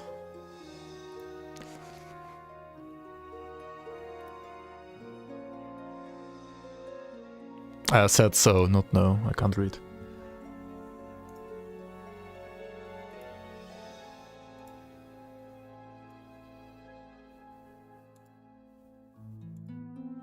You have to still like drop it first, right? I mean, you can craft up to tier 5 if you like get some shards for shattering. Wait, where's my build? Hello? Ah, here it is. Oh yeah, here it is though, like defense.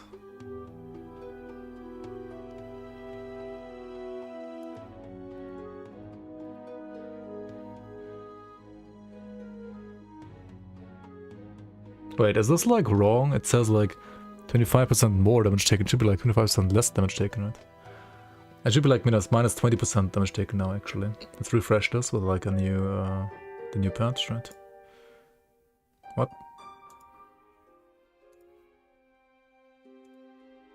Wait, is this like bugged?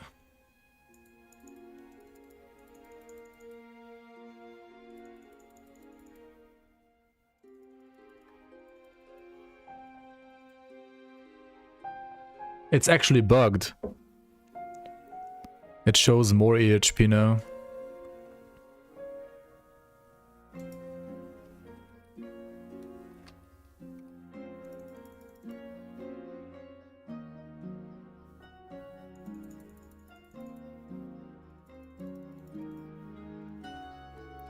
I can message him real quick.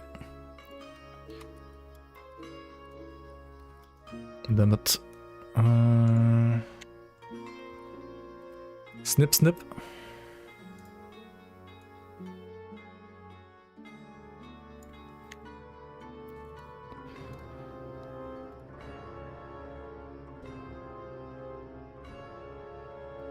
Snip, snip.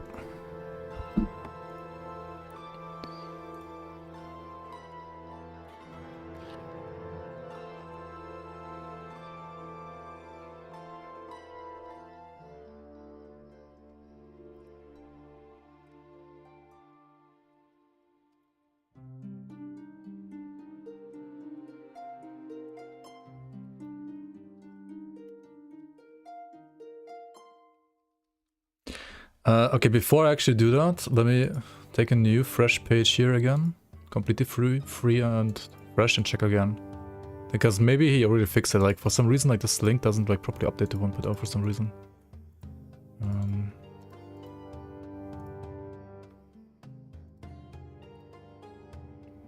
Okay, no, I think it's fixed. He already fixed it, I think, actually, for 1.0.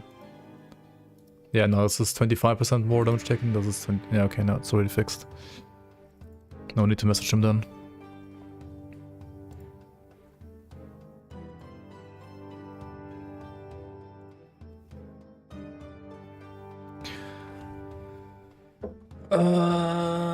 Do I do like a quick... Oh shit. Okay, do I play that though?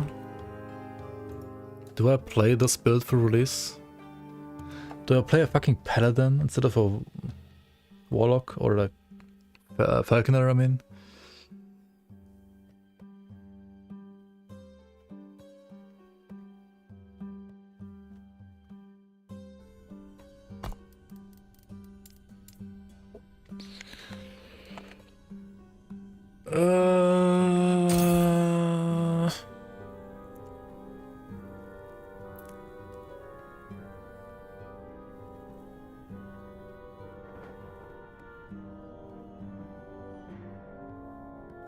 I think Falconer is also really fucking good, right? What did the guy say? Mr. Trickster? Let's listen to this guy some more. Cooldown for 1 second. This pretty much. What is he saying? To end this video, TLDR. Shadow Daggers, in my opinion, still strong. It was a leveling nerf, but if you will really feel it at the end, I mean, Shadow Daggers was so strong while leveling. It deserved definitely a nerf, and the numbers look huge. But again, 68 base damage. On a level 15 scale, of where you Hydra can with 1 basically AP. like enable it, it's still very strong, and it's still the same damage scaling. So still with throwing, still with melee damage, you always crit with it. So those are the strong mechanics basically. So they only tweak the numbers a bit. Like I said, it is a nerf, but still, it's gonna be one of the best mechanics in the game. We have to see in endgame, but I don't really think most of you will realize it if you don't really like push to the limits of the game. Maybe a little bit while leveling, but still very dominant in the game. Like I said, the Channel Flurry on CT is back to normal, or was back to normal. Also really important, the boots that give us insane amount of ward. They will get nerfed, not now with 1.0, but I saw Justin on Reddit having a post about this. So it will basically get like an internal cooldown for 1 second. This pretty much kills the whole boots, in my opinion. I think 1 second was a little bit too much. We expected just like a little internal cooldown. I don't know, 0.1, 0.2 seconds, whatever. You will never reach those high numbers. And even without this note here, with the old Channel Flurry, pretty much I reached like 2k to 3k ward. With this one, I don't know. You don't have like that much ward anymore. So Channel Flurry, to everyone that came into the game with 0.9, I'm very sorry for you guys. I think in my opinion it was the fault of EHG that it will never. Other than that, I hope that Detonating Arrow is fixed with Gel Curse and with the bow version. I really hope so. Let's see on 1.0. In general, the new item bases are amazing and will like pretty much buff a lot of builds, and we'll bring a little bit more gearing variety into it. Falconer is gonna be absolutely OP, absolutely OP. Like in general with all the new masteries, Warlock, Falconer, Rune Master, they're gonna be really strong. Marksman, I think, didn't really receive a lot of love. Last Rain is looking very strong. Hail of Arrows is looking very strong. We have to see, like I said, if in 1.0 if there are still some bugs in it, how they will feel. But in general, I played Detonating Arrow. I know how Detonating Arrow feels in endgame. It was not strong enough. multi-shot is only strong if you go with the Giant Slayer so that you can shotgun. Even there, like a pure multi-shot build is not really very like endgame viable compared to other classes or builds that are out there. Oh, he's a CT? Oh. They're still good, they're still really fun to play, but I think Marksman, because it's like so squishy, it needs a lot more love and more damage in endgame to really like reach those high levels. But the NDA really dropped now? For Blade Dancer, I think very solid mastery still. You have Shadow Cascade, you have Lightning Chakram, all on my channel.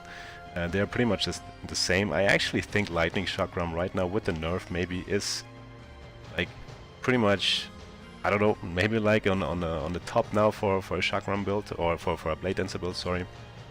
So yeah, it looks like a lot of changes, but actually at the end of the day it didn't really do that much. I mean, Falconer will bring in a lot of course, like new builds, a lot of fun, new possibilities, but hopefully some new uniques, hopefully with some hotfixes, we will see some love for the class in general. Like I said, if I missed something, I will write it down in the video description. And if you have any questions, just let me know again. So yeah, thanks for watching and see you guys soon. Where does he like specifically like talk about Falconer? I wanna know as well. Like he just like says Falconer OP, but like where does he actually like say that? Like where does he Full come. give So his reasons? rogue skill changes. Let's start.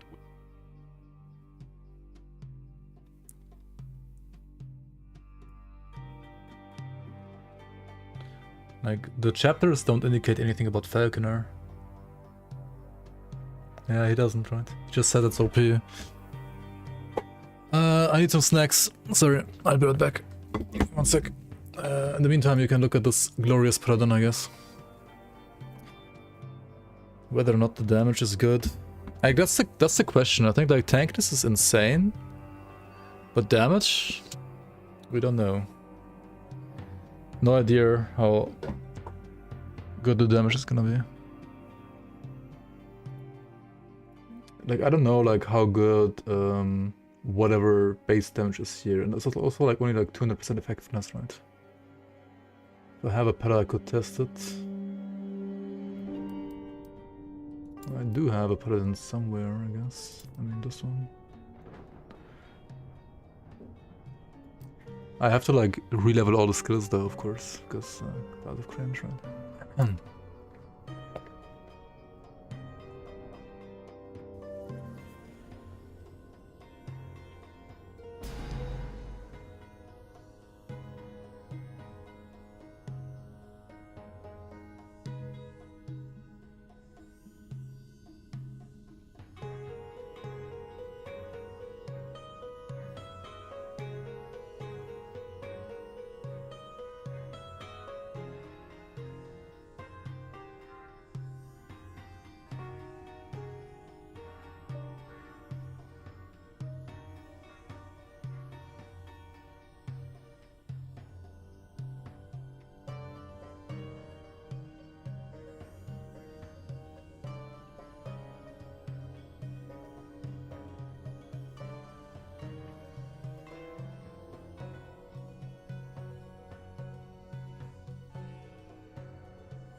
mean, I need like a wand as well though. Oh, this guy was character found. Fuck.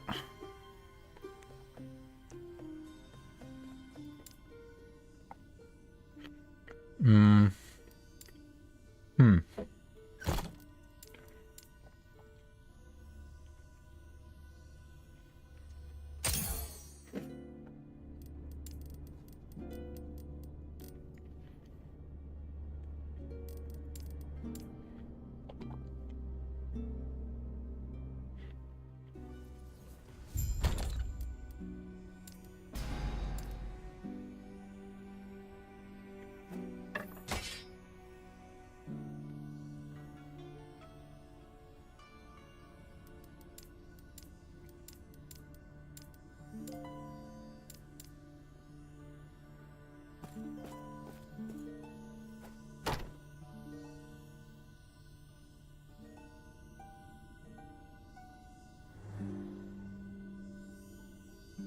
Smite on throwing attacks, let's go.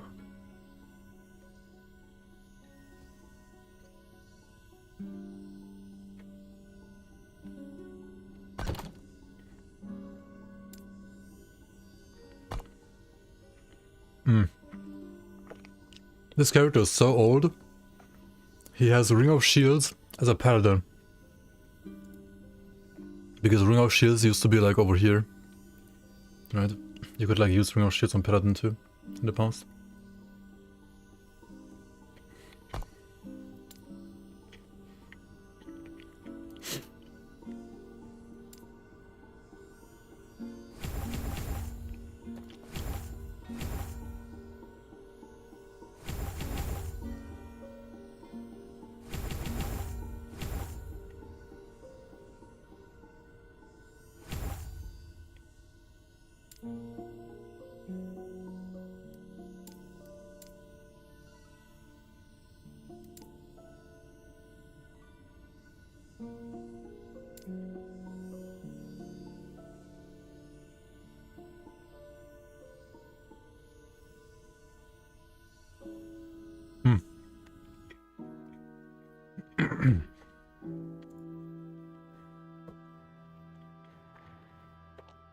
Do I want this?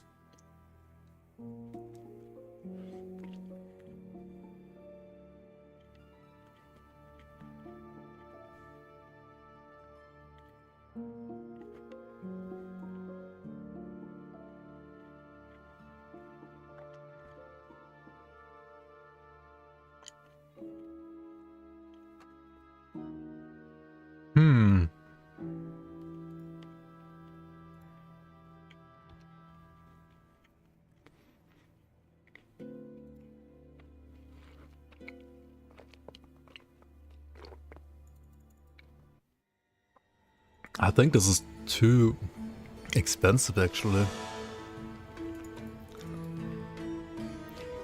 Wait, so 80% healing effectiveness is like the same as a tier 1, tier 5. 18% casting speed though is a bit more than a tier 5. So I think this is better. And it only needs like 4 points, this needs 6 points.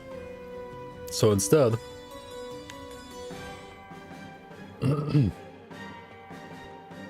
we could...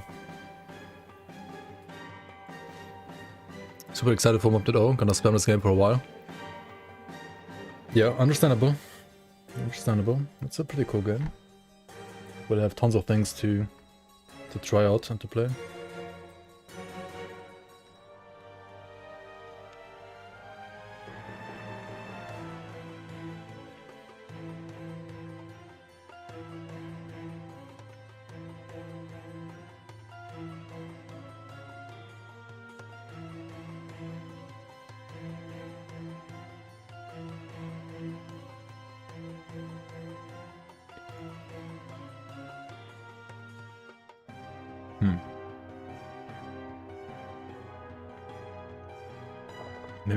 Maybe you do it like this.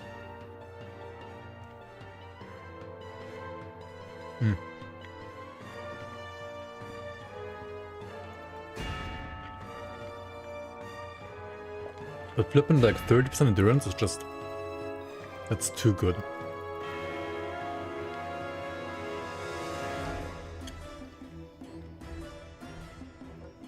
Maybe the block there?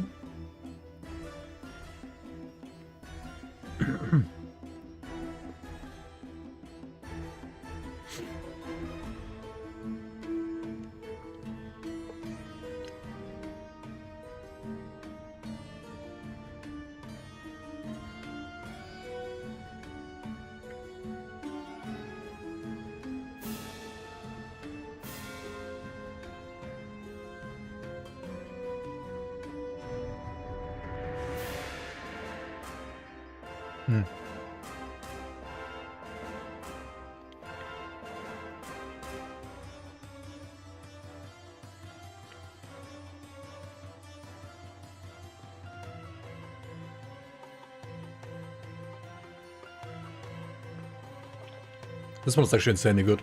Purification, cleanse ailments, and like if you don't have the affix on the belt, right, for ailment cleanse, and it's 40% poison rest for like literally only 1 point. I mean, okay, it's like 3 points. Let's be real, it's 3 points because these are useless.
Yeah, they don't matter too much. They matter more for ailments than for hits.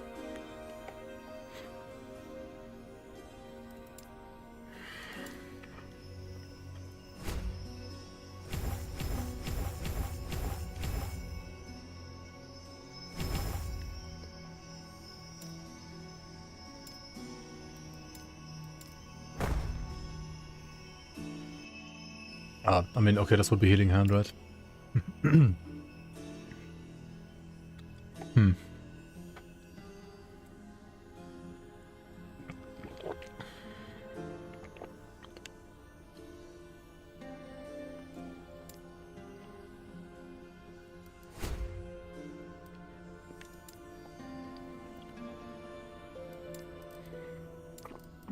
So smite, holy aura, shield rush, and oh yeah, javelin.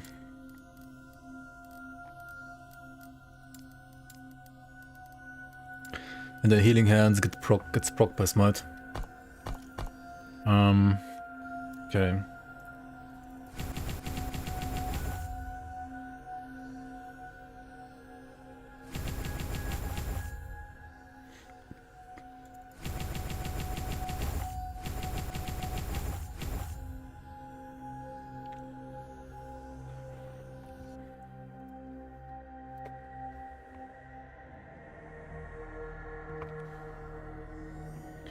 Then you would get like reverence and duality, right? And Light of Raya.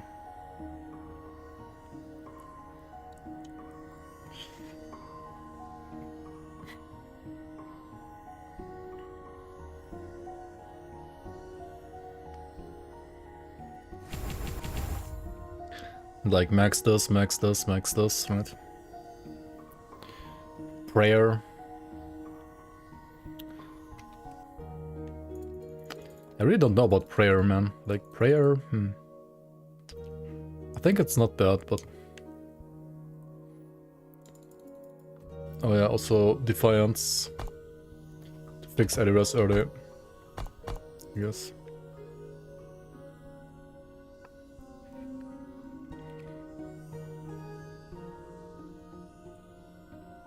Just have ward. I mean, you're playing a Rune Master, right? That's...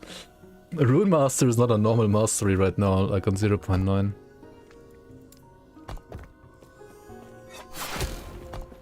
Rune Master doesn't count.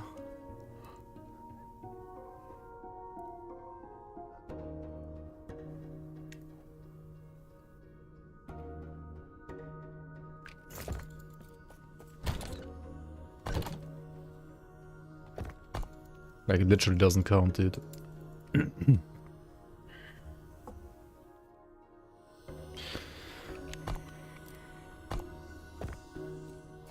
I mean, at this point, you would still, like, be leveling with Holy Trade, right, probably?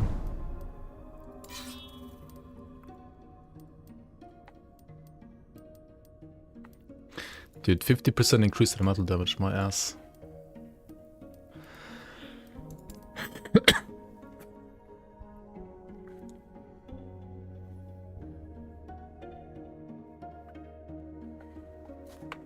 So 0 rest campaigns and acolytes, yeah.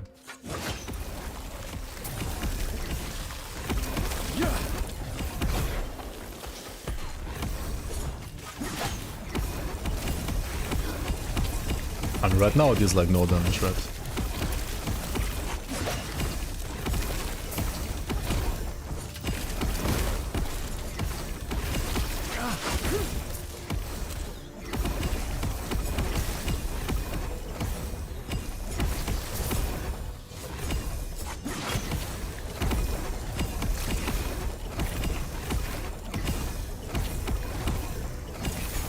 Yeah, it's one of those respect self-nerfs. Of course it is. I mean, this character is like 4 years old. I'm using the fucking slab right now because I don't have like any other shield. What is my scepter? I'll spell lightning damage base. Why is this red thing spell lightning damage based, huh? Up to uni. Yo, see you around now. Good luck, good luck.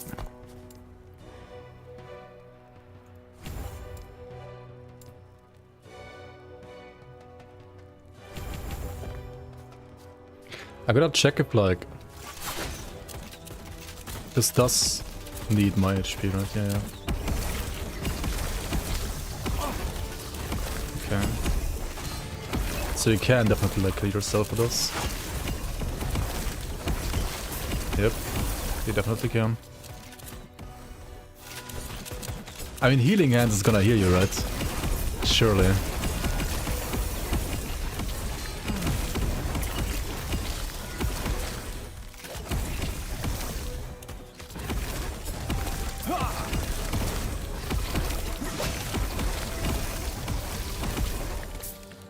It has to, right? It has to.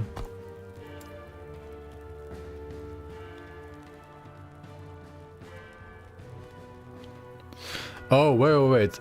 Smite cast this way has increased base crit chance, by the way.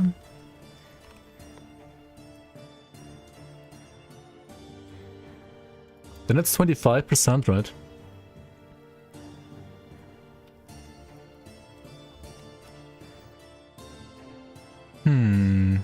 Maybe you go for like enough crit chance, so like the smites casted by the better standard have 100% crit chance and save casts have less. Then I would need actually like a bit less crit chance. Any good Beastmaster builds that use solo pets? Should be plenty of those. I think apart from squirrels, Solo Beastmaster, like Solo Pet is, I would dare to say, usually better than like multiple pets. At least from my like knowledge and experience.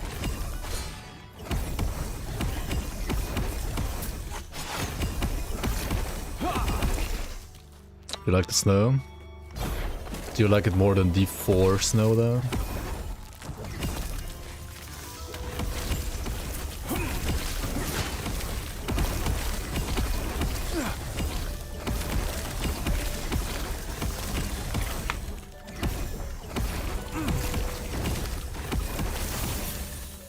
Dude, your casting speed is like abysmally slow on this, holy fuck. By the way, the entire build is dead if the smite that's casted by Javelin can't proc healing hands. Then it's like dead, right? And the entire build is just dead.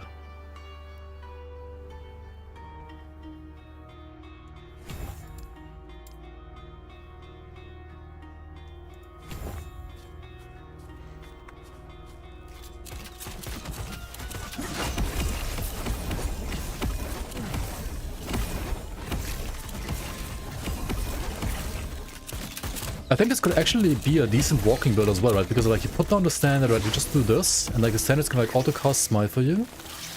And if you have like the aura around you, right? Healing hands around you.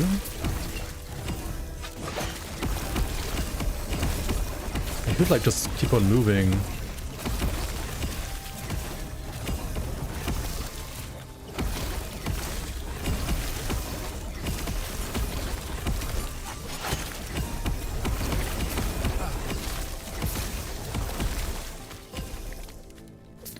Be like D4, Snow will whisper donate instead of cracking sound when you walk.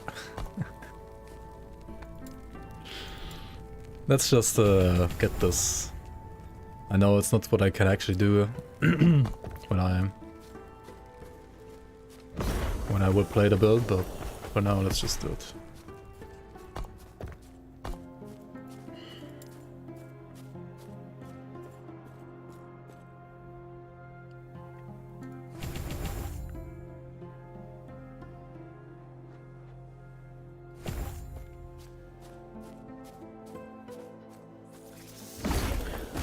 Starting petty for one though. Maybe it does look like very ridiculously tanky. Even more so with the new bases. The new base items. I mean, Rogue is still also great, I think. Like Beta and Tekno is also pretty good, I think. For sure.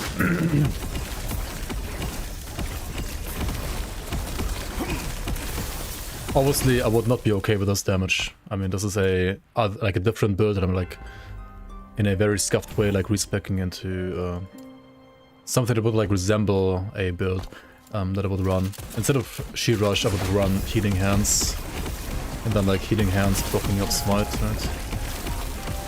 That would be the idea.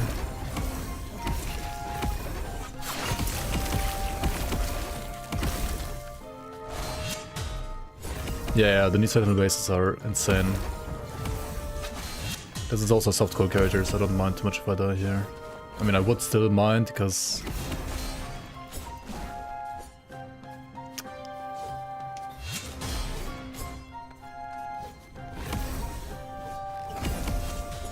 GG.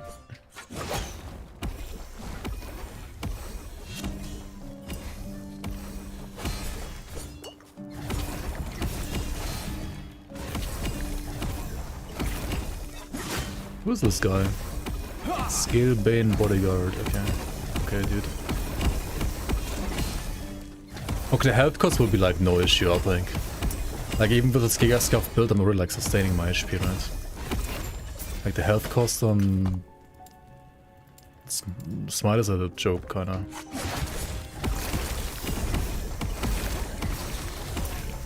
Like this is a former melee build, and even this can sustain.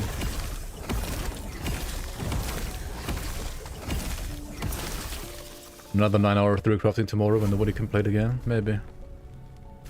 maybe. I think the Acolyte bases also are like pretty nuts. Like Acolyte has so much armor now for some reason. I don't know why. So much more armor, dude.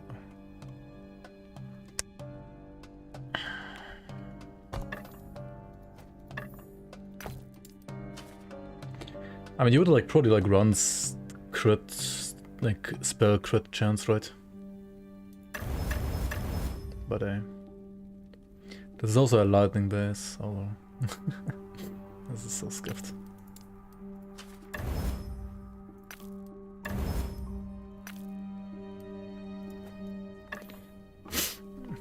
But I have a crit weapon. This is all I have here. This is softcore. Oh, I have these actually. At least they have attunement. I mean, I'm not gonna play Judgment, but they do have attunement. It's better than this crap at least. Dude, I don't play softcore, right? This is just like some random ass here that I had like at some point when some of my characters died. It's not like I have way more on like hardcore trade, of course, like on hardcore non-solos I found, but not here. These don't do anything right now, right? They're like both literally completely useless.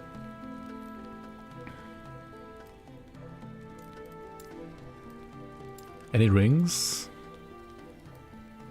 Oh, it's the mana costing. And this was a Ignite Warpath build before, apparently.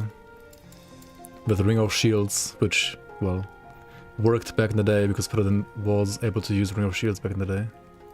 Not anymore, though. Oh, look at this. I have a Fulgurite shard here. Bad chest.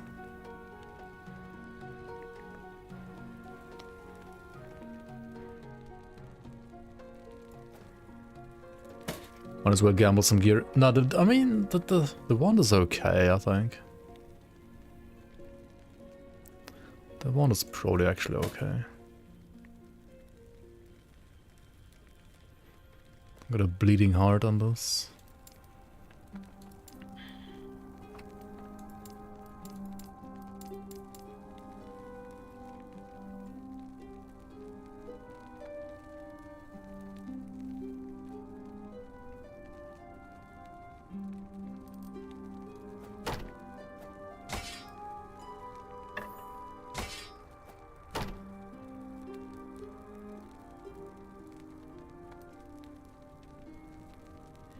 I could gamble for rings real quick though.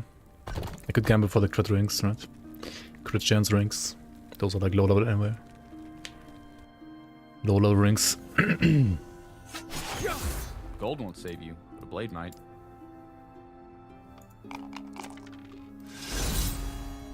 Excellent choice. Excellent choice. Want to go again?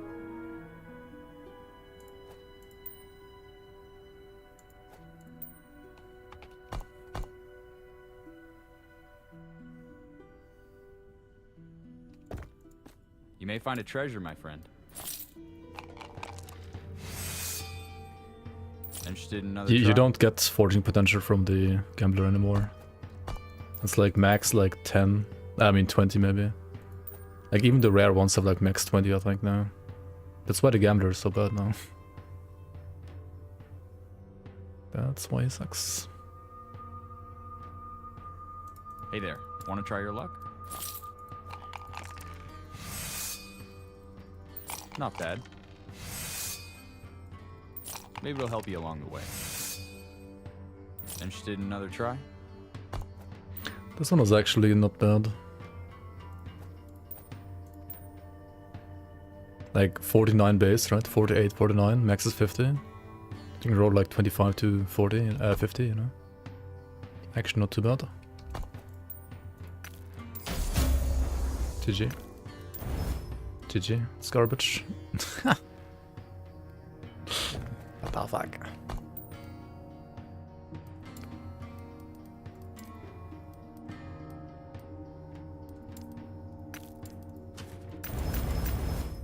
Let's just go for max crit chance. Just like test the damage, right? You feeling lucky? Yes, test the damage.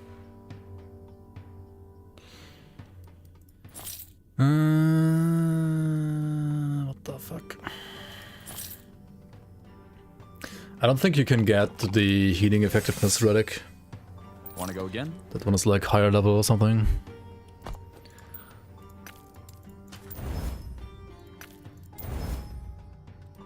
GG.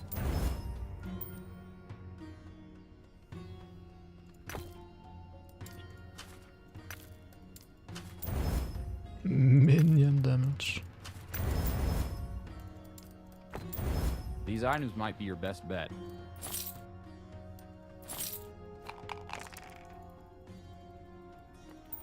Shame. So think about luck, though. White item. Not bad. Oh, you. Basically also a white item. Oh my god. Just like put crit here, I guess, right? Wait, I don't have any crit shards? What do you mean I don't have any crit shards? Huh? What? What do you mean? You may find a treasure, my friend. It's impossible, dude.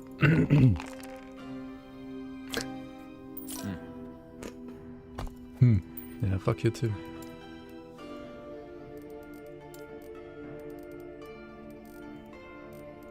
I have one fire damage shard. Okay. You feeling lucky? I just like equip one of these then instead. Interested in another try? Wait, no, it's also...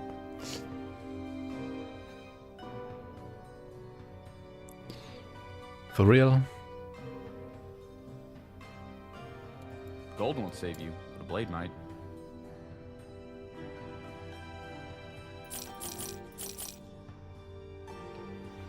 Damage with smite, let's go. Fire skills, armor shred. Throwing attacks, armor shred. Melee hit.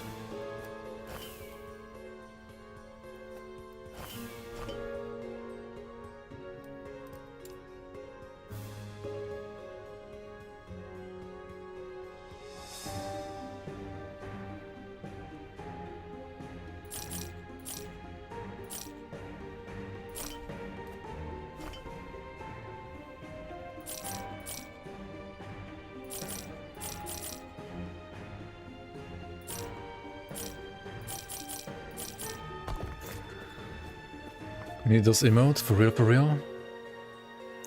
For.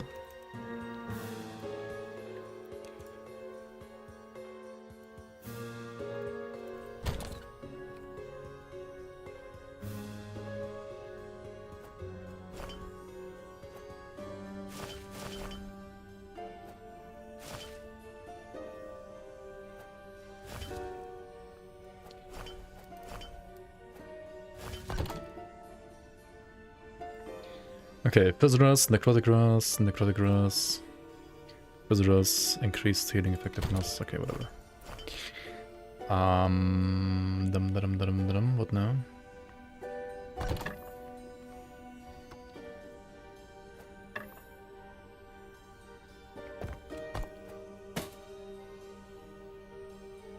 And I have no shards to craft anything, man. Can't craft anything at all. Like literally nothing.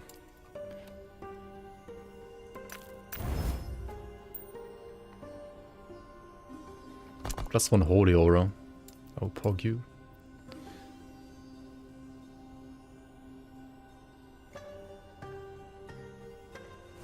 Let's go kill myself. More healing here. And then healing effect here. Or, wait, no, fire damage here first, right? Okay. In-game.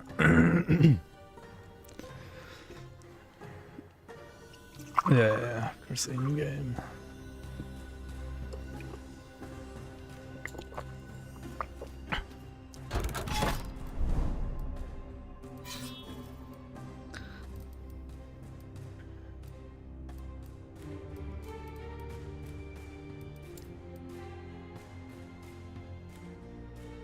Should go sleep actually soon. I'm kinda tired. And if I wake up tomorrow early, I can like still run the game and like do Like loot features and shit. Hello? Oh, it's the balanced. Yeah, this is a balanced map with like balanced mobs, right?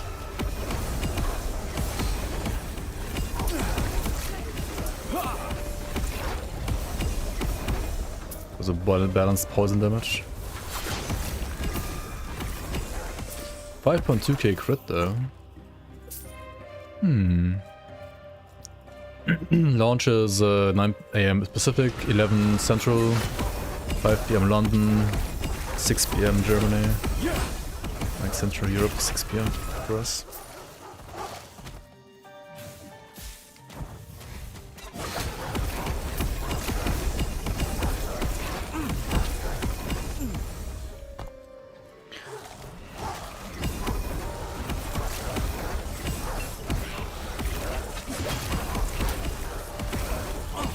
We're not actually dying though, that's funny.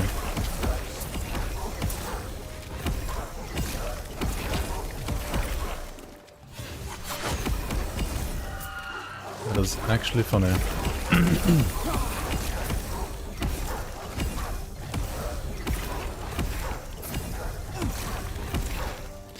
I'm not really sure though if this node is good. Because if you want to proc healing hands with this, you don't want minus casting speed. Like you really don't want this. Maybe you get more damage on ignited instead. Yeah, it's massive damage, but like you can go like 3 here and then like 5 here. Like just scale the base damage more. Like this is 100% more damage too, right? This also doubles your damage. This is basically like critting. Without critting.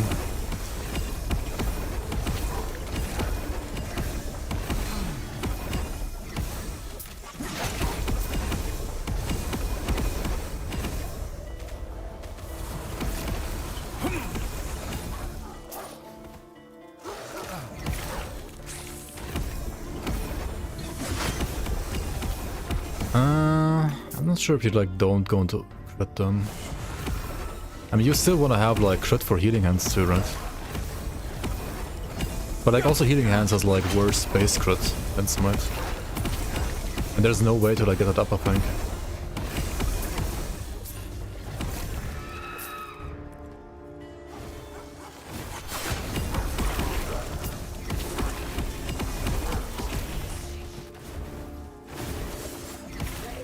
No, smite is not the AoE, healing hands is the AoE. Smite is the single target and healing hands is the AoE basically. Right, like healing hands is gonna proc off this and be like a big AoE around it, or like around the character. Oh my fucking god, fucking poison tornadoes.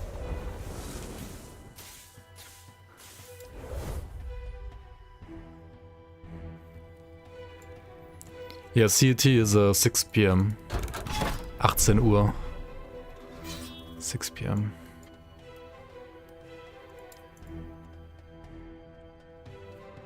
Yeah, right now this character has no AoE. Like, I mean, as it is, this is unplayable. Compared to, like, Smite or... compared to, like, Holy Trail and stuff like that, right? This would be unplayable without healing hands. I mean, there are setups that, like, still work. When you, for example, do like, I don't know, like Warpath blocking Smite and a lot of other stuff like that. Or like on on like Void Knight when you do like Void Smites blocking of like Auto Bomber stuff. Like that's fine too.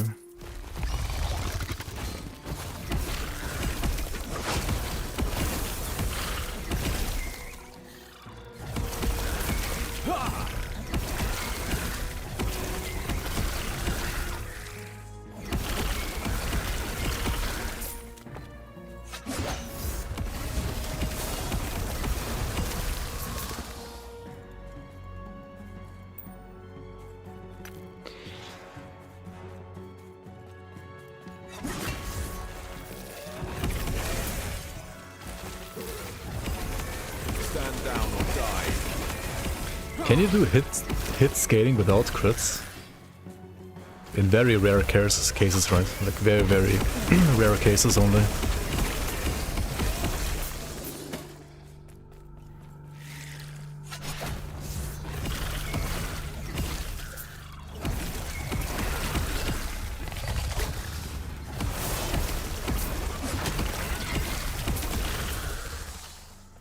I mean, to be honest, okay, like 100% crit chance, but no crit multi is the same as like 100% more damage, right?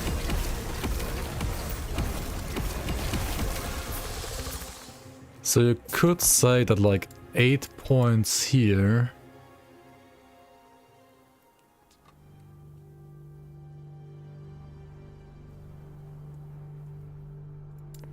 And you go for the ignite thing. Do you have to? There's like some ignite already in here.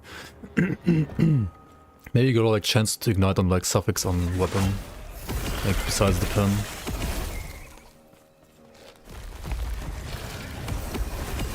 Like you don't care how many ignite stacks, right? Just like needs to be at least one. So like ideally you have like 100% chance to ignite, and the base tree gives you 50%. Get like another 16% here from Holy Aura, because this is getting doubled, right?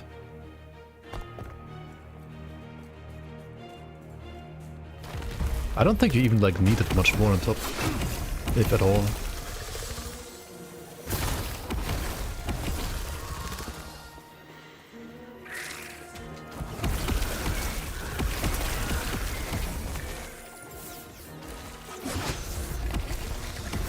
Like, not having to spec into crit is a big benefit in a way, right?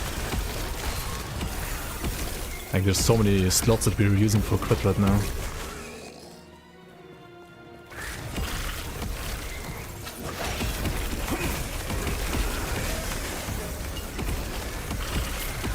Also, we don't even know what the crit chance of healing hands is. Maybe it's actually 0. Like, it doesn't say. We have no idea.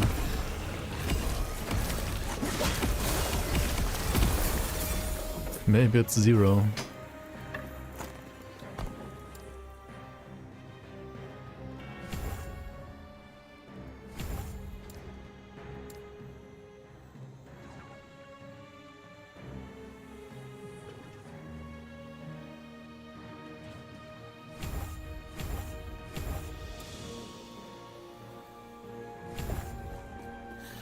The tool says 5% base, does it?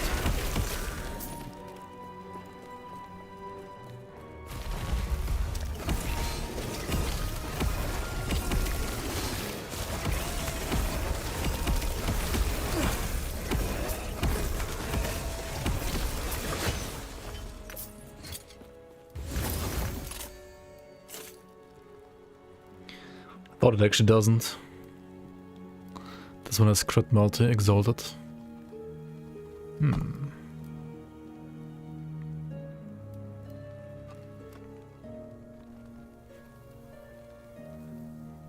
Where do I see like my spell damage? Like 264 fire, okay, but like how much spell? Like 132 more?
Love runs.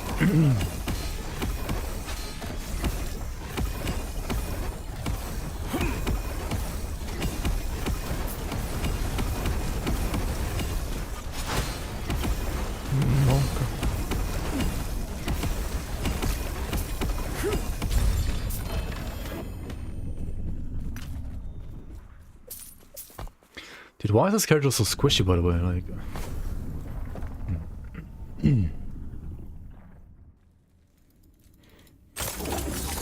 one-shotting the entire level? You mean like leveling up in Diablo 4?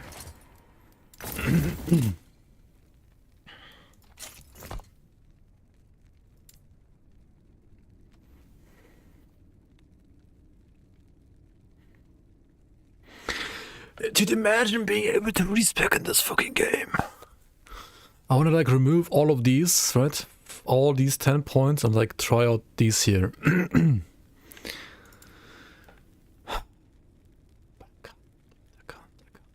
can't.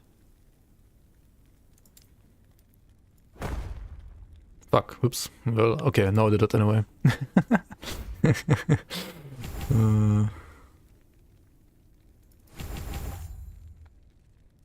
Oh wait, it's 75%, not even... Yeah, you don't need like more than, right?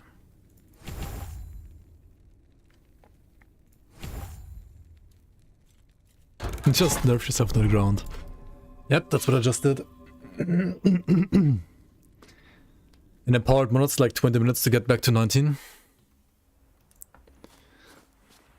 The no crit idol. What's the no crit idol?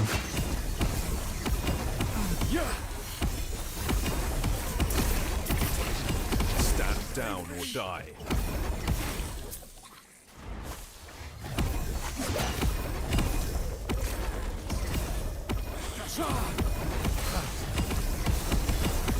Oh, wait, do I have it in my stash? Maybe I had it in my stash, right?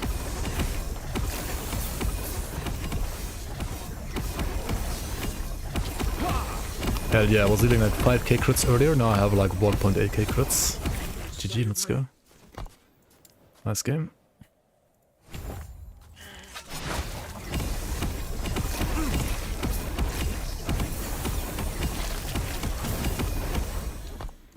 %20 more. I mean, more is nice. Health is going up and down, yeah. Because I'm like investing health to deal damage.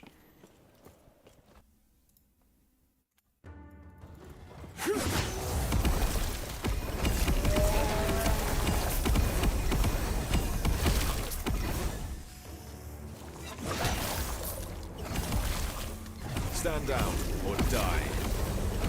Yeah.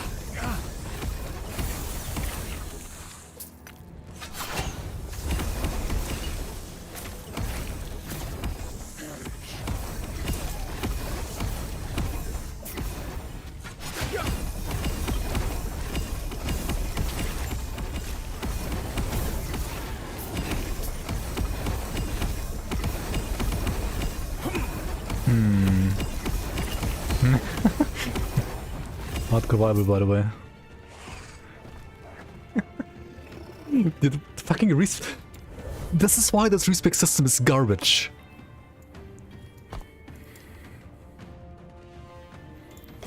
That's why it's fucking garbage, dude.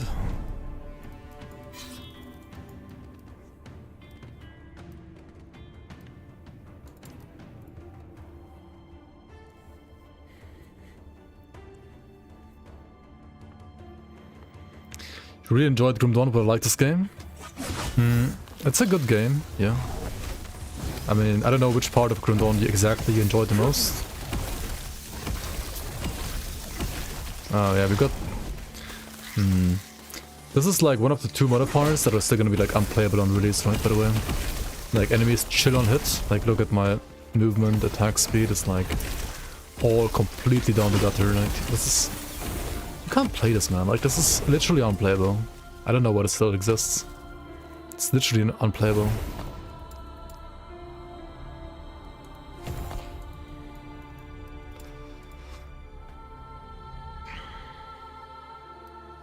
Yeah, you might like it more than Grim Dawn, you might like it less than Grim Dawn, but if you like ARPGs in general, you will probably enjoy it in some way, that's for sure. Shock chance, I mean, okay. Let's take 100% shock chance.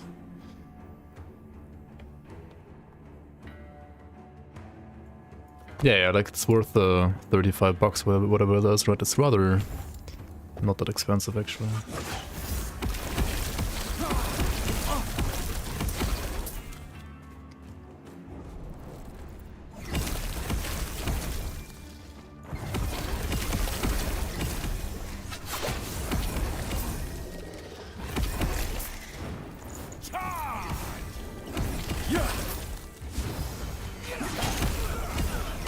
So check for the idol, right? What am I doing? How do you get that idol, by the way? It's just random RNG, right? And of course it is. What else would it be in this game?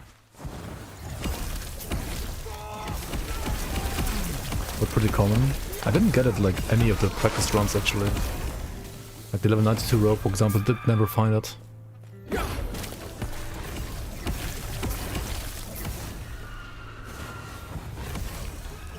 You found 2?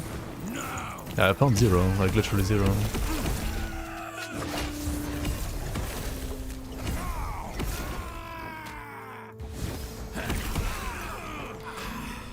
Dude, okay, for monos, right, you just wanna like put down this standard and then healing hands AoE around yourself.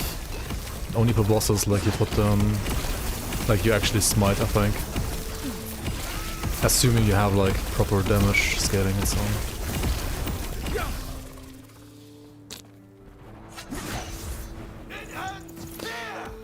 Maybe like going crit is not too bad then after all. I wonder.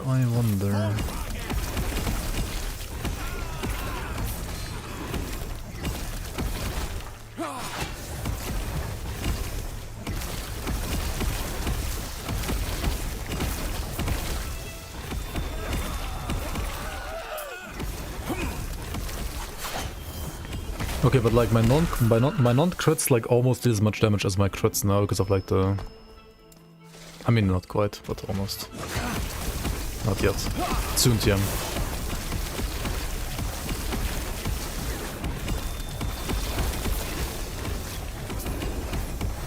Yeah, maybe that's gonna be like a circle of fortune thing, like find more unique idols or something like that, right? We'll see.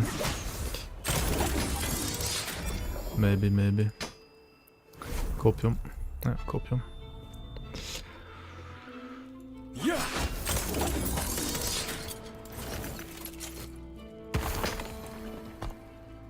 Let's see.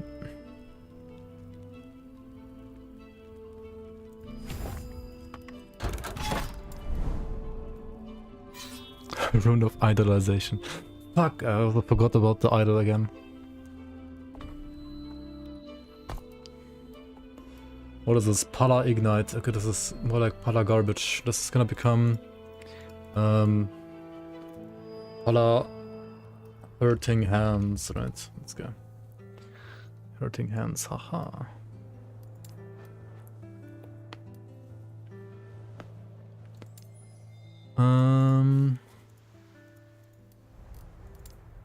Wand. Scepter. Affix.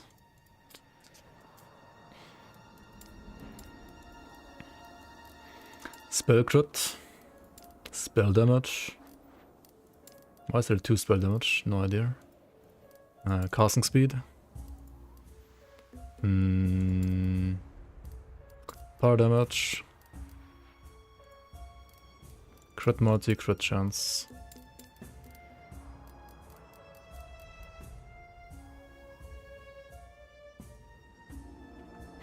Oh, if you don't go crit, by the way, you don't need like crit multi on Scepter, right? You can just go like casting speed and...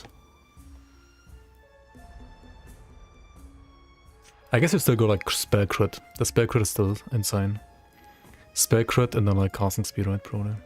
Casual 9-hour stream? Yeah, happens. Whoops. You don't need Ignite on hit, you have like 75% already. Reality on... No, you want chill on hit, right? Chill on hit and the new pen, but it doesn't exist yet. Okay. More equal, then let's just go like down to... Let's just go down like this. Remove that. And... we also want to show shields, right? Offhand, shield. Maybe Catalyst?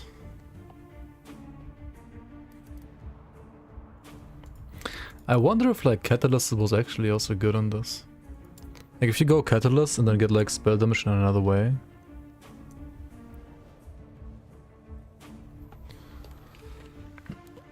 There is, oh yeah, there might be crit base. Okay, let's go with shields here, which or shields, or rare shields at least.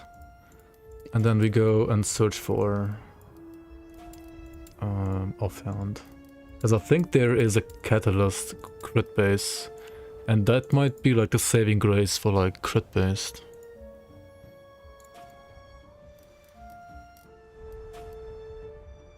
Crit multi and int. Spell crit Osprey Skull with 38. I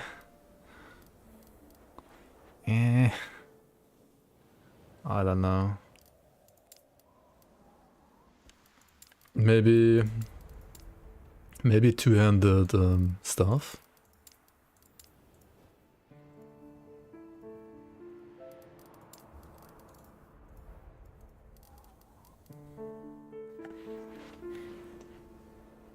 Drag on stuff.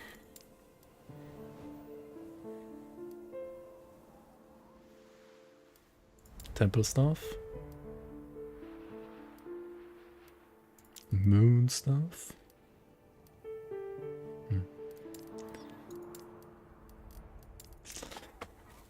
Not sure. Le patch 0.91. Probably like update that one, right? Probably. I gotta destroy like all Wendigo spires first, otherwise they're gonna kill me.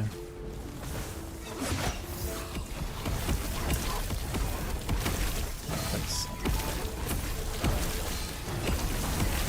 Okay, they're gonna kill me anyway. You have died, GG.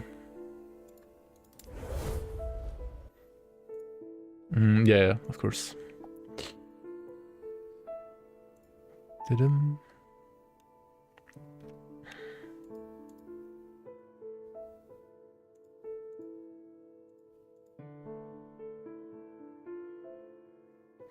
Le fuck.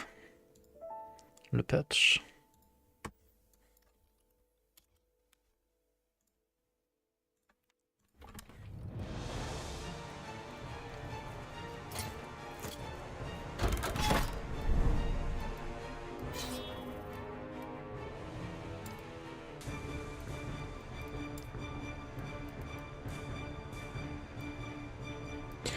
Am I like dying all the time because of just like having 50% increase elemental damage somewhere? I mean, probably, right? It's fucking stupid.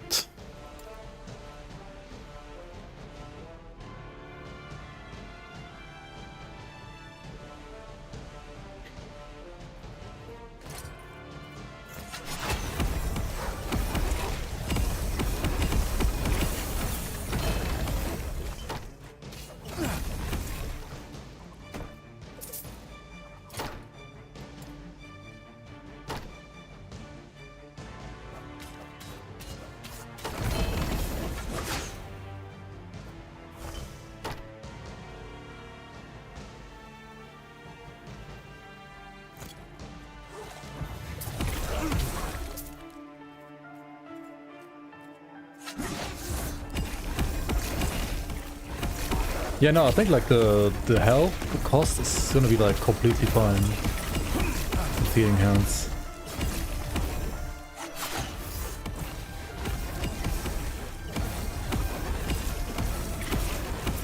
You get like spell leech and healing hands and it's like no issue at all.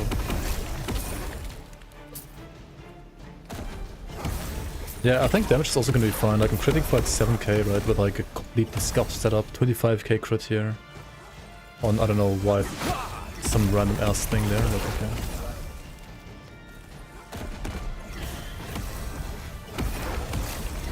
And this is like without the crit margin, like no crit setup at all. Right?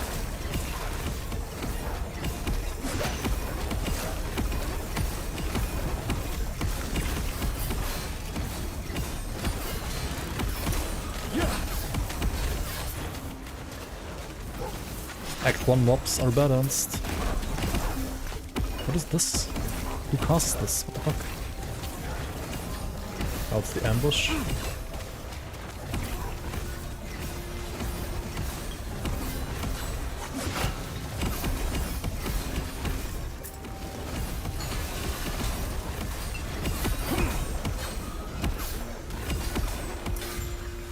And yeah, I mean, you also will have like way more healing effectiveness, right? Crit chance and casting speed. This is already like basically more damage. It's funny. I mean, it's not really more damage, but it's basically more damage, right? Do I go here or do I go here first? Let's go die.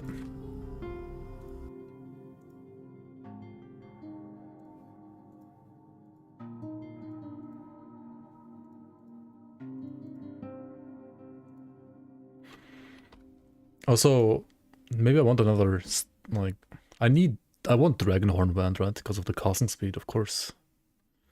That's just the best. Casting speed is insane on this build.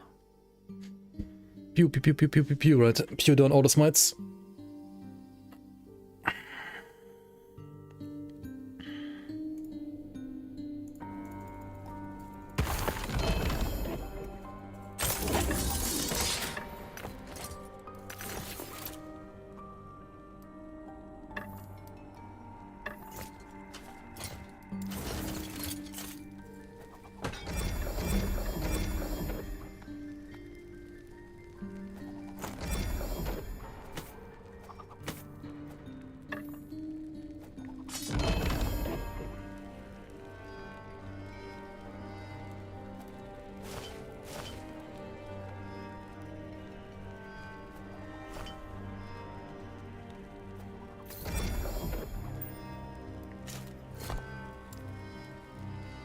I do have a bleeding heart right now though, which does help out my leech.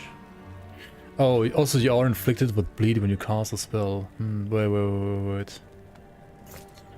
I need to get a different amulet real quick. Just like this is weird. This is not what I would run usually, right? Hey there, want to try your luck?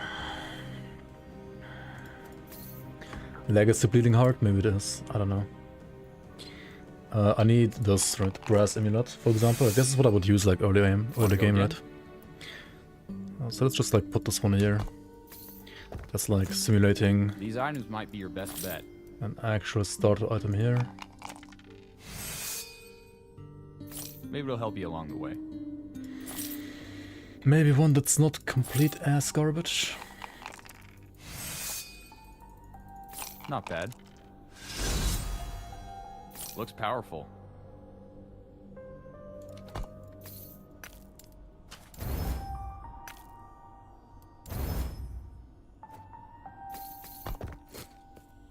Okay. You may find a treasure, my friend.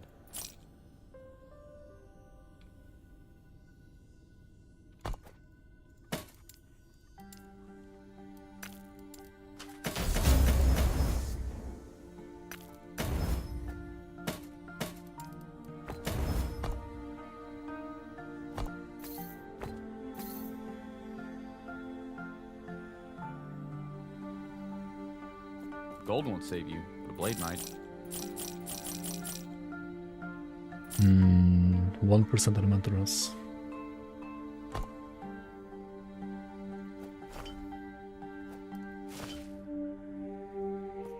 You feeling lucky?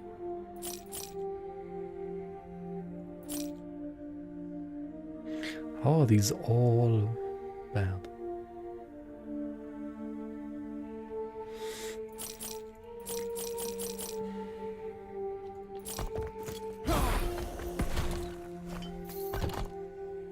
How are they all bad?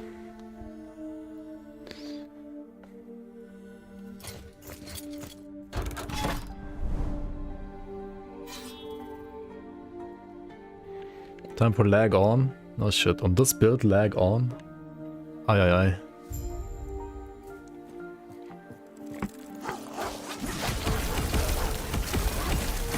Where's my AoE?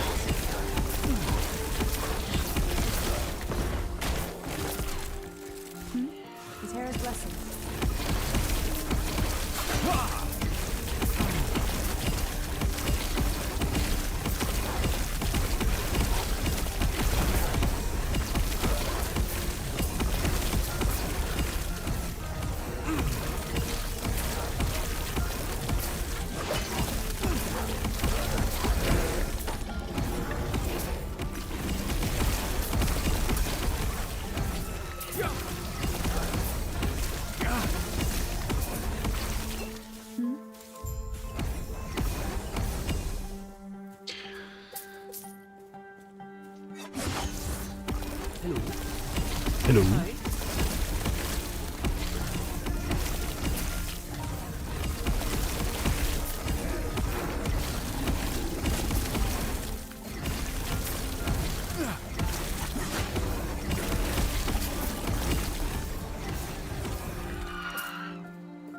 Hello.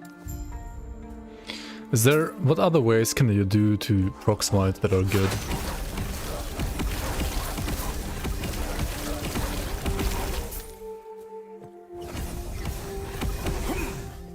I think multi-strike, warpath. But then like you always have like some melee skills like proccing it, right? Oh, yes. Take care of yourself.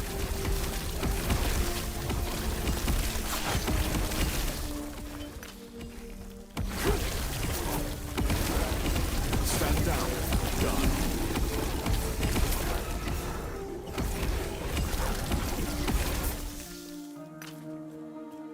Like maybe it's way better to like Yes.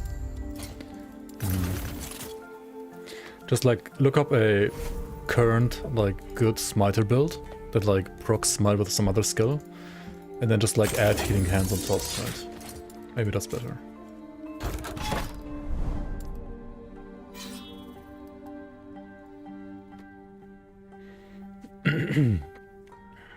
Not hammered in. Hammered in needs idols. That's not viable.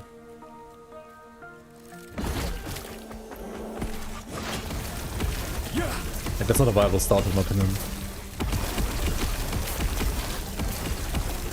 I don't know, maybe Warpath. Stand down or die. Like Warpath is so terrible for leveling. And you gotta always do Javelin leveling there, I think. Like always Holy Trail for leveling. Like until empowered at least. Probably not like always.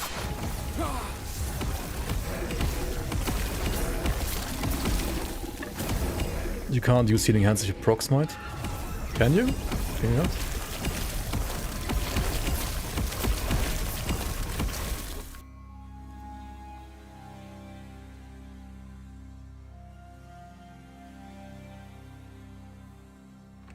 Oh yeah, true. You have to.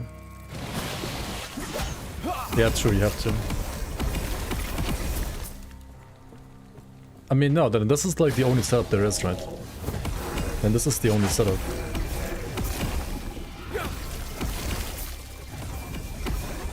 And the double cast, yep. Like no double proccing. Like it's literally the only setup.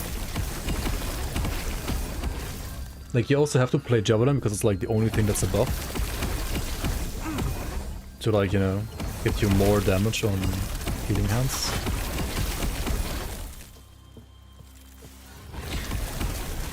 Am I getting baited into like playing a multiplayer build? Isn't this like what you would play like in multiplayer?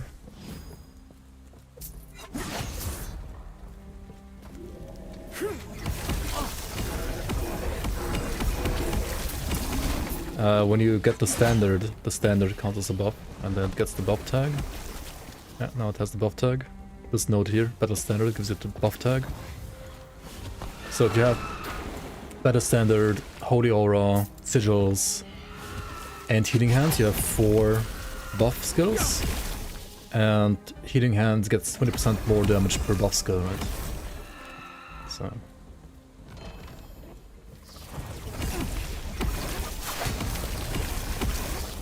that's what you have to play.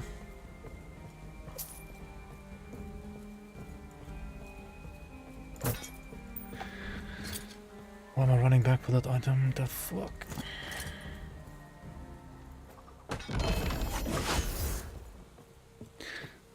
But I think also like standard is great for like mobility, like for clear.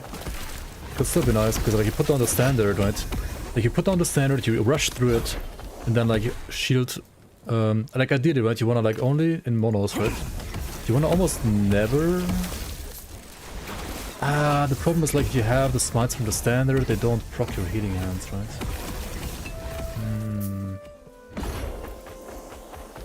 Oh well. 1.0 gonna be Holy Grail? Holy Paladin build? Maybe. I'm not 100% certain yet, and I might just like play back or play Dancer after all. Like, I think it's safer to assume that those are gonna be like fast and zoomy. Like, from what we've seen. But Paladin is really fucking strong too, I think.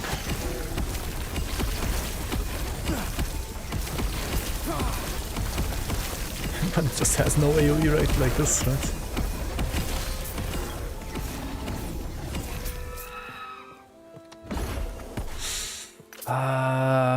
The thing is, like, the build would be way better if, like, the smites proc by the standard would also proc healing hands, right? Then it would be an actual good build also for zooming, I think. But it doesn't, right? So I'm not actually sure if it's good.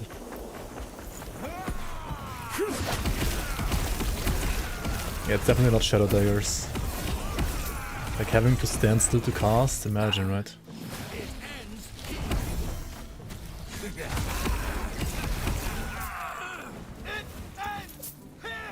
It's a little hard to hear me, is it? Oh. Yeah, I'm just like tired and like not talking that loudly. Is it the music or the game? The game, I guess.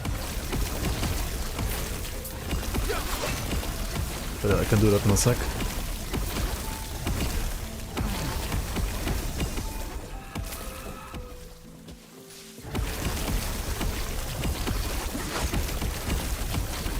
Game combat sound effects. Okay. Yeah, it's the smite, I guess. The smite is kind of loud. It's the skill I'm using right now, that's a little loud. Let's just put this down a bit. Maybe like a tiny bit in OBS too. There we go. Better now?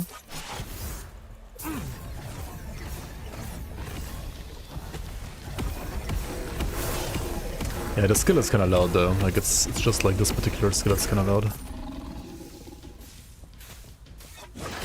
Yeah, I mean you have like traversals and falcon and like it's not even close, right? Like the falcon is also gonna like, you know, deal damage around your ass all the time without even doing anything. It's like an aura.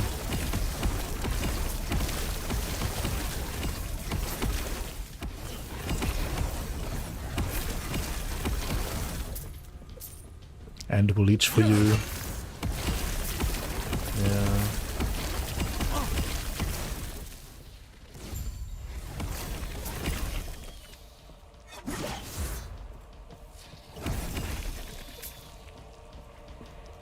And the gameplay looks good.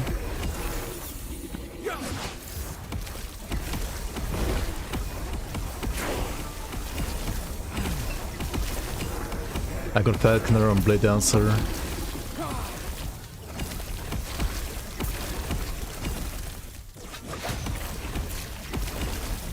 I mean, compared to like Holy Trail Judgment, that's just too slow, right? Like Holy Trail Judgment is faster than this. I'm pretty sure. Wait, no, not level 80. Just channel while moving like a Lich or Warlock. Yeah, I guess.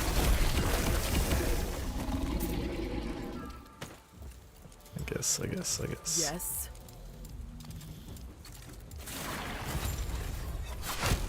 Oh my god, what's she running?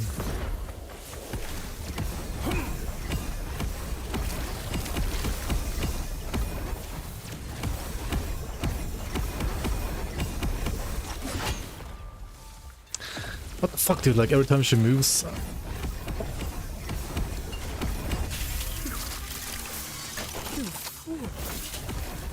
Lagon is unpredictable. I was trying. Damage is okay, yeah. It's just mana and movement. I mean, the mana is also like not that big of a deal, I think. I used like Shield Rush too much there. Okay, double cast, right, next. And then we have like 3 more points. I could like still get some base crit or like some crit multi. Or more damage versus blinded. If I don't want to like lose casting speed, right?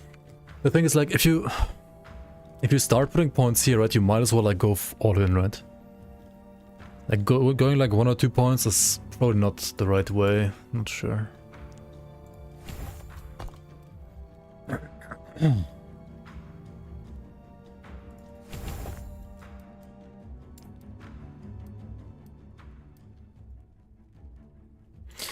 Let's remember the idol. Let's check out the idol. Yeah, for sure. I failed my javelin twice indeed. Okay, idol.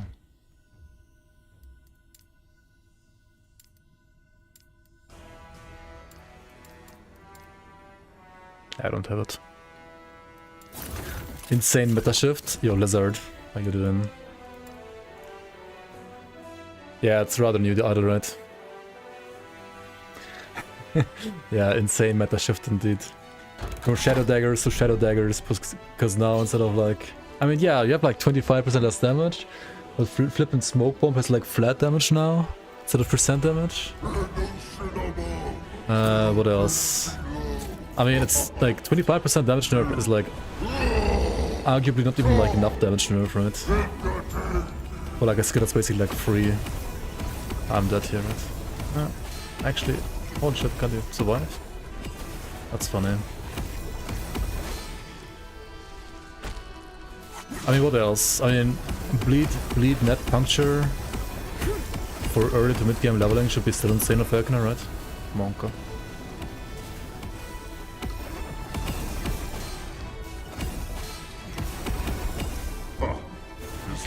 Damage is like actually not bad though, right?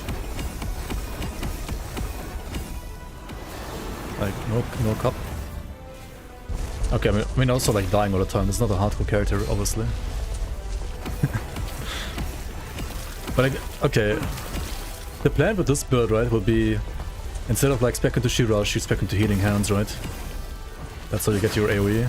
That's the idea behind this build. Like, I can show you what we cooked today. Yeah, my gear, I mean, this was a level 65 Ignite Warpath Paladin with Ring of Shields, because it was that old when you like could still like play Ring of Shields on Paladin, right? So yeah, it's always scuffed. And I didn't have like any gear in softcore, so yeah.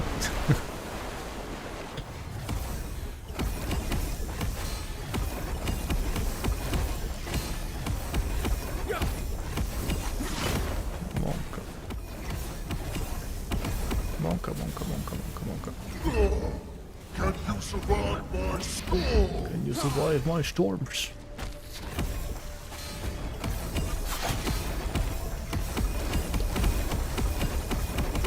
Dude, the smites deal fucking damage though, not gonna lie.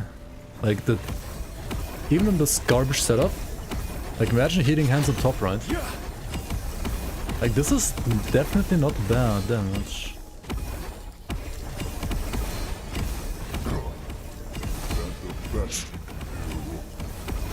Hands are cracked as a— oh shit, I was looking at chat, oh my fucking god.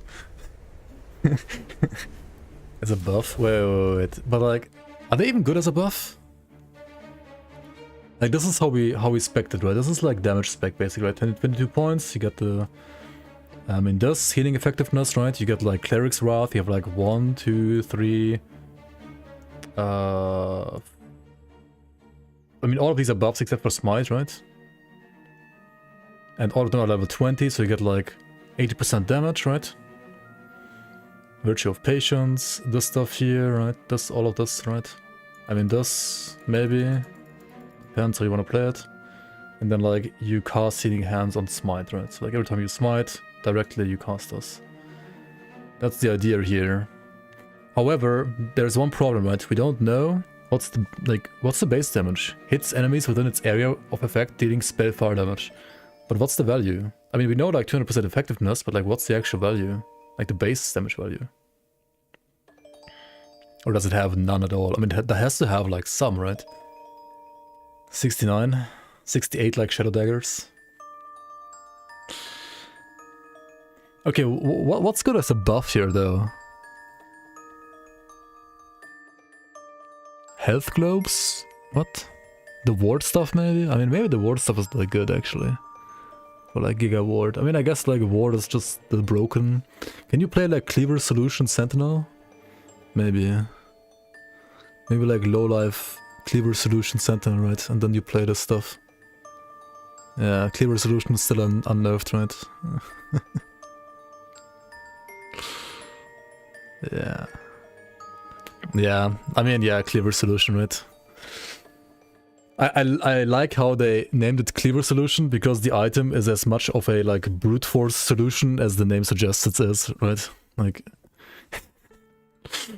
it's like a stupid band-aid brute force solution. Instead of like trying to fix the game, like just slap on the cleaver and it's fine, right? Instead of like balancing low life, just like enable low life for other stuff as well. But yeah. And then, I mean, you have some bleed chance somewhere, right? You just need some bleed chance and you get like plus 20% more damage or whatever it is, right? Or like 15% more damage. Okay, where the fuck is it? Cleaver Solution. Up to 16% more damage. This is like global, right? Like, what? And if you're like a beast mouse, you just do a wheel, right? For like 16 times 16% more, right? Each. You got like 90k. Like 90k ward or what? 90k on low mana. What do you hammer then? Oh, smite DPS. I mean, okay, what level are you then? Like, what gear do you have, right? I have like literally no gear. Like literally nada, zero. But yeah, this is an idea, right? You go like damage stuff, 25k EHP. The new armor is absolutely cracked, dude. Like, what is this? Even 10k EHP against like dots, because of like experimental effects, right? Implicit. You have like free crit avoid from like these two. I mean, no, from this and this, right? It's like free crit avoid. I mean, not crit avoid, but like same thing more or less, right?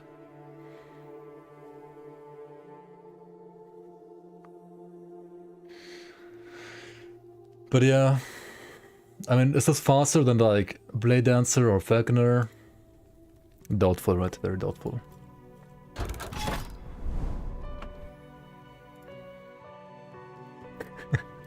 Like, Falconer is just... They're nerfing the Falcon though, right? Like last minute nerfs incoming apparently. Should like also look giga busted on paper.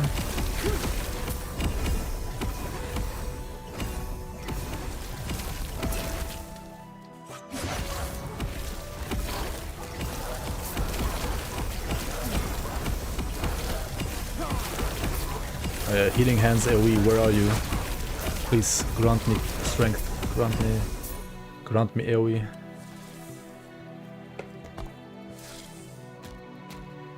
Even spec here. Also, the unlucky thing is, right? If the better standard would be able to proc Healing Hands of Smite, I think this could be like actually like good clear, because like you just like put down this, you have like Healing Hands around you proccing all the time, right? You can just like shield charge, you know, like actually zoom. But it doesn't really work, so I don't know. It actually extends still to proc Healing Hands, right? Shadow Daggers, I guess.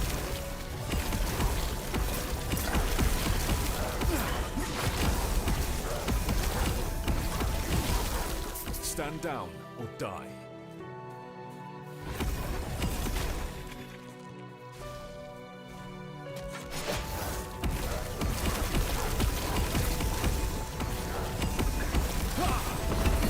Or maybe net puncture, who knows? Maybe net puncture.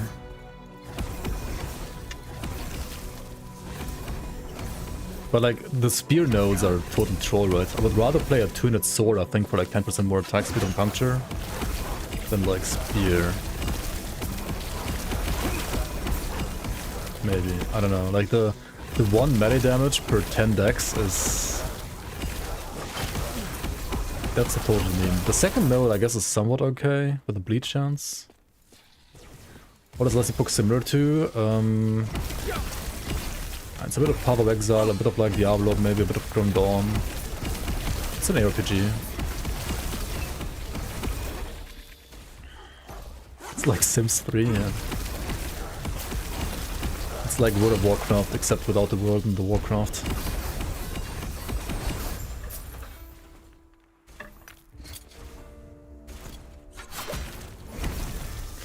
Nah, it's an RPG like Grim Dawn. I mean, I think it's like closest to probably like Path of Exile slash Diablo 3 maybe, or Diablo yeah, or D2, I don't know actually. Some of the endgame grind like reminds me of a bit of D2.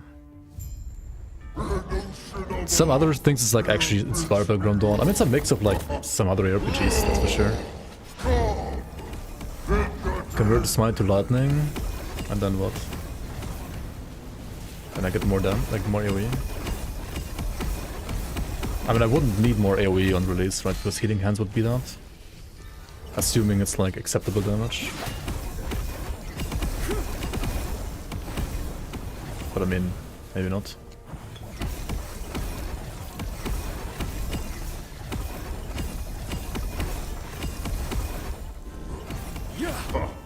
Is that the best you could do? Also, like in general, right? Like in hardcore, like imagine playing Sentinel when you can just like play shift, right? And dodge everything like instantly. Just play shift, right? Shift is still the strongest skill in the game.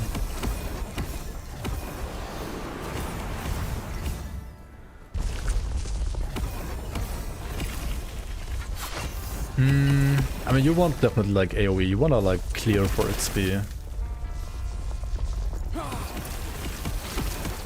You wanna like clear while moving for XP as well. Otherwise you're like missing too much XP, I think. If you get transplant level 9, I mean, yeah, true. There's a reason why you're gonna start as Lich, right? There's a reason why you're gonna Lich start. Like, on Saturday I was saying, like, I should, on Monday, check out Lich and compare it to, like, Blade Dancer. And instead of wasting my time on this, like, Sentinel class, right? What am I doing? I was baited by healing hands, man. Like, the skill tree looked pretty interesting, and then... yeah. I'll play Warlock if you can go Lich. Yeah, just, like, get, like, Bleed or Poison Overload from Warlock, and then play Lich instead, right? Yep. Oh my fucking god, like, imagine playing Sentinel, dude, and not playing Shift. Ah.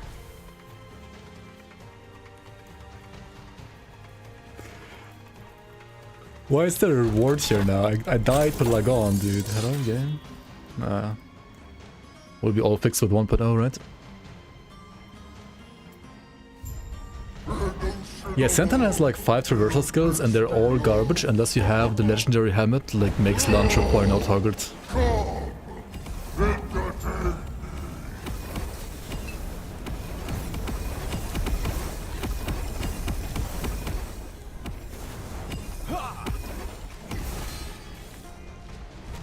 Hello.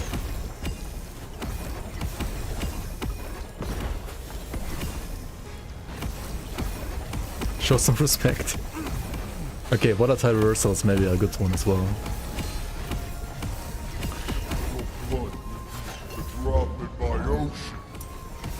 By the way, Vengeance, the new Vengeance node seems interesting as like a filler, right? Because you get like more damage globally, right?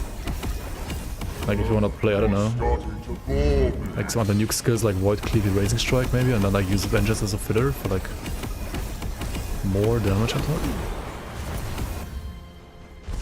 Yeah, like a nice generator, right? Generators spend their boredom.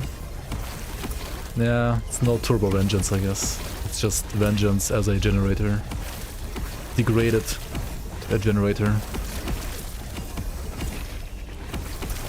I know, too soon.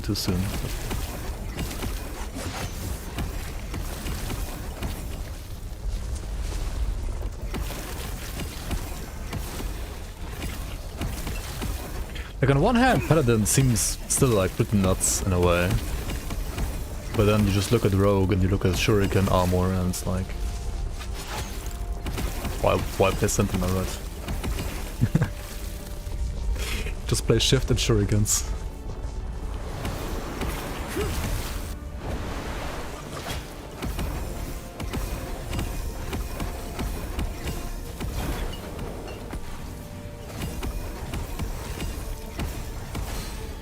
Monka. Monka, come on. Got a drop in my ocean.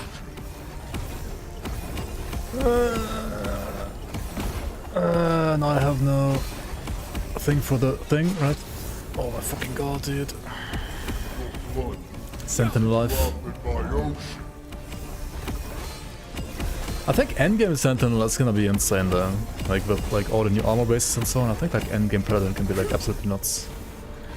But like without items for like a race and stuff like that, I don't know, man. Just set perfect idols. Yeah, just get. Yeah, I mean Hammer. Like that's the thing, right? Like Hammer could be like maybe like a good starter. I mean, it's still like slower than any rogue, of course, but if you don't get like all the smite on like throwing hit, right? Then it's just so what the fuck is this now? I guess regen, I don't know.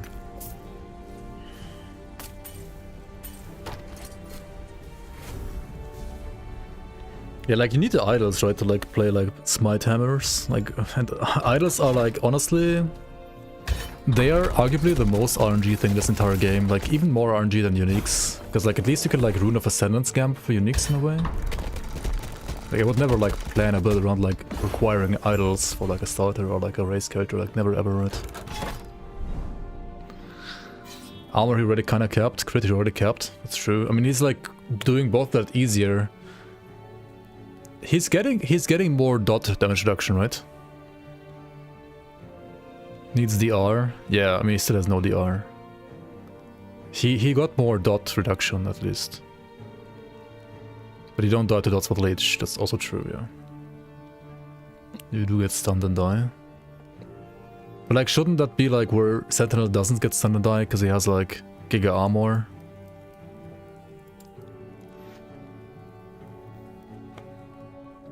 Is there any class right now that doesn't want to go LL?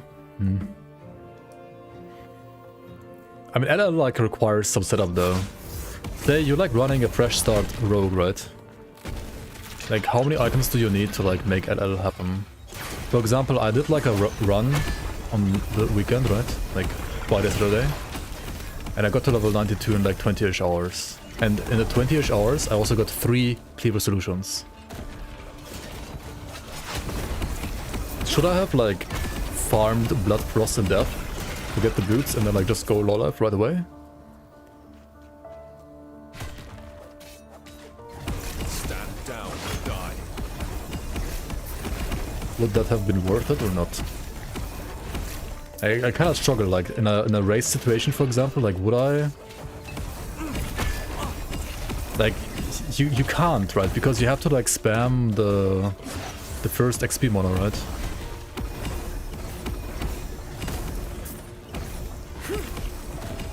Yeah, I think so too.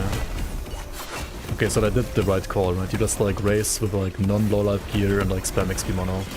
Like you get some maybe like empowered, like what I did is like I reran Raya for like Leech, I reran empowered Heorot and Shamans, but only like once to get the armor, right? And then I ran then I just like spammed Outcast. HP Life and Zoom, yeah. Yeah. HP Leech and Zoom. Yeah. Okay, yeah. I guess I've done the right thing then, just I was like too slow. I mean I didn't play this game enough in general, but... Yeah, and then Falcon, yeah. And then Falcon, exactly.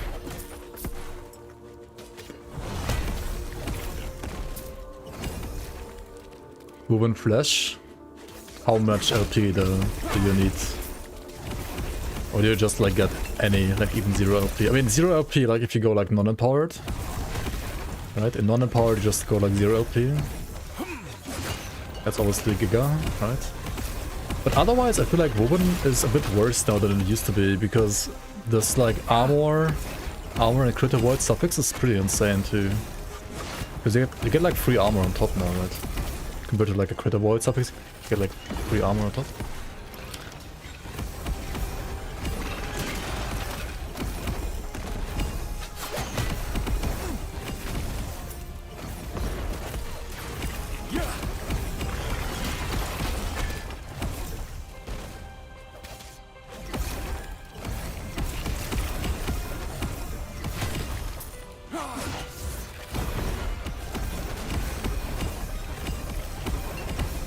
Stand down.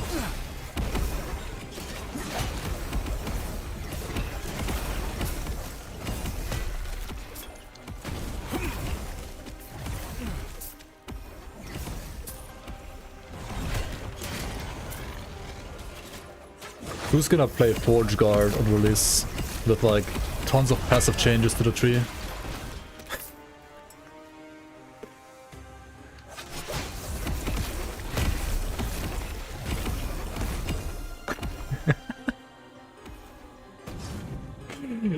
Dude. Even Manifest Hour, right? You just play Paladin, right? Like what is this class, dude?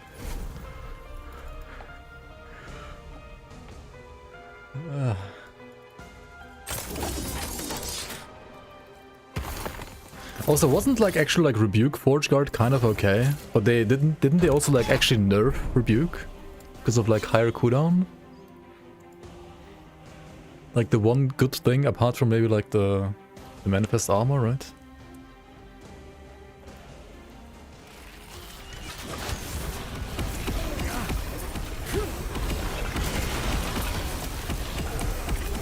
Rebuke Forge Guard was also Manifest Armor? Oh. Okay.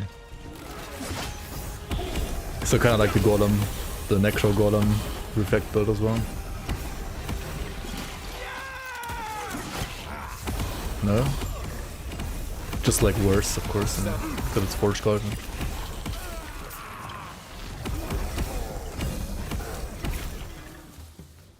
You Rebuke and tank. Then he tanks. Wait, does he get your stats too then, or something? I mean, I guess.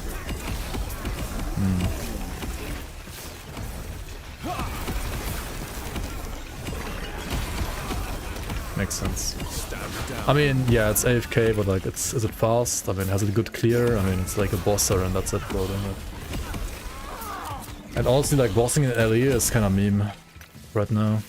I would dare to say, like, it's just...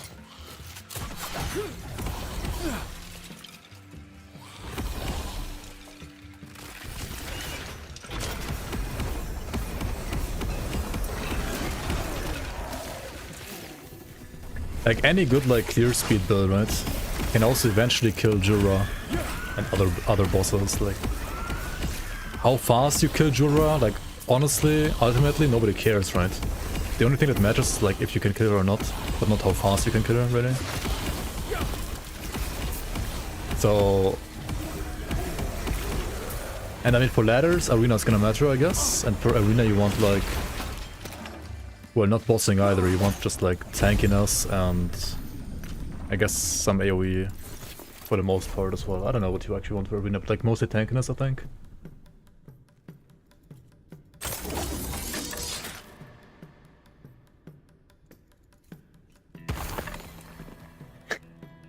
Yeah. Like the only reason why you wanna go like bosser build is that you can say something like that in Twitch chat, right? That's the only reason why you wanna do like a bosser build.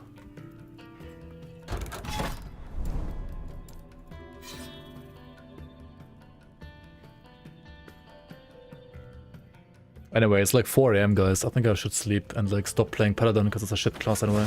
I mean, it's not like shit, it's like still the best Sentinel, I think, but... Like, I mean, Holy Trail Judgment is definitely better than this. For clear, and like, as I sort of said, like, clear is all that matters, right? Like, sure, Smite Healing Hands, I think, can be decent. It's better than just Smite, for sure. Like better than this right now, that's for sure. But yeah, ultimately, I don't think like the paladin meta is gonna change. Right? Like at least until level 90, you wanna still just like play Holy Trail and Judgment for AoE maybe, or just Javelin and like Holy Trail and not even Judgment at all. Lich tomorrow, offline Lich tomorrow. I don't know. My problem is like Acolyte. I mean, Lich was like the very first class I ever played like 5 years ago. But I also like the last time I played Lich properly was also like 5 years ago. So I have like no idea about that class. Like I'd rather play probably like just play Dance Rock Falconer for like Friends Data instead.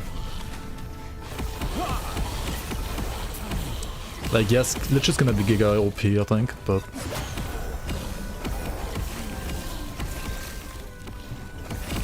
surely I don't try Void Knight tomorrow instead.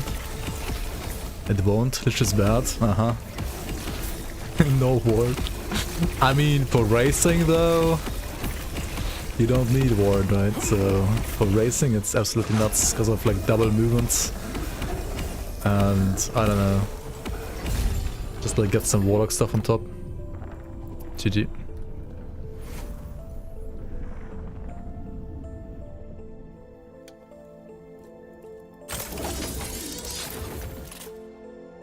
You don't want Warlock stuff? Wait, you don't even want the Warlock stuff? You still just go like Death Seal and Reperform, I guess? I mean, you obviously like do Reperform and Lich, but I mean, Death Seal and Reperform, right? And then like what else do you do on top is the question, right? I guess Transplant, because Transplant is broken as well. And then you have like 2 more skills to choose from. What's it gonna be?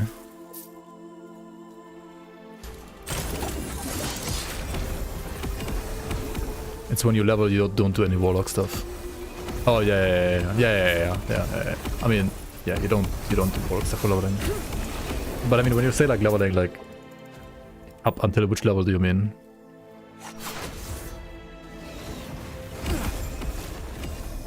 Like level 90. Just to 100. Okay. Nice fucking balance, dude.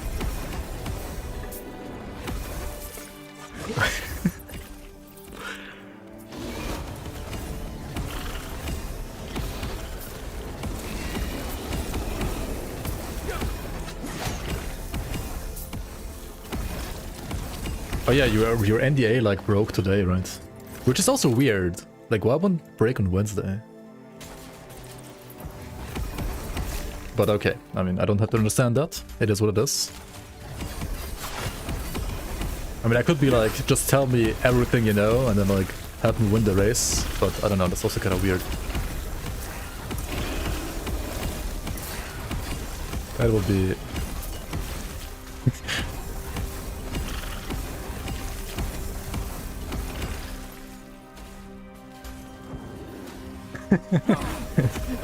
Just zoom, yeah. I mean, that's what like Elu and me also like realized in the last couple of days. It's like 0.9.2 is literally just zoom, and 1.0, what I feel like some of the changes like they do go in the right direction, but they're not enough to like actually change anything about the meta. Like for example, like the skip that people are doing with Act 5, 2 monos and Act 9. It's gonna be a bit harder to pull off than it is right now, but ultimately it's still the best thing you can do, right?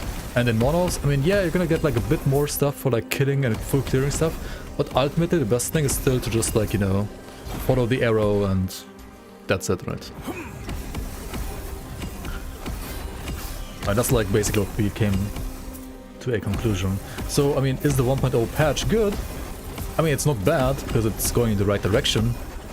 But also, just look at Forge Guard passive tree, and then you can't help to say, like then you just have to say they could have done better, in my opinion, right? Also, didn't they say like the patch notes are like long? I mean, yes, they are long, but I feel like the actual changes are still less, like the actual balance changes are still less than the average random ass Grim Dawn patch. Like, not even kidding. Like, I spent like 6 hours like talking about like Grim Dawn patches. Okay, to be fair, I do also understand the game better, so I have like more stuff to talk about there. And then Ali, like I skip all the minion stuff because I have like literally no idea about minions in this game.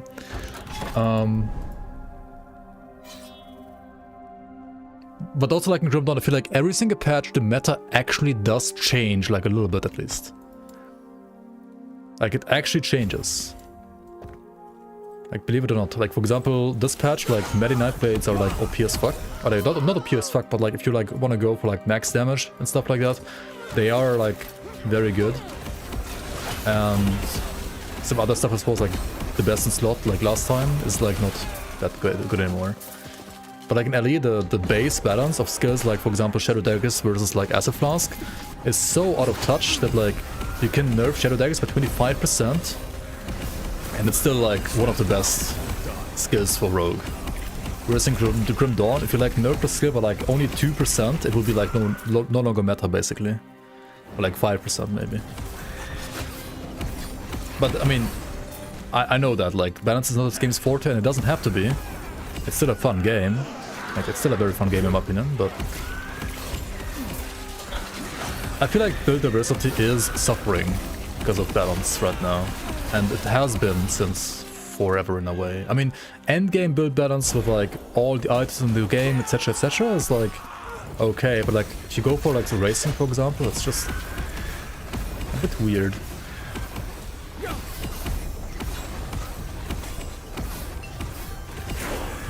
What was that? Watch this now? Okay, 1 sec. I'll watch it on stream after this echo. On this very important character. Can you just like zoom to the arrow real quick, right? Let's go to the arrow. Okay, where the fuck is the arrow? Over here?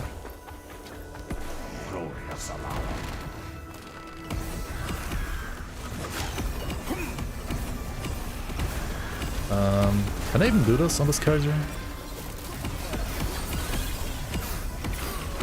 In a way, by the way, they nerfed evasion on Rogue, right? From 25% to 20%. I mean, in a way that makes me happy, but also in a way I'm like, as long as that number is not 0%, like literally 0, I think it's not enough of a nerf. Because that node is literally toxic to the entire class, because it like, it limits build diversity too much. They need to like make it maybe like 10% DR while having haste or something like that, like something that's like approachable to like any character. Because like right now, like imagine standing still on Rogue, like like why would you stand still on Rogue, right? To die? Yeah, it's like, it's weird. Okay, what is this? Should I watch the timestamp? Did you timestamp the right thing? Let's see. What kind of loot you can expect. So, roll the clip. We're gonna get some loot, boys. Let's go. Oh. What? Okay, time to analyze. What? This is Lightless Arbor, right? Just keeps going. Did you are you sure it's not Lightless Arbor? Look! What the fuck? You know what this reminds me of? Hang on a second.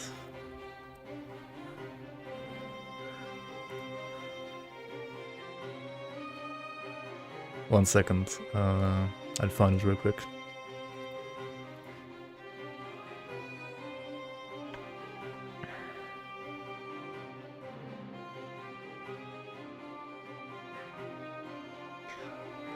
Should have had this as a... Okay, where the fuck is it?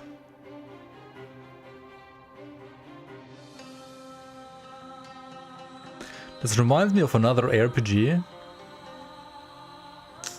that was also pretty hyped on release.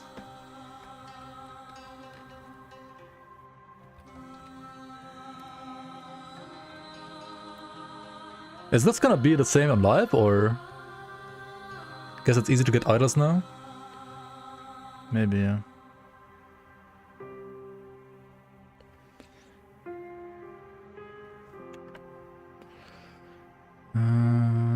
shit, where is that? Hang on a second. Hang on. Hold the line. Hold the phone. Hold the phone.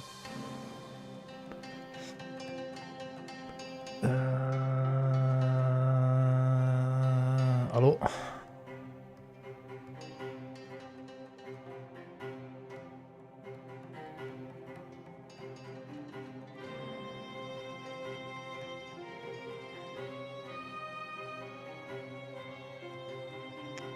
Oh my god, why does he have so many clips? Jesus fuck.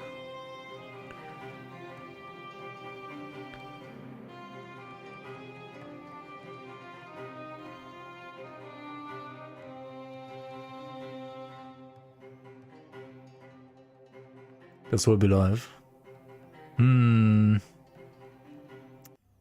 Yeah. Okay, if I can't find it, I mean, it's just like a... it was a Wilson clip, obviously. From Al Kaiser. Maybe you remember as well, maybe you've seen it before. Where he like opens up like a random chest and the chest just like doesn't stop like giving loot.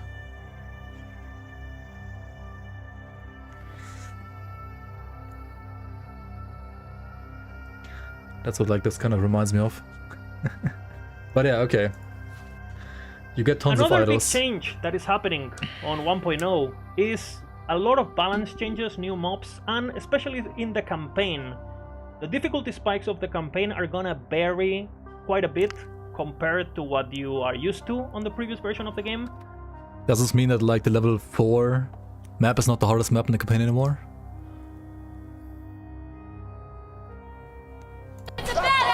Monka. Pandora's #1 badass! The vault is gonna open! Ladies and gentlemen, let's hear it for the Vault Hunter! The vault's opening! It's time for a loot explosion!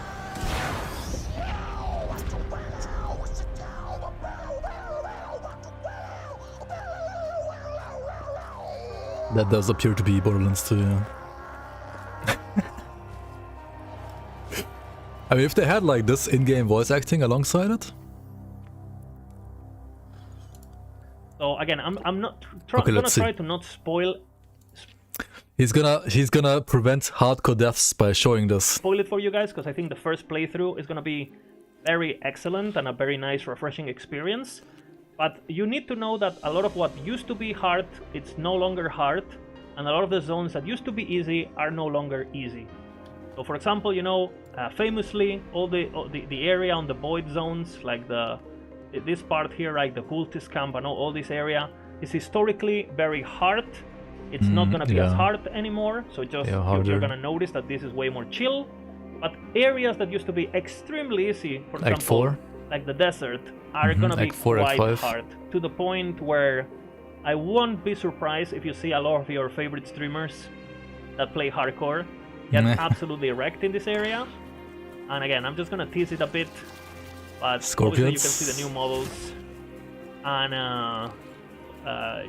these new enemies, like these guys, these hydras and stuff. To be honest, the scorpions were really like the hardest mob in that area. And if you look at this AoE, right, this is like twice as big as before, I feel like, from this like charge attack from the tail. Yeah, this is gonna like boom boom lots of people. Yeah, you will see. It might not look like much now, but yeah, that's pretty much all I'm gonna say. When you get these hydras going on, and they put this like the hydras debuffs on you, etc. What is this? 10 fucking debuffs?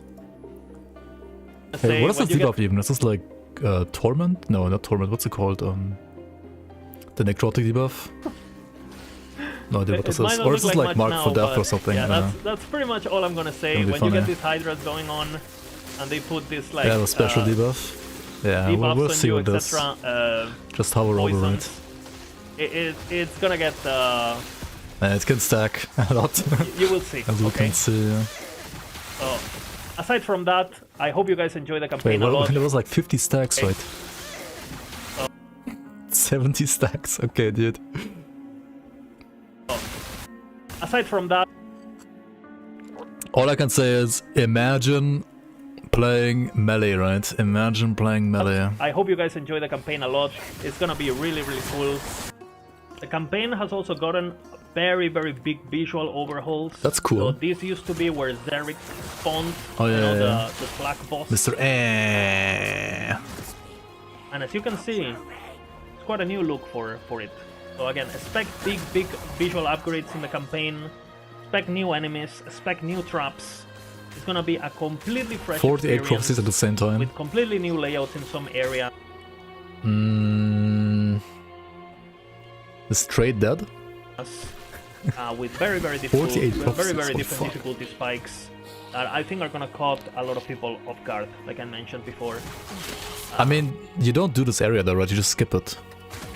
Wait, they have like tons of mini Zareks in here, by the way. You see this? Like, there's not only one Zarek now. There's like Zarek here, Zarek here. Zarek has multiplied. The new area where you fight Zarek. It's quite okay, they like die. I mean, okay, this is like an endgame character, right? So quite different. level COF doubles prophecies.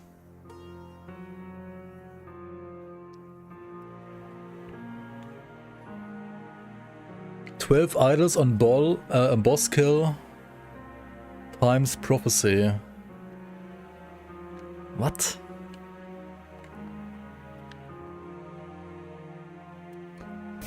Imagine trading. Powerful. I mean, give him some love. All right. I can't wait for you to try the new campaign, guys. It's Zarek not upgraded. Very nice. gonna be absolute. The day Zarek gets upgraded, last Epoch is officially like in 2.0, right?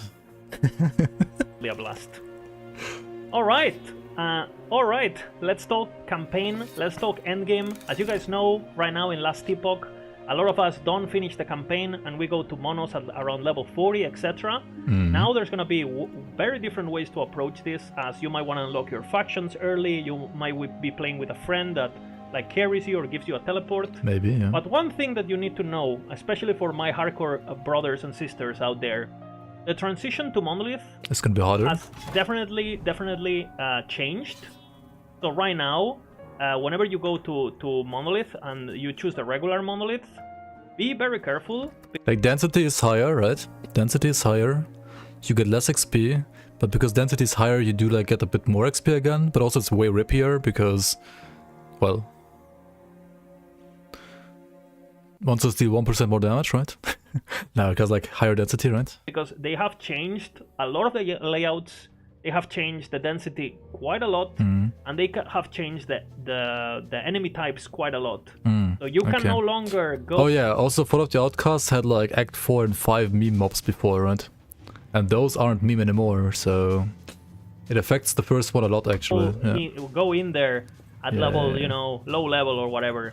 Yeah, level 30 just, was the plan before, right? Just with physical resistance and necrotic resistance, go in and be okay. You won't be surprised if you spawn a bunch of like golems and a bunch of like ice elementals and things I mean, like these that. guys are still all meme though, right? I mean, the arrow guys, if they all hit you at the same time, on the first can be scary. timeline. Again, be really careful. These fat guys, you just skip them if possible. If you're the like game is definitely gonna get still harder. low level. As you can see, they're also added a But lot he's actually the quest, right? of environmental effects. So the maps and the layouts Ice have this like, different Goliaths. mixture and different textures. Yeah, I mean, just play a rogue and like shift, So right? instead of every map looking the same, there's every map is pretty much gonna feel different, just in terms of how it looks and the lining, just because of all the effects. Just play a they're rogue adding and into the shift. game. So I think this doesn't look like much, but when you actually play and you experience it, This stupid node here, man. This node, I mean, yes, it's like 5% less now, but it's so broken. And shift itself is also so broken, right? This is what I played on the weekend, right? Like Friday, Saturday, level 92. Which also has like, you know, 58% armor mitigation because of shurikens. Actually, I mean, wait, is it even like with buffs? No, right?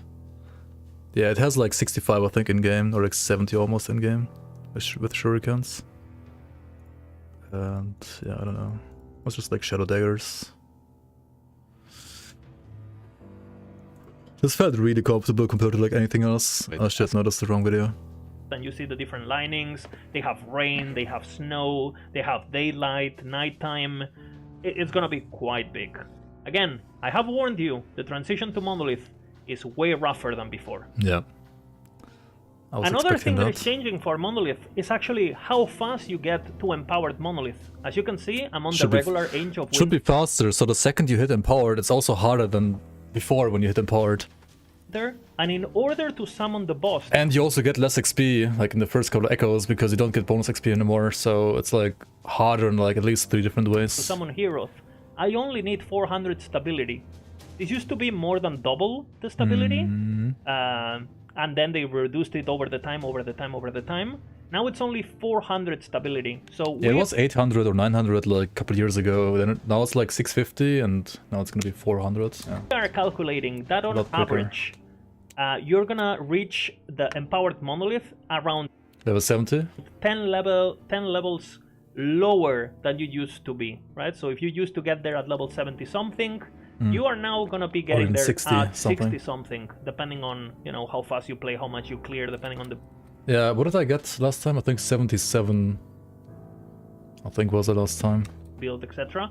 Again, TLDR, you're getting to Empowered Monolith way faster. And like unless you play like the S++ build, right?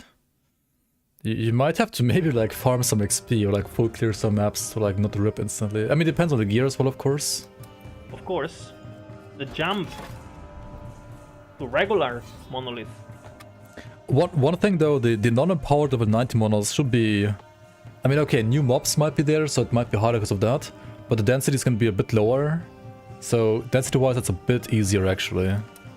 To empowered is gonna be way... Which also means that like the jump from normal to empowered is also, again, way harder. Bigger. Because the multiplier from... Oh yeah, and that's not 50%, that's 60% now, right? It's like another 10% more damage and everything as well on top. Corruption is gonna be bigger than before. Yep. Again, be really careful. You're gonna get to empowered earlier, weaker, and the transition is gonna be bigger. Okay? Oh yeah, and level 100 area is like another 25% more damage. Yeah, exactly. That's like... Overall, like, yeah, like basically, like, maybe not quite, but like 35-ish more, like... Yeah, 25 and 10, right? So like around 35% more damage in HP on enemies. Again, especially, be careful in hard. More or less. Okay, to finish the video up, I just want to give... That said, I looked at the modifiers and I'm actually so happy. I mean, chill and slow is, I think, still unplayable, but everything else seems fine. Like, everything else you can almost, like, blindly pick now. Give you a bit of a tease of what my Warlock build is gonna be. I think it's really cool, so I just want to show a bit of the interactions that are going on. So as you can tell, we're playing a low-life Bleed Warlock. It's gonna be on Natural, the full guide. And what do? Is we basically... skate around. Itemize around the Laceration node in Spirit Plague. This makes... Chance to apply bleed when you hit an enemy affected with Spirit Plague. Ah, okay, yeah, it's like...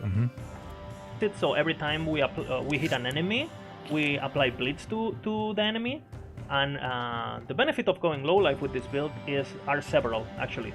One of them is that we're gonna have...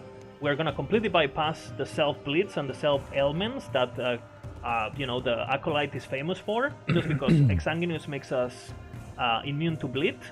We're gonna get a lot of mana sustain just from killing enemies inflicted. Yo, Jeremias, welcome. If you wanna create a character right now, I can start playing the season. You can on Wednesday, in a little bit less than 2 days. Like on Wednesday,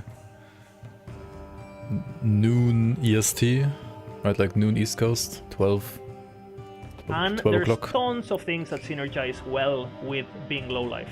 One of them, for example, is Chaos Bolt, which is giving us more multiplicative damage. This guy's he's a filthy community tester that like just broke his NDA to like spoiler everything to us, right?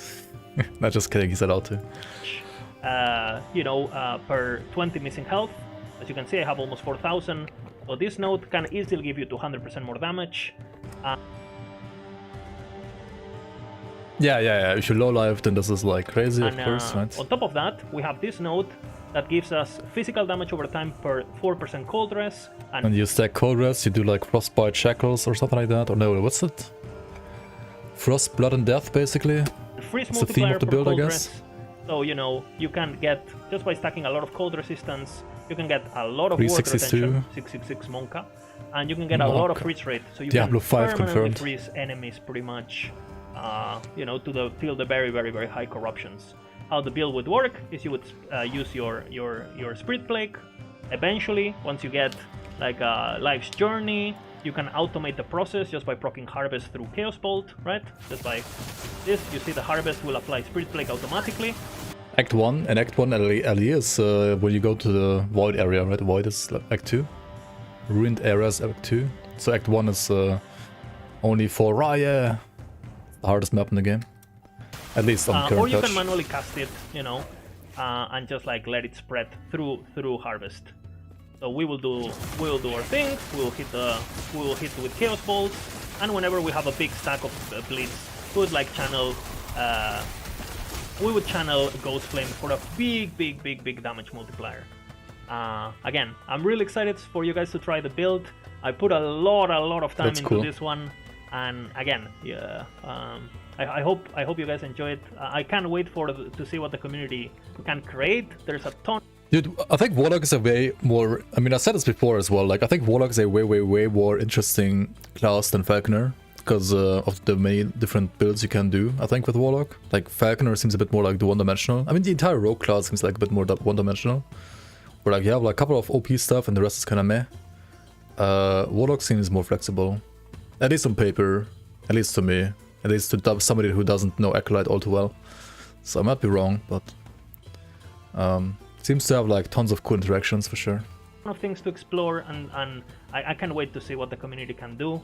It's gonna be so interesting to see the trade and everything unfold. And yeah, I hope you guys have a great patch. I'm gonna be starting SSF Hardcore on the 21st. You can find me at LizardIRL on Twitch, Lizard_IRL on Twitch. And yeah, I hope you enjoy everything. Again, I can't wait to see what you guys do. Thank you for following along with the journey. As you can tell, I'm very excited. And yeah, thank you EAG for the opportunity to showing the game. Thank you for trusting. Thank you Maxroll for trusting and believing in me when I approach you guys, pitching you the idea. Hey, there's this small indie game that I would like to make a branch for. And I mean, small indie game. Is that really true anymore? I would like to thank Maxroll for believing in me and believing in the project when no one believed in the game, because this branch has been worked on for the last 3 years. This is not an overnight thing. Oh yeah, true. I didn't listen properly. Imagine listening, right? Imagine reading and listening. Because this branch has been worked on for the last 3 years. That's true. This is not an overnight thing. And I want to thank my team too for joining, believing, and working really hard. And yeah, I haven't slept in a while, so yeah. Thank you guys. I wish I could make a better video, but I have so much work to do. It's a great video, Lizard. Check out the video, like, subscribe, guys. Right, 4,000 subs. What is this? It needs to be like 40,000, right? Thank you guys, and I'll see you on the 21st. Oops. Last Epoch forever. Let's go! Should have watched the beginning. I will.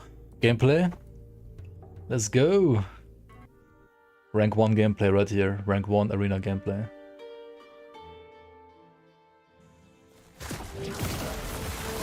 Oh shit, this map looks awesome. And the build does too.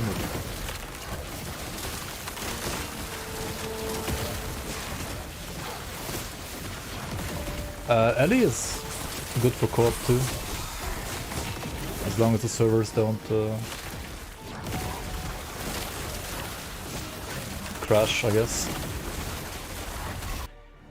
The new health bar looks fancy.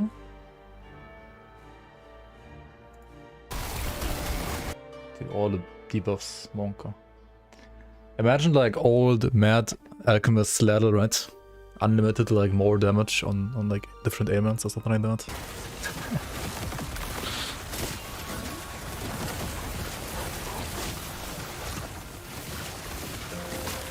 Yeah, dude, like I bought this game also, like when was it? Like shortly after the like first arena race when it like came to beta. It's come a long way, that's for sure.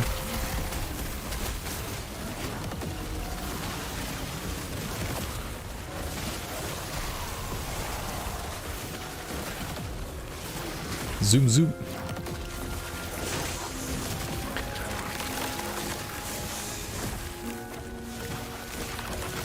It's great clear, that's for sure, right? And like tank AF. Oh, Monka. The lizard in real life. What is it, like quicker Hello everyone! Like shift? Welcome to the 1.0 preview for Last Epoch. You had it before My name me? is Lizard IRL. Oh, I've really? been playing this game for over 4 years, more than 10,000 hours played, and I am the team leader for the macro branch of Last Epoch. I've been playing the city a lot. I have more than 600 hours on the 1.0 version already. I played a lot to provide the best content possible, try to get myself informed, and to obviously give feedback to the devs. So 600 hours for Forge Guard to get no passive changes. Come on. after 4 years of waiting, it is finally here, boys and girls. Last Epoch is gonna release on the 21. Only 2 days left. Patch notes. I don't get it sometimes though. Like, I know they are like busy with art. They're busy with like new classes. They're busy with like servers and everything. But don't they have? They have like more than 3 people working on the game now, right? Like, don't they have like one guy that can be like dedicated to like Forge Guard balance? Are Maybe completely not. dropping I mean, I as guess the they want to like rework it completely anyway. Soon, yeah. moment you see this video, and we're gonna be. Dude, also the Sork buffs for the passives, it's like, yes, they got buffed, but it's still like worse than some random ass passive in Rune Master, right? Like, and at least Rune Master got actually nerfed, or like, well, bug fixed, I guess. Completely discussing that. Okay, so Designers what is to do balance. I mean, yeah, that's the designer's job to do balance. I mean, in Grim Dawn, also, one of the lead designers does the balance. But he... like, I don't know. I mean, I can show you like a random Grim Dawn patch note, for example, right? Right, this is some random Grim Dawn patch with like some bug fixes, right? Sure, like new features, blah blah blah. And then... like, all of these, every single line is an item change. Every single line here is an item change, right? Every single line is an item change. All of these are balance changes. These are all only balance changes. All of these. Right, every single line here.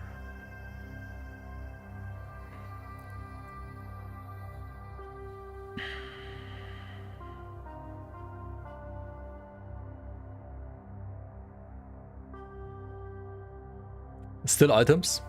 Every single line, right? I mean, some of them are also like more impactful, some less. But they do change the meta as well. And then here, okay, here's classes. This is devotions. This is like the passive PoE style like tree for everything, right? This is devotions. All of these lines are only like passive PoE style tree. And this is like classes, right? Like so many class changes for like this class, so many like passive changes for this class, changes for this class, for this class, for this class. Like every single thing here has more than Forge Guard, right? And this is some like 1.2 patch, not like a 1.0 patch, right? And you know who balances this? One single guy. One single guy does all of this in Grim Dawn. One single developer. One single designer. Literally one single guy. Bringing. Obviously, the new masteries, one of them is just saying, right? Just saying. See? New models, new just weapons, saying. new uniques, new abilities that you're gonna be able to spec. All of those are available on all the planners. I'm not saying they have to do the same. I'm just saying they should like do more than nothing for Forge Guard, maybe. Etc. And I want to start by saying other one than thing. that, the 1.0 changes are pretty cool. That you used to love about Last Epoch is only getting better. There's gonna be a ton of changes coming, a lot of abilities are getting changed, a lot of new stuff is getting added into the game. I know that the CT people aren't to blame, because I know you are there, Perry is there, other people are there. There's like tons of people like actually like have ideas for the game, like how to make like certain classes like more unique or better or worse. I know the ideas are there from the CT people, like I don't blame you guys. But overall, the meta is not changing. So if you're someone who's familiar with the game, the stuff that you are in love with and that you used to play and the builds that you love, they're still going to be powerful, they're still going to be really strong. And, you know, Blade Dancer is still going to be Blade Dancer, Rune Master is still going to be Rune Master, and all the new classes are going to be even better. That's my prediction. So, okay, as you can tell, Ward's still strong. There's going to be some nerfs, for example, to Twisted Heart. You guys see, they're going to change the range. Unless it's Grim Dawn. To be fair, I mean, not all of the changes they're doing I agree with. I mean, you know how much I was like molding over like the ways how they like changed drop chances for monster treatments for bosses. Like, come on. It's pretty big nerfs here and like there. That in my change was also like bad in my opinion, but yeah. Super broken, but overall the meta doesn't change. Everything's still strong and everything's still really, really powerful. So again, all the builds that you used to love, still there. What are the big changes coming aside from the new stuff? Well, there's also the stuff that gets changed in terms of systems. So I'm gonna start about showcasing or showing the biggest change when it comes to scaling, which is corruption. You guys can see I'm at 1000 corruption right here. I have a lot of timelines with 1000. Yeah, this has like 1000 more HP and damage now. And you can see right now the rarity is at 1000 with just 2 modifiers. 11,100. And not only that, but the modifier difficulty. Yeah, 1100 coming from corruption is 1000 more health and damage. For reference, on the previous version of the game, corruption this high would give you around 400 like more health and damage, and a lot of the difficulty spikes would come from the modifiers themselves, which as you can see, they don't scale anymore. No, right? Like for example, honestly, like all the monolith balance, I think this is great. Like this is this is what we wanted, and I think they did a good job with this. No matter what they listened properly, or like they had the right idea themselves maybe as well. What has this cost? This has cost. So the a lot better than before. Of the game overall has increased. Yes. But the difficulty. The thing is, like, the difficulty didn't necessarily increase because, like, theoretically, you could have also like gotten to this point before as well if you just like, you know, got 2k corruption instead of 1k. But it respects your time more now, right? So you get to like the juicy content quicker if your build and your skill level allows you to, and that's good in my opinion. That's very good. That you're like randomly getting one shot out. Because you're not like wasting like random time doing nothing, getting no loot, and like killing nothing. I mean, killing stuff while like taking 0 damage, and you want to like increase corruption more, but you can't because you're like literally at your limit already, and the game just doesn't like keep up with your like power and skill level. And now it does. Basically gone. The difficulty is going to be way more steady, way more trackable, and there's going to be less surprises and less feel bad moment. I need to avoid modifiers because if I take 1 damage modifier at high corruption, I get destroyed, right? So that's a pretty big change. I think the level indicators for monos are like kind of fine now, because like you don't want like noobs to have like a too frustrating experience, and you do unlock like all the paths now, right? So if a noob feels like this mono is like too easy, he can like try the other instead, right? He doesn't have to finish it anymore. I think that's also a good change. Very nice. And don't worry, you're gonna get to see this build in action. But another big thing that is coming is a much needed change, right? Factions. So let's talk about factions real quick. You're gonna be...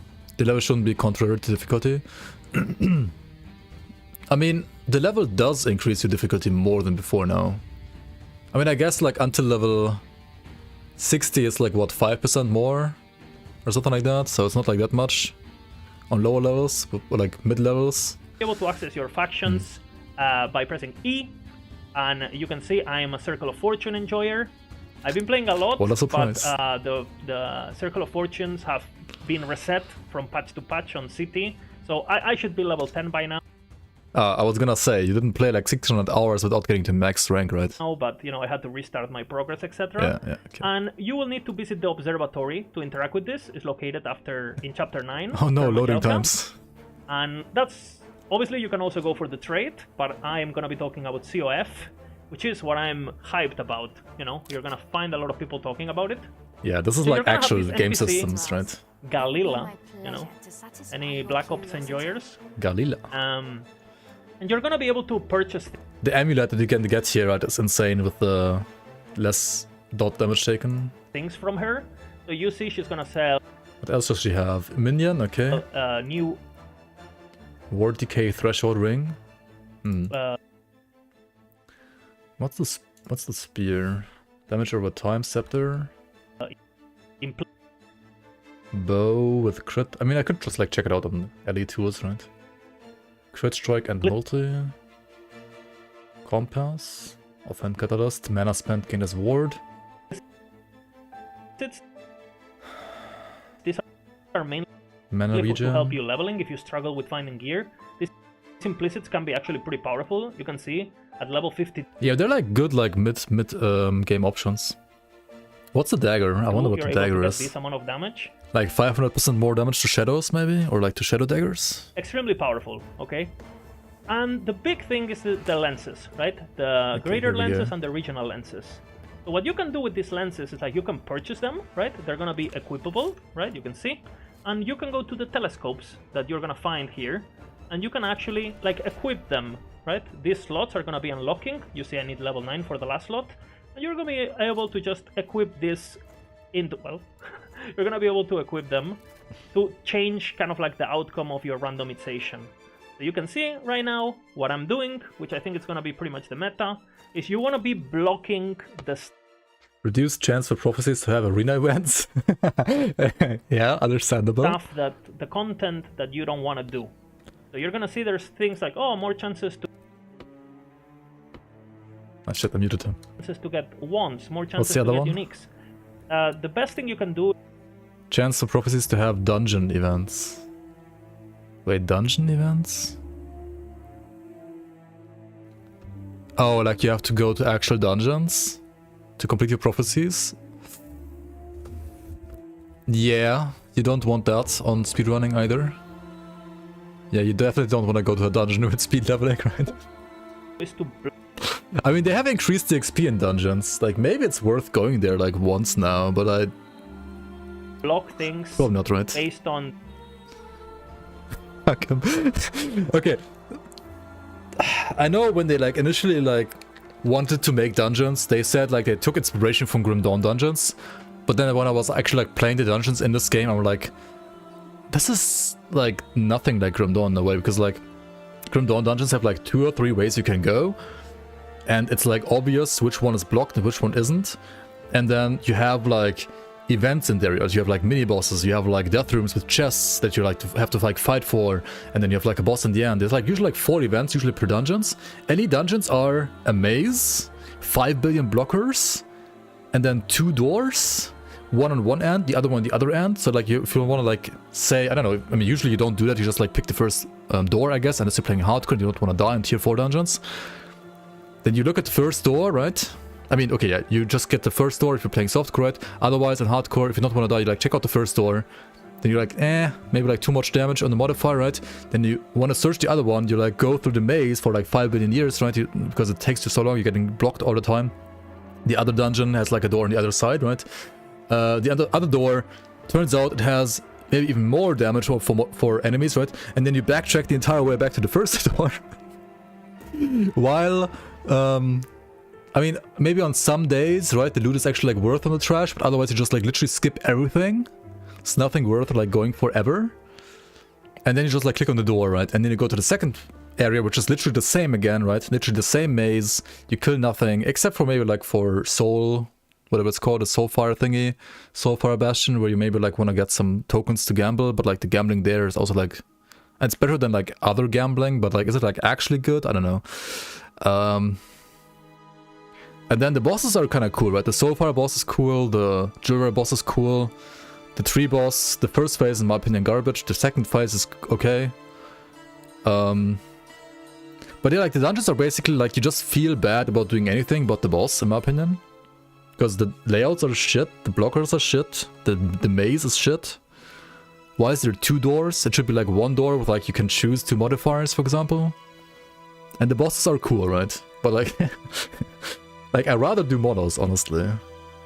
Like, I was initially hyped for, like, having dungeons in this game, but, like, how's the map design so bad? How is it so bad? The activity, I don't get it. so you make sure that all the things that you reroll are gonna be things of the content that you're engaging with. Right now I'm blocking dungeons, for example, but let's just say one day I want to do dungeons.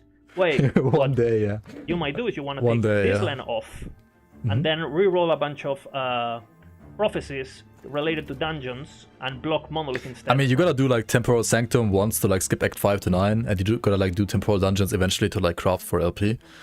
And I guess like once you have like 5 billion gold, like 22 billion, like a million like lizard here, you wanna go and like do the gold sync dungeon once maybe. If you're not playing trade at least. Right?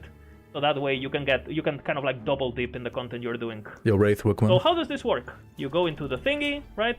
You can buy something you want. You can see normally they come with a condition, they come with an event, and they come with a reward. Some of these prophecies can happen multiple times, right? So for example, if I re-rolled there, right? You can see this one can be fulfilled 2 times. So if I buy this one, right? Oh, so you can like stack them like the modifiers as well in a way, like from which you just buy with click, right? You're gonna be able to check your prophecy board. Wait, 6 times? Holy shit. With click. Rune of Removal, 7 mono 300 corruption, Deaths of Exiled Mage. So you kill 6 exiled mages on 300 minimum corruption, and you get like 7 removals every time you do this. Okay, I mean the reward is kind of shit in this case, but okay. Click, right? You're gonna be able to check your prophecy board. The number on the left. Just buy with click. Oh, the 4? Does he have to kill like 4 exiled mages to get this reward once? It's a good point, yeah.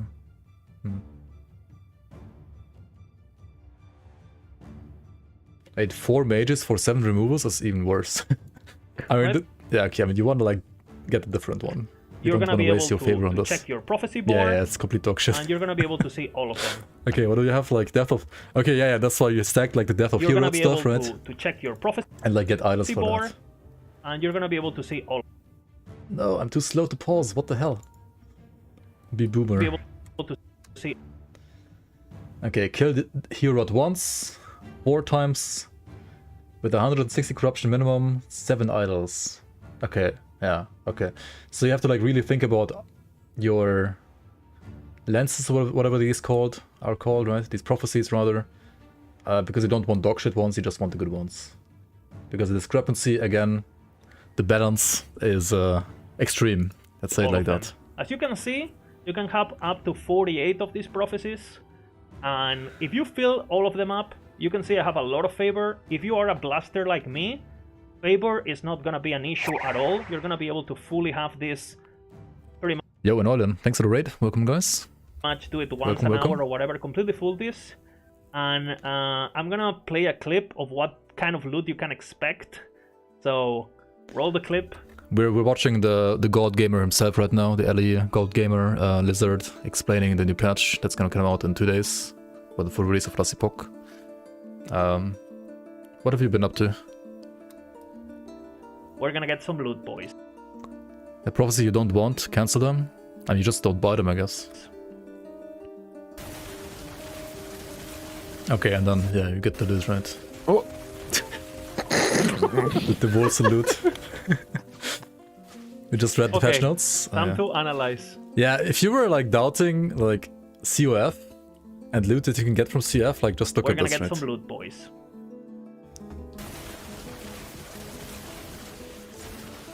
Oh!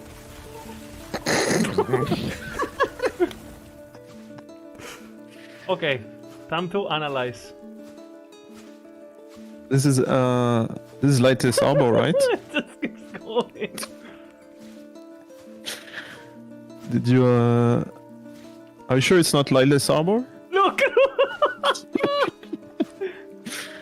What the Like up to 2k idols are possible from a single boss. Another big change that is happening Alright, on we already watched this, 1.0 but, is Campaign mobs are changing, maps are gonna look beautiful, enemies are gonna be rippier in spots where you might not expect them. I mean, okay, here's the thing, right?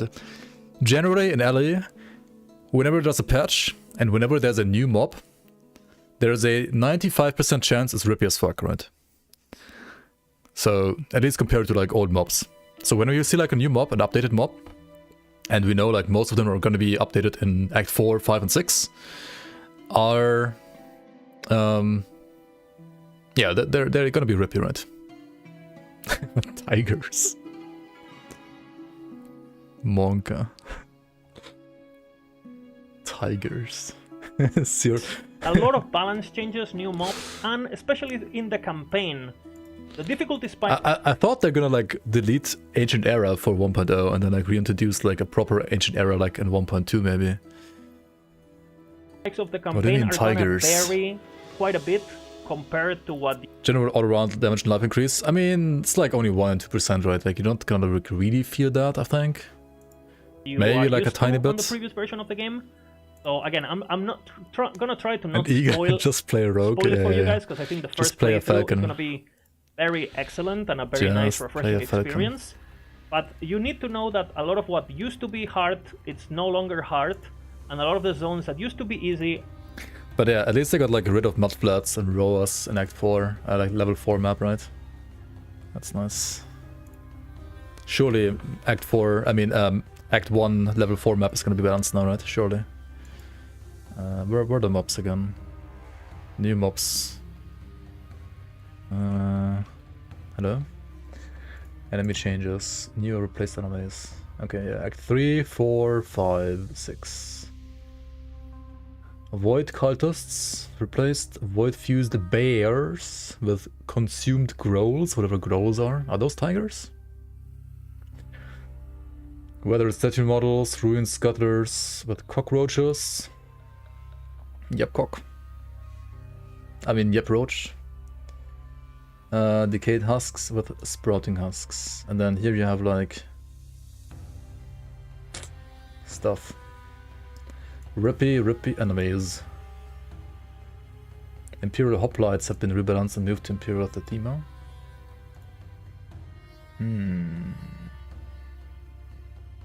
Scorpions. Blood Gorgons, Nagasa, Mummified Nagasa, Titan Leech, Leech Slayer, Xerix Hands. Okay. Praetor Volarta.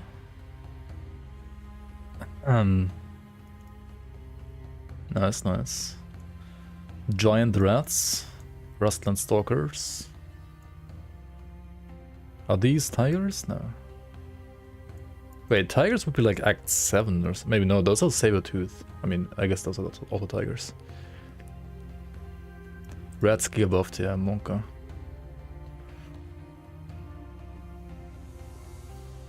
Anyway, it's gonna be interesting, right? It's gonna be interesting.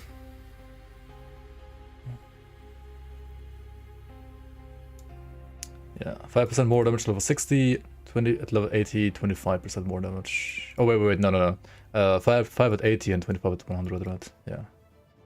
Starting at 60. So the 58 mono is not affected by this, but you will have more density, you will have rippier enemies, and you won't get as much XP anymore in non-empowered monos, because of like no more XP bonus for like being lower level. And I mean, yeah, 1% more damage, right? If you die, it's because of this, right? This is what kills you. This right here. 1% more damage, right? That's why you die.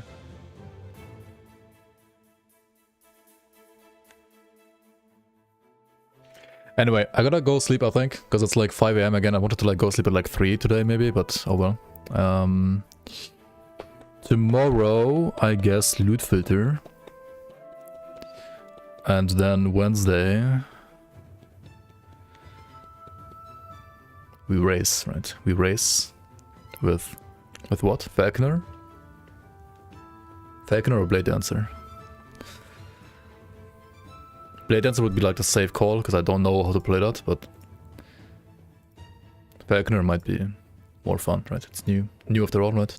I'll not like win anyway, I guess, so I mean... It's gonna be fun though.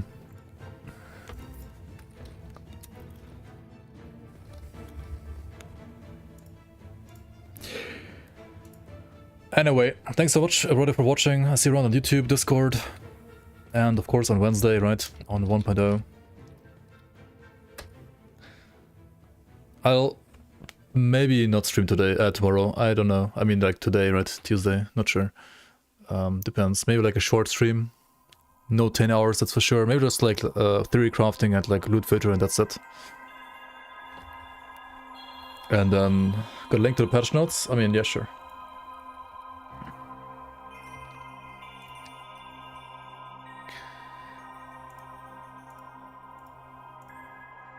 Alright. Good night, guys.